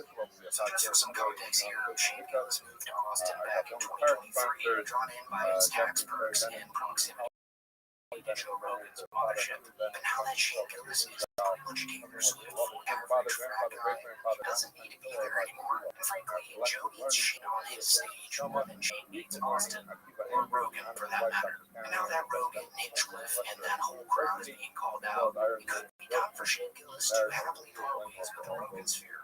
Not really looking for that, but in like an understanding, sort of wholesome way. I kind of feel about the podcast he did with Brendan Schaub, The King and the Sting. That's tomorrow. Today's topic out 11 we're going to pick up on today's second 4 lines of black. The listener said, talked about the fact that if you had a lovely color that was higher than 20 ounces, you had to lower it. And we said that if it was wider than 10 ounces, you had to turn right, you have to lessen the width of the lovely. But listener said in Yeso Turta Pesach that if there was a Turta Pesach which consists of 2 side posts and a top post of Torah and 2 lefties, that would that Apple Peach or Apple Master and Dr. Myers, that even though it's wider than 10 ounces, you don't need to minimize the width of the lovely if you have a Turta Pesach. It says tomorrow, ask for some Turta Pesach from a hundred for Rockfall. So it's very clear from our Mishnah that a Turta Pesach helps if you're probably too wide, the hundred is level, and as well, we learned about giving a mantra, we talked either something like a decorative thing on the lintel that's through a section, or maybe it was the cedar wood that had a coal that people knew about it, but whatever the point was, draw your attention to that, so you can have even higher than 20 amas. The question is, so what kind of shirt that Pesach helps, can we found that shirt that Pesach helps us with? And our mouth or help with height, not to get all from knowledge. So if for my, what about the opposite of that? Could a shirt that Pesach help if for a height issue? And could our mouth or help for a width issue? The first, we're going to answer the first question first, which is kind of shirt that Pesach help for height? Says Gemara, it's not going to tell you to write the mother to the right after Rama, my age, that if you have a mother that you call it, at the lower, you make the shirt that Pesach. If it hasn't turned the best on any mic, you don't need to don't need to make it lower. So clearly from the Raisa that a Turta Pesach helps for a height issue. Says tomorrow, a malter of the Rockaway. What about pen and a malter of something that draws attention to it and that helps with a width issue? If your mother is wider than 10 ounces opening, I'm not coming here to tell you because we went to the Raisa. Mother people learn that in my age. I have a mother that's too tall to 20 ounces, you have to lower it. Rough mother, you might. If it's wider than 10, you have to narrow it. You need a Turta Pesach and you have a Turta Pesach, you don't need to narrow it or lower it. You engage well Maltera in the Karpamite and continue to bite it. And if it has a Maltera, you don't need to lessen it. It says in where my lava sepa.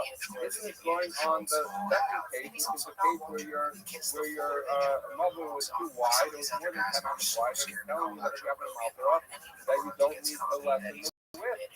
And I would answer our question. We're going on, it's going on the race, but talking about when the height is too high, 20 ounces, and a mouth or help, that we already knew. So this price does not necessarily any proof to the point, and therefore we leave off inconclusive as to whether a mouth or would help us with. I think Shalom might say that is tomorrow. Masmile, so we're going to turn our world a little upside down now from what we always worked. Masmile is here by Rav Shemot. Rav Yehuda was teaching our Mishnah. The son of Rav, in the Torah Myers. It says that if you have a Turta Pesach and it's wider than 10, you don't need to be as long as it's a Turta Pesach, it's okay if it's wider than 10. On the way, so Rav said, Rav Yehuda, Asnai is Torah Myers. No, what the proper gift of the Mishnah is to say that even with a Turta Pesach, you need to lessen it. So he's saying, you never have more than 10 ounces in a monthly. You know the Turta Pesach for help. Okay, some of Yosef, once Rob told us that a Turta Pesach doesn't help for a challenge of 10. We should learn from there a different halacha, which is, that if you were to have a chutzner that is filled with doorways and windows, we're talking about windows here that are open at the 10 fucking points, they're open. So it means, so here's the truth, that if the chutzner is majority filled with doors and windows, and so the halakha is that, well, we'll see what the halacha is, but that's the case where you have majority doors and windows, and obviously that creates an environment of parts and move all of it. We have more openings, and it's the majority of the area of doorways, those are open. And if you think about it, a window and a doorway is like this. It has the shape of the third of heaven. So we're gonna, so the Yogi says, from the words of Rav, we can learn that if you have a cluster that starts to move all the way, because it's primarily comprised of doorways and windows, they really require to take a Pesach. It's not helped by Sirta Pesach in my timer. So, how do you learn one from the other? What does one have to do with the other? Why? Because he said that Sirta Pesach doesn't help for a width challenge, that's going to tell you something about parts of the move all of it. Where it says,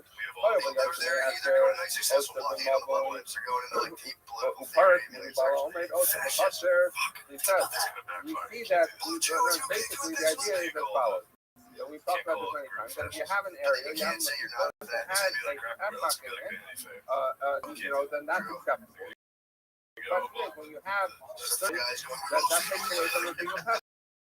All the two of the breaches are one is that it's part of the you have openings, and there are so many openings that there are more openings than that much of a breach, even if it's less dynamic. So that we know is part of the and we also know that what's another problem with creating a breach is if you have more than 10 openings. So then we don't consider it a Pesach. Even if you have more walls than openings, but any given opening is more than 10 that's a problem. So basically what we're saying is as follows. Those are the problems of breaches that take something out of the category of the Pesach in the doorway. And what Yosef is trying to say, once you tell me that a Sirta Pesach doesn't help with opening that's greater than 10, so it's not going to help with the other kind of breach either, which is going to be a case where you have parts of even if it's less than 10 right? But since there's more openings than both, so I might have thought that a Sirta Pesach is going to help with that. Because no, once you see it doesn't help by widening the doorway, it's not going to help with the other kind of breach, which is part of the Rubal Omed, where you have more things. I have a cluster that's still primarily or majority with windows or doorways which are open, they're not closed, and therefore you have a case of part of the Rubal Omed. I'll tell you that a Sirta Pesach will not help. My Yosef Me'asher, also the mother, just like we now see from Rav, greater than 10, a width is considered a breach in the mother, not a Pesach, and it's not up to the Sirta Pesach, and our parts move all over, and you miss the Sirta Pesach, and so too, parts move all over, which is seen, does not allow, you cannot allow carrying a cluster if it's parts move all over. So that too is not going to be solved by Sirta Pesach. Basically saying, once we see for one kind of breach, Sirta Pesach doesn't help. It doesn't help for the other kind of breach. Gemara says not so fast. You cannot assume that just because there's a halacha by wider than 10, that's necessarily going to be the halacha by part of because says the Gemara. Mali doesn't have their host of the mother, even though it's hard to vote, it's a possible mayor. So, okay, 1 second, let's just give a little bit of background here. So, we talked yesterday about Pasidiros were the leniency that Rabbanan made for the Ole Regalim going up to Yerushalayim, that they would put those little L-shaped brackets around the bar so that they'd be able to draw water out of the bar up to the ground level. The bar is just up at the ground level, just around, right? We talked about this yesterday, that we were trying to figure out what's the upper limit of wider than 10. But in any event, we talked yesterday about the view of Rabbi Yehuda, which is you could have 13 and a third animals. Because basically 4 animals going in and 4 animals coming out. Rabbi Meir has the opinion, Meir has the opinion that it's 3 animals in and 3 animals out, and since each animal is 1 and 2/3 amma, that's 10 animals wide. So the Meir is of the opinion that by passing the road, we don't allow you more 45 to 77. Now, what the Gemara is going to say is as follows: you cannot learn from just like you have a local Sirta Pesach by opening up 10 amos. cannot looks learn like the to Rogan sphere has move officially all. started Maybe coping that's over Mark Now we Maron got some calling answers out from on a Mobley bunch of different that podcasts when a we few talk weeks about a ago. problem Because something wider over the than past 2 10, days, it came to Tony attack the base Hinchcliffe, of possibility Brendan for the Shaw, mayor. and According to the Chris, mayor, you allegedly never, D'Elia, have all spoken even, about the issue even by and Pastor seem Giro, to be where extremely Chazal tried to butthurt be as about it. lenient I as mean, the fact possible that to they're help even the talking whole about way it going. shows how According to the triggered mayor, they they never truly allowed are. a gap of They're some more of the than most hated 10 hours comedians because of that, our according to the generation, mayor's and they maximum. mostly ignore the hate Omar, that when they you get say on a you daily therefore basis. learn Mark the Maron, part however, group was an all established the comedian butter, that went it came in straight at Kasha, their it's a throats, possibility. and they It's are very cool. completely So he says, flustered but by it. how can you Because, compare as that I'll see to shortly, part group instead of all addressing where any of the everyone, actual the mayor solid and the critiques user that Mark agree made of these that guys, you because allow that just that was a way special to leniency of engage part with group all of because he as just we hates us discussed, because Happy we're rich Rose and just has famous, that which little gets one us arm around of the core thing each side. facts that And Maron so said about the clearly, Rogan sphere. if you have I mean, it's 10 one thing arm of gap, so your each wall has 10 arms of gap and 2 arms of wall, so clearly everyone agrees that we allow parts move all homemade, but even though there's more opening than physical structure, nonetheless, we consider the valid mixture by received from Happy Rose. So therefore, we're saying what you see is a leniency that we will allow parts move all homemade according to everyone, whereas we will never allow, if you go in the version of the mayor, greater than 10 hours, because it doesn't help if it's a Pesach, it doesn't help if it's by Happy Rose. So what do you see? You see that the concern of 10 hours is more bummer because we don't loosen it by Happy Rose according to the mayor, is more bummer than parts move all homemade, because even the mayor agrees that we loosen the restrictions of parts move all homemade when we take the Happy Rose. So therefore, says the Gemara, I cannot do what Rav Yosef wanted to do. Rav Yosef said, God passing something by greater than 10 hours in case the Pesach doesn't work. And we're going to apply it to the case of part move all homemade to say that the Pesach doesn't work. Says the Gemara, it doesn't work that way because you see that everyone is mako by part move all homemade, and according to the mayor, no one is mako by 10. So therefore, you see part move all homemade is less rigorous and less strict. So says the Gemara, you cannot do what Rav Yosef is saying, which is just learn out, just because Rav says the halacha by 10, to assume that that's also going to be the halacha by part 2. Says the Gemara, let's say that the view that truth of Pesach does not help. In other words, Rav Yosef tried to prove that truth of Pesach doesn't help by part 2 of all, right? So, and we said there's no proof from what you said. But in other words, that's his view, Rav Yosef's view. So let me say, maybe there's support for this idea that truth of Pesach does not help by part 2 of all. Why? Because the final halalu, these walls, to move on stuff in the halalu, that the majority of them are doorways and windows, as we said before, are obviously open space, they're parot, that final halalu, we keep talking about halalu, mutter, they're mutter, even though it's open space, and says the Bryce in Ahobobad, so long as the open move all apart, as long as the physical part is greater than the open part. So it says the Gemara, so you would talk to that. How could that be? You can't possibly, then are inherently contradictory. What you're saying is, if it's comprised mostly of windows and doors, which means it's more parts than homemade, then it's mutter as long as there's more homemade than parts. That doesn't make any sense, right? So the Gemara, so rather the word we can read in the beginning is to riba by himself that if there are a lot of windows and doors, as long as the homemade is more than the parts. What they're saying, windows and doors have the qualification that they have. We're assuming now that they have a spirit that has nothing, they have sides and they have top. And yet you see that the Rishon says you can have a lot of them, but not more, that it's not enough that it gets you the parts move all homemade. So you see that even in an instance where you're employing the device of the Torah Pesach, you still need homemade move all parts. You need more physical than open. So it doesn't matter. That seems to be a proof to the halacha that the Yosef is trying to learn from Rav, but not learning from Rav, but the idea that Torah Pesach does not help by parts move all homemade. Says, Rav Kahana would answer, they know no proof from there. Kahana actually specifically that's talking about when you have statistically, Rashi says, come from either someone or that's special from Tony Hinchcliffe. He's door not good at them. that's not And obviously, Tony knows this. I mean, properly he probably has constructed, everyone's or IMDb like ratings said, stuff in memorized the at this colon point. Also, this that whole thing that that's Tony something said that's about fluid, how he like puts you say, out stuff in hours that of comedy smudge, podcasts a someone week stuck in is color, a bona missing fide color. reach. But the idea is these Miguel are the Tony, fishing as doorways. successful as it So is, what is does that more mean? of My an fishing R-rated light. talent show Thinking about than a a recruiter tried of and true Joseph, that there's comedy show. arguments in the Tony saying recruiter of this Joseph, would what be it like means, what someone it says. considering Fishing Wild 'N light. Out a Not only comedy the show. left leg It just taxi, doesn't really make not only the sense. left So leg yeah, kicker. One just a says that pretty it has pathetic clapback no from Tony and guidepost, Legion and one says Skansky. it has And no ironically top. enough, they And what wrapped does it it all have no up by saying guidepost? how So Mark that's calling going to them be the case sees if is you a want to very see it on hacky thing to in say, the pictures while number at the same 84, time being which is incredibly Nicholas unfunny It talking was like about a it. jagged Just take a edge. look You at had how Dave Smith that bombs brickwork, in this and you next pulled clip out here. certain bricks. So it's going to look like this as you go as you look at the wall. So therefore, it has no guidepost. Alternatively, we're talking about a case where it has no picture, it has no roof, which would be picture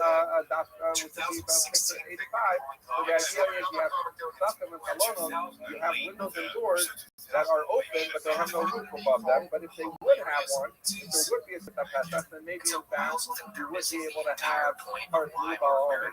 So no proof from that.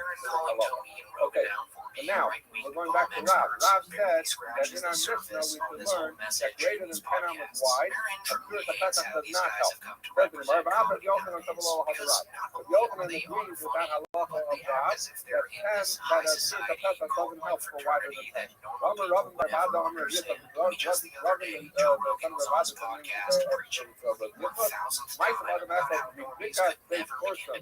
You had a story with a certain person who came from this valley, called especially considering that that there's some of the least funny stand-up comedians alive. that he stopped Justify a four lot of in the stuff four because it's in corners the of culture. Like our and what culture that is talking Nura shit to each other. Lane draped Like the way we talk shit to each other. Like vines there's a lot of on people them. in a lot of other So that's jobs a that have a picture giant in problem number with what 86. you and I think is Bob awesome. Michael was Nick, I call him. Like if you crapped on me, The it was story came from awesome, the and we're all country, but it's just a howling. valid thing. I hate you If in you real love trouble the Indian for fight, accountants. Yeah. and they For accountants, and it'd be a they giant said problem. for So purposes of we're flying, used to because each we know other, we're flying used you to cannot laughing about plant stuff, and we used to say in the ridiculous shit vineyard, that we don't you really can't plant mean just other for fun. things. So we said as follows, So that this we is know our that if culture. there is a This is physical freak. wall, then you Like, can if plant you got up to the normies, wall. and you brought So in they the said, Green even Room if what or you the have bullshit where I was is hanging out a one night just talking halakhic about wall, fun. this is the nature of halakha. Halakha looks at it as So a Jesus Christ, you guys are halakha is if there's a wall. So therefore, Like as Joe long Rogan as would you be have scared, but if these you walk onto any construction this site, vine you going around probably these see poles there are to many create normies halakha that are so way funnier then than you but it is can Brendan Schaub, within Crystalia, the also poles you spoke can on the plant Barbarian call that a recently, vineyard, and right which outside was the poles you somehow can plant sadder the grain. and It's more not a problem. pathetic than what Well, I'm Tony very had to say lucky. about it. Because as he That was the is, basic he's at halakha least in that the same the Chachamim stratosphere said as to use Rogan, the fire. Maron, And and it's lucky Jesup. that They're all for comedians that are actively producing content on their biggest platforms right now. And even if you hate Hinchcliffe you're with allowed all to your heart, use you this have to admit that his ceiling is far higher than podcast guys. Rob and D'Elia were completely left behind around 5 years ago. By now, they're at the lowest point in their careers. So what they had to say about Maron here really just went to a rant about how they were all kicked out of Rogan's funeral. Schaub, of course, thinks that Rogan kicked D'Elia and Countdown. Really, I'm saying this is just a projection because Brian Callen has officially if you're going to tell me that this is the he case does where more shows as than a Mothership picture than Shane where Gillis, and he's the actively vine is touring going the around United is not on the States. tops of the pole, it's around the sides of the pole. So that can't be because Muhammad this is that so some of the fact that if you created a sort of Pesach on the side, meaning that the mirrors are not going on top of the pole, that's nothing for Ella Agava. So we must be talking about a case where in fact the string or the vine in this case went on the top of the pole, and we're going to say Ubama. Okay, so that's we know it's going on top of the pole. Ubama. What's the scenario about the size of this enclosure that we make? Elam of the Esser. If you're going to tell me that we're talking about 10 amos or less, the whole lamer of Yochanan and Shabbos low, would Rav Yochanan say that for Shabbos purposes, that's a less than 10 is not a valid source of Pesach, not a valid. course you can agree it's about the future. There can't be talking about that because the Yochanan said that it doesn't work for Shabbos. For Elulav, the Yesem Yasser. They must be talking about, it is now established, we must be talking about a scenario where the space between the poles is more than 10 hours. And the wire, in this case the line, went on top of the pole. So what do you have? You have a valid case of 4 thirds of Pesach. So you have 4 poles, you have the 4 sides, you have 4 thirds of Pesach, you have greater than 10 hours between them. And what is the Yochanan Hatzim does not work for Shabbos, it only works for Friday. So you see, like Rav, who said that a third of Pesach does not help for greater than 10, but Yochanan is saying the same thing, because he's saying this is not a valid Shabbos for the pizza, because it's presumably because it's wider than 10, even though it has a third of Pesach. So that's what he's saying. Yochanan was like Rav, the third of Pesach does not help on Shabbos for wider than 10. And I said, well, the scenario, a lot of we think so, but no, the whole on to Esther. Really, we're talking about 10 elements or less. We did not stop.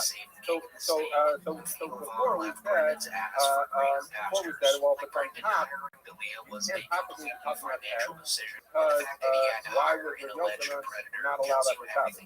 Now we're saying it is talking about less than 10, and the reason it's in my focus, and the Yochanan is not for Shabbos, is because we're dealing with a case where the vine goes on the sides of the pole, not on the top of the pole.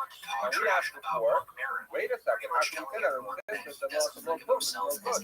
How could the Yochanan asking that I'm sorry, how could Reb Laki's asking would be good for Shabbos? So it must be that it was not on the side. So now the Gemara is going to say, no, that's the very point. This thing that Reb Laki's said, the also look is exactly what they're arguing about. So we are dealing with the side. We assume for sure everyone would agree that on the side it doesn't help. We're saying, no, that's my focus. The whole of that, we're talking about 10 or less hours, doing that side.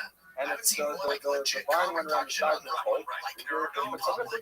And they're arguing about Rav Sisto. So Reb Lakish, who says that you can carry both the Shabbos players, hold that even from the side, it works. And the Yochanan who says that it works for playing but not for Shabbos. We're talking about also the point that Brendan made about other because comics and it's from the side. You would not say it's like on top. Therefore, what's coming out that according to the way we're establishing it, Yochanan and Reb Lakish are arguing about an issue of when you have the branch or the wire is on the side. That's the case they're arguing about, but we don't see that's not a valid source of Pesach in the traditional sense. So therefore, we don't see any proof that he holds like Rav that a source of Pesach on Shabbos, if properly constructed, with 2 poles on the side and something going across the top, we have no proof of that. It's actually an interesting thing that comes out that there's different levels of source of Pesach. So for Flying, you can have it on the side. For Shabbos, you need above it. And so these are separate things. So it's interesting things. People talk a lot about Kufah and source of Pesach. How you construct the Kufah. Very interesting question comes up. If you have a source of Pesach that's a valid Mesilah, one of the things they talk about is looking at a minion. Source of Pesach is a problem. It's not. But the interesting question would be the following. If it's a source of Pesach, then you should need a mezuzah. And yet, we don't have mezuzah for source of Pesach. Most Erudim rely on so they say, okay, you have different levels on the side for Erev and Shabbos and Pesach to have in the mezuzah, the doorway, that's even higher level, so we don't have it by this kind of source of Pesach. It's not like that. He says, no, a source of Pesach is a source of Pesach. He says, so what about the fact that people bring a proof that all these cities with source of Pesach rely on for Erev, no one puts up with us. Okay, that could be because, if we're going to stick it out, take it down, or if it's a year that the majority that mix both Jews and non-Jews, it doesn't get mezuzah for those mezuzah reasons. But according to him, from a halakhic perspective, so people say that if, let's say, you had a neighborhood that it was comprised entirely of Jews, you have some of those and it would be a safe area that some would say that if you make your area with Surah Pesach, you have to put up a mezuzah by yourself. Anyway, Okay, what we said is that there's no proof that Rabbi Yochanan is actually talking about the regular case of a properly constructed sukkah. That's how he said it didn't work for Shabbos. We're talking about one that was in a fact. The Gemara is now going to ask a seeming theory between Rabbi Yochanan and Rabbi Shlomo, and with this, it's going to try to establish that Rabbi Yochanan actually is saying it's halacha, and he is talking about on the top, not on the side. So let's see. The Gemara says, we're going to have a question because we talked about my questions before where Shlomo said that this first that he made with divine help for Goyim, but not for Shabbos. I'm sorry, the Shlomo said it helps for both. Or Yochanan said it helps for Goyim and not for Shabbos. Now we're going to bring another writer, and we're going to bring another statement. The other Shlomo pay attention to that. He says in the name of his Rebbe, that he was on the base. He says as follows: that if you have, Rashi says this is a different term because it's a twine branch or vine. He has four poles and he put it on. So we say, hey, we're translating Chaim, Avalo with Shabbos. So now you have a Shlomo. So before it said it worked for both Shabbos and Chaim, is saying now it only works for Chaim and not for Shabbos. Rabbi Yochanan says from the people of Shabbos, the low, half the people of Chaim below. And Rabbi Yochanan says in this case, just like by Shabbos it doesn't work, it also doesn't work by Chaim. So what do you have? You have a second brayso, you have a second member of Rabbi Yochanan's bucket where they to take it up a notch and reduce the allowance. So they collectively need to allow for Shabbos and Chaim, now says only Chaim. And Yochanan says Chaim, but not Shabbos, now says neither. So we have a theorem. So the Gemara says, I can answer up the part of the Shlomo. So because the first thing we said, Rishon said in his own name. So when he says it's good for both Shabbos and Chaim, that was his own name. And the second statement, which he said in the name of his Rebbe, which was Rabbi Yehuda Bar Chanina, we're going to say, okay, so that's how you explain the theory and the Shlomo's opinion, because one is taking his own opinion and one is taking the opinion of his Rebbe. Elder Yochanan Kasha, but Yochanan the Kasha, because Yochanan both instances said in his own name. And in the first instance, he said when you have this branch flung over the pole, that in one case he says it works for Chaim and not for Shabbos, and in one case he says it works for neither. So how do you answer this? Stop here. So I could come up with something that would explain the distinction. Maybe that what Rabbi Yochanan was saying was, by Minatzad, if it's on the side, so then it only works. It doesn't work for anything. It doesn't work for Shabbos, it doesn't work for Chaim. If it's on Shabbos, Goyim, but not for Shabbos, so that would explain, right? But then what we have is that, in fact, if it was dealing with the first write-up, where it doesn't work for Goyim and not for Shabbos, would be dealing with the vine was on the top of the pole, so then that would be a validly constructed source of Pesach, and that would restore the proof that Rabbi Yochanan holds like Rav, that source of Pesach does not help for wider than 10 amas.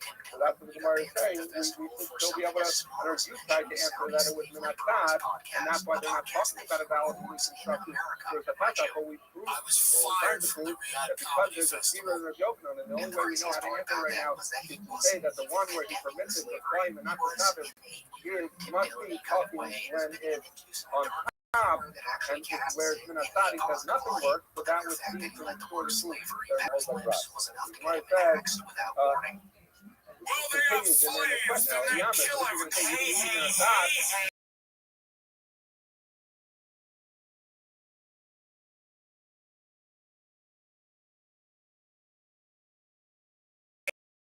you're going to say that's the first in the Yochanan halacha, in the open Rav. My friend, I got a friend, somebody I don't even know. I bumped into them Tribeca. Again, I'm going to say that there's no truth that Yochanan is a God as relates to Shabbos, because they're both talking about something Minatzad. And then the question will be, okay, well, why in one case does he say it doesn't work for Shabbos or Kohen, and in the other case he says it works for Kohen but not for Shabbos? What's the difference? The Gemara says, "Hafa ba'eser, hafa b'yochel ba'eser." He said, when Reb Yochanan said that it works for Kohen and not for Shabbos, we're talking about where it was 10 amos or less. But where it's greater than 10 amos, so then he will say it doesn't work for Shabbos or Kohen. Again, we're back to a point that Reb Yochanan is not discussing a properly constructed Surah Pesach at all. So he has no proof what Reb Yochanan holds vis-a-vis Rav Halacha that Surah Pesach on Shabbos does not help for wider than 10, but rather, what are we seeing in the discussion of Reb Yochanan? He says in either case it doesn't work for Shabbos, but for Kohen will depend on whether it's 10 amos or less or it's more than 10 amos. 10 amos or less, then even a weak, poor form of Surah Pesach, where the wire is on the side, will still work for Kohen, but if it's amos, then even Kohen, which allows for a restrictive or less than ideal Surah Pesach, will not allow that, and it's not going to work either for Shabbos or for Kohen. That's how we resolve the Shira in the Now, says the Gemara, where do we get this idea that it can make a difference whether it's more or less than 10 as relates to Kohen? So we're not saying it's anyone Ben Esther or Yosem Esther. So where do I have this idea that by Kohen there's a distinction between whether it's 10 amos or less or it's more than 10? So I'm like, Rabbi Yochanan is bucket. Rabbi Yochanan says like bucket. Lo kata hamaita, lo kata hamaita hamaita. What's the story? The whole of Rabbi Yeshua, Rabbi Yochanan, very little Torah. Rabbi Yeshua went. So Rabbi Yochanan and really to learn. Apple piece of cookie to help us fly. That's a beautiful thing. That Rabbi Yeshua went to Rabbi Yochanan and Nuri, even though he was a bucky on his own and help us fly. But nonetheless, in the fall, he found Rabbi Yochanan and Nuri, the Yosef and Ilana, and he's sitting between the trees. So what happened? So Rabbi Yeshua found him between the trees, and he said, you know, very convenient that we're between the trees. He said, I want to ask you a question, and I'll demonstrate what I'm talking about. So Rabbi Yeshua must have known that he knew he directed a vine going for people, creating a fruit of Pesach.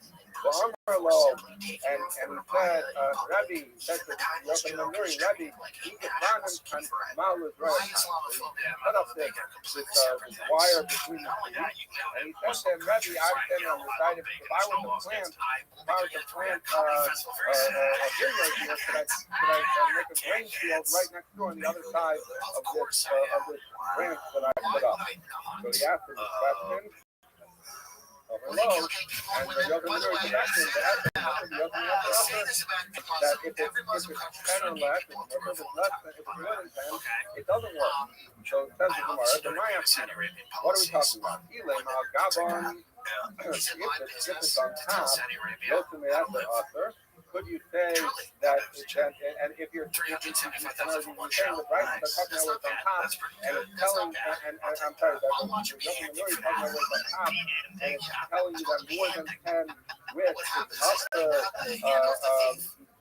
carry, I'm sorry, up to for Kohen, if you have a Surah Pesach, but Kanye, let's get a bite up, Kohen comes Panamat is running. So also on Payam Nomala, if you had poles that are stuck in, there's a different shaped pole that comes to a sharper edge, so you stick it in the ground. But anyway, it's a pole, stuck it in, and you made a Payam Nomala, which is fine. A feel of the Yochanan Nuri with it, even more than 10 is with it. So the Bible tells you that by Kohen, more than 10, as long as it's Al-Gabon, works. So when Yochanan Nuri said more than 10 doesn't work, cannot be talking about Al-Gabon. Hello, God. So it must be that when Yeshua strung up his vine and showed it to Yochanan Nuri, it was where it was in a side, where the branch did not go over the tree or over the branch, but rather went on the side. The Amarle and Yochanan Nuri answered him, that if it's 10 or less, more than 10 is upper. So we were looking for a source. Where do we get this idea by Claudia? That there's a distinction between 10 or more than 10. That we see from the story with the Yeshua and Nuri, in fact, learn from there. Okay? We are dealing with the fact that if you have by Kohen, if you have the wire from the stop, then it depends. If it's 10 less, it's okay. If it's more than 10, it's not okay. By client, if the properly constructed circuit vessel is up with right, as long as the wire goes on top, the line goes on top of the branch, then we're going to say even more than 10 works by client, but not necessarily is that the same by Shabbos. We don't know by Shabbos, instead, we have no proof that they were arguing by Shabbos. It will be a properly constructed circuit vessel. What would be the halacha? Presumably, Rav would say it doesn't work, just like it says in our Mishnah, but we don't know whether it's Yochanan says like Rav. Okay, says the Gemara, Rufa Amr Shita. Mishnah says, here's a Pesach, the sun in a tzad, lo also goes slow. And we learned that before, Mishnah says, by Shabbos, if you put up a pure Pesach on the side, it doesn't help. So this, by the way, is very because what happens in our Ayyubim, we by and large rely on telephone no one ever raises money now, for terrorists, in right? a telephone pole, I there's guess a unless case you do where a the comedy pole show like goes up Saudi and the Arabia, isn't that wires what are they do? strung along the side of it. You know, If that's you how they could raise money rely with their filthy fucking oil money. on a source of Pesach from outside, we would have to really do very little to create a rhythm because of the telephone wires are good. But the problem is you're not allowed to happen in that side. So what do? What we do is you see on the side of the utility pole, they get permission to put a strip, and that strip serves as a lefty. And when you see in a minute, the lefty doesn't have to be connected. You have foot optic that goes up, and therefore they place that lefty, line it up so that it's beneath the wire that's going on the side. You have the wire on the side, you have the pole, you have the wire on the side, so they put the lefty right here where it's beneath the wire. And that's because it's not good. It's not good if it's Minatzad. If it was Minatzad, we wouldn't have to put that lefty on the pole at all. We would just rely on the wires as they're constructed. And anyway, says the Gemara, this is the Pesach this is the Pesach that we said they were hamid but that. Basically, what we're saying here is the concept of the Pesach is as if it's a doorway. So we say you don't need an actual door, but it has to be a reasonable doorway. So therefore, it's strong enough that you could theoretically put a doorway on. Even a door made out of like sap or straw, that would be fine. But in order to halachically, we have to do something that's capable of having a door. I'm going to talk to you from a hectare steel. You have to have like some kind of like a hinge. My hectare here, what kind of hinge would you need on the Abshita? We have this conveyor we talk about it a little bit. It's the door that's on like a pivot hinge. You have a little thing that comes down to the bottom and comes down on the top, and it works swings on that kind of thing. It's going to Ravaka Breder of Avia or Tamini Ravaka. So, Ravaka, son of Avia, Avia is the one who says you need to pivot him. Message Tamini Ravaka. I'm going to tell them, I'm going to need to say that. You don't have to say anything else. That's like I'm going to long about what he's saying. So, the way the Ritz or the Rush, they learned that he was really responding to him and saying, Ravaka did not pass me like your father because he didn't say that halacha. So, in fact, halacha might, so we don't require him. On the church of Pesach. Hannah says, church of Pesach, the Amr, the church of Pesach that we're talking about, it's one stick on this side, one stick on that side, and a ton on top. Basically, two lefties in a quarter. That's Tristan Liga or ain't Tristan Liga. Does the pole on the bottom need to touch the quarter that goes across on the top? Now, I already gave you the answer to this because I mentioned that with the telephone pole, the lefty, as long as it's kind of walking, it doesn't have to go all the way up the side of the telephone pole. But anyway, we're not going to have anything. If you need a touch. So other Rav Nachman, so Rav Nachman said they don't need a touch. He was setting up the arrows for the Reish Galuso, the head politician, Jewish politician in Babel, and so therefore he set it up where he had poles that went up to certain points, but then the wires that were going across them were not touching. Some of the Risheshis was Sami, so Risheshis who held that they need to touch, said to his servant Rav Gada, he said to Rav Gada, if you don't slope the dinner, go take them up and throw them down. I think that's an invalid area that Rav Nachman set up for the race. They're not going down. Other sold the dinner. So he went, he listened to his Rebbe, he took it down, and he threw them, he took them up and threw them down. After the finish, they were so the race people said, what are you doing? And they arrested him. and they say, you know, they arrested her God. All the rotations, I'm above the rotations when it says I go, I'm gonna got the full come out, not the job that came out because those people thought that he was acting on the direction of rotations, they let him out of jail. I should say rotations for Robert Wall. Rotations was the one who said they needed touch. Yeah, Robert Wall. I'm like, honey, man, we need to learn. I'm like, yes, because yes, you know, we learned in the business. People, the mayor had in chaos follow that if you have a keeper is a rounded thing, but here we're talking about a heart. And the question is that follows that so we'll see exactly what they're arguing about. The mayor says that people need to say we don't. Government in nature, everyone agrees that if there's let's make it easy. There's not supposed to be some of this, but let's just say that there's 10 buckets of great doorways before you start the arch, then agree under by a high football that means the law that if it's 10 tall, I'm sorry, that they agree that if there's 10 buckets of sidewalks that go straight up, it then goes to an archway, that's going to be a doorway. Now the question is, where though is the an arch doesn't count as a lintel, as a Torah? So where is the Torah for this? So the way so we have a Nazi, we learn that the Torah is the top of the wall. So what do you have? And it has 10 fucking going up, and then above the arch is a flat thing. So what do you see? You see that the 10 fucking going up are not the side walls before they curve like this, are not connected to the top, and yet we're saying that it's a valid doorway and it requires that everyone agrees that it requires them to look. So you see, not like the case. Okay, keep that in mind for that.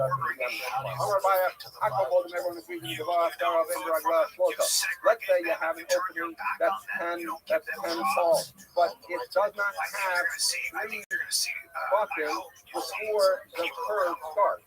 Right? So then we say that that's nothing because not explained something that's within the bottom of the floor is considered like the floor. So it means once you knock out the bottom 3 buttons, there is no portion of this doorway. So it's for sure not a doorway that needs to be built. Alternatively, there is 3 more than 3 straight buttons on the sides of the door. They ain't the law, but it's a very short doorway, and with the arch, it's not even as high as 10 buttons. That below plumb. That's nothing. So, in other words, if it does not have 10 buttons of height, even, or it does not have 4 buttons wide for at least 3 buttons or more, it's for sure not a valid law. When the mayor and the argue, they recover our ball. So what happens when you have at least 3 buttons where it is 4 buttons wide, meaning 3 buttons coming in the door, at least 4 buttons wide. You do have the doorway is at least 10 buttons, but the issue is once you get above 3 buttons on the side, the arch starts and it's no longer a straight side of the door. So we say as follows. But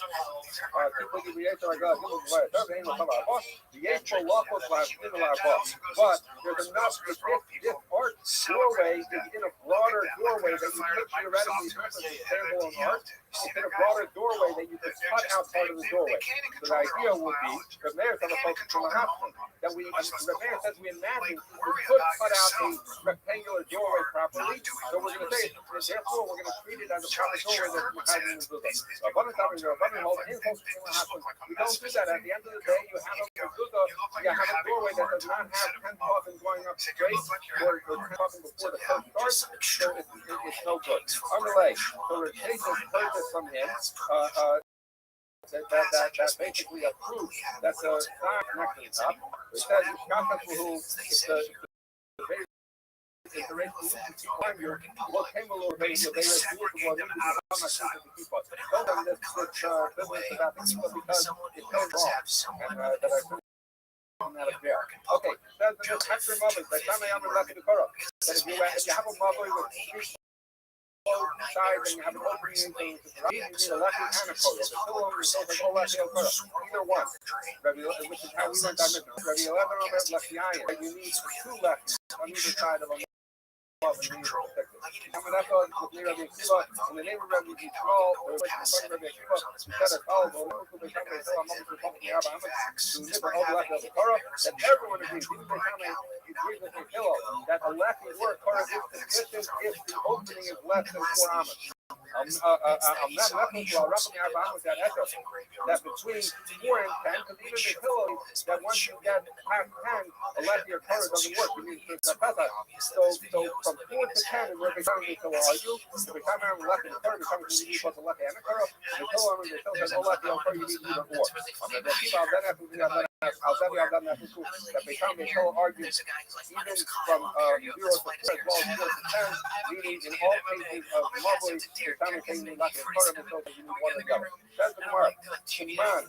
The local for not even looking on the count. Because if you remember, we learned that law, so they talked about putting up lefty and Torah, and on the count that you need a tourist and a lefty or Torah, and they tell all the Kanani in the name of the Torah that you need. Sorry. If they Kanani in the name of the Torah that you need Dallas and a lefty or Torah on the other end. So they said, what's our mission talking about? They said, you need either a lefty or Torah, both lefty and Torah.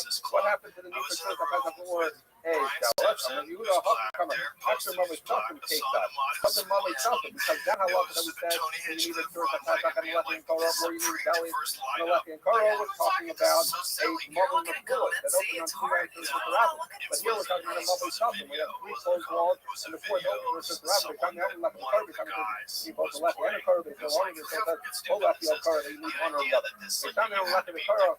Says the Gemara in the main one, it's probably somehow bomb the Gemara says, if they come, it's one thing you say, you just need a lefty or a Torah. So all you need a hacker, you need something so people don't mix it up. But once they come and say it's not enough to have a lefty or a Torah, you have to have both. It means that he's trying to track in the pizza. So maybe the Shammai, it wouldn't be a full wall, but it's kind of like sukkah. You got 2 walls and then a little wall. Maybe he hopes you need to build something for the 4th wall, because with their eyes, in order to have a pizza, in order to have a pizza, you need 4 times that have a pizza, because otherwise they come and they just build something. Hello, listen to tell us to the guy that's not on their job. Even they come and agree that 3 walls in right is enough. Why does he make you build something? Because they're a fun on the one you need to have a 4th wall, not just a hectare of either a lefty or one you build a little bit of a pizza. Have a lefty and a Torah. Tell them no lefty or Torah, either or. They tell our ladies something they tell so they tell them that lefty or Torah only for the 4th wall. So maybe should we establish in there that they hold you need 3 full walls. Otherwise, that he does not hold the 2 walls is enough. Remember, we had this with Rabbi Yehuda with the left, and he said, yes, they're okay, and he put up lefty that even if the 2 walls on the side of the sister Robin were there, Rabbi Yehuda, so should we say that they tell us? He said you can only fix the 4th wall of the left Torah, but not the 3rd wall. Hold that midaraisi, you need 3 walls. And he says, well, this is like the Stein in the kind of help out that to throw something in that you have to midaraisa really only needs 2 walls. So if you would throw into something with 2 walls, you would be tired for hope of Shabbos. But in order to carry, the Rabbanan said that you need 3 walls, and then the 4th wall just needs a lefty or Torah as a hecker. But that would be, they would not necessarily disagree that 2 walls is enough for it to get to their right. Any label that the general public is slammed onto him, which is so ridiculous and annoying that even the guest sort of calls him out for it. Right after Joe Rogan says that he's not anti-vax, right after spewing anti-vax talking points. Yes, I got vaccinated 6 times, but of course I just had got vaccinated. People who didn't get vaccinated got it once or twice. Really? Yeah. Yeah, they fucked you. They fucked everybody. They fucked everybody with that goddamn stupid thing. I got it hard. See, I'll talk to you about this tomorrow. My liberal mom will be like, the vaccine is good. And I'll be like, yeah. It's a long conversation. It would take a long time to explain what was wrong, but it all boils down to the same thing that it always does, which is money. They distorted the facts, they distorted the research, they distorted the efficacy, they distorted what it was actually designed to do, just because they wanted money. That's it. We pay them for the vaccine. Oh, fuck yeah. They made a shit ton of money. Might have been free for you. I like the idea of money, but isn't your camp in on like control, mind control? Not mind control, but knowing where we are, like anti-vax people. I'm not an anti-vax person. What are you? No. Give yourself a label. No. I believe that all medications should be subject to scrutiny. They should all go through rigorous double-blind, placebo-controlled trials to find out what the side effects are, what the efficacy rate is, what's the real fact behind it. Just lie about that. This is why. This is why. The problem is pharma companies do their own research. Not only do they do their own research, but they do their own research that they hide. So they'll do multiple studies that show no efficacy. Rig one study can show just like a little bit of it, and then they just sell it. You know, Joe Rogan will say he's vax and then talk about his anti-vax. That is a Republican or right-leaning because he has black friends and lets comedians of color perform in his comedy mothership. Like, just because his comedy club isn't allowed to legally segregate performer audience members doesn't mean that his personal beliefs don't align with someone like Daryl Cooper's, who was a guest on Joe Rogan's podcast last March, where Joe Rogan was idiotically questioning why China is allowed to keep their population all Chinese, and Poland is not allowed to keep their population quote-unquote all white. When an all-white country wants to stay all-white, where people get very nervous of it. If you have, you know, let's say China. Like, China is Chinese people. We all agree that it's like, it's filled primarily with Chinese people. There's people who live there from all walks of life, all over the world, but it's mostly Chinese people. If China had decided that they wanted to remain Chinese and stay Chinese, and that being Chinese is very important to what China is, no one would have a problem with that. When a country like Poland does it, you're like, oh, those white people, you want to keep everybody out. They want it to be all white. So yeah, at the end of the day, this is just more proof that the Rogan sphere is eating itself alive. Brendan and Brian are running out of grifts. Joe Rogan is scrambling to rewrite his own public image, and the whole scene looks weaker by the week. The only thing keeping them afloat is a mix of bots, hate watchers, and a handful of diehards who would cheer for just about anything, which honestly just makes it funnier to watch the empire crumble in real time. But anyways, that is pretty much it for the video, guys.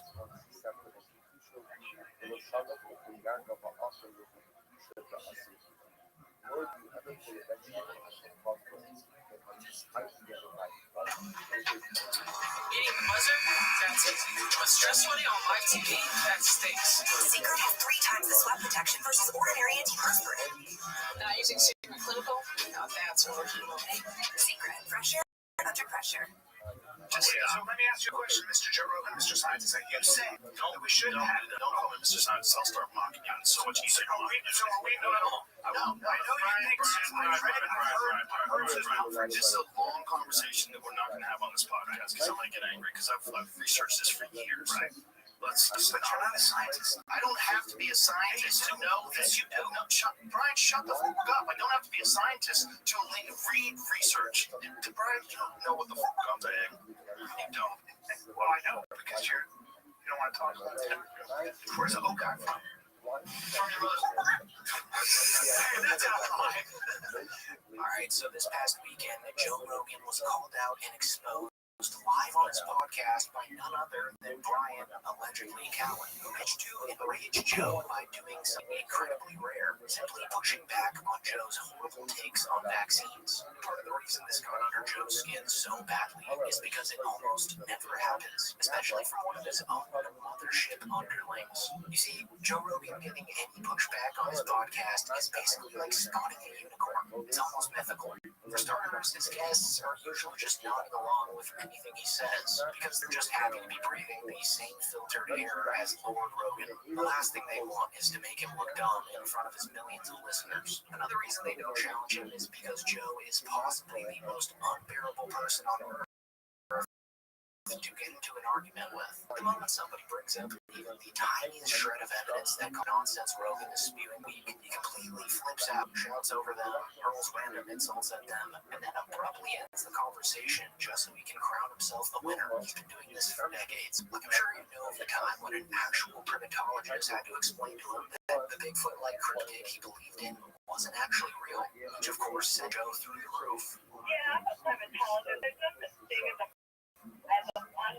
You're an idiot. Go online and look it up. You're a what? What do you do? It's a new discovery. You're fine. Well, look it up. You're not current. Pay attention. Go online and look it up.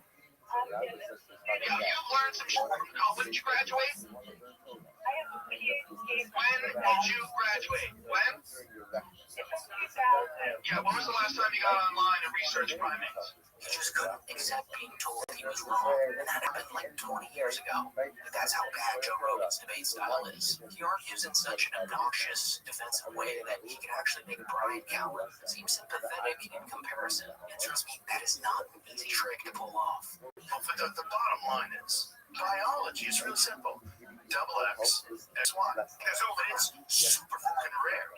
What this is a social contagion. Abigail Schreier wrote a fantastic book called Irreversible Damage that she highlights how they're happening in these clusters of a lot of girls who are autistic. Yes. And let's get to the bottom of that. What's causing all that? How come 1 in every 12 kids who's a boy in California has autism now? Because that's what's going on. That's what's going on in California, which has one of the strictest conventions. Yeah, and Florida doesn't. That's dangerous. I knew you were the truth. Of course, it's dangerous. Right? What are you talking about? No. We need bail on the tetanus thing. Suzanne Humphries explained tetanus. She's like, I know that one. What are you talking about? So you're saying she's an doctor that absolutely understands tetanus? She said tetanus, all you have to do is keep the wound open and clean it. You don't. It's not bullshit. It's not bullshit. Do you know how people die of tetanus every year? So let me ask you a question, Mr. Joe Rogan, Mr. Scientist. Are you saying we should have don't call me Mr. Scientist. I'll start mocking you. It's so much easier. So what I'm trying to say to you is that there are certain diseases. Pick up smallpox, diphtheria, mumps. Have you ever looked at paralytic disease? Have you ever polio? Please stop. No. I know you think it's just I've heard this conference. It's a long conversation that we're not going to have on this podcast because I'm going to get angry because I've researched this for years. Right. Let's just. But you're not a scientist. I don't have to be a scientist to know that you did. Brian, shut the fuck up. I don't have to be a scientist to read research to understand that they were spraying DDT all over the country when everybody was getting polio. Do you know that? Yes. Did you know the first instances of polio, they happened in rural communities where they're all farmland and agriculture, and then cows were getting them, and horses were getting them, and dogs were getting them? It's not just do this with you, but it's not just about. I brought up that it's not just about. Hold on. I'm a joke. No, Brian, I don't want to do this, but it's not just about. We're in the middle of a fight companion. It's annoying. All right, but it's like. Man, Joe Rogan might genuinely have the most fragile ego in podcasting history. And I honestly think this exchange with Callen actually hurt his feelings, especially when Brian hit with that little Mr. Scientist jab during a debate on a topic that Joe probably has lingering PTSD from. Like, he actually got so flustered here that he threatened to unleash his comedic skills on Brian if he didn't stop embarrassing him in front of the audience, which, by the way, might be the saddest threat in human history. Like, imagine being roasted by Joe Rogan. He looks like he's like inmate 1, the unexpected COVID-19 release.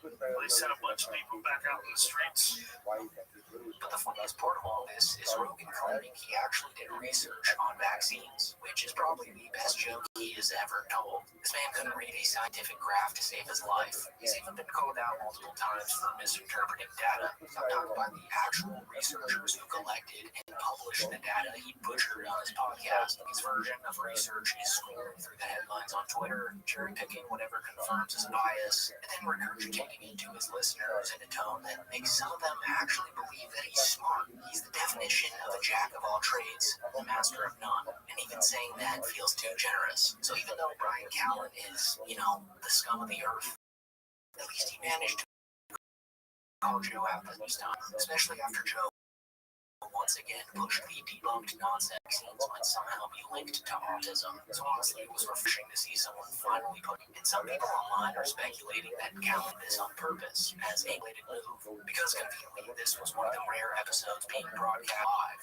which meant that Joe Rogan had Jamie edit out any afterwards to erase his humiliation. So people think Brian saw his shot and took it. Personally, though, I don't buy that theory. Like, Brian Callen is not that calculated, guys. I think the real reason he spoke up was finally comfortable enough to spot at the mothership. Like, he's there every single week, hanging in the green room with Rogan, doing sets, and, of course, drinking the Kool-Aid. In other words, he doesn't feel like he has to kiss the ring anymore. So in that moment, he felt bold enough to call Joe out, not because it was some master plan, but because he just didn't care anymore. Compare that to Brendan Schaub, though. Man, Brendan Schaub was fighting for his life during this podcast. This dude couldn't suck up harder if he tried. He straight up just lied through his teeth, claiming his kids aren't vaccinated just to align himself with Rogan and avoid being lumped in with Callen. No one's anti-vax. It's not anti-vax. Question why there's so many, though. My kids are all vaccinated. And they're vaccinated, but they went on a delayed schedule. They delayed the schedule. So did I. You're not? Yeah. Good for you. I don't think you need to. No, they're healthy as fuck. Yeah. Between the two of them, they have 12 touchdowns this week. 2 home runs. And so this is 1,000% not true. Josh kids almost certainly needed vaccination records to get into whatever private school he's sending them to. But of course, Schaub will literally say if it means getting Rogan's approval. This is why he'll never challenge Joe. He's stuck in the first category of guests I mentioned earlier. The ones who are just grateful enough to be in the room. Like he's just nodding along and adjusting his story to fit Joe's narrative. I think there are 3 things that have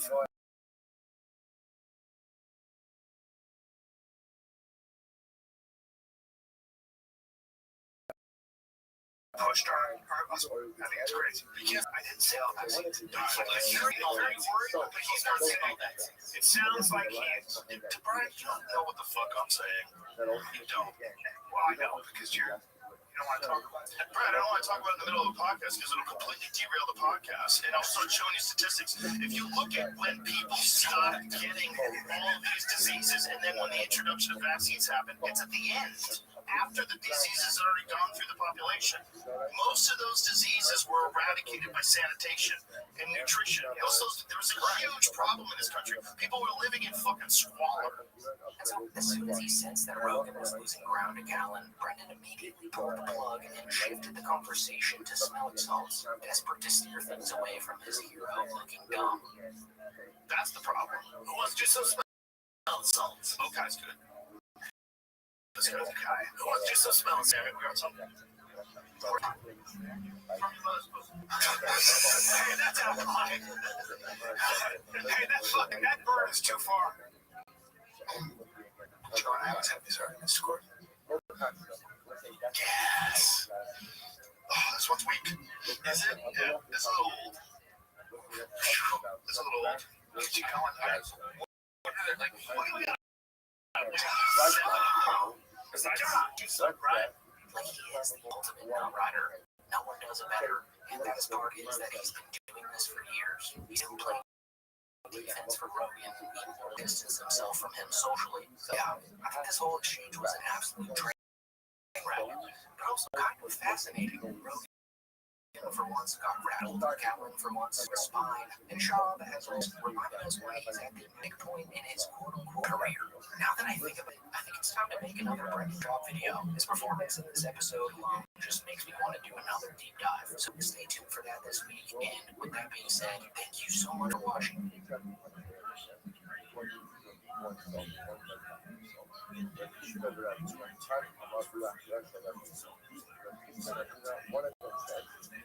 Some people just don't get it. That Squarespace isn't just for websites. You can get a domain from Squarespace too. It's kind of like how your parents don't get how you make a living off your art. But you do. And with a domain like existentialglitter.com and a website from Squarespace, you can build a brand for yourself, grow your client list, and continue to confuse your parents all in one place. Get yours before it's gone with offer code MAKEITREAL for 10% off your domain or website. Terms and conditions apply. That's funny. They think we act, we move as a group. Yeah. Hell, they're all Republicans. There's the things I hear people apply to this comedy scene. I'm just like, what the fuck? It's so dumb. It's ridiculous. It's ridiculous. I read another article the other day about us being anti-woke comedy scene. Like, why not just do great stuff. Go do great stuff. Don't worry about what we're doing. And we're not anti-woke. There's no anti-woke. There's like a ton of left-wing comics at the mothership. It's like that's not what we're talking about. We're not dwelling on that. We're making fun of things. Alright, so it looks like Joe Rogan is acting like Joe Rogan again, because he seems to be in denial about the fact that he and his army of so-called healthy fellas are in reality just anti-woke comics. That's their entire identity now. So for Rogan to sit there and pretend like he is an anti-woke might be the funniest thing he's ever said. It's almost like he forgot that there are literally thousands of hours of him ranting about this exact thing online. Like his whole migration to Austin was built around the idea that there was this massive crowd of people desperate for comics to stand up to the woke mob, which of course he knew he could turn to a gold mine. And luckily for us, he documented that entire thought process on his podcast, like all the way back in early 2020. Right before the big Austin, he was already trying to frame this narrative to his audience. There's this untapped market of people out there who just want to see edgy comedians push back against the dark woke mob. That is what became his business model. And he figured out that if he could run in comics and set up shop in Texas, that he could corner an anti-woke market and profit off of it for years. Just listen to the way he talked about it with Mark Norman all the way back in January of 2020. It's like the word retarded. Yes, if you can use that word and everyone laughs, or you can use that word and you're a monster. That's what I don't get. Why would you want to be on that bad snitch, the tattletale side of all this? Doesn't want to be woke because there's a lot of being against. Well, that's what it is. Coming after you. If you don't want to be shit on, to comply 100%, and then if you don't, they come after you. It's scary. And it's a bummer. Who wants to live like that? Well, nobody does. But here's the thing: when you don't comply, so many people are like, "Thank you." Of course. There's so many. I think more people are happy. It's just the voices that are upset at you for not being woke are the louder ones. They're more into it because. And I think that clip is important because the fact mindset Rogan had going into all this, like a calculated business move. He knew there was money leading into the right-wing grift, and he was aware that there was a huge demographic of people wanting to throw cash at anyone who promised cancel culture and keep comedy dangerous. So when Rogan plays dumb now, acting like he isn't part of the whole anti-woke crusade, it's laughable. The Austin scene was pretty much engineered out of this realization that the anti-woke angle was a business model. Now fast forward to today, and we can see that Rogan's plan worked out perfectly. Him and Tony Hinchcliffe have basically mastered the art of pandering to the anti-woke side of America. And honestly, it was the easiest layup imaginable. All they have to do is spit out a handful of anti-woke buzzwords, and the crowd goes absolutely wild. No setup, punchline, or actual joke is needed. They just say whatever the buzzword of the week is. Mix in a couple slurs about the LGBTQ community and people of color, and boom, standing ovation. The audience eats it up every single time. And now it's gotten so bad and hacked to the point where even some of their peers are exhausted by it. Like when Shane Gillis openly joked about this non-stop slur parade on the podcast he does with Matt McCusker. Comedy movies are back. True. In a big way. Pendulum swung. Pendulum's fully swung. Maybe too far. Mothership, you go. Yeah. Pendulum's maybe swung a little too far. Not everyone has to say it. True. Every single set. So even the comics who made their name tiptoeing the line of offensive comedy are rolling their eyes at how lazy and hack it's all gotten. But now, as soon as Marin officially called them out for it, suddenly this whole crew goes into denial mode. And now all of a sudden Marin's just jealous and mad he's not a part of the Rogan sphere. Like in his next clip, Joe literally frames the Rogan as a walled garden that outsiders are just bitter about being left out of. That's also, you gotta realize, like someone framing it in a way that's trying to get people to read it. Yeah. And then there's people that genuinely do think that way. And it's what a lot of that is, I think, is the walled garden issue. And the fact that walled garden, right? When it's a walled garden, there's a bunch of people that do it really well together and they're hanging out together and they have fun. And you're not in that group. You start getting mad at that, and you find the reasons why that's bad. You want to as well. But see, like a whole group of friends, like palling around, laughing. I always smile because I know what that's like. I like it. But if you never have that in your life, and you see a group of people palling around, a good time together, and hugging each other, and just laughing, and just having a good old time, you feel like left out. You feel disrespected almost. Do you get angry? Do you remember, like, I don't know if you've ever experienced this, but I'm assuming you have. It's kind of like when you're coming up the ladder initially in show business, and you see famous people on TV and whatever, and you got an opinion about everybody that's having too much fun, that's annoying. That guy's music sucks. He's a hack. Yeah. And then 5 years later, you find yourself in a room with the guy at some party, and you meet him and talk to him, and you go, "What? He's the nicest guy." I think I like his music now. It just changes. It's so stupid. Alright, so according to Joe Rogan and his designated form sniffer, Mr. DeRosa, any guy who dares to call them out with reasonable criticism is just some bitter hater standing outside the club. Like, that's their go-to defense now. And if you notice, it's the same script that Tony Hinchcliffe rolled out last week when talking about Mark Maron and Anthony Jeselnik. It's always that critics are angry failures who just don't understand what it's like to win. But they never actually address what Mark was calling them out for in the first place. They just skate around it. Because I feel like they know that there's some truth there. Like, if we go all the way back to one of Barron's call-outs, his actual problem isn't that these guys are successful podcasters. It's that they've gone so far down the right-wing pipeline that they barely resemble the people that they used to be. And that is a valid point. We've all watched Rogan and his circle of comics drift from being edgy contrarians into fully blown political mouthpieces. The same talking points you would hear on Fox News during any given podcast. And Barron specifically pointed out how insane it was that Rogan and his buddies went as far as to publicly back Donald Trump during the election solely because he advocated for free speech and bringing back comedy. Like, that was enough for them. Like, they turned one vague talking point into their entire political identities. And now they're realizing that maybe tying their brand to a politician that they barely understood in the first place wasn't the smartest long-term move. And then it just evolved into the idea of the anti-woke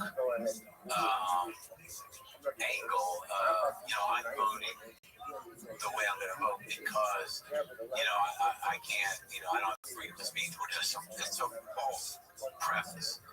Yeah, there was cultural pushback, and, it got a little weird with the canceling, but I really think it would have found its level, and language would have evolved, as it does. There's a lot of things we don't say anymore out of respect for people who we live among. Democracy. And so, but that's not the way it went. So the anti-woke thing was just about, like, all right, you voted this way because of this one issue, but along with that, comes everything that we're living in, and it wasn't worth it. And then calling back was just a natural way to go. Yeah.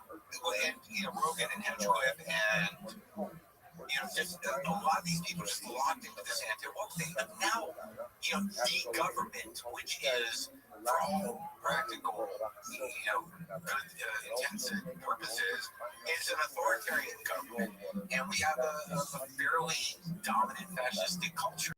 So they're using the same language, which is anti-woke, to dismantle progressive institutions. So yeah, Maron definitely hit a nerve. That's why instead of addressing what he actually said, Rogan, DeRosa, and Tony default to the same entire narrative. Critics are just jealous losers who want in, because if they admitted that there's a shred of validity to the criticism, they also have to admit that their whole "we're just about freedom" shtick was built on shaky ground. This feels like family to me. This is a beautiful thing. Everybody's so supportive. There's no backbiting. There's no shit talking. It's all fucking love. So when I hear people say negative shit about the Austin scene, I'm like, I found it to be a beautiful experience. Like, a truly heartwarming experience. It's people that aren't in the scene. That's all it is. It's like people that looking at it from the outside. And it's not just us that are like this. Like, my thought on all this shit is that my favorite people to hang out with are comedians. We do it here too, and some people don't want to hang with comics, they're lone wolves, that's fine too. So for Rogan to refuse that he and his pals were against the woke mob might just be, again, the funniest thing he's ever done. I mean, just take a look at the way he spoke about the quote-unquote woke mind virus to another guy who's trying to creep his way into the Rogan sphere, Tyler Fisher. Show you these outrageous people over and over again with fake eyelashes, reading stories to kids, just freaking about a bunch of different, I'm two-spirit, and I'm this and that, and I'm trans-masculine. The whole thing is just nuts. And then shutting down free speech. I mean, I've been banned shut down for 3 years. They froze I was going all my pandemic shit all day. TikTok, they banned you. What'd you do? They don't size me white. They don't have to text me white. I was texting all white. They don't have to tell you. That's part of when you sign up. It's the only way. Look at the word woke. Woke used to be a cool thing, and it was because of comedy. It's full. It's now it's a clown world word. Yeah, it's a clown world word that you can't use on the other side. You can't say I'm woke because everyone's like, you fucking idiot, loser, idiot. So it becomes pejorative. It becomes something that points to, says, oh, you're infected with the woke mind virus. So yeah, just wanted to point this hypocrisy out. But real quick here before I end the video, I just wanted to give credit to Mike David from Red Bar for finding these clips of Roki during his latest episode. I'm sure you're familiar with Mike, and you've probably already formed opinions about him. But let me just say that he's truly the godfather of this entire niche. We were all, in one way or another, inspired by what Mike's been doing at Red Bar for over 20 years now. Like the Elephant Graveyard gives all credit to Mike for his entire channel. So if you like my channel and everybody else's, you would probably really enjoy Red Bar. Like, he's easily the funniest guy covering this stuff right now. But anyways, with that being said, thanks so much for watching.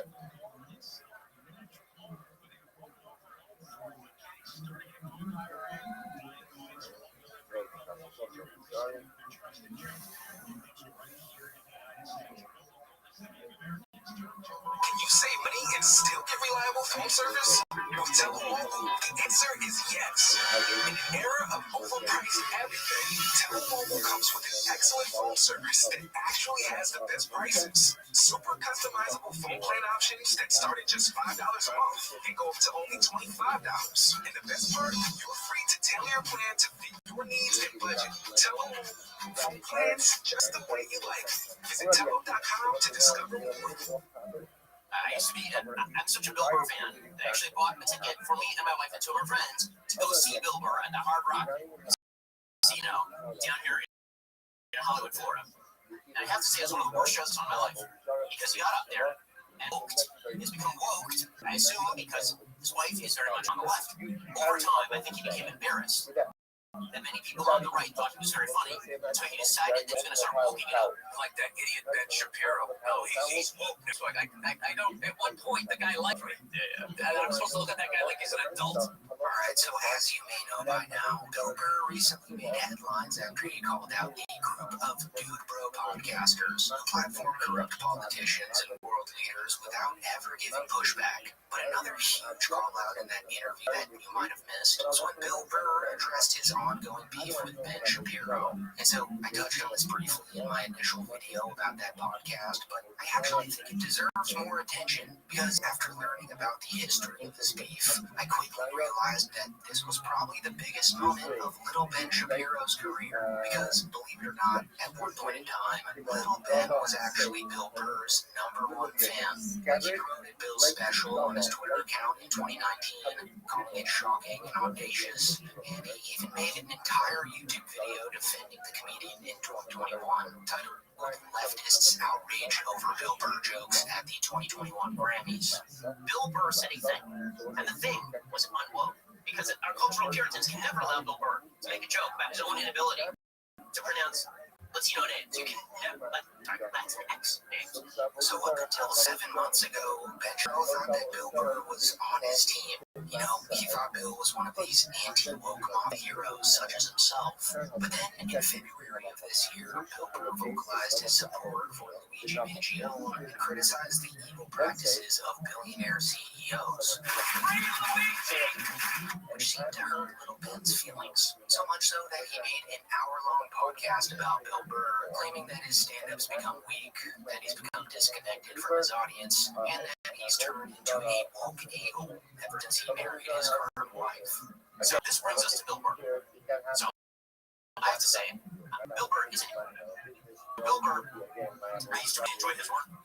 I mean, on occasion, I still enjoy his work. He's comedian, which means he's very hit or miss. His Red Rock special, for example, hilarious.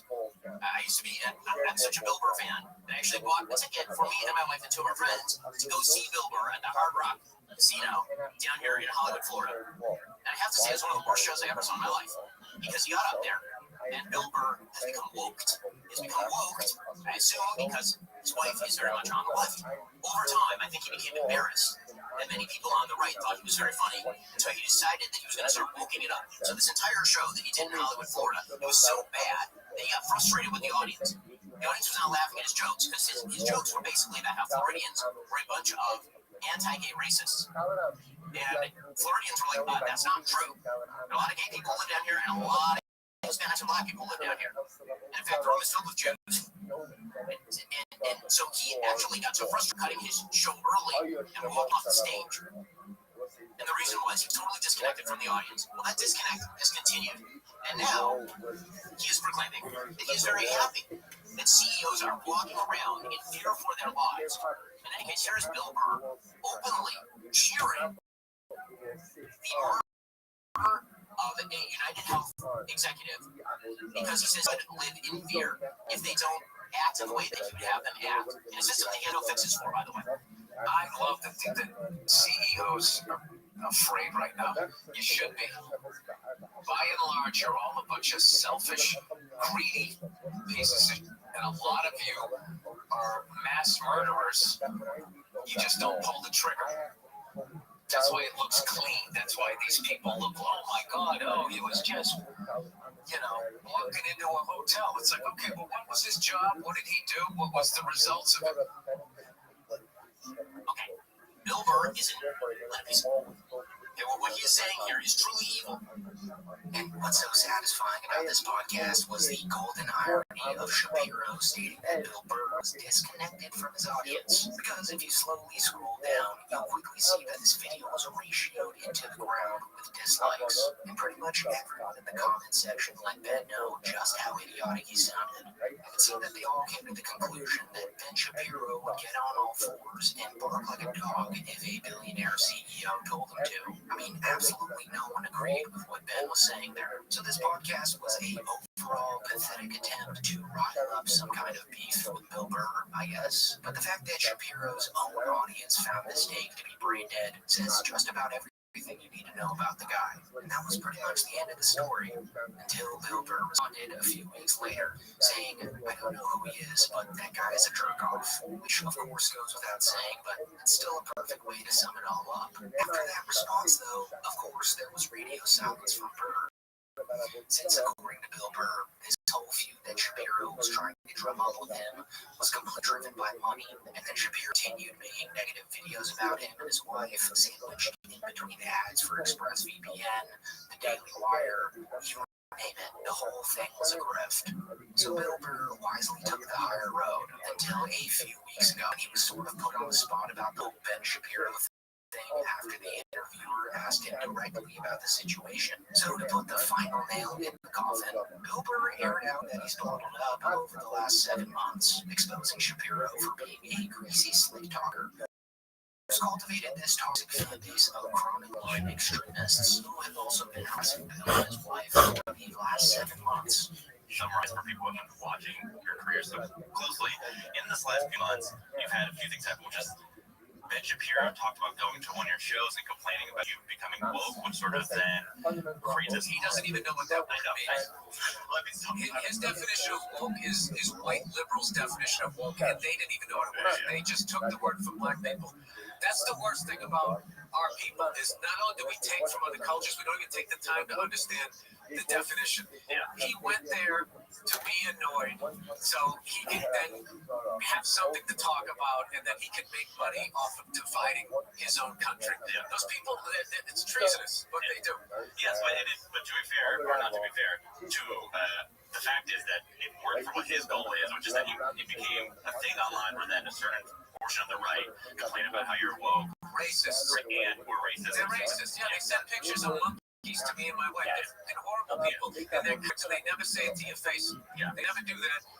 And no, they're like, look, dude, there's an ugliness that's out there right now where, you know, there's certain podcasts out there that if you're a racist, if you're an anti-Semite, if you're a psycho-nationalist and you want a softball interview, there's podcasts out there where you can, and they will laugh at your bad jokes and just give you this pass. And it's like, you know, there's a really ugly thing that's going on out there, and you know, it's the kind of things we've already seen this, and we've seen what it does to a nation, and it's not the way to go.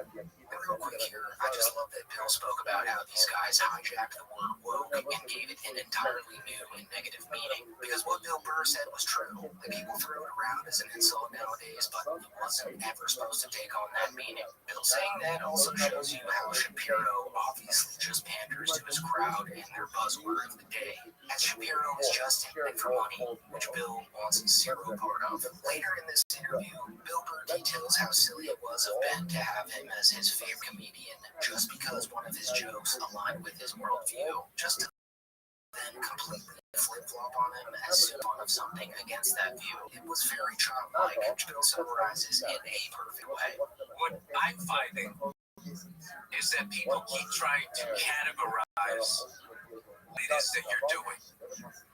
Like that idiot Ben Shapiro. No, he's woke now. He's like, I don't. That fucking guy came to me and goes, hey man, he was going to bring me into his fold.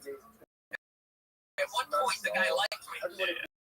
You know? And then when I didn't, then all of a sudden I'm a fucking asshole. I mean, I'm supposed to look up to that adult. And you see, Bill Burr wasn't just a fan of his at one point. Because as I mentioned at the start of this video, Shapiro defended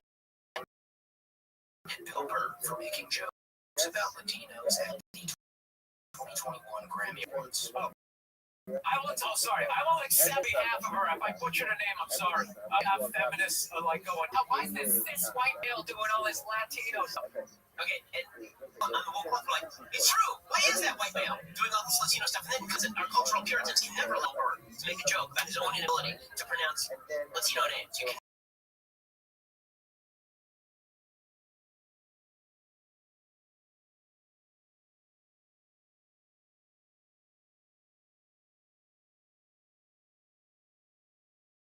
He's a very, very bad man. But, you know, it's great for our culture. What is great for our culture is Harry Styles for a boa. But as soon as Bill Burr said stuff that Shapiro didn't really like, all of a sudden Bill's now apparently a lazy hack who tarnished his career after marrying his wife. And then, of course, after that call out, Ben Shapiro responded really warning after that podcast aired. I mean, you just know he was jumping with joy as soon as he learned about it. So that would suggest that I'm not going to every news that I've always desired what's the matter? Yes? The matter is what happens if you have a Bodhisattva sitting on top of a suspended stone. And then I walk underneath. What is great for our culture is Harry. Do I become coming from a Bodhisattva like you it since I walk underneath the suspended Styles for a boa. But as soon as Bill Burr said stuff that Shapiro didn't really like, all of a sudden Bill's now apparently a lazy hack who tarnished his career after marrying his wife. And then, of course, after that call out, Ben Shapiro responded literally the morning after that podcast aired. I mean, you just know he was jumping with joy as soon as he learned about it. And what went down in the studio that day was quite possibly the most desperate, lazy, cringe-inducing attempt at a clapback that I've ever witnessed in my life. Like, you could tell that he really wanted to savagely roast Bill Burr. Thinking the two of them would have it back and forth like he always dreamed. But after watching this, you're going to see that they're very clearly reading a script off his teleprompter for the first time. And B, the entire script was generated by I'm going to touch on that more after this, but I'm 99% sure that he used AI to write this shitty little roast he made for Burr. There's just a lot of dead giveaways in it that you can clue in on immediately if you're familiar with the way that ChatGPT writes, but more on that later. Okay, so now Bill Burr would really call that Bill Burr insensitive and unresponsive to the needs and definitions of black people. Which all this is amazing, guys, because Bill Burr is whiter than a painting of a polar bear in snow on a white canvas. So he's actually the most annoying form of a woke person A white needs to criticize a white person who apologizes for being white and pretending they have black people about the systemic privileges of being white. Oh yeah, while pulling down millions of dollars being an angry thumb of a human. So Bald Rumpelstiltskin over here who gets mad when you call him by his real name is still pissed off. I didn't enjoy his comedy show last year, and he thinks that I and my friends, my wife, felt paid to attend his show just so that I could criticize him. Now here's the thing. On a random weekday night, if I'm going to a comedy show, I'm going because I want to laugh. Be paid to attend your show because you used to be funny. And then you yourself and turn into a white, bald, allegedly mute of Sunny Hassan on you, screeching at me about income inequality and racism. There's some irony to the fact that as you lost your nuts, you morphed into a shriveled nutsack of a human. And now you decide you're a victim. And that everyone you know is a victim. And that America is nasty and such, and you're deliberately understood just because you're not on a great show anymore. Which makes me sad, as I enjoyed watching Bill Burr. But now watching you, it's like watching Robin D'Angelo, but even whiter and even faker and less fun, with a scritchy Boston accent to boot. It's her Bill into piss drunk woke leprechaun. Good luck with that, man, dude. Listen, I hope you turn it around. I really do. Because the world needs better comedians. And I like a lot of comedians who disagree with me. BCK, Dave Chappelle. But, you know, we don't need 57-year-old men trying to earn street cred with the fellow kids by turning into a human embodiment of those in this house lawn signs. That makes me sad. It does. And yeah, you're being a little jackass. You cannot tell me that that entire thing wasn't written with ChatGPT. And even if it wasn't, it's seriously some embarrassing stuff to be putting out to hundreds of thousands of people. I mean, come on, little Benjamin. This was truly the biggest moment of your career. Like, Bill Burr never calls out anyone by name anymore. He didn't even mention Joe Rogan's name in that interview. Like, the last time this happened was when he called out Elon Musk, and that was huge. So just a little more effort would have at least been respectable. But yeah, guys, sadly enough, this call out by Burr was the highlight of Ben Shapiro's miserable career, because that pretty much wraps up the Shapiro versus Burr saga for the rest of eternity, as Bill Burr is likely done with this mosquito that is Ben Shapiro. So with that being said, that's it for the video. Thank you so much for watching.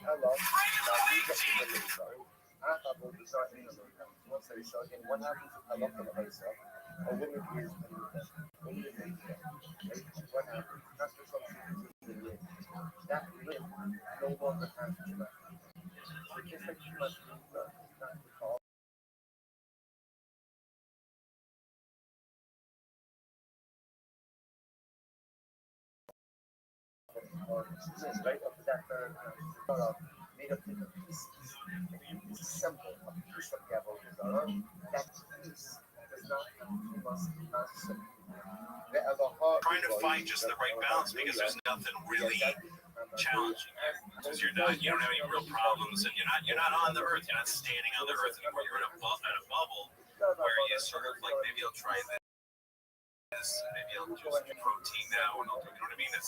They're fine. They're balanced, because life that's not a normal life. That's not organic living. That's not living human being. Joe Rogan's podcast seems to have gotten worse this year, as every time a new episode drops, it becomes increasingly clear that Joe has drifted into wacko territory. No longer is Joe Rogan the relatable stoner that talks about the four-dimensional beings he encountered on DMT. Nowadays, Joe's morphed into this almost grumpy variation of a boomer that no longer talks with his guests, but at them, usually about the same 4 or 5 political points stuck in a loop. Like, no matter what kind of guest he has on, Joe will inevitably end up talking about either COVID-19, how California has turned into a godforsaken wasteland, how great Austin, Texas is, or he'll just go on a conservative glazing session. And it's gotten so bad now that longtime fans of the show have stopped listening to most episodes. Joe Rogan's peers have also become more comfortable calling him out on public platforms recently, as we just saw veteran comedians like Bill Burr and Mark Maron do on 2 huge podcasts last week. You know, there's certain podcasts out there that if you're a racist, if you're an anti-Semite, and you want a softball interview, there's podcasts out there where you can, and they will laugh at your bad jokes. The thing with Joe is I don't know that we have a lot to talk about, because of my idea of what he's done to comedy. Sure, and I don't think it's great. But to be fair, Mark Maron has been Joe Rogan's biggest hater since the early 90s. And ever since 2021, we haven't seen Bill Burr on Joe Rogan's podcast. So these guys calling Joe out as unsurprised to most people. A better indicator of how far gone Joe truly has become when his closest friends call him out on his own show, almost as if they're trying to show Joe Rogan the light, like when Joey Diaz snapped at Joe Rogan for talking about things that truly shouldn't matter to either of them. Have you seen any of that stuff on Japan? See if you can find anything on the Japanese population crisis. They're having so few children in Japan that, like, in 3 generations, they can be in trouble. Yeah. So that's it. No, like, what the fuck is wrong with your joke? Well, I think about it with us. Because I think about it with, like, civilizations collapse. I think about it what we've been talking about the whole thing. We don't have to worry about it. I know. We don't have to worry about it. This is the first podcast I'm scared. You're right. Enough of this shit. You're right. Politics enough. COVID is over. This clip happened around 3 months ago, and if Joe had listened to Joey Diaz's advice, even in the slightest back then, I wouldn't be making this video. So, as you may have guessed, Joe did not listen. And in the past 3 weeks or so, I feel as if he's become the most out-of-touch version of himself to date, and he's now bending reality based on his own personal relationships, like on episode 23 with James Talarico, when Joe disagreed with his guest about Nick Fuentes being a Holocaust denier, insisting that denying the Holocaust and debating the numbers of the Holocaust are two very different things. Research on this to learn about it, but there have been a lot of stories about these 2 billionaires and their control over state government. And I say this because a big part of the Daily Wire is Ben Shapiro. Ben Shapiro's very Jewish. Well, and these 2 billionaires hosted a meeting with Nick Fuentes, who is a Holocaust denier, and he's got a lot of pushback. Nick Fuentes. Is it denier, or does he debate the numbers? Well, to be fair, I don't listen to a lot of Nick Fuentes, which is on me, but pretty hard thing to push back on Joe, especially since Joe doesn't push back in the very slightest when he has people on his podcast who people have more answers from, like the sitting president, the vice president, and of course the current director of the FBI, who, if you don't know by now, was sitting 4 feet from Joe Rogan when Elon Musk publicly accused Trump of being on the Epstein list, which the FBI director just conveniently skated on over. Since we were talking about fake news, this is going to come up because it's been going on since we've been recording here. Elon and Trump seem to be in a bit of spat. Joe, check the tweet that Elon out a little bit ago. Time to drop the really big bomb. Donald Trump is in the Epstein files. That's the real reason they have not been made public. Have a nice day. Jesus Christ. I'm not participating in any of that conversation. Have a nice day. TJ, so much thing is falling away. They're going back and forth about different things. Yeah. How does he know? Does he know that Donald Trump is in the Epstein files? Does he have access to the Epstein files? I don't know how he would, but I'm just staying out of the Trump Elon thing. That's way out. What the fuck are they doing? I know my lane and that ain't. I just don't. I mean, wow, not a peep from Joseph. But you know, when Nick Fuentes is being accused of being a Holocaust denier, then Joe's got to step in. And then to make his list even more annoyed with that situation, Joe actually talked about this encounter with Cash Patel only a few weeks ago on his podcast with Danny Jones, where he scoffed at the idea of actually pushing back at the FBI guy about Epstein. the director of the FBI on the show saying there's no tape. There was nothing you're looking for. What? Why did they say there was thousands of hours of tapes of people doing horrible shit? Why did they say that? Right? Did Pam Bondi say that? Epstein or did Epstein? Yeah. She said it literally, I think, a week before you had the FBI director sitting here telling you there was nothing, right? She said something about the, like, thousands of hours of tapes of people doing horrible crap. There it is. And didn't the FBI dude say that there was nothing? Cash Patel said there's nothing. I mean, what am I going to do? I'm going to push back. Obviously, I'm just saying what he has to say. So this is what I'm talking about when I say that long-time listeners have been really fed up with Rogan recently. Joe has 24 million listeners every week, yet refuses to practice any type of good interviewing when he has guests on that people really want answers from. So it's crystal clear that he has a political bias on his show, because he obviously only gives softball interviews to people that he aligns with, but at least Joe Rogan platforms actual politicians and scientists that are professionals in the field that they're talking about. What's even more annoying than Joe not pushing back is when Joe decides to talk politics all by himself, because he doesn't really fact check anything he has to say. And when he goes on these long political spiels, it's almost like you can feel Jamie on the just itching to turn on his mic, but he doesn't in order to keep his job. We're in this complete shifting of the polls, where the Republicans now are in favor of free speech. The Republicans want to end the wars. They want to stop contributing to foreign countries. They want comedy to be comedy again. They don't want restrictions on people's behavior and thinking. And the Democrats have developed this sort of like cult-like idea of what everyone should accept, and what's normal and what's not normal, and what needs to be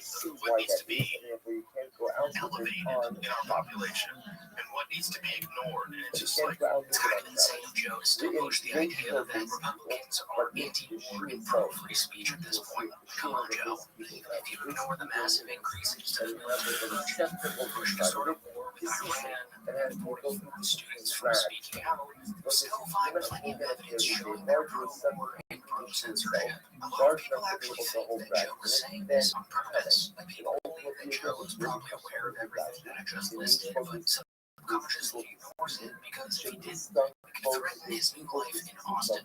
He knows what side he's on. But Fuller still thinks he's in the center when it comes to politics, which he says about 5 seconds later in this very podcast. God damn, you guys are ruining it for everybody that thinks in a left way. Like everybody who's reasonable, like a reasonable left-thinking person, which is most artists, by the way. Yeah, of course. And then you get to this point where you're like, no, I can't go along with you on all these things. You guys are, you're just a bunch of fucking assholes who are using these subjects as a way where you can behave incredibly shitty, incredibly uncharitable, like vicious, mean, ostracizing people from society. I don't want any part of you. I don't want any part of the way you guys think and behave. And you tend to pretend that you're doing it for good. You're doing it for, you're clothing yourself to for climate change. The fuck? You're just a nut. You're just a crazy, entitled nut. And you're fucking up society. And this is not the way people should be behaving. And I can't believe it makes people go to the other. The Republicans are smarter about it. And now in this day and age, because they're like, yeah, we'll take it. It's fine. Come over to us. You can say whatever you want. Come back.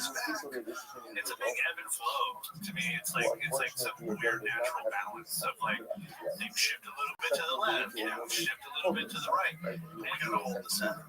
So yeah, there's way too much political jargon from a guy who used to talk grizzly bears, hunting, and the ancient Egyptians' knowledge of the pineal gland. And again, most people wouldn't mind Joe talking politics if he went about it in a level-headed way.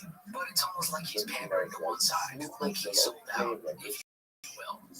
But in my opinion, the political grifting Joe's done recently isn't even his worst offense. Most despicable behavior can actually be observed when legitimate, reputable scientists go on the show and disagree with any of Joe's various conspiracy theories. Like Joe's handling of the Flint Dibble Graham Hancock bait was just atrocious. Because even though Flint provided real evidence to back his claims, since he's an actual archaeologist who's been to the Graham and Joe talk about, Joe and pseudo-archaeologists bullied and interrupted their way through the podcast.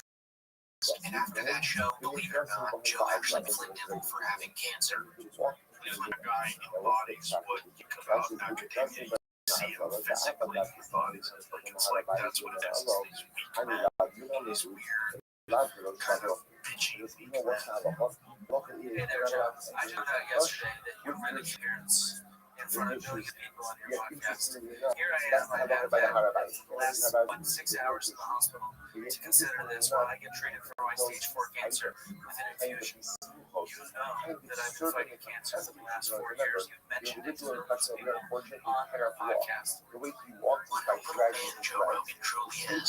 And if you haven't watched the whole expose video of Flint article put out about Rogan. I'll put the link description down below, and I recommend you guys give that a view. They tore Rogan to shreds. It really puts Joe in a light that you may have never seen before.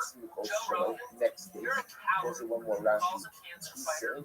And mind you, all this stuff about Joe happened in the last 4 or 5 months or so, which is why I think that Joe Rogan is actually at rock bottom right now. Because it's not like any of this is new, you know, but it's become much worse recently. I'm sure if you're watching this that you may have been a fan of the podcast at one point in time, because the show used to actually be genuinely good. It felt as if Joe felt as if he was lucky to be in the presence of some of his guests, and he would let the guests lead the convo instead of the other way around. Joe also used to have the best guests on, as when he lived in Los Angeles, there was a plethora of cool people in town that could stop by the studio and talk with Joe while they were doing other promotional stuff for their careers. That simply cannot be found in Austin. Now, when you scroll through Joe Rogan's recent podcast episodes, I bet that the general listener would have searched at least half the people that Joe's talking to. So Austin's not really skyrocketing. Instead, it's sort of stagnated now, and the comedians in his circle, aka the Rogan sphere, have openly criticized how shitty the city truly is. Like Tim Dillon, Mark Norman, Shane Gillis, and even Ari Shaffir have all come out on separate occasions to publicly trash Austin with seemingly zero remorse. What is the most overrated city in one of them? Sitting in one of them. Right now, Austin, Texas. Trash. Class is trash, everybody. It's not cool. Everyone's like, why don't you go to Austin? The conversation's huge here. Like, sure. The city itself is not cool. I'm not saying it's a lie. I'm saying it's actively uncool. Well, let me just say what's Austin. I gotta tell you that Austin. I don't know how these people, these Gillises or these Tyler Fish or these Segura's supposed to be Greek. How do they live there? I mean, it's that city is a boiling pot of evil goo just circling a dish. Texas is scared of it. Texas? That's fair. Wait, wow, I'm sure not everything they don't know. Austin is a gayer version of it. There is equally as many shirtless guys in Austin as there is guys. I have one shirtless guy here. I hate everyone I met. I hate it. I was like, this is the next city, and I didn't get it. I didn't understand the lake is the color. Austin is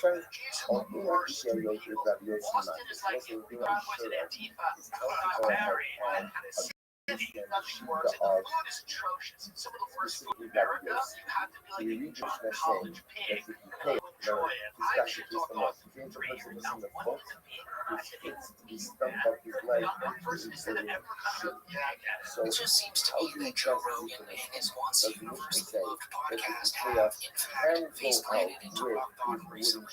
But I guess we'll just have to see where things go for the rest of this year. There's rumors that the mothership will be expanding to New York City, which would be pretty interesting to unfold. But with that being said, that is it for the video, guys. Thanks so much for watching. I mean, what am I going to do? Push back? No, obviously.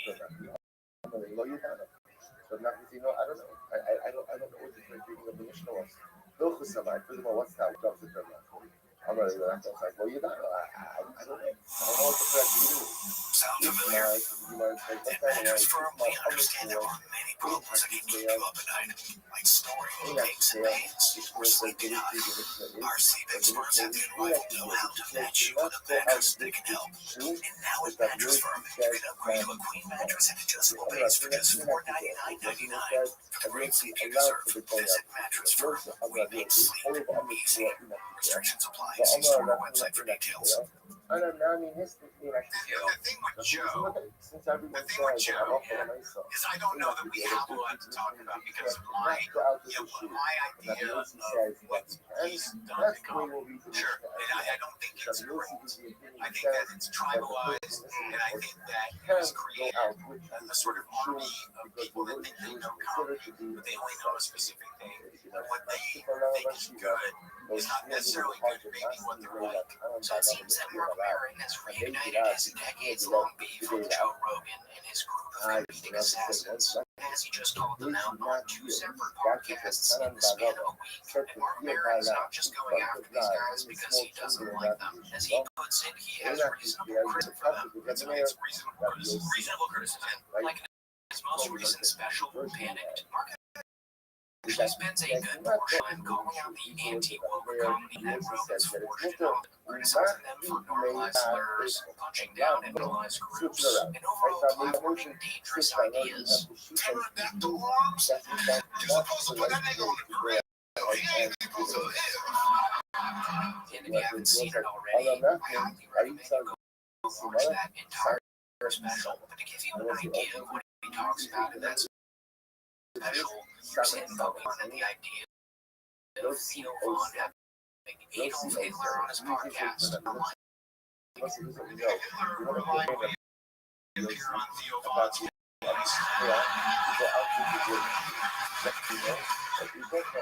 Theo would be like, Theo did a lot of men.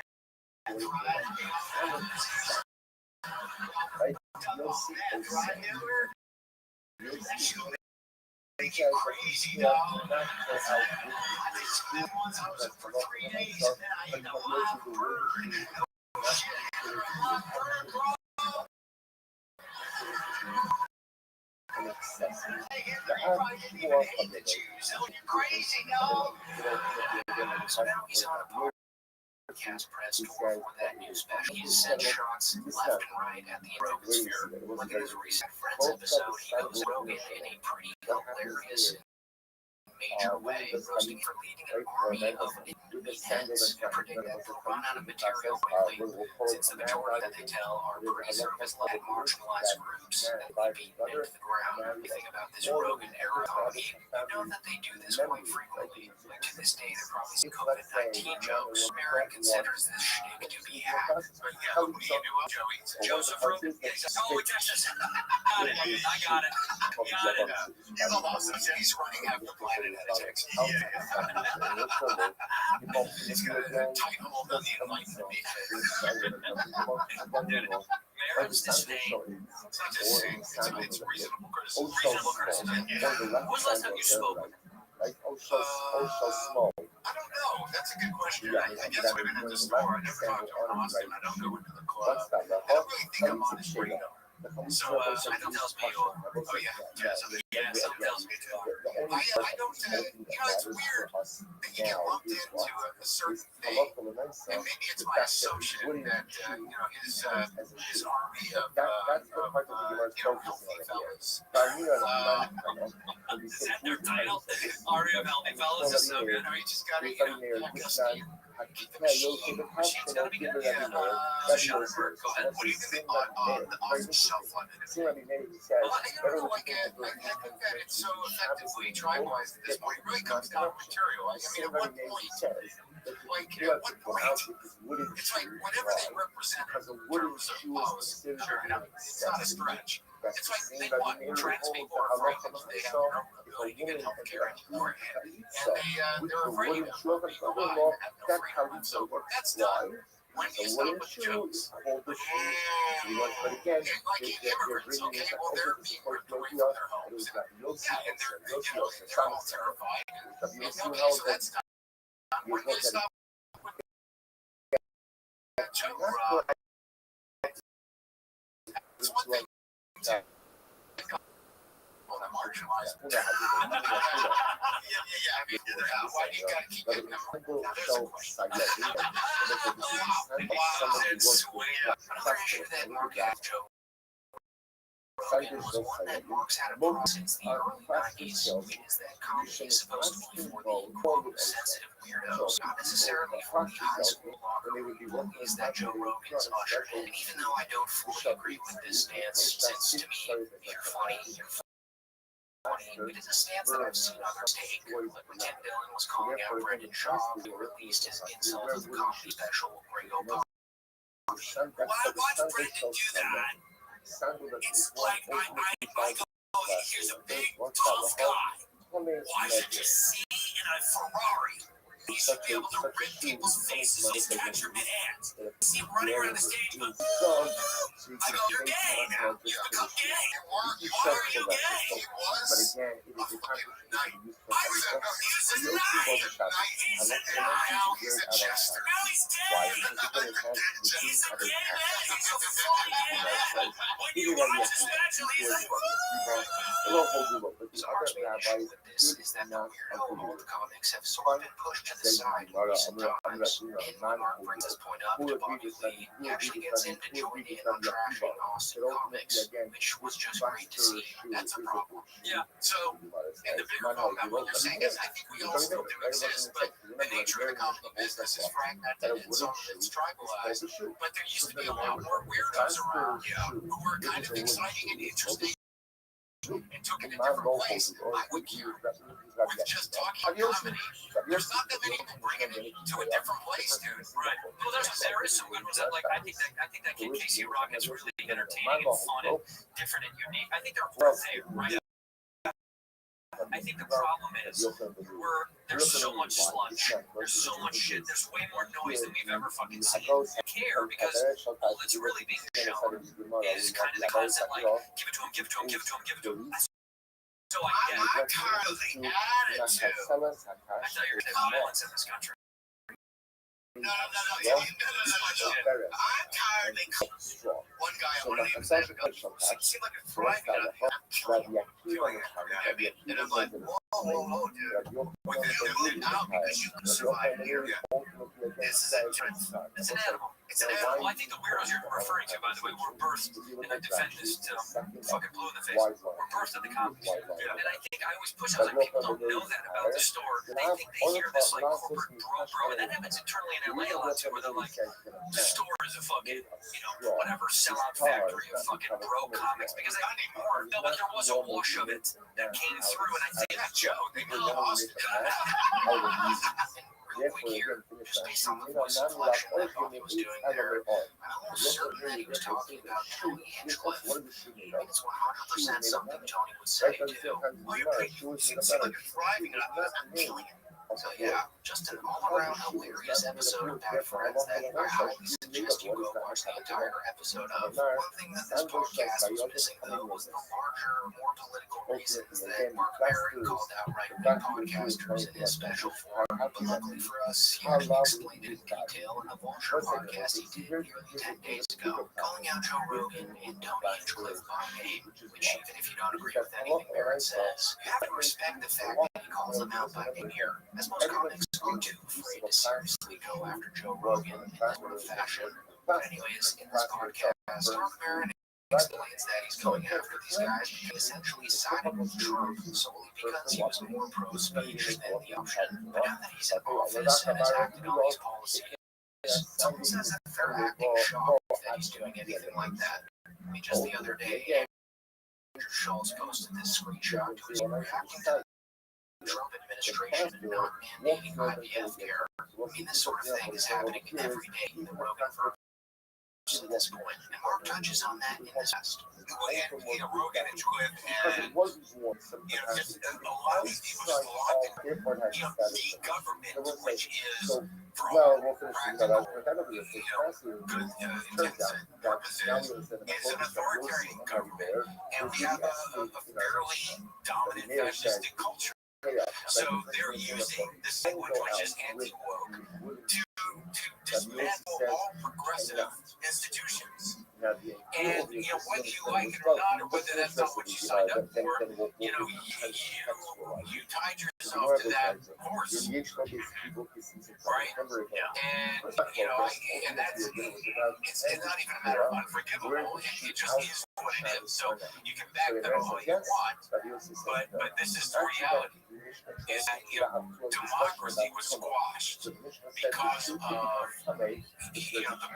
the policy now of using anti-woke to dismantle the liberal democratic state. It's something you didn't shut up about.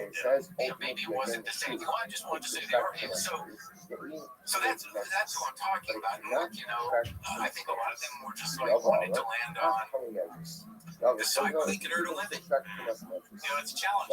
For years, Joe Rogan has acted like the small guy that the media likes to pile on top of, as if he was the victim, just because he wasn't allowed to make jokes about marginalized groups. But now that they've sort of won that small victory from Trump, they can't play the victim card anymore. Also, in this next clip, Mark plainly states again that whenever a Rogan guy makes a joke punching trans or gay people or anything of that nature, that it's simply just hack and is only offensive because of how unfunny it is. And that thing, it's at a point now where it's like you don't have the victim position anymore.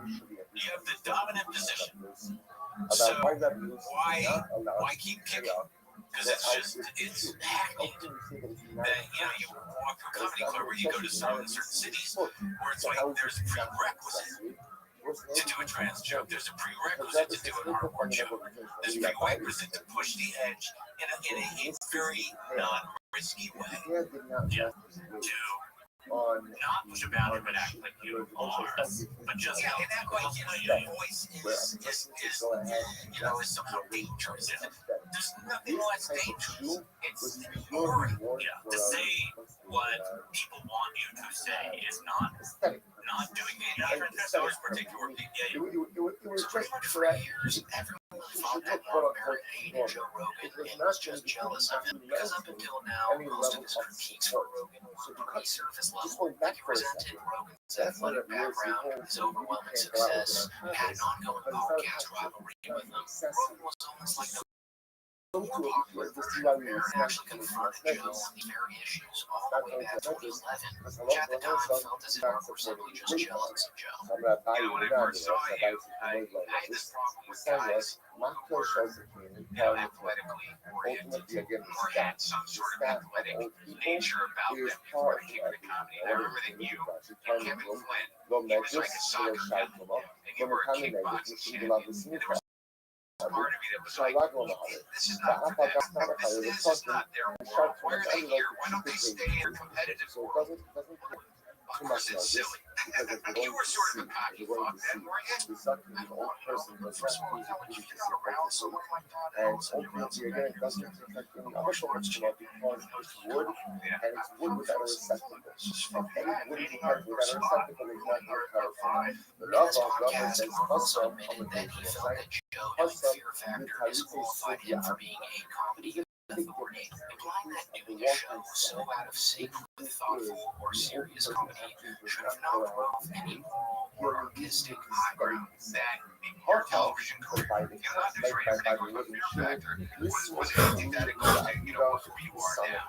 And that I thought it was hardly unsettling you were able to stand in a position of judgment of what comedy is or isn't, having done Fear Factor and the impact it had on the comedy business and television. That's an interesting angle, and I kind of think that angle's got to be coming from somewhere animosity that you might have had to me already before this. Because first of all, how many sitcom writers are really comics? It's very few.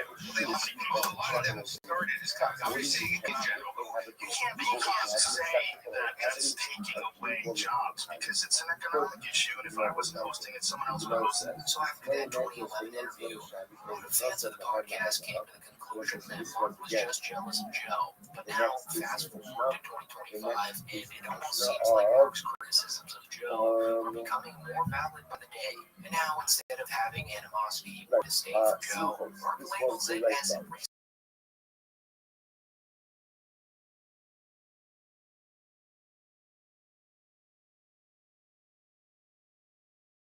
criticism or death. Like it started as a personal rivalry, but now it's evolved into this broader cultural clash. These guys representing two very different versions of what comedy should be. But anyways, with that being said, that's pretty much it for the video. Thank you so much for watching. Make sure to like and subscribe and comment down below what your thoughts are on this entire thing.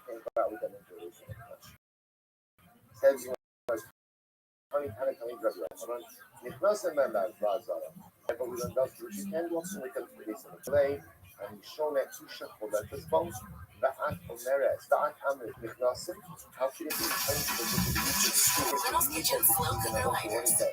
Look, dude, there's an ugliness that's out there right now where, there's certain podcasts out there that if you're a racist, if you're an anti-Semite, if you're a psycho-nationalist and you want a softball interview, there's podcasts out there where they will laugh at your bad jokes and just give you this pass. And it's like, there's a really ugly thing that's going on out there, and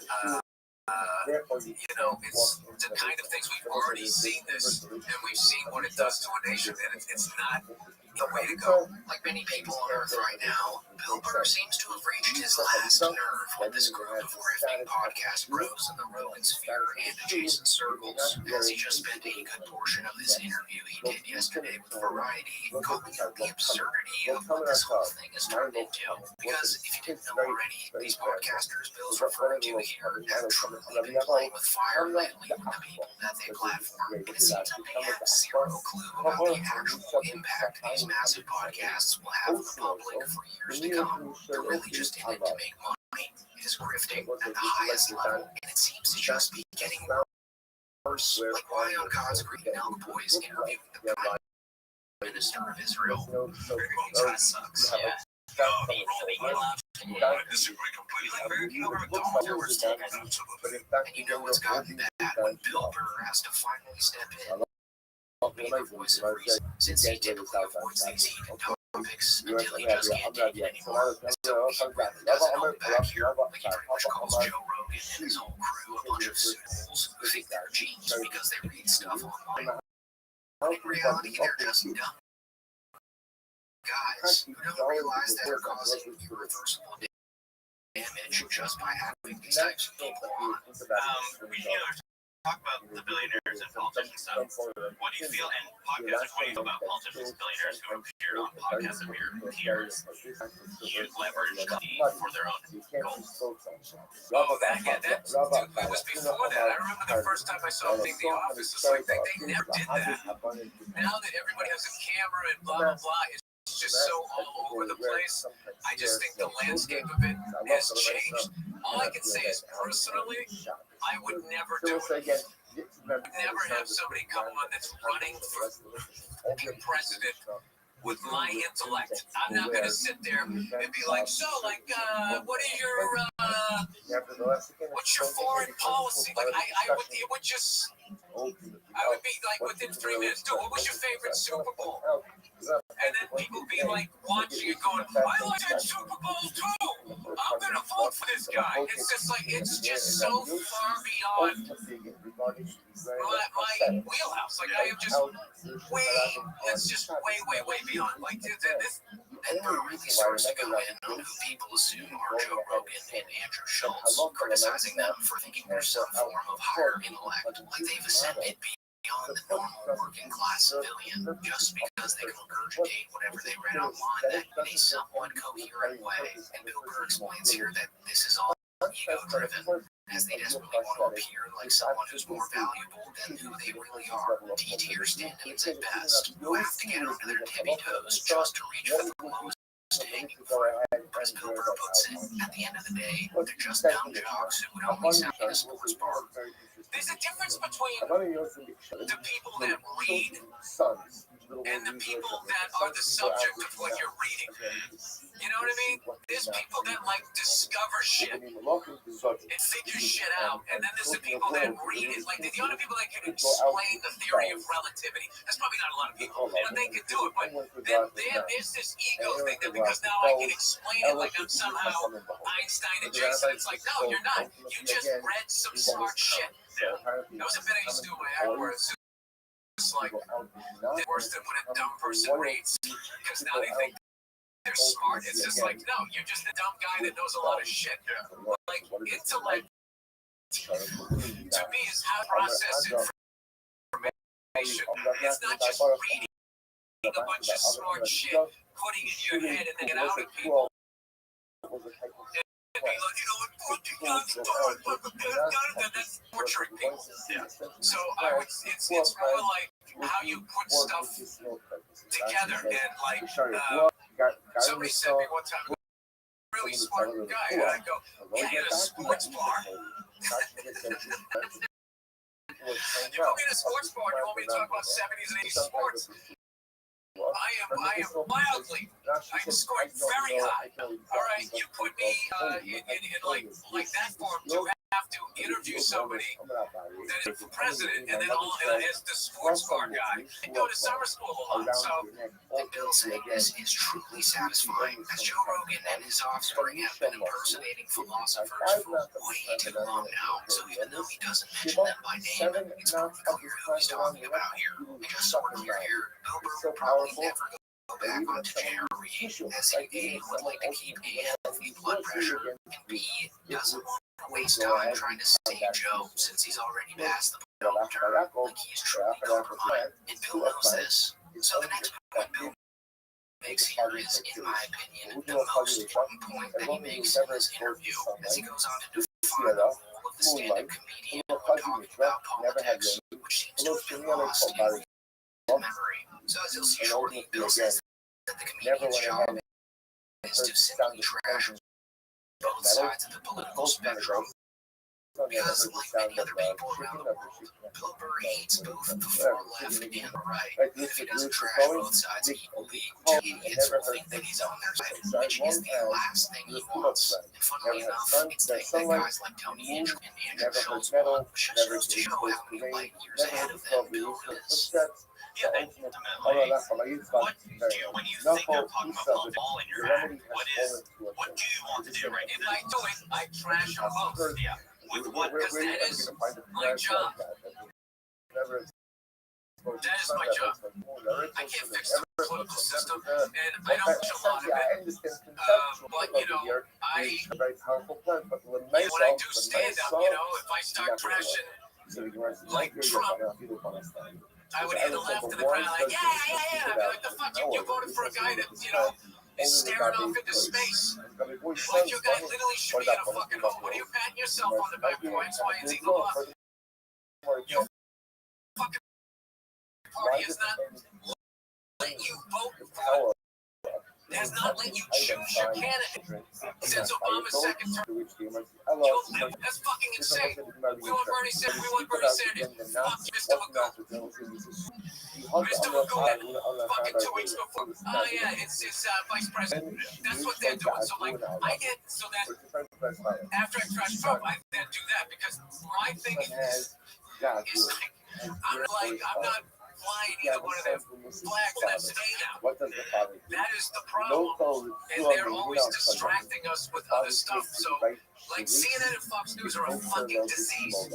So Bill Burr's really trying to make it clear here that he is not affiliated with either side of the political spectrum. He might be left on some issues and right on others, but at the end of the day, he is a pure stand-up comedian, and he wants to shit on both sides equally. And by saying this, he really exposes the major error that podcasters in the Rogan sphere made by taking one side before the election last year, as they quickly went from being podcasters and entertainers to political puppets, which is Bill Burr's worst nightmare. And it almost came true earlier this year when he started going after Elon Musk and other CEOs on his podcast, which made the left think that he was on their side.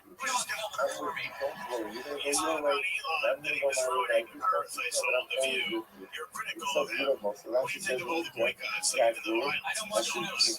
I don't watch news. I have no idea what's going on. I watch Instagram.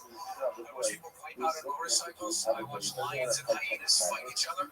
This is the things that I do. And I don't think you should be asking a comedian. You're Germanians or not? You heard of that? No. That's weak. That you guys take a buck. You guys need to have balls again, which you don't. You guys always go, should we be thinking this? You guys present stuff like that. You just have balls. So in this next clip, Burr goes in on the left as demonstrating how a true stand-up comedian should approach politics. So, and then at the same time, you know, you're talking about billionaires, you're talking about stuff like this, and people on the left are really embracing you, and they're sharing your... No, that's not true, dude. Certain parts are not true. That's not true. Certain portions of the left. And certain portions of the right. There's common sense on both sides. But we keep doing this shit. Where it's like, oh, the right's all fucking racist. And the left is some of the most fucking... Most of the left feels like if they have a black friend, they don't have issues, okay? I'm out of that. I don't want to hear crap. They're all fucking nuts. That fucking shit post Me Too where it went from people shouldn't sexually assault people, absolutely, to I don't like what you're talking about in your act, was fucking nuts. It was McCarthyism on the left, and now you've gone to the other side on the right. And the left was so fucked up, the right, the psycho right thinks that they're in the middle, and they're not. They're out of their fucking minds. And I travel to, and I'm telling you, people who lean right and lean left are chill. And they're just sitting in the middle like, when is everybody gonna fucking calm the fuck down? When is this gonna go back to, like, live and let live? And there's way more of that. And I have people from construction workers to fucking, hairy leg close rings going, hey, I like what you're saying out there about these billionaires. Because that is the fucking problem. Yeah. And the other problem is that people make it like it's political. Like if you vote for this colored tie, these billionaires are somehow going to grow hard. And it's just not the case.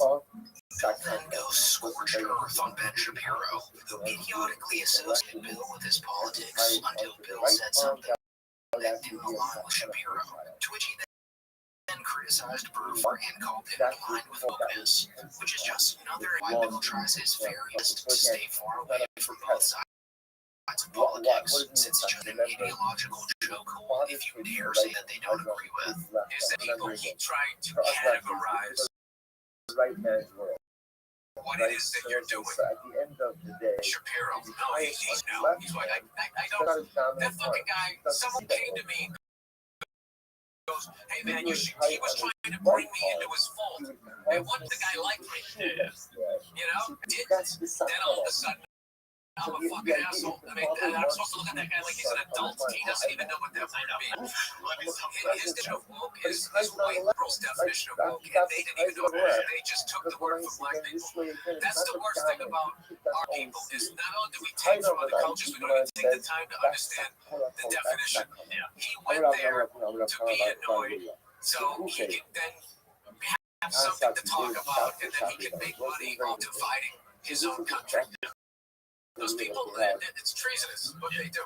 But to be fair, or not to be fair, the fact is that it worked, which is that it became a thing online, where then a certain portion of the right complain about how you're woke, Racists, and or racist. they're racist. Yeah, they say monkeys to me and my way. They're fucking horrible people, and they're cow. They never say it to your face. Neil deGrasse Tyson, who more and more seems to be one of those Lex Friedman type guys who look and sound like scientists, but really haven't done anything else to prove it. Oh my God, Mike, I'm still out. The jury's still out with me with Neil deGrasse Tyson. It's like, is he a good scientist? Because every time I see him, he's talking just like me, and I'm like, is that how the times work? I have no idea. It's like, he didn't figure that out. He learned it. I want to see him sitting down next to another scientist and have the guy be like, wow, Neil, I never looked at it that. Like, I want to see somebody on your level. He does spend a lot of time talking about He doesn't do science a lot. He definitely sits around a lot talking about it. It's sort of like a Dr. Phil kind of thing. He's always like a crooked cop to me. He just looks like he would plant a pistol. Do one of those, take like a pistol, take that pistol, and shot me. So yeah, at this point, Pilgrim laid out a blueprint for how comedians should be handling this mess, calling out the grifters and staying out of the political trap and actually be funny without selling your soul. Because once you pick a side, you're no longer a comic, and that comes to another problem. And whether you agree with Bill's stance here or not, one thing that's truly beautiful about this call-out is that whether you're left or right, you can agree that frat boys in their 30s have never in a million years interviewed guys like Donald Trump or Benjamin Netanyahu, when absolutely no one asked for that. And after that Netanyahu interview happened, humanity sort of came together to pile on them for it, and they actually just got completely destroyed for it in their podcast with Bassem Youssef. And so on that note, that is it for the video, guys. Make sure to like the video, comment, and thanks so much for watching. Everyone's in a good mood, everyone's happy, they have nerve information. What's the problem? The problem is sometimes if you had a long day of learning, could also occur within a couple of glasses of wine. See, obviously, if you don't want to go home from a day's night, you shouldn't do it. So apparently they discovered that rubbing your oil and There's nothing better in that somehow to watch the fucking effects sweat of the so work. he can buy a You're second not house. Travis says well. It's not like it's been Alright, for so it under looks like the Tony umbrella of Hinchcliffe the finally got and canceled. therefore, He when always Robbie fantasized he about. also go ahead and say Instead of getting it's just like canceled the by oil an and evil salt. woke mob for saying an offensive slur, Tony Hinchcliffe was literally canceled by the WWE after he couldn't sell enough tickets to SummerSlam event, an event that was going to be based entirely around Tony's comedy. Pretty hard pill to swallow for the comedian known to have the largest ego known to mankind. Look like Tony's ready to suck the any body of water. Go get Magic Moment. It's the biggest thing in your career. Go do it.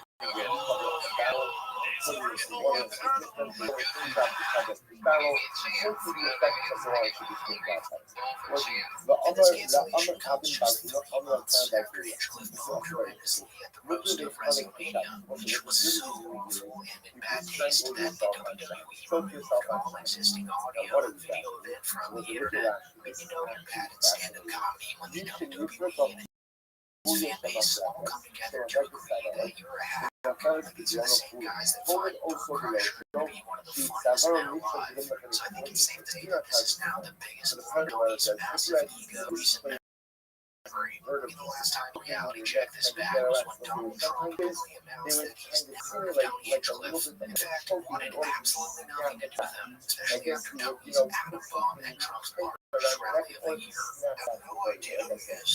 Somebody said there was a comedian that joked about Puerto Rico or something. I have no idea who this. Never saw him. And don't want to hear from him. So for this video today, I wanted to explore the following question with you guys. Is Tony Hinchcliffe in 2025 an actual stand-up comedian? Or is he just a witty podcast host who knows when to throw in a good one-liner from time to time? Like we all know that his show, Kill Tony, is massively successful. But I'm sure you heard of it. It's passed Joe Rogan's podcast recently. But be sure to weigh the live band and the world-famous comedian guests. Can Tony Hinchcliffe really be funny all on his own? Well, to put this to the test, we have to look at the times when Tony puts on a show all by himself, which is pretty rare, but most recently happened around a month ago. He appeared on the YouTube channel Country Club Adjacent, where Tony tried to show the hosts of the show what roasts from a world-famous comedian really sound like. Well, I mean, it's really good of mine. Bring up a manager and a pitcher to a league game. You get one more inning. And by inning, I mean inning and outing of the children's book. This eerie. Once again, Tony wrote for 6 months. The mayor of the dictator of dictators.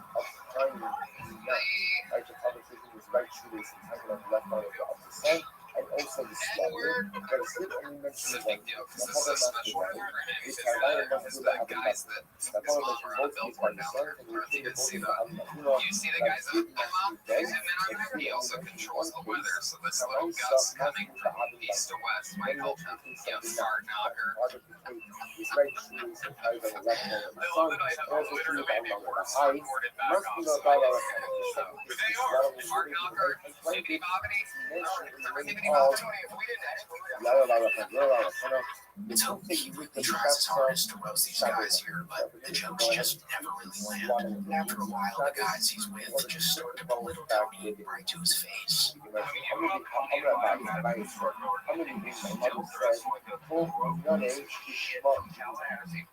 Like when you pick your outfit, are you just like, I don't want people to know that's the real role? Sit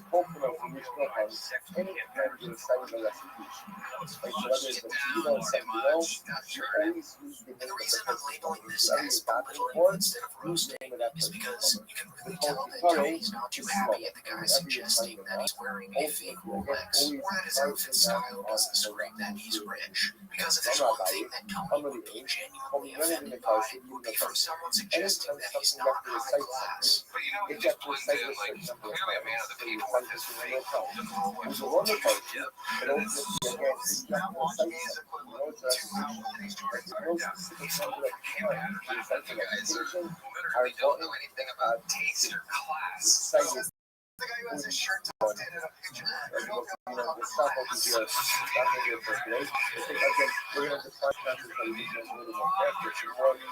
So then Tony continues to try and trip at them, but nothing really sticks. Sure, you might say that it's a pretty casual setting. These are just guys being dudes. But in reality, Tony knows that he's truly bumming. This is the guy who considers himself the king of roasting. The guy with license plate titled I Roast. I don't know if you've heard about my license plate, but I roast. It's his only trick. So should he be a bit better than this? Oh yeah. You're gonna need a stick of butter to hit that next ball with. That's a greasy shot. Well, come on in, boy. You must want one of these gay cars, or as we call them, Tacoma Toyota Tundras. You can use the stick shift with your asshole. And to operate the turn signals, you can use your whip mouth. Come on down, you dirty little Jew boy. Joe Rogan experience. I mean, you know it's bad when Tony's laughs are the only ones heard after he tries ripping his way out of the grave he dug for himself. So overall, in this one example, he really didn't put on the comedic masterclass like I think the hosts were expecting. But to be fair, Tony's never claimed to be the best off-the-cuff roaster in real time. His best roasting is actually done when he pre-writes more legitimate roasts. Because if you didn't know this by now, turning Kill Tony into the huge spectacle that it is today, he actually worked for Comedy Central as a ghostwriter, writing jokes for the celebrities in the roast of Justin Bieber and the roast of Rob Lowe. So this format of roasting is what Tony's truly known for. And honestly, when I first watched his set on the roast of Tom Brady, I thought it was hilarious. But in hindsight now, I think we all may have been fooled, since it was in contrast to the normal non-comedians who went for Tony that night. Like, of course, Tony would be the guy in the room in comparison to them, right? What happened though if he did a roast with all the Kansas guests on the panel? Would Tony still be king? Well, that's the most recent time this happened. The roast of Louis J. Gomez featured comedians like Shane Gillis, Rob Kelly, Joe List, and the Okerson. You know, people are just a tad bit funnier than a drunk Rob Gronkowski spitting on the mic. So let's just compare Tony's set with the other comedians that night to see if Tony's a true master, as he says. Are you like nose for Optin? Ari now famously does yoga. If I wanted to see something all stretched out that disappoints black men, I would just look at Ken Condon's pussy. Ari does yoga in his forward-facing dog.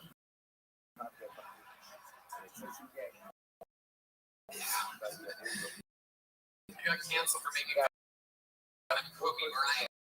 If only your career could rebound as good as he did. Or you got Lakers fans from saying he was glad Kobe was dead. They told him to go to hell. That's going to be weird when he runs into Kobe's daughter there.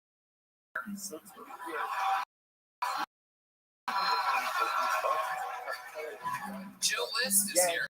I have a Joe List. It's a list of awesome shit to do because I'm friends with Joe Rogan. I think you guys don't should have been pussy idiots. Kim Congdon. What again for Kim, everybody? Looks like one of the guys. Unless you're talking about her setup here tonight, but she's not like one of the guys at all. Kim was built to live here in Texas. She already gets an abortion every 6 weeks. She can take shots to the head and chest, and her pussy looks like brick. You know, you can clearly tell that he's been doing this for a long time, but I think where Tony goes wrong is that he tries too hard to get canceled, gone in bad graces with the WWE and the Trump rally. It's almost like his roasts revolve solely around extremely sensitive topics that are just shocking, just to appeal to the crowd that's against the quote-unquote woke agenda policy, the censorship that YouTube uses platform. How are we gonna all this?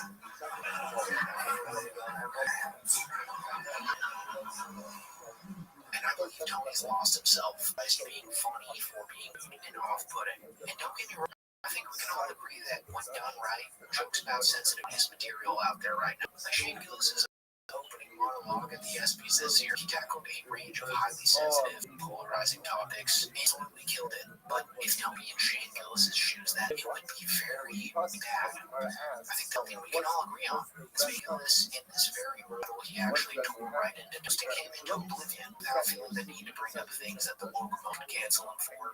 It's comedy to be funny. Tony looks like Matthew McConaughey's skeleton. I don't have a joke for this, but something about Tony being young Sheldon. It's Sid Bazinga every time he makes fun of jokes. Here's the thing.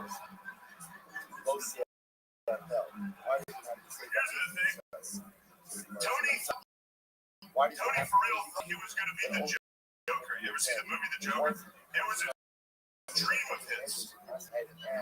He does the laugh sometimes in front of his friends. And they told me this when he wasn't around, and they all make fun of him behind his back. Funny, as soon as he left the room, they're all like, dude, he keeps going. Isn't it such an embarrassing to have? When a dumb fuck believes he can be the Joker. Tony, I believe, had a Corvette license plate that said I roast. People call this guy gay, dude. That's so cool. I roast.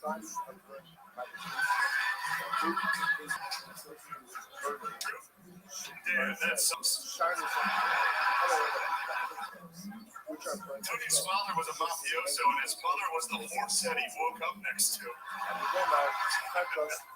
So I think the recurring issue that Tony Hinchcliffe has been running into lately is that he's trying way too hard to get canceled by saying jokes in the big 2025. And if he keeps this hacky shit up, I don't think it'll be too long before we see Tony Hinchcliffe on the Kill Tony show, which by definition would make him just a podcast host and not a stand-up comedian. But anyways, that is it for the video, guys. Thank you so much for watching.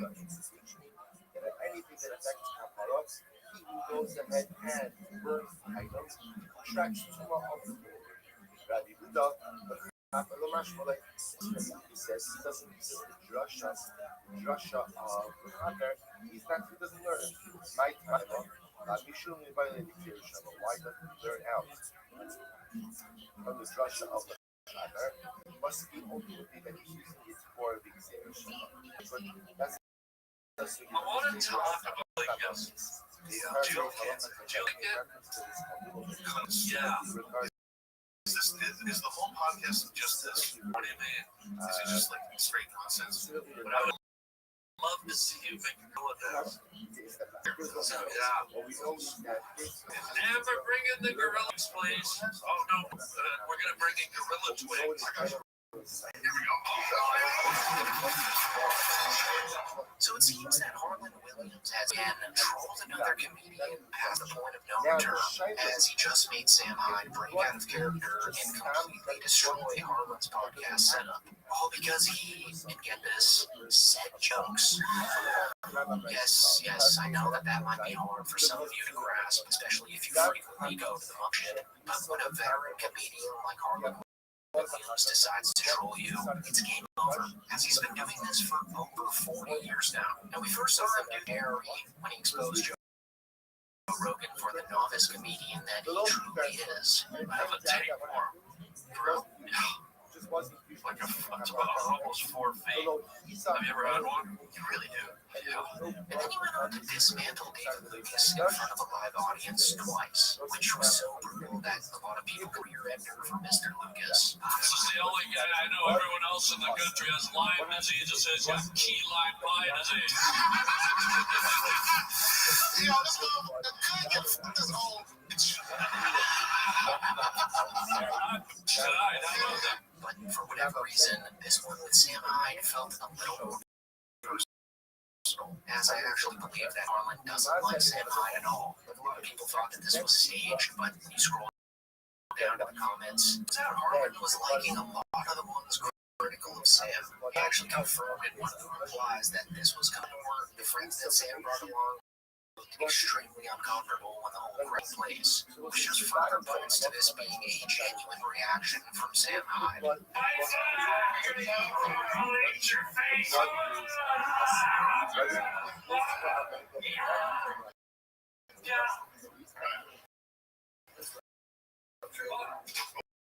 Also, if you're familiar with Sam Hyde, then you could probably interpret this as him just pulling a quick break on old Harlan here. But if you podcast, then you quickly realize that Sam Hyde was completely on it from the very beginning. Sam Hyde operates the best control of the situation. You could tell that he tried to establish control by bringing 6 buddies with him on set, even placing one next to Harlan. But right from the bat, Harlan established that he couldn't be trolled and that he was going to be the one controlling this episode. Sam Hyde is here, everybody. Sam Hyde in the house with his posse. Damian, Charles,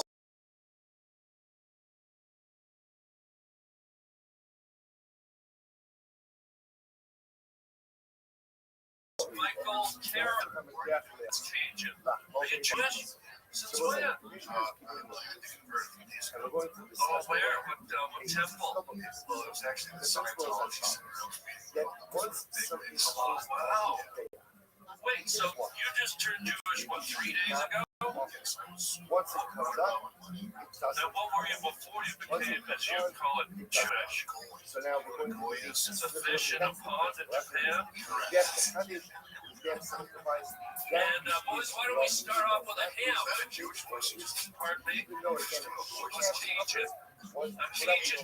It's sort of a Cajun Jewish. It was a Cajun Jew. Yeah. And yes, I was making fun of you.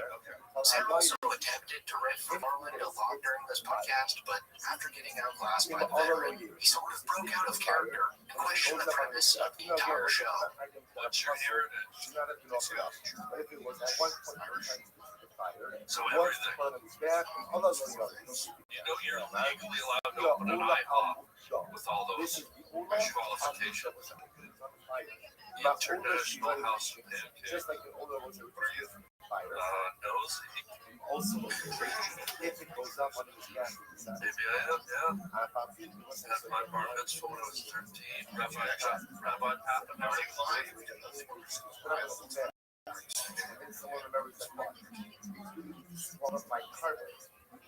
Pretty weird dynamic in the room, very stark. And it just seemed that Sam was feeling more and more as if he was the butt of the joke, especially since his posse were laughing at Harlan way more than they were at Sam. Another thing that got under Sam's skin, though, was when Harlan seemed to reference Sam Hyde's allegations, which in all honesty, I'm not too familiar with, but I believe they have to do with SA, so just keep that in mind when you watch this next clip, because Sam's mood shifts as soon as the topic of sex arises, and Sam mentions that even before the podcast started, that Harlan was talking about things in a sexual connotation, which he wasn't too thrilled about. So overall, I believe that this was the beginning of the end of Sam Hyde entertaining Harlan's trolling.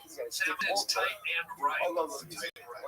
Do you like those two words together? I don't like when you're outside, you're talking, and sort of, you're saying things with like a sexual connotation. And your eyes have this kind of like, say beautiful, but then it became sinister. Sinister sex. Sinister sex. We're talking about how tight the tangerine trees are. fire. Therefore, again, everything's going on the fire. Fire. Once you're put on the fire, I don't do that. What am I, a party boy? real anything that's going to be over the altar, it's about Ola, she really is bad on all summer, just like Ola, that it's 50 minutes bad once it goes Sam up. then proceeds to stand up in what I can only assume is an attempt to intimidate Harlan, as I believe that he felt he was losing control of the situation, kind of like how David Lucas acted during the infamous Maton Evan podcast. saying the same thing, which was actually very interesting. But of course, Harlan remains in character and even pokes fun at the guys Sam is with in the process. I mean, Harlan Williams really put on a masterclass here in a high-pressure environment, which I think really highlights his comedic ability. They really You're not a lurch, because there's going to be a lot you need Hello. to lurch. If you're not going to lurch, then come to Sam. You have something to say? Sam's okay. But come on in, man. What's the why is And where's the one Flexi Melt. I have not What is it? not five. What is What's it? up in white Let's go to Steven up here. Huh? Not on the five. Was you nice Sure, rat? like a meal on there, go years. So they took a meal, he says. That's how I wrote it in the staff. Catholic. I know you're Jewish and all that.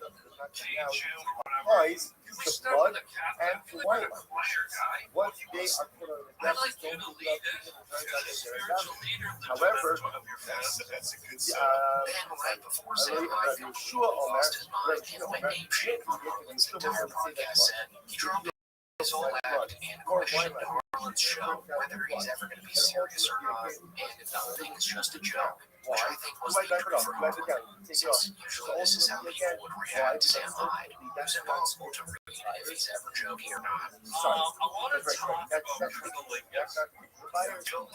Do you like it? Yeah. Is the whole podcast just this?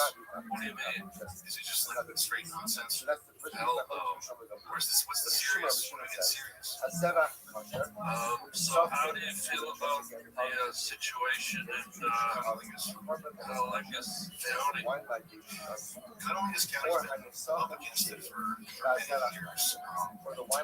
It's it's internment camps.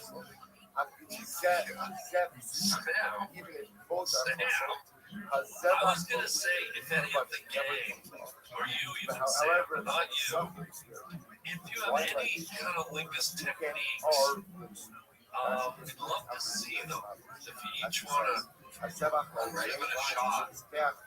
And this is where shit truly hit the fan, because at this point, Sam Hyde is mentally exhausted trying to keep up with Harlan's gaffe. So Harlan rubs salt in Sam's wound here by pretty much calling him a gorilla, telling him to make a gorilla nest with gorilla twigs. And this was a planned jab at Sam. I mean, he even had the twigs as a prop set up before the show.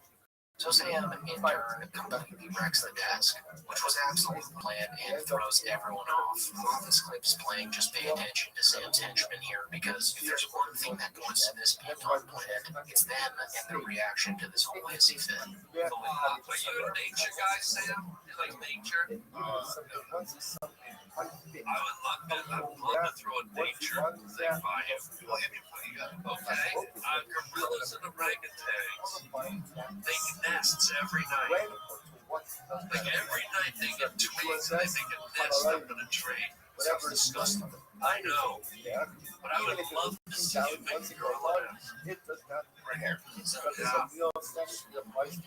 Never bring in the gorilla twigs, please. Oh, no. We're going to bring in gorilla twigs.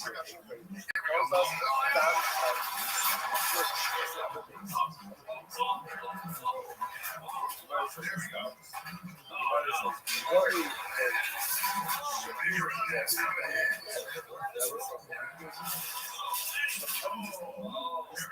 We lost power.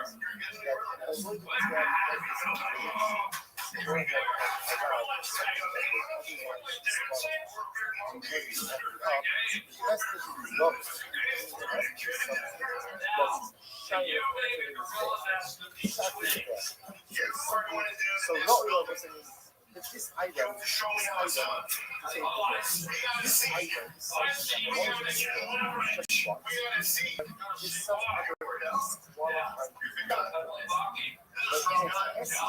it belongs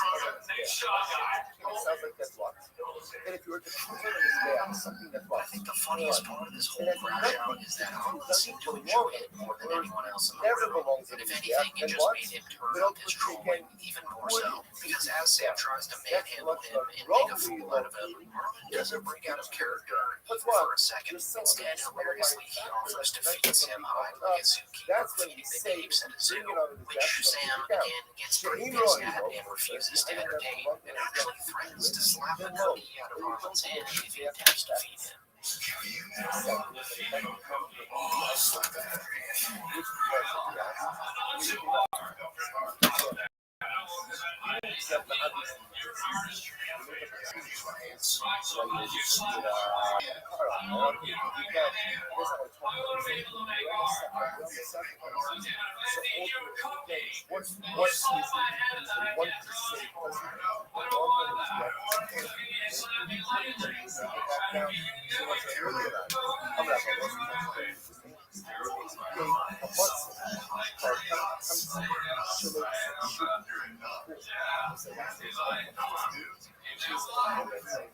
Another thing that suggests that Harlan really doesn't like Sam Hyde here happened towards the end of the podcast when Sam tried to promote his new show, which Harlan has his team of editors actually edit out. Can you tell us about your fabulous new sketch show?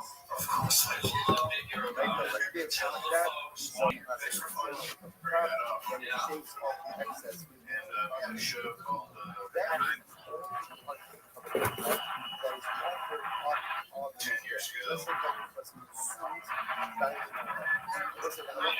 So yeah, this entire thing was just a beautiful disaster, and it is now Harlan Williams' most viral podcast. And one last question before I end this video is this a bad thing for Sam Hyde or a good thing? Like, will he be doing more podcasts after people saw how he reacted to Harlan's trolling? I personally think it's just good PR for him and Harlan Williams, but do let me know in the comments what you think of it all. And as always, thanks so much for watching.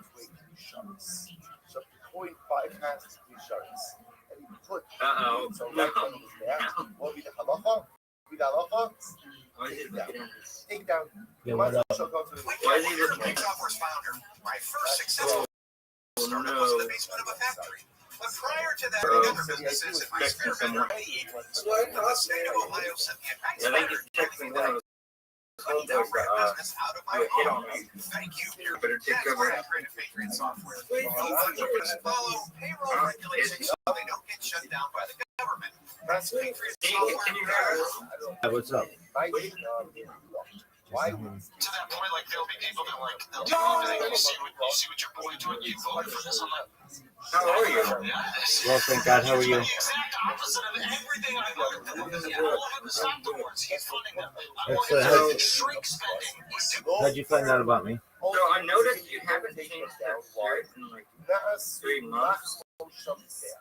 Oh, I've got like a full bunch of them.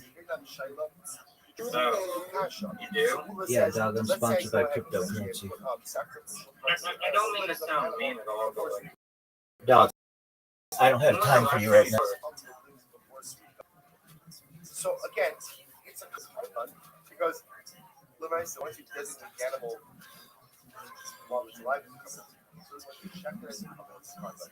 But the idea is the limits have absolutely no place on the depth for after you go. Because in a certain step. So you are suggesting that limbs before Zrika should be the equivalent of what? Of mitzvah without a shards.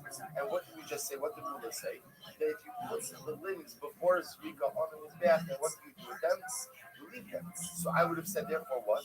If you end up putting the mitzvah on his back, when? Before you put in the shards, although it's not appropriate, let's be clear, but I would have thought that halacha l'maisa, you leave it on there and you do not take it back down. To which the Rebbe says, take a look at Rashi in this moment. He already cut some college days, you guys know. No, overrule the mizbech. Most like they have not yet set aside for the mizbech. Shesvikas daman shalahem kavas l'chilim gavoah le'inyan mi'ilah. As we'll say, ultimately again, it's only with this rishon that they are considered to be a chilas gavoah. Hektish, true hektish, l'inyan mi'ilah for mi'ilah purposes. Mashen give a kachin kalim, shin l'chilas gavoah ve'nerein olim. Mizbech al kachin kalim. I'm sorry, kachin kadosh. Shin l'chilas gavoah ve'nerein olim. Mizbech al kachin kalim. Ain't by mi'ilah. So we'll say so. Rashi is pointing out over here that this is one of the distinctions between kachin kadosh and kachin. Not something that only have to speak of. Not a detail we have to really get to the verses like that. I will say that for our purposes over here, it's follow the flow. So the Gemara is being the Daik Mishnah, that the beginning of the Mishnah, that once he puts something on his back, it doesn't come down, even if it's invalid, only something that is wrong for the Mizbech, that should be there. It should be there. It's not fit for the Mizbech and all the was. You do take it down. What's an example of something that's not fit to the death and everyone should be taken down? A kamisa that narrowed into a bisharis. Really says below? I don't understand. What about if you put up limbs of kach and kalin before Zrika, which also don't belong to the death yet? What's the halacha? Once you put them on, they come down. Limbs of kach and kalin, I should say, kamisa that a bisharis should be the equivalent of limbs of kach and kalin. And therefore, then halacha is once you put kamisa on, you should take it down. The shot. To which the Gemara says, no, distinction. So the Gemara says, Hana lo mechsuru ma'aseh b'shifayim. Hana mechsuru ma'aseh b'shifayim. The limbs themselves are not missing, which they say themselves. In other words, it looks like that. Only the avoda for the limbs is what? To be placed on the death. That's the avoda. There's nothing has to be done with them in order to bring them that represent fit for sacrificial service. Now, again, what's it doing? What has to is a process outside of them, which is real. When it comes to the fruits, something inherently deficient and missing within the human itself. What's missing in the replacement in between chart. It was a distinction. So ultimately, the rules of the Ola Olameno and the rules themselves, there's nothing else that has to be done with them. There's a process outside of them that still has to be done. Again, it should not have been put on that. Once they are put here, we don't put them down. The Kamitza, however, itself is inherently deficient because the Kamitza essentially is not really a bona fide Kamitza until it's put into a few shards. Therefore, if you place on the Messiah, you have placed essentially not empty there. Therefore, it has to be down, put into a few shards, and then put one. Good. But Yoshua Omer Kalarai, the Mishnah, remember again, the Mishnah said, Yeshua Shita is anything that is hit to the fire. Ultimately, again, if you put it on his death, you do not take it back down. So I'll say, remember again, that Yeshua and Rabbi Gamliel both quoted the same pasuk, both on the pasuk. Rabbi Yeshua's model, he's focusing on Ola al Mukdah, right? The Ola on the fire. His Joshua was just like Ola is fit for the fire. If it went up, it doesn't come down. So to anything that is fit for the fire, it can go up, it does not come down. Rabbi Gamliel says, Ola, Rabbi Gamliel says, Ola al Mukdah ala Mizbeah. Just like Ola goes on his back, so to anything that goes on his back. And most now what essentially going to do is try to understand how each party interprets the drasha or plays of the other. Expresses as follows. So Yeshua Omer Kalarai, Yeshua says, Al Mukdah, everything that is fire, ultimately, again, once it goes up on the fire, it remains on the Rabbi Gamliel, now we Ola al Mukdah. We'll do the fact. The pasuk says Ola al Mukdah. Right? What is he with that phrase? To which the Gemara says, La ahadili komudas. It's actually very interesting. He goes and he says Ola al Mukdah about poking. What poking? Actually, this is amazing. Ahula dule poking. Actually says the lam of Shin Shepoki may apparently. Turning the ribs. You know exactly why that happens. Sometimes it pops off his death. Poking means pop off. So what happens if something pops off the death? What do you do with it? You put it back. So the Gamliel says, where do we learn that from? Ola Mukdah has to be on the fire. To the point that even if it's popped off the fire as a result of the heat, you put it back on. The enough. Not really poking in. You know, it's almost like that's from the Gamliel. Because he has both the open direction. Where does Rabbi Yeshua learn out? Focus that if you have a piece of sacrificial that pops up with there, that you put it back on. You know, like, Naphtali, may I share so called We'll say, learn out please. I share so called Aish. The ultimate you're going to sacrificial participate by fire. To the point that even if it pops off, you end up putting it back on. So what does the other thing do with this phrase? I share so go back and forth. the drushes over here. What does the other opinion do? I think the boile ume ola atamatir diatamatria apudixoris. I was listening to this. He said it comes to teachers that ultimately again I go ahead and I return to the Mizbeach consumed olas, but I don't return to the Mizbeach consumed Torahs. This is actually quite interesting discussion that ultimately again that if you have a partially consumed ola that falls off the Mizbeach, you put it back on. But if for some reason the Torah's insights fell off the Mizbeach, you don't put it back on. Okay? Where it says, "Yet also acholik Torahs." Tell you the Chanina about me, Rabbi Elazar ben Yaakov. Tani Rabbi Chanina about me, Rabbi Eliezer ben Yaakov. Asher Tokal Ha'ish Es Ha'ul. Because it says that the fire will consume the ola. Hallelujah. Where it says, "Achule ola antabachzir." So it's actually very interesting halacha. So you go ahead and you turn to the Mizbeach partially consume ola. Viatamachzir achule Torahs. But you do not return to the Mizbeach partially consumed Torahs. Let's say again, why?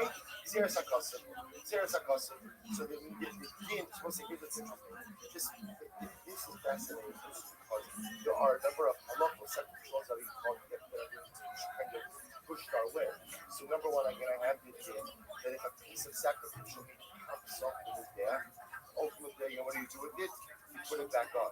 It seems to be now we're burning it, but that only applies to sacrificial meat. If for some reason they had Torahs, that's how often it's there, and halacha l'maisa, you would not put that back on. More speaking up. אשר תאכל האיש על העולה והמזבח, אחולי עולה המחזיר, ויית המחזיר אחוליקטו, ואידך, לממילא שממינה, זה אחולי עולה מהדיסו. Ultimately, I was the other opinion will say, that it's obvious that you put back partially to the sacrificial. I don't need the puzzle. I don't need the puzzle. There's practice. There's one thing. That the sacrificial has to there.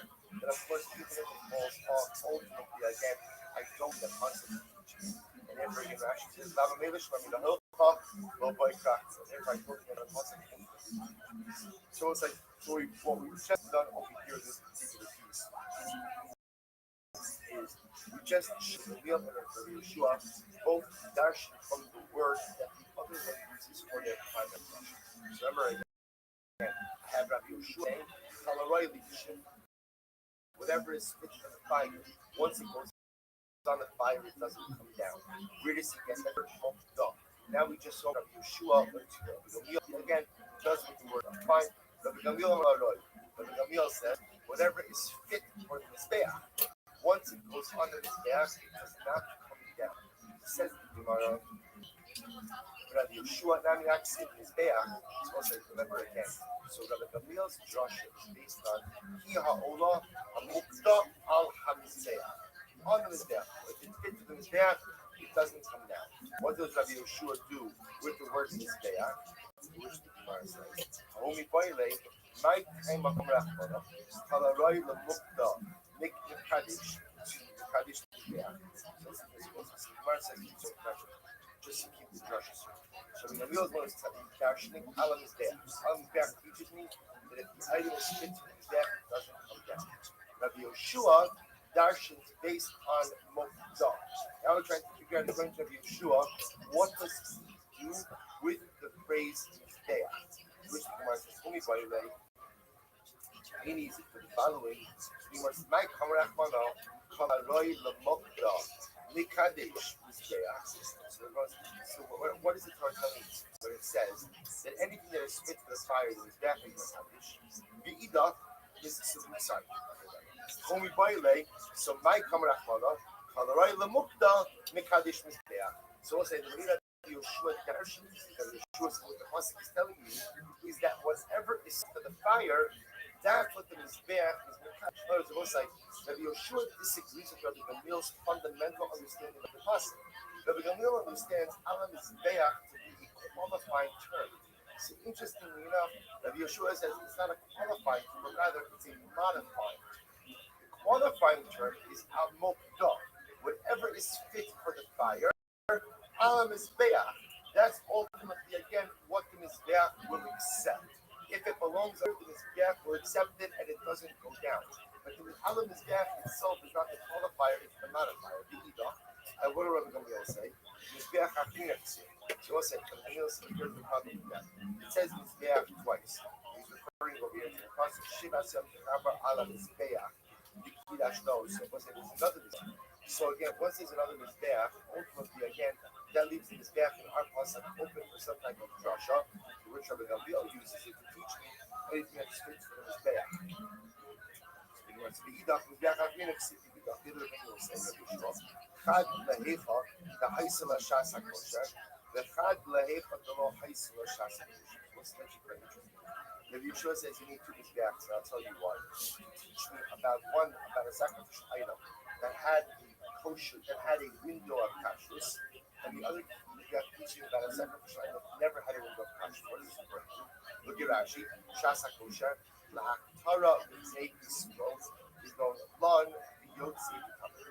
So we'll say one refers to the type of carbon, which ultimately, again, was offered up, had a window where it was permissible before it was offered up. For example, Lon Yotze carbon, we'll say Lon Yotze carbon at night.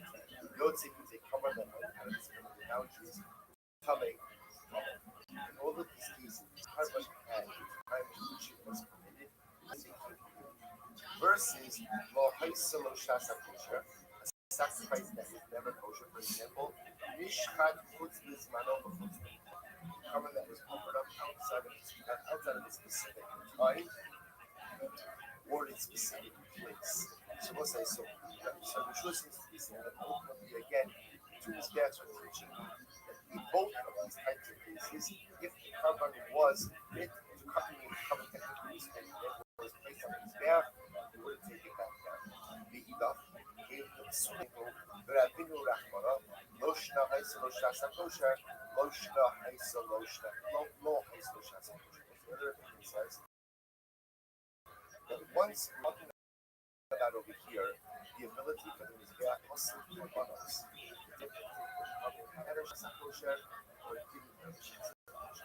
Once ultimately again,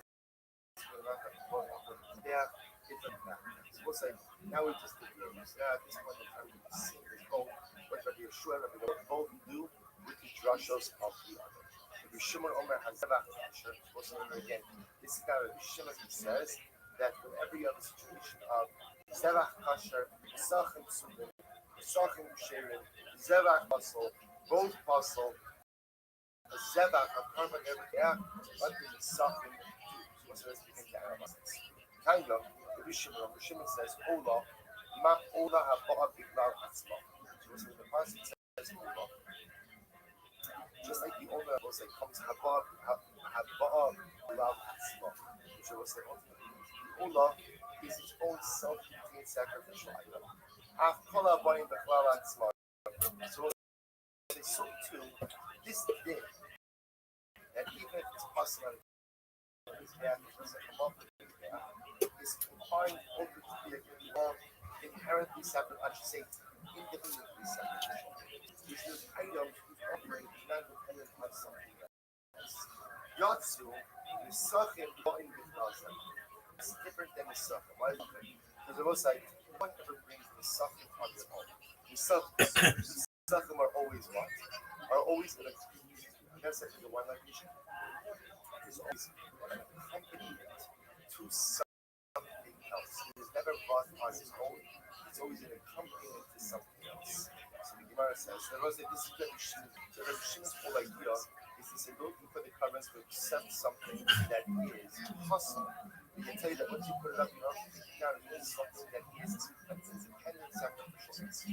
Something that is only brought with something else does not have this same, it's not granted this same combining inclusivity.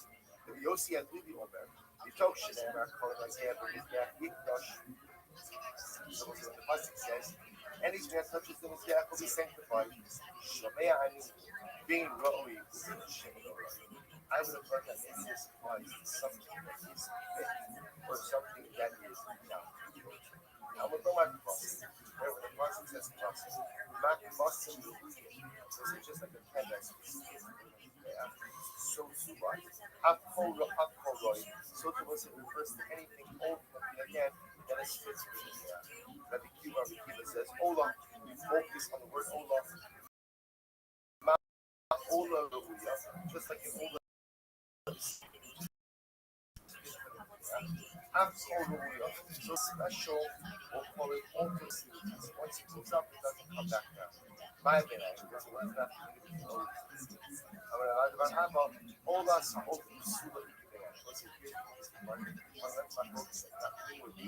what happens is you end up offering up an invalid invalid burden. Mar Maisiva Me'ula, so once I the agreeing of out from Ola, we say that even an invalid bird offering, offered up on the Mizbeach, would be valid. Mar Maisiva Mikvasim, and the other thing that learns from where? From Kvasim, from sheep. So most of what you would say is the ability for the Mizbeach to go and accept valid kavanos, only did by what? Only did by animal sacrifices, you can't find valid kavanos. The man the Maisiva Mikvasim.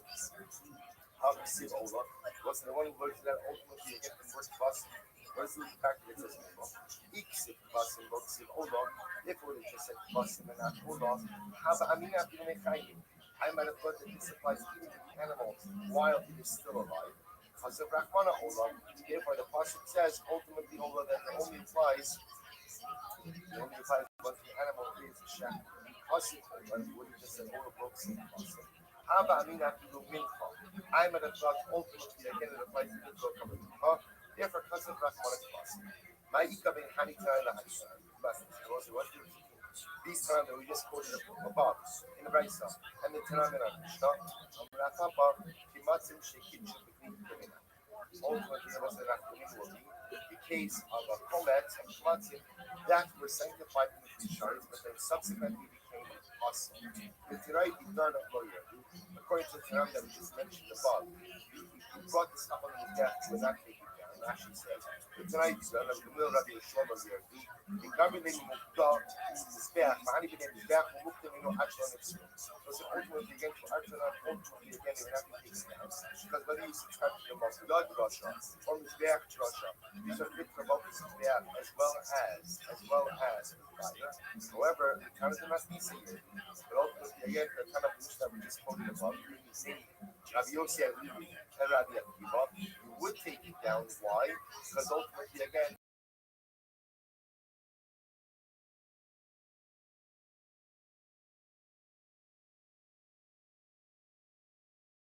this piece of just understand what we're leaving off. Leaving off with the fundamental focus still between Rabbi Yoshua and Rabbi Gamliel.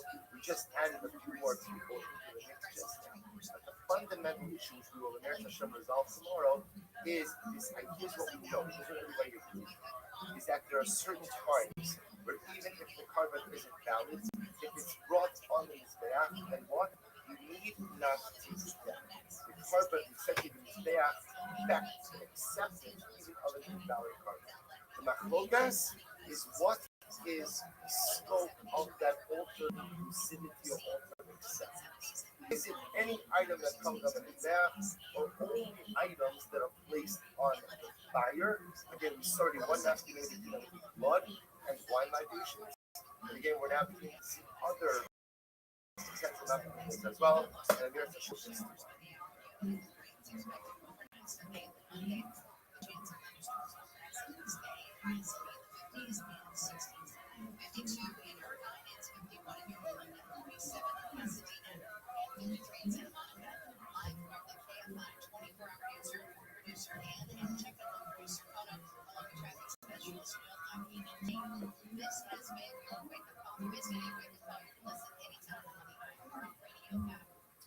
All right, so we'll say would be more in amendments. Beautiful man. I don't know. Yeah, I will respond to it. And that's what we're trying to do.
Similarly, the judaism habits, the judaism had a lot. Adoption is Hashem type. So what's a similar generation says? Sorry, skip the line. The Gemara says, "As hamis the mita type, how you head first, when a person passed away, lying in a bed, you carry that bed out to the since you are higher than carrying the mace, you also higher than carrying the bed. When empty dice when I'm supposed to carry out the dice from a point, or the dice when I'm available, or the dice when I'm available, God doesn't have the dice from a night of a sheriff. High also again was high. Also again, it doesn't seem to be such a novelty that I remember again also to tell you here, the dice in Amis is a significant shear. Why does it? It's correctly not that much similar to dice in Available, and Adosha. And I'm not sure to share it. All of these representatives that we shouldn't say that. I will say interestingly enough that we shouldn't say this is good. We are about to now enter into something dramatically that we shouldn't over and even remains struggling. I will say this is that we shouldn't have known the whole. So if you're going to be publicly carrying on important things, so for example, moving passes away in the house, shouldn't carry parts out from the house or around coming to the house. Like moving guys into Ferraris, shouldn't carry the guys. The kind of cameras that they hide well down, like do the active transfer, but it shouldn't do it. What's the shot? I'm sure for that, you know, the nation, so in the long run, shouldn't do something. Let's say that the shouldn't also that this is the long not for the constructive purpose. Not for the constructive purpose. The Komolocha Shahina people in Trump, and any Molocha or meaning a Molocha not for intention purpose. Ella was some coming Allah, having Molocha Shahina people in Trump. The reaction of Allah, Allah is some of God, no problem, not the left as much as it is. That should have a dramatic definition. Please answer this in one sentence.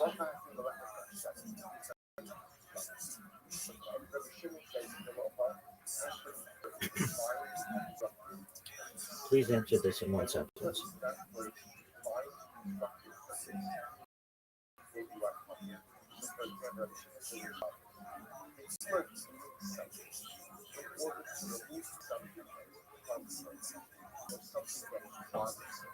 That we shouldn't see that as an active constructive or love or we call that a love let's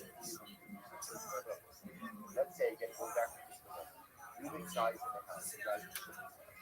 And Shimon does not want to move guys in the house, so what is Shimon? Shimon moves back from it.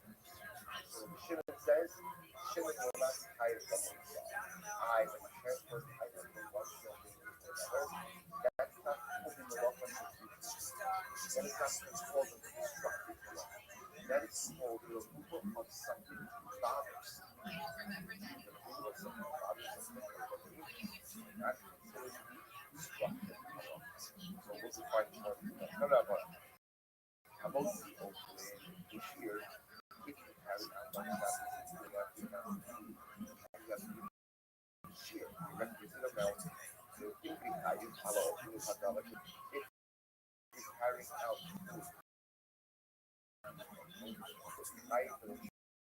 and for the food to talk about I got the sorrowful kind of alcohol, the old book here, you know, safety. Hence, well, we let the happy carrying out food and I need also these person so that for some other purpose. But I also for when you carry out, for example, food in the transfer, once for the transfer of food, once for the transfer of food, if we need to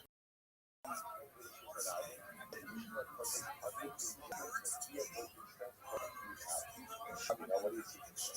Also, they see Taylor, they have a Einstein, they see that was in two disease for 50 times. One man, twice. Twice. Two acts in studies. The camera was in this case carrying out the point try to make it pencil. I want to keep the fading of that, but I also need the pencil to scoop out water. Therefore, again, right, you just have I flux.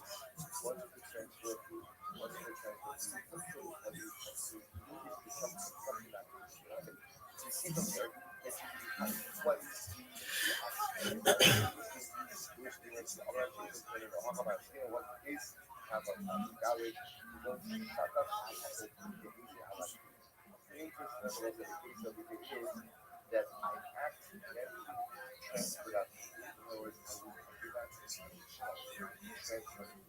but I intentionally transferred. Right? Because I actually that penalty for intentional violation of Shabbos. That's the right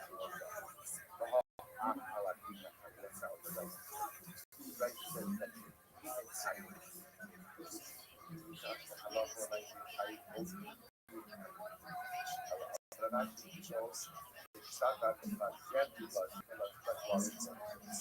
you showcase you accidentally violate you accidentally transfer that both the children and control. But what happens if those are no if others know that was found out about your two transformations. So first you found out about the fact that you transferred, and then you found out about the fact that you transferred the food. So the food done would have your connection to the this has to do with my focus. It's going to be open up. What's the map focus of your connection? The book will be open up.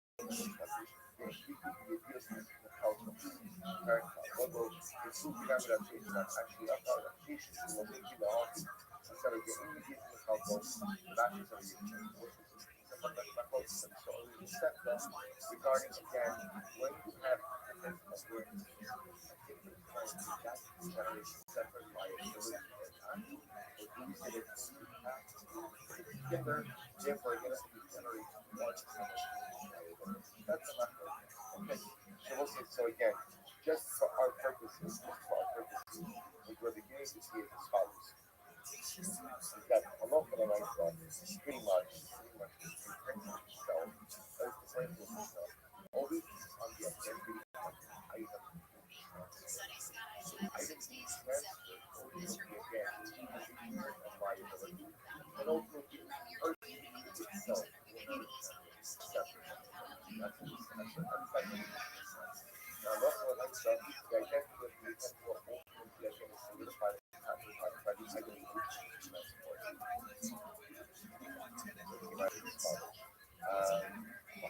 as a high belief upon the Amal. So remember, it's going to be transporting the living person to the dead. So you touch it on.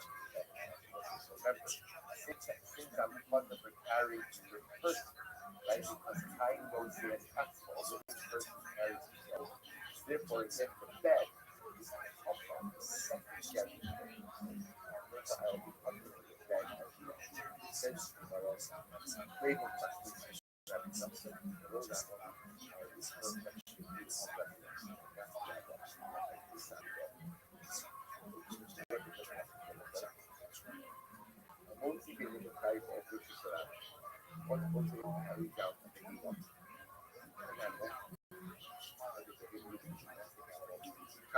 Wild and oh, first,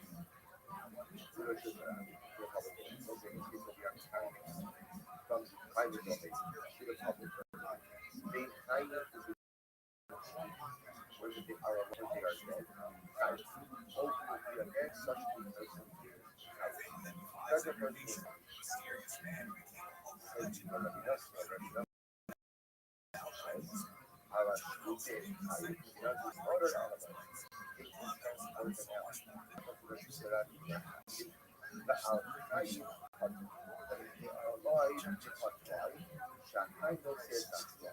ultimately place on living speed, quote unquote, transport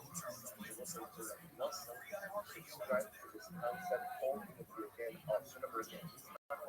Here, the Latona are prohibited transfer of living animals on shackles. No, this will solve. This will solve. To carry out any animal to destruct the spirit of vice versa, but what this will solve, that because it says it's not why has a list kind of transfers itself. We're suggesting our Krishna that subscribes to the concept of I know, yes, that's most that a living being transfers himself, that's not enough such and not to that body. Our Krishna, even if it's to be a that why? Had to be that one or that however the him up high over. Yes, I can have one or so over time, so that's enough. Which is animals. Why do you have to trials? The shouting that shouting. The Lord said, frankly, you did actually, the shouting that shouting. Maybe it actually says, the shouting. Dropping that ball. We must keep it as well as hush it to that minute. The part of the time will be like, and we go ahead and carry them. They have a way of thinking themselves, like trying to prep propel themselves down here. So that one on one, that by animals, not like the concept of gynosis and stuff. By animals, but colloquially, so by people, that are one would absolutely agree that gynosis and stuff. Adam gynosis and stuff, I think that one I'm going to do. But rabbis agree with the concept of gynosis aspect that a living person carries his own weight. And therefore, you know, also the statement of the Mishnah that if you carry out the living person on the bed, and Allah so you utter, because the bed is utter, the bed is harmful to the individual, and gynosis and smoking, that one of would agree. I'm going to add about that. And the Sarah not to be but what about that? Because the Sarah, let's see, of course, now listen, how does he be able to do that? Not give us, not taking just a little bit of a tangent for a moment. Not give us, as she says, in the local window, with the Shimalechas association, how you other person himself, in Hayab Alechadis, the people, back I will see as I spoke, the Hada Asul Uber in the castle, not to show shame, it's what's over again. Hundreds of the police. You're not permitted to sell high gas and large animal to enough. I won't say focus, but for our purpose this morning, you're not allowed to sell a large animal to a check. Why not? There is a concern that if we allow you to sell large animals to a hungry, what could happen? You may come to rent large animals to a hungry. What could happen about renting large animals to a hungry? That could not be removed and putting ahead to those animals to work on Shabbos. Since it's only a rental, it's a Jewish animal that's working on Shabbos, and the Jewish obligated to ensure that its animals do not work on Shabbos. Okay, so then the Seder, however, says that this Seder, this rabbinic decree, does not apply to horses. Why not? Now back to the Gemara. Gemara says, carry on that the Seder back to the source, the day should also from the law of Hayavin Amor Chanis. Because they will say, what are horses and never used for? Horses are only used for riding. And again, riding a horse on a technical level is permitted on Shabbos. Why? Because they will say, ultimately, again, a living person supports his own. Therefore, that's not considered to be working your animal on Shabbos. That's actually very interesting. Well, like the reason you can't ride a horse on Shabbos, in fact, is because how we're concerned. See, you would have thought the reason that ride a horse on Shabbos is because she's not getting it. It's not allowed to work it. I don't want on Shabbos. Riding a horse, working on fences, riding a horse is actually not working on it. So you can't ride a horse on Shabbos without doing so. People says, you may break off a branch to come to hit the horse because you need something to goad the horse in order to get it to move. That's the concern. But then the city is interestingly enough, even though we say you shouldn't sell large animals for nothing, lest you come to rent them for nothing, and you will come to work them on Shabbos. And if your animal that's working on Shabbos, then the Sarah says it doesn't have any horses. Why? Because coming is horses is for riding, and riding actually is not considered to be working on Shabbos. Why? Because I know says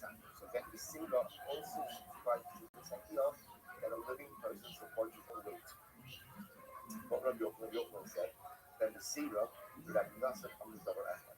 And yet Rabbi Yochanan said that then the same Rabbi Nasser both said the same thing. And they both subscribed to the idea of how those are. He said, what's that? I'm going to go to Rabbi Nasser, I'm going to hear Chayim Oaf. You should do the sharp. One said, you just said before, that the Rabbanon also agree with the concept of Chayim Oaf sales. And if the only time they disagree is where by animals, apparently again, animals normally again position their weight downward. So it's only if these animals that Rabbanon disagree on Rabbi Nasser and say that you can say my animals cannot say as well, then what? My theory of that is say Rabbi Nasser. Why do you only say that there's a certain person use each other? Not other. The Rabbanon goes. Or say exactly should be that one. The Rabbanon, in words, let's make this an all-inclusive list. Rabbanon, Rabbi Nasser, and then the Sira, all agree to the same concept, and despite people, then Chaim says as well. The only point of tension is that the Rabbanon don't subscribe to that concept by animals, because Rabbanon feels again this machotes and animal behavior. Rabbanon feels that when you lift up an animal and try to carry it, it generally tries to position, make itself heavier, so that it cannot be carried. When it comes to people, the Rabbanon and says as well. If that's the case, then why do you seem to make this like an exclusive club of Rabbi Nasser and Rabbi Shua? Rabbanon agree with this as well. To which the Gemara shall say why. The Gemara says, when is Rabbi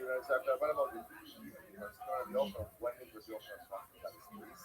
The sus coming to touch Ophos. Because one thing that the Sira ultimately again say, you don't worry anything about what was go ahead and someone was to an athlete. That was the type of horse that would serve the birds. What does that? What does that? Somebody's music's increasing it. It's like everything that he said he's going to do, except sending immigrants back. Everything. Now he's even flip-flopped on that, which I kind of like. But he's like, oh, we kind of need the people working in restaurants, and we need our farmers. It's like everything that he said that he was going to do that he can't, he said to us, which was important. All right, so after about 5 short months of Trump being president, the podcast bros and the Rogans are already backpedaling on voting for him and publicly supporting him on their podcasts to hundreds of millions of voters in America. Like, as you just saw, Andrew Schultz is completely baffled by what Trump has done in office since being elected, claiming he voted for none of what Trump has been doing. Let's not forget that this is the same guy who was all giddy and excited at the thought of his podcast swaying the election after their Trump interview. Who else anymore? Is that energy out there? Prisoner? Hey, really upset.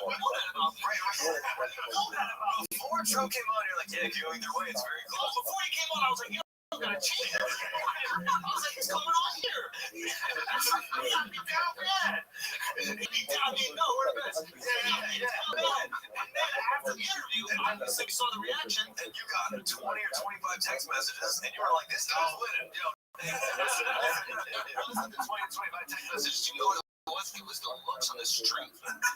So yeah, very idiotic stuff coming from the Flagrant cast as always. But honestly, you can't blame Andrew Schultz for behaving this way, because after all, he's just following the Joe Rogan blueprint as he's since the very beginning. Joe Rogan was the guy who made this Waluigi look-alike so successful. He's the guy who inspired Andrew to start a podcast. He's the guy who probably set up Trump interview. So if you're going to point fingers at this stuff, point them at the guy who they're standing in the very short, 5'5" shadow of at best, Joseph 250 Rogan. Joe Rogan is also shocked at Donald Trump doing exactly what he said he was going to do, as he was just criticizing Donald Trump and his immigration policies in a recent podcast he did, calling these policies insane. It's insane. We was told there would be no war. There's two things that are insane.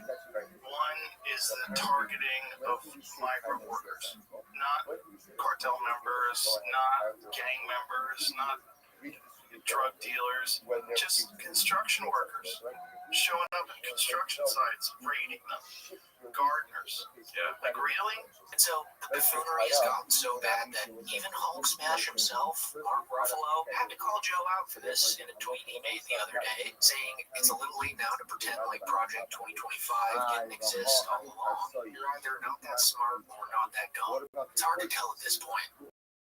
which I must say is pretty on the money. I mean, there were Trump supporters waving enormous deportation signs at every one of Trump's rallies leading up to this. For Joe Rogan to act this way, especially after having a podcast, is badly mindless. And mind you, that was likely Rogan's largest podcast of all time. So now for him and his army of unfunnies to take no accountability, very, very dumb, and honestly pretty characteristic of the Rogan sphere. Did you vote for Trump?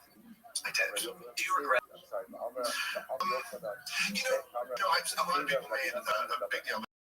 I did say that I regret the other day. You know what? It's like podcasters who have zero knowledge of anything outside of locker room humor shouldn't get involved in politics, let alone invite them onto the huge platforms and have them push whatever narrative they want while giving absolutely zero pushback to anything that they say.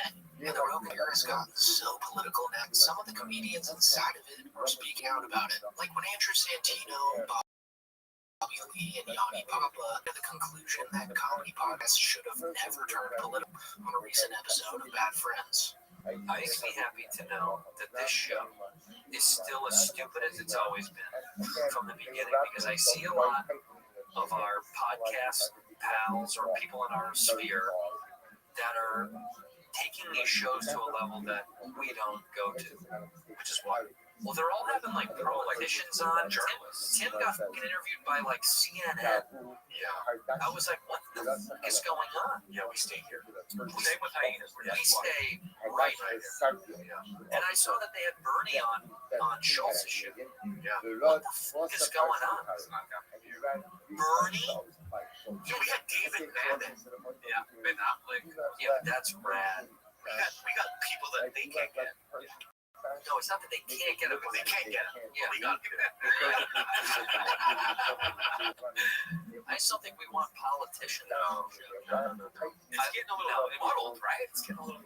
What's going on? I just think podcasting, comedy podcasting is entering this world of like news or something. Yeah. And people are taking it serious. And it's not. Well, there was an article after the election about how legacy media doesn't have the, power it once had, and that podcasting is now, replacing some of that, That's not good. We shouldn't replace it. This should be its own thing. This is its own form of music. They then go on to make a fantastic point when they say that they simply don't know enough to have politicians onto their posts, which is very refreshing to hear these comedians admit to, since the guys that do have politicians on seem to think they're the second comings of Pythagoras or Aristotle. We also, you probably will know more than me, probably, but I don't know much. In the world? Yeah. I only know what I read this morning. Yeah, so me too. So my point is that we don't know enough to have these people on. We're goofy. Yeah. It's a comedy podcast. Imagine Bernie Sanders coming on and Bobby's like, "Does your penis look like that?"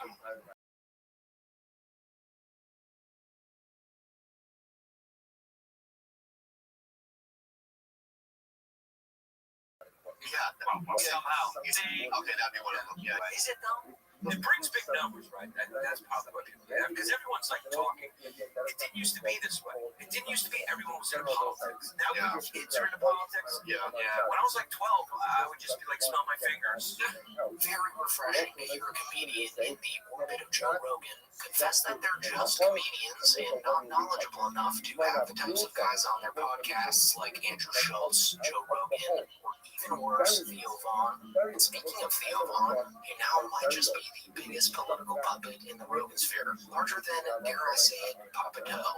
And man, do I have a lot of stuff to say about this guy. But I'll just round it all up by saying that he is much worse than you think he is. And he's just hiding behind his stage act, which is him just improving as this curious hillbilly from Louisiana who says random things. In reality, guys, Theodore von Kurnatovsky comes from a line of deep, influential, and successful Polish politicians, and some of his relatives are pretty shady individuals. Like I'm sure one of his close relatives was assassinated in Louisiana a few years ago, which everyone just assumes was staged as him unaliving himself, since he actually owed millions of dollars to people who lent him money. The former owner of Tipitina's Music Club has died at the age of 68. Roland von Kurnatowski reportedly shot himself during a hunting accident. Eyewitness investigator David Hammer recently reported on allegations he took millions of dollars from investors. Von Kurnatowski was primarily a real estate developer building widely praised projects like the Orpheum Theater. But in the last 2 years, Von Kurnatowski's financial life was unraveling.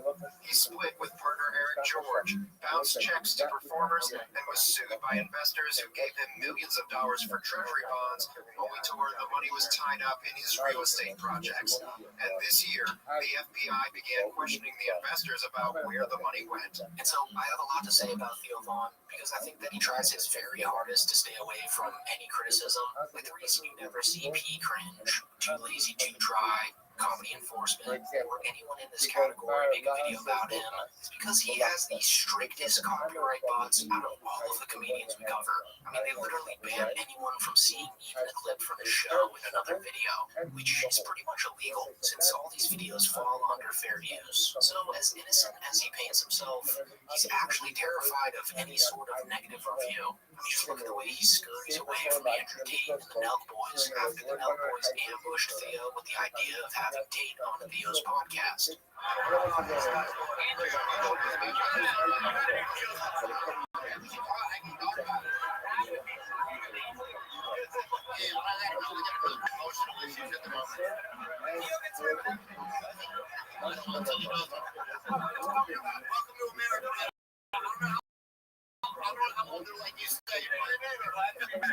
So, as shitty as it was to ambush Theo with someone as old as Andrew Tate, him scurrying away is very telling of how he's so protective of his image. I'd also like to add that when he pushed Theo by his neck in a random bar in Nashville, everyone and their mothers came to Theo's defense before ever hearing the side of the story. So I'm just going to share his side of the story with you guys right now to let you judge on whether this guy deserved physical violence or not. Hey, I'm the fan who got choked out by Theo Vaughn. Let me tell you what actually happened. So I'm not just a random fan. I live in Nashville. I play music full time. All of this happened on May 2nd, which also happened to be my birthday. I had my gig from 6 o'clock to 10 o'clock. My friends brought me cake, they brought me balloons, the bar brought me sparklers. So when Theo walked in, he didn't have any security with him. So people were walking up to him, talking to him, taking photos. I finished my show. This was like 10:18. Nobody in my party had talked to him yet. I thought it would be a funny video idea to get him and me popping my birthday balloons together because he's a comedian. I was trying to be courteous because he was talking to somebody at the moment. So in this next video, you can actually hear me say, I don't want to interrupt their conversation. I was waiting my turn to talk to him. Everybody was all just standing around having fun, having a good time. Nobody was bothering anybody. I mean, I'll show you the full video. That's the guy I was waiting for who I didn't want to interview.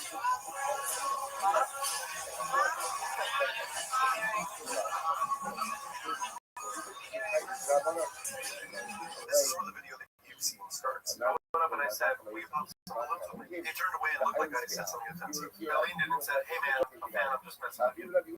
He turned back around and then aggressively cut in my face right there. I was confused, so you can see me lean in and say, "What?" And that's when he grabbed my throat and shoved back. What happened was a completely uncalled for reaction, especially when you consider the facts that nobody in my party had been badgering him for hours. We hadn't even talked to him. This was a 14-second interaction, and that was it.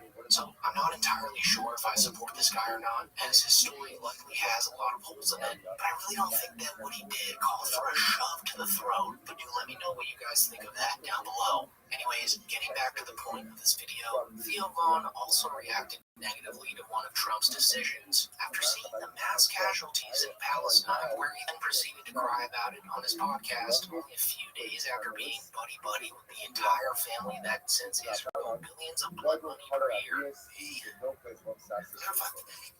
feels to me like it's a genocide that's happening while we're alive here in front of our lives. And I don't. Sometimes I think I should say something. I'm not a geologist or a geographer or anything like that, so I don't know a lot of Some of it I do know, though. Like, I know the basics of the issues over there, and I just can't believe that we're watching that and that more isn't said about it. You know, and it's crazy because our country's also complicit in you know, it's in it, and it has been for a long time, and it's just kind of interesting because then you just realize, oh, well, I'm just I'm a member of this country, but I'm just what we want sometimes doesn't matter. You know, and you just have to be a member of a place that your government is making other choices. So I don't know if I said that correctly there. Yeah. So just praying for those people and just the grief that is all going to cause.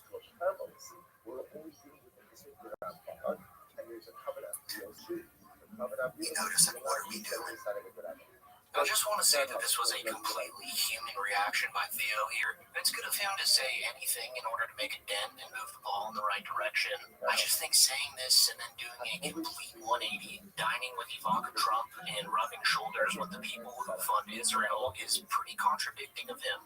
So guys, as more and more Austin assassins come out and visibly regret voting for Trump, it just makes you realize that these guys should have never involved themselves in politics in the first place. Since after all, they're just podcasters, with some considering them comedians. I mean, even my channel is now somewhat political at times, simply because I focus solely on these guys. Like, I never intended to wade into these deep political waters, but here we are, and I am well aware that the comment section of this video is going to be an absolute war zone, so I'm just going to go ahead and turn off the auto filter that YouTube places on my videos right now, just so everyone can say whatever they want. So yeah, sound off in the comments on whatever your thoughts are on this whole subject, as everyone is entitled to their own opinions, of course. And as always, thank you so much for watching.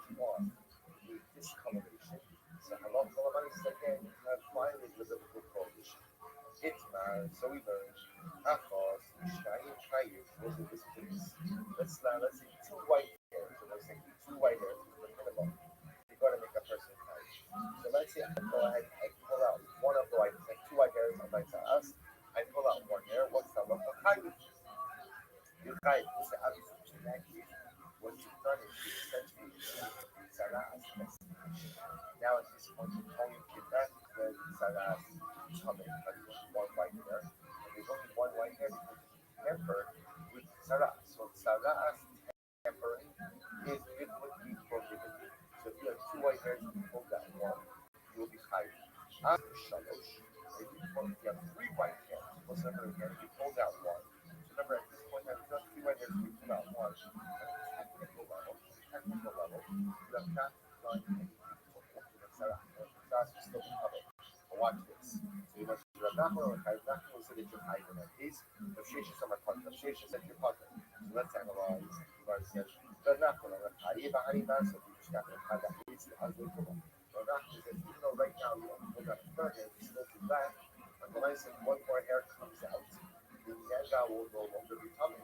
The sheshes are my partner. The sheshes are your partner. Why? Hashka be a hot piece of the tomorrow. Right now you remove the third hair.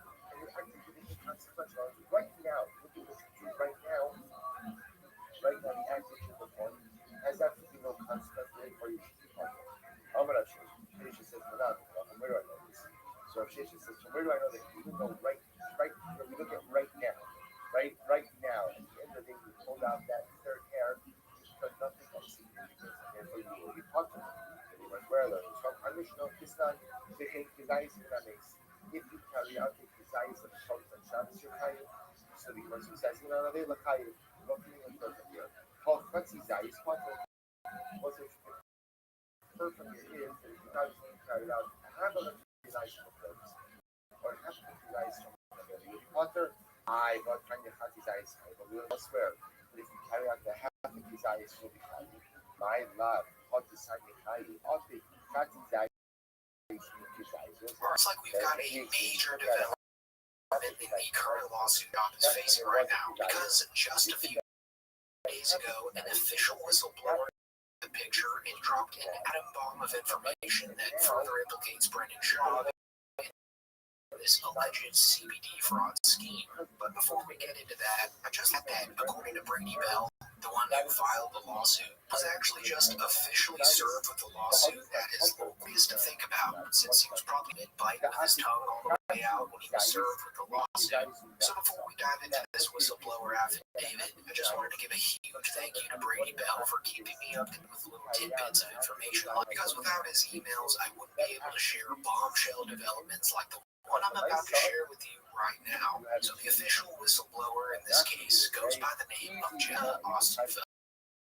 She's a former editor in Pure Spectrum CBD and was actively involved in the company's internal operations, making her very familiar with the people named in the lawsuit, including Brendan Schaub. Pure Spectrum, you know exactly what you're gonna get. Oh, really, dude? She also won a $2.6 million lawsuit against Pure Spectrum back in 2020, where the judge ruled in her favor after she returned documents, emails, info, financial records, and company misconduct. So long story short, she is a very credible source and is collecting evidence against defendants named in the lawsuit for over 5 years. And somehow she signed her name on the dotted line in this whistleblower affidavit, certifying that she has emails, text messages, and Zoom recordings that outline a plan to reduce Brady Bell's equity to 10% in a broader conspiracy orchestrated by none other than Brendan Schaub and his band of CBD goons. She also claims in this affidavit that she has direct knowledge that Brendan Schaub was offered $100 to falsely assert 10% equity in the company a year after he and the company aligned in the initial lawsuit. So this is a direct and official accusation of fraud against Brendan Schaub. She's claiming that he lied about his equity stake in Pure Spectrum, participated in a corporate company, and potentially commit wire fraud or conspiracy to commit fraud. So guys, even though nothing really happened yet, and it's still very late, simply being named in a whistleblower document as someone did a cash bribe to commit fraud is utterly devastating to Schaub's reputation, especially in the business world.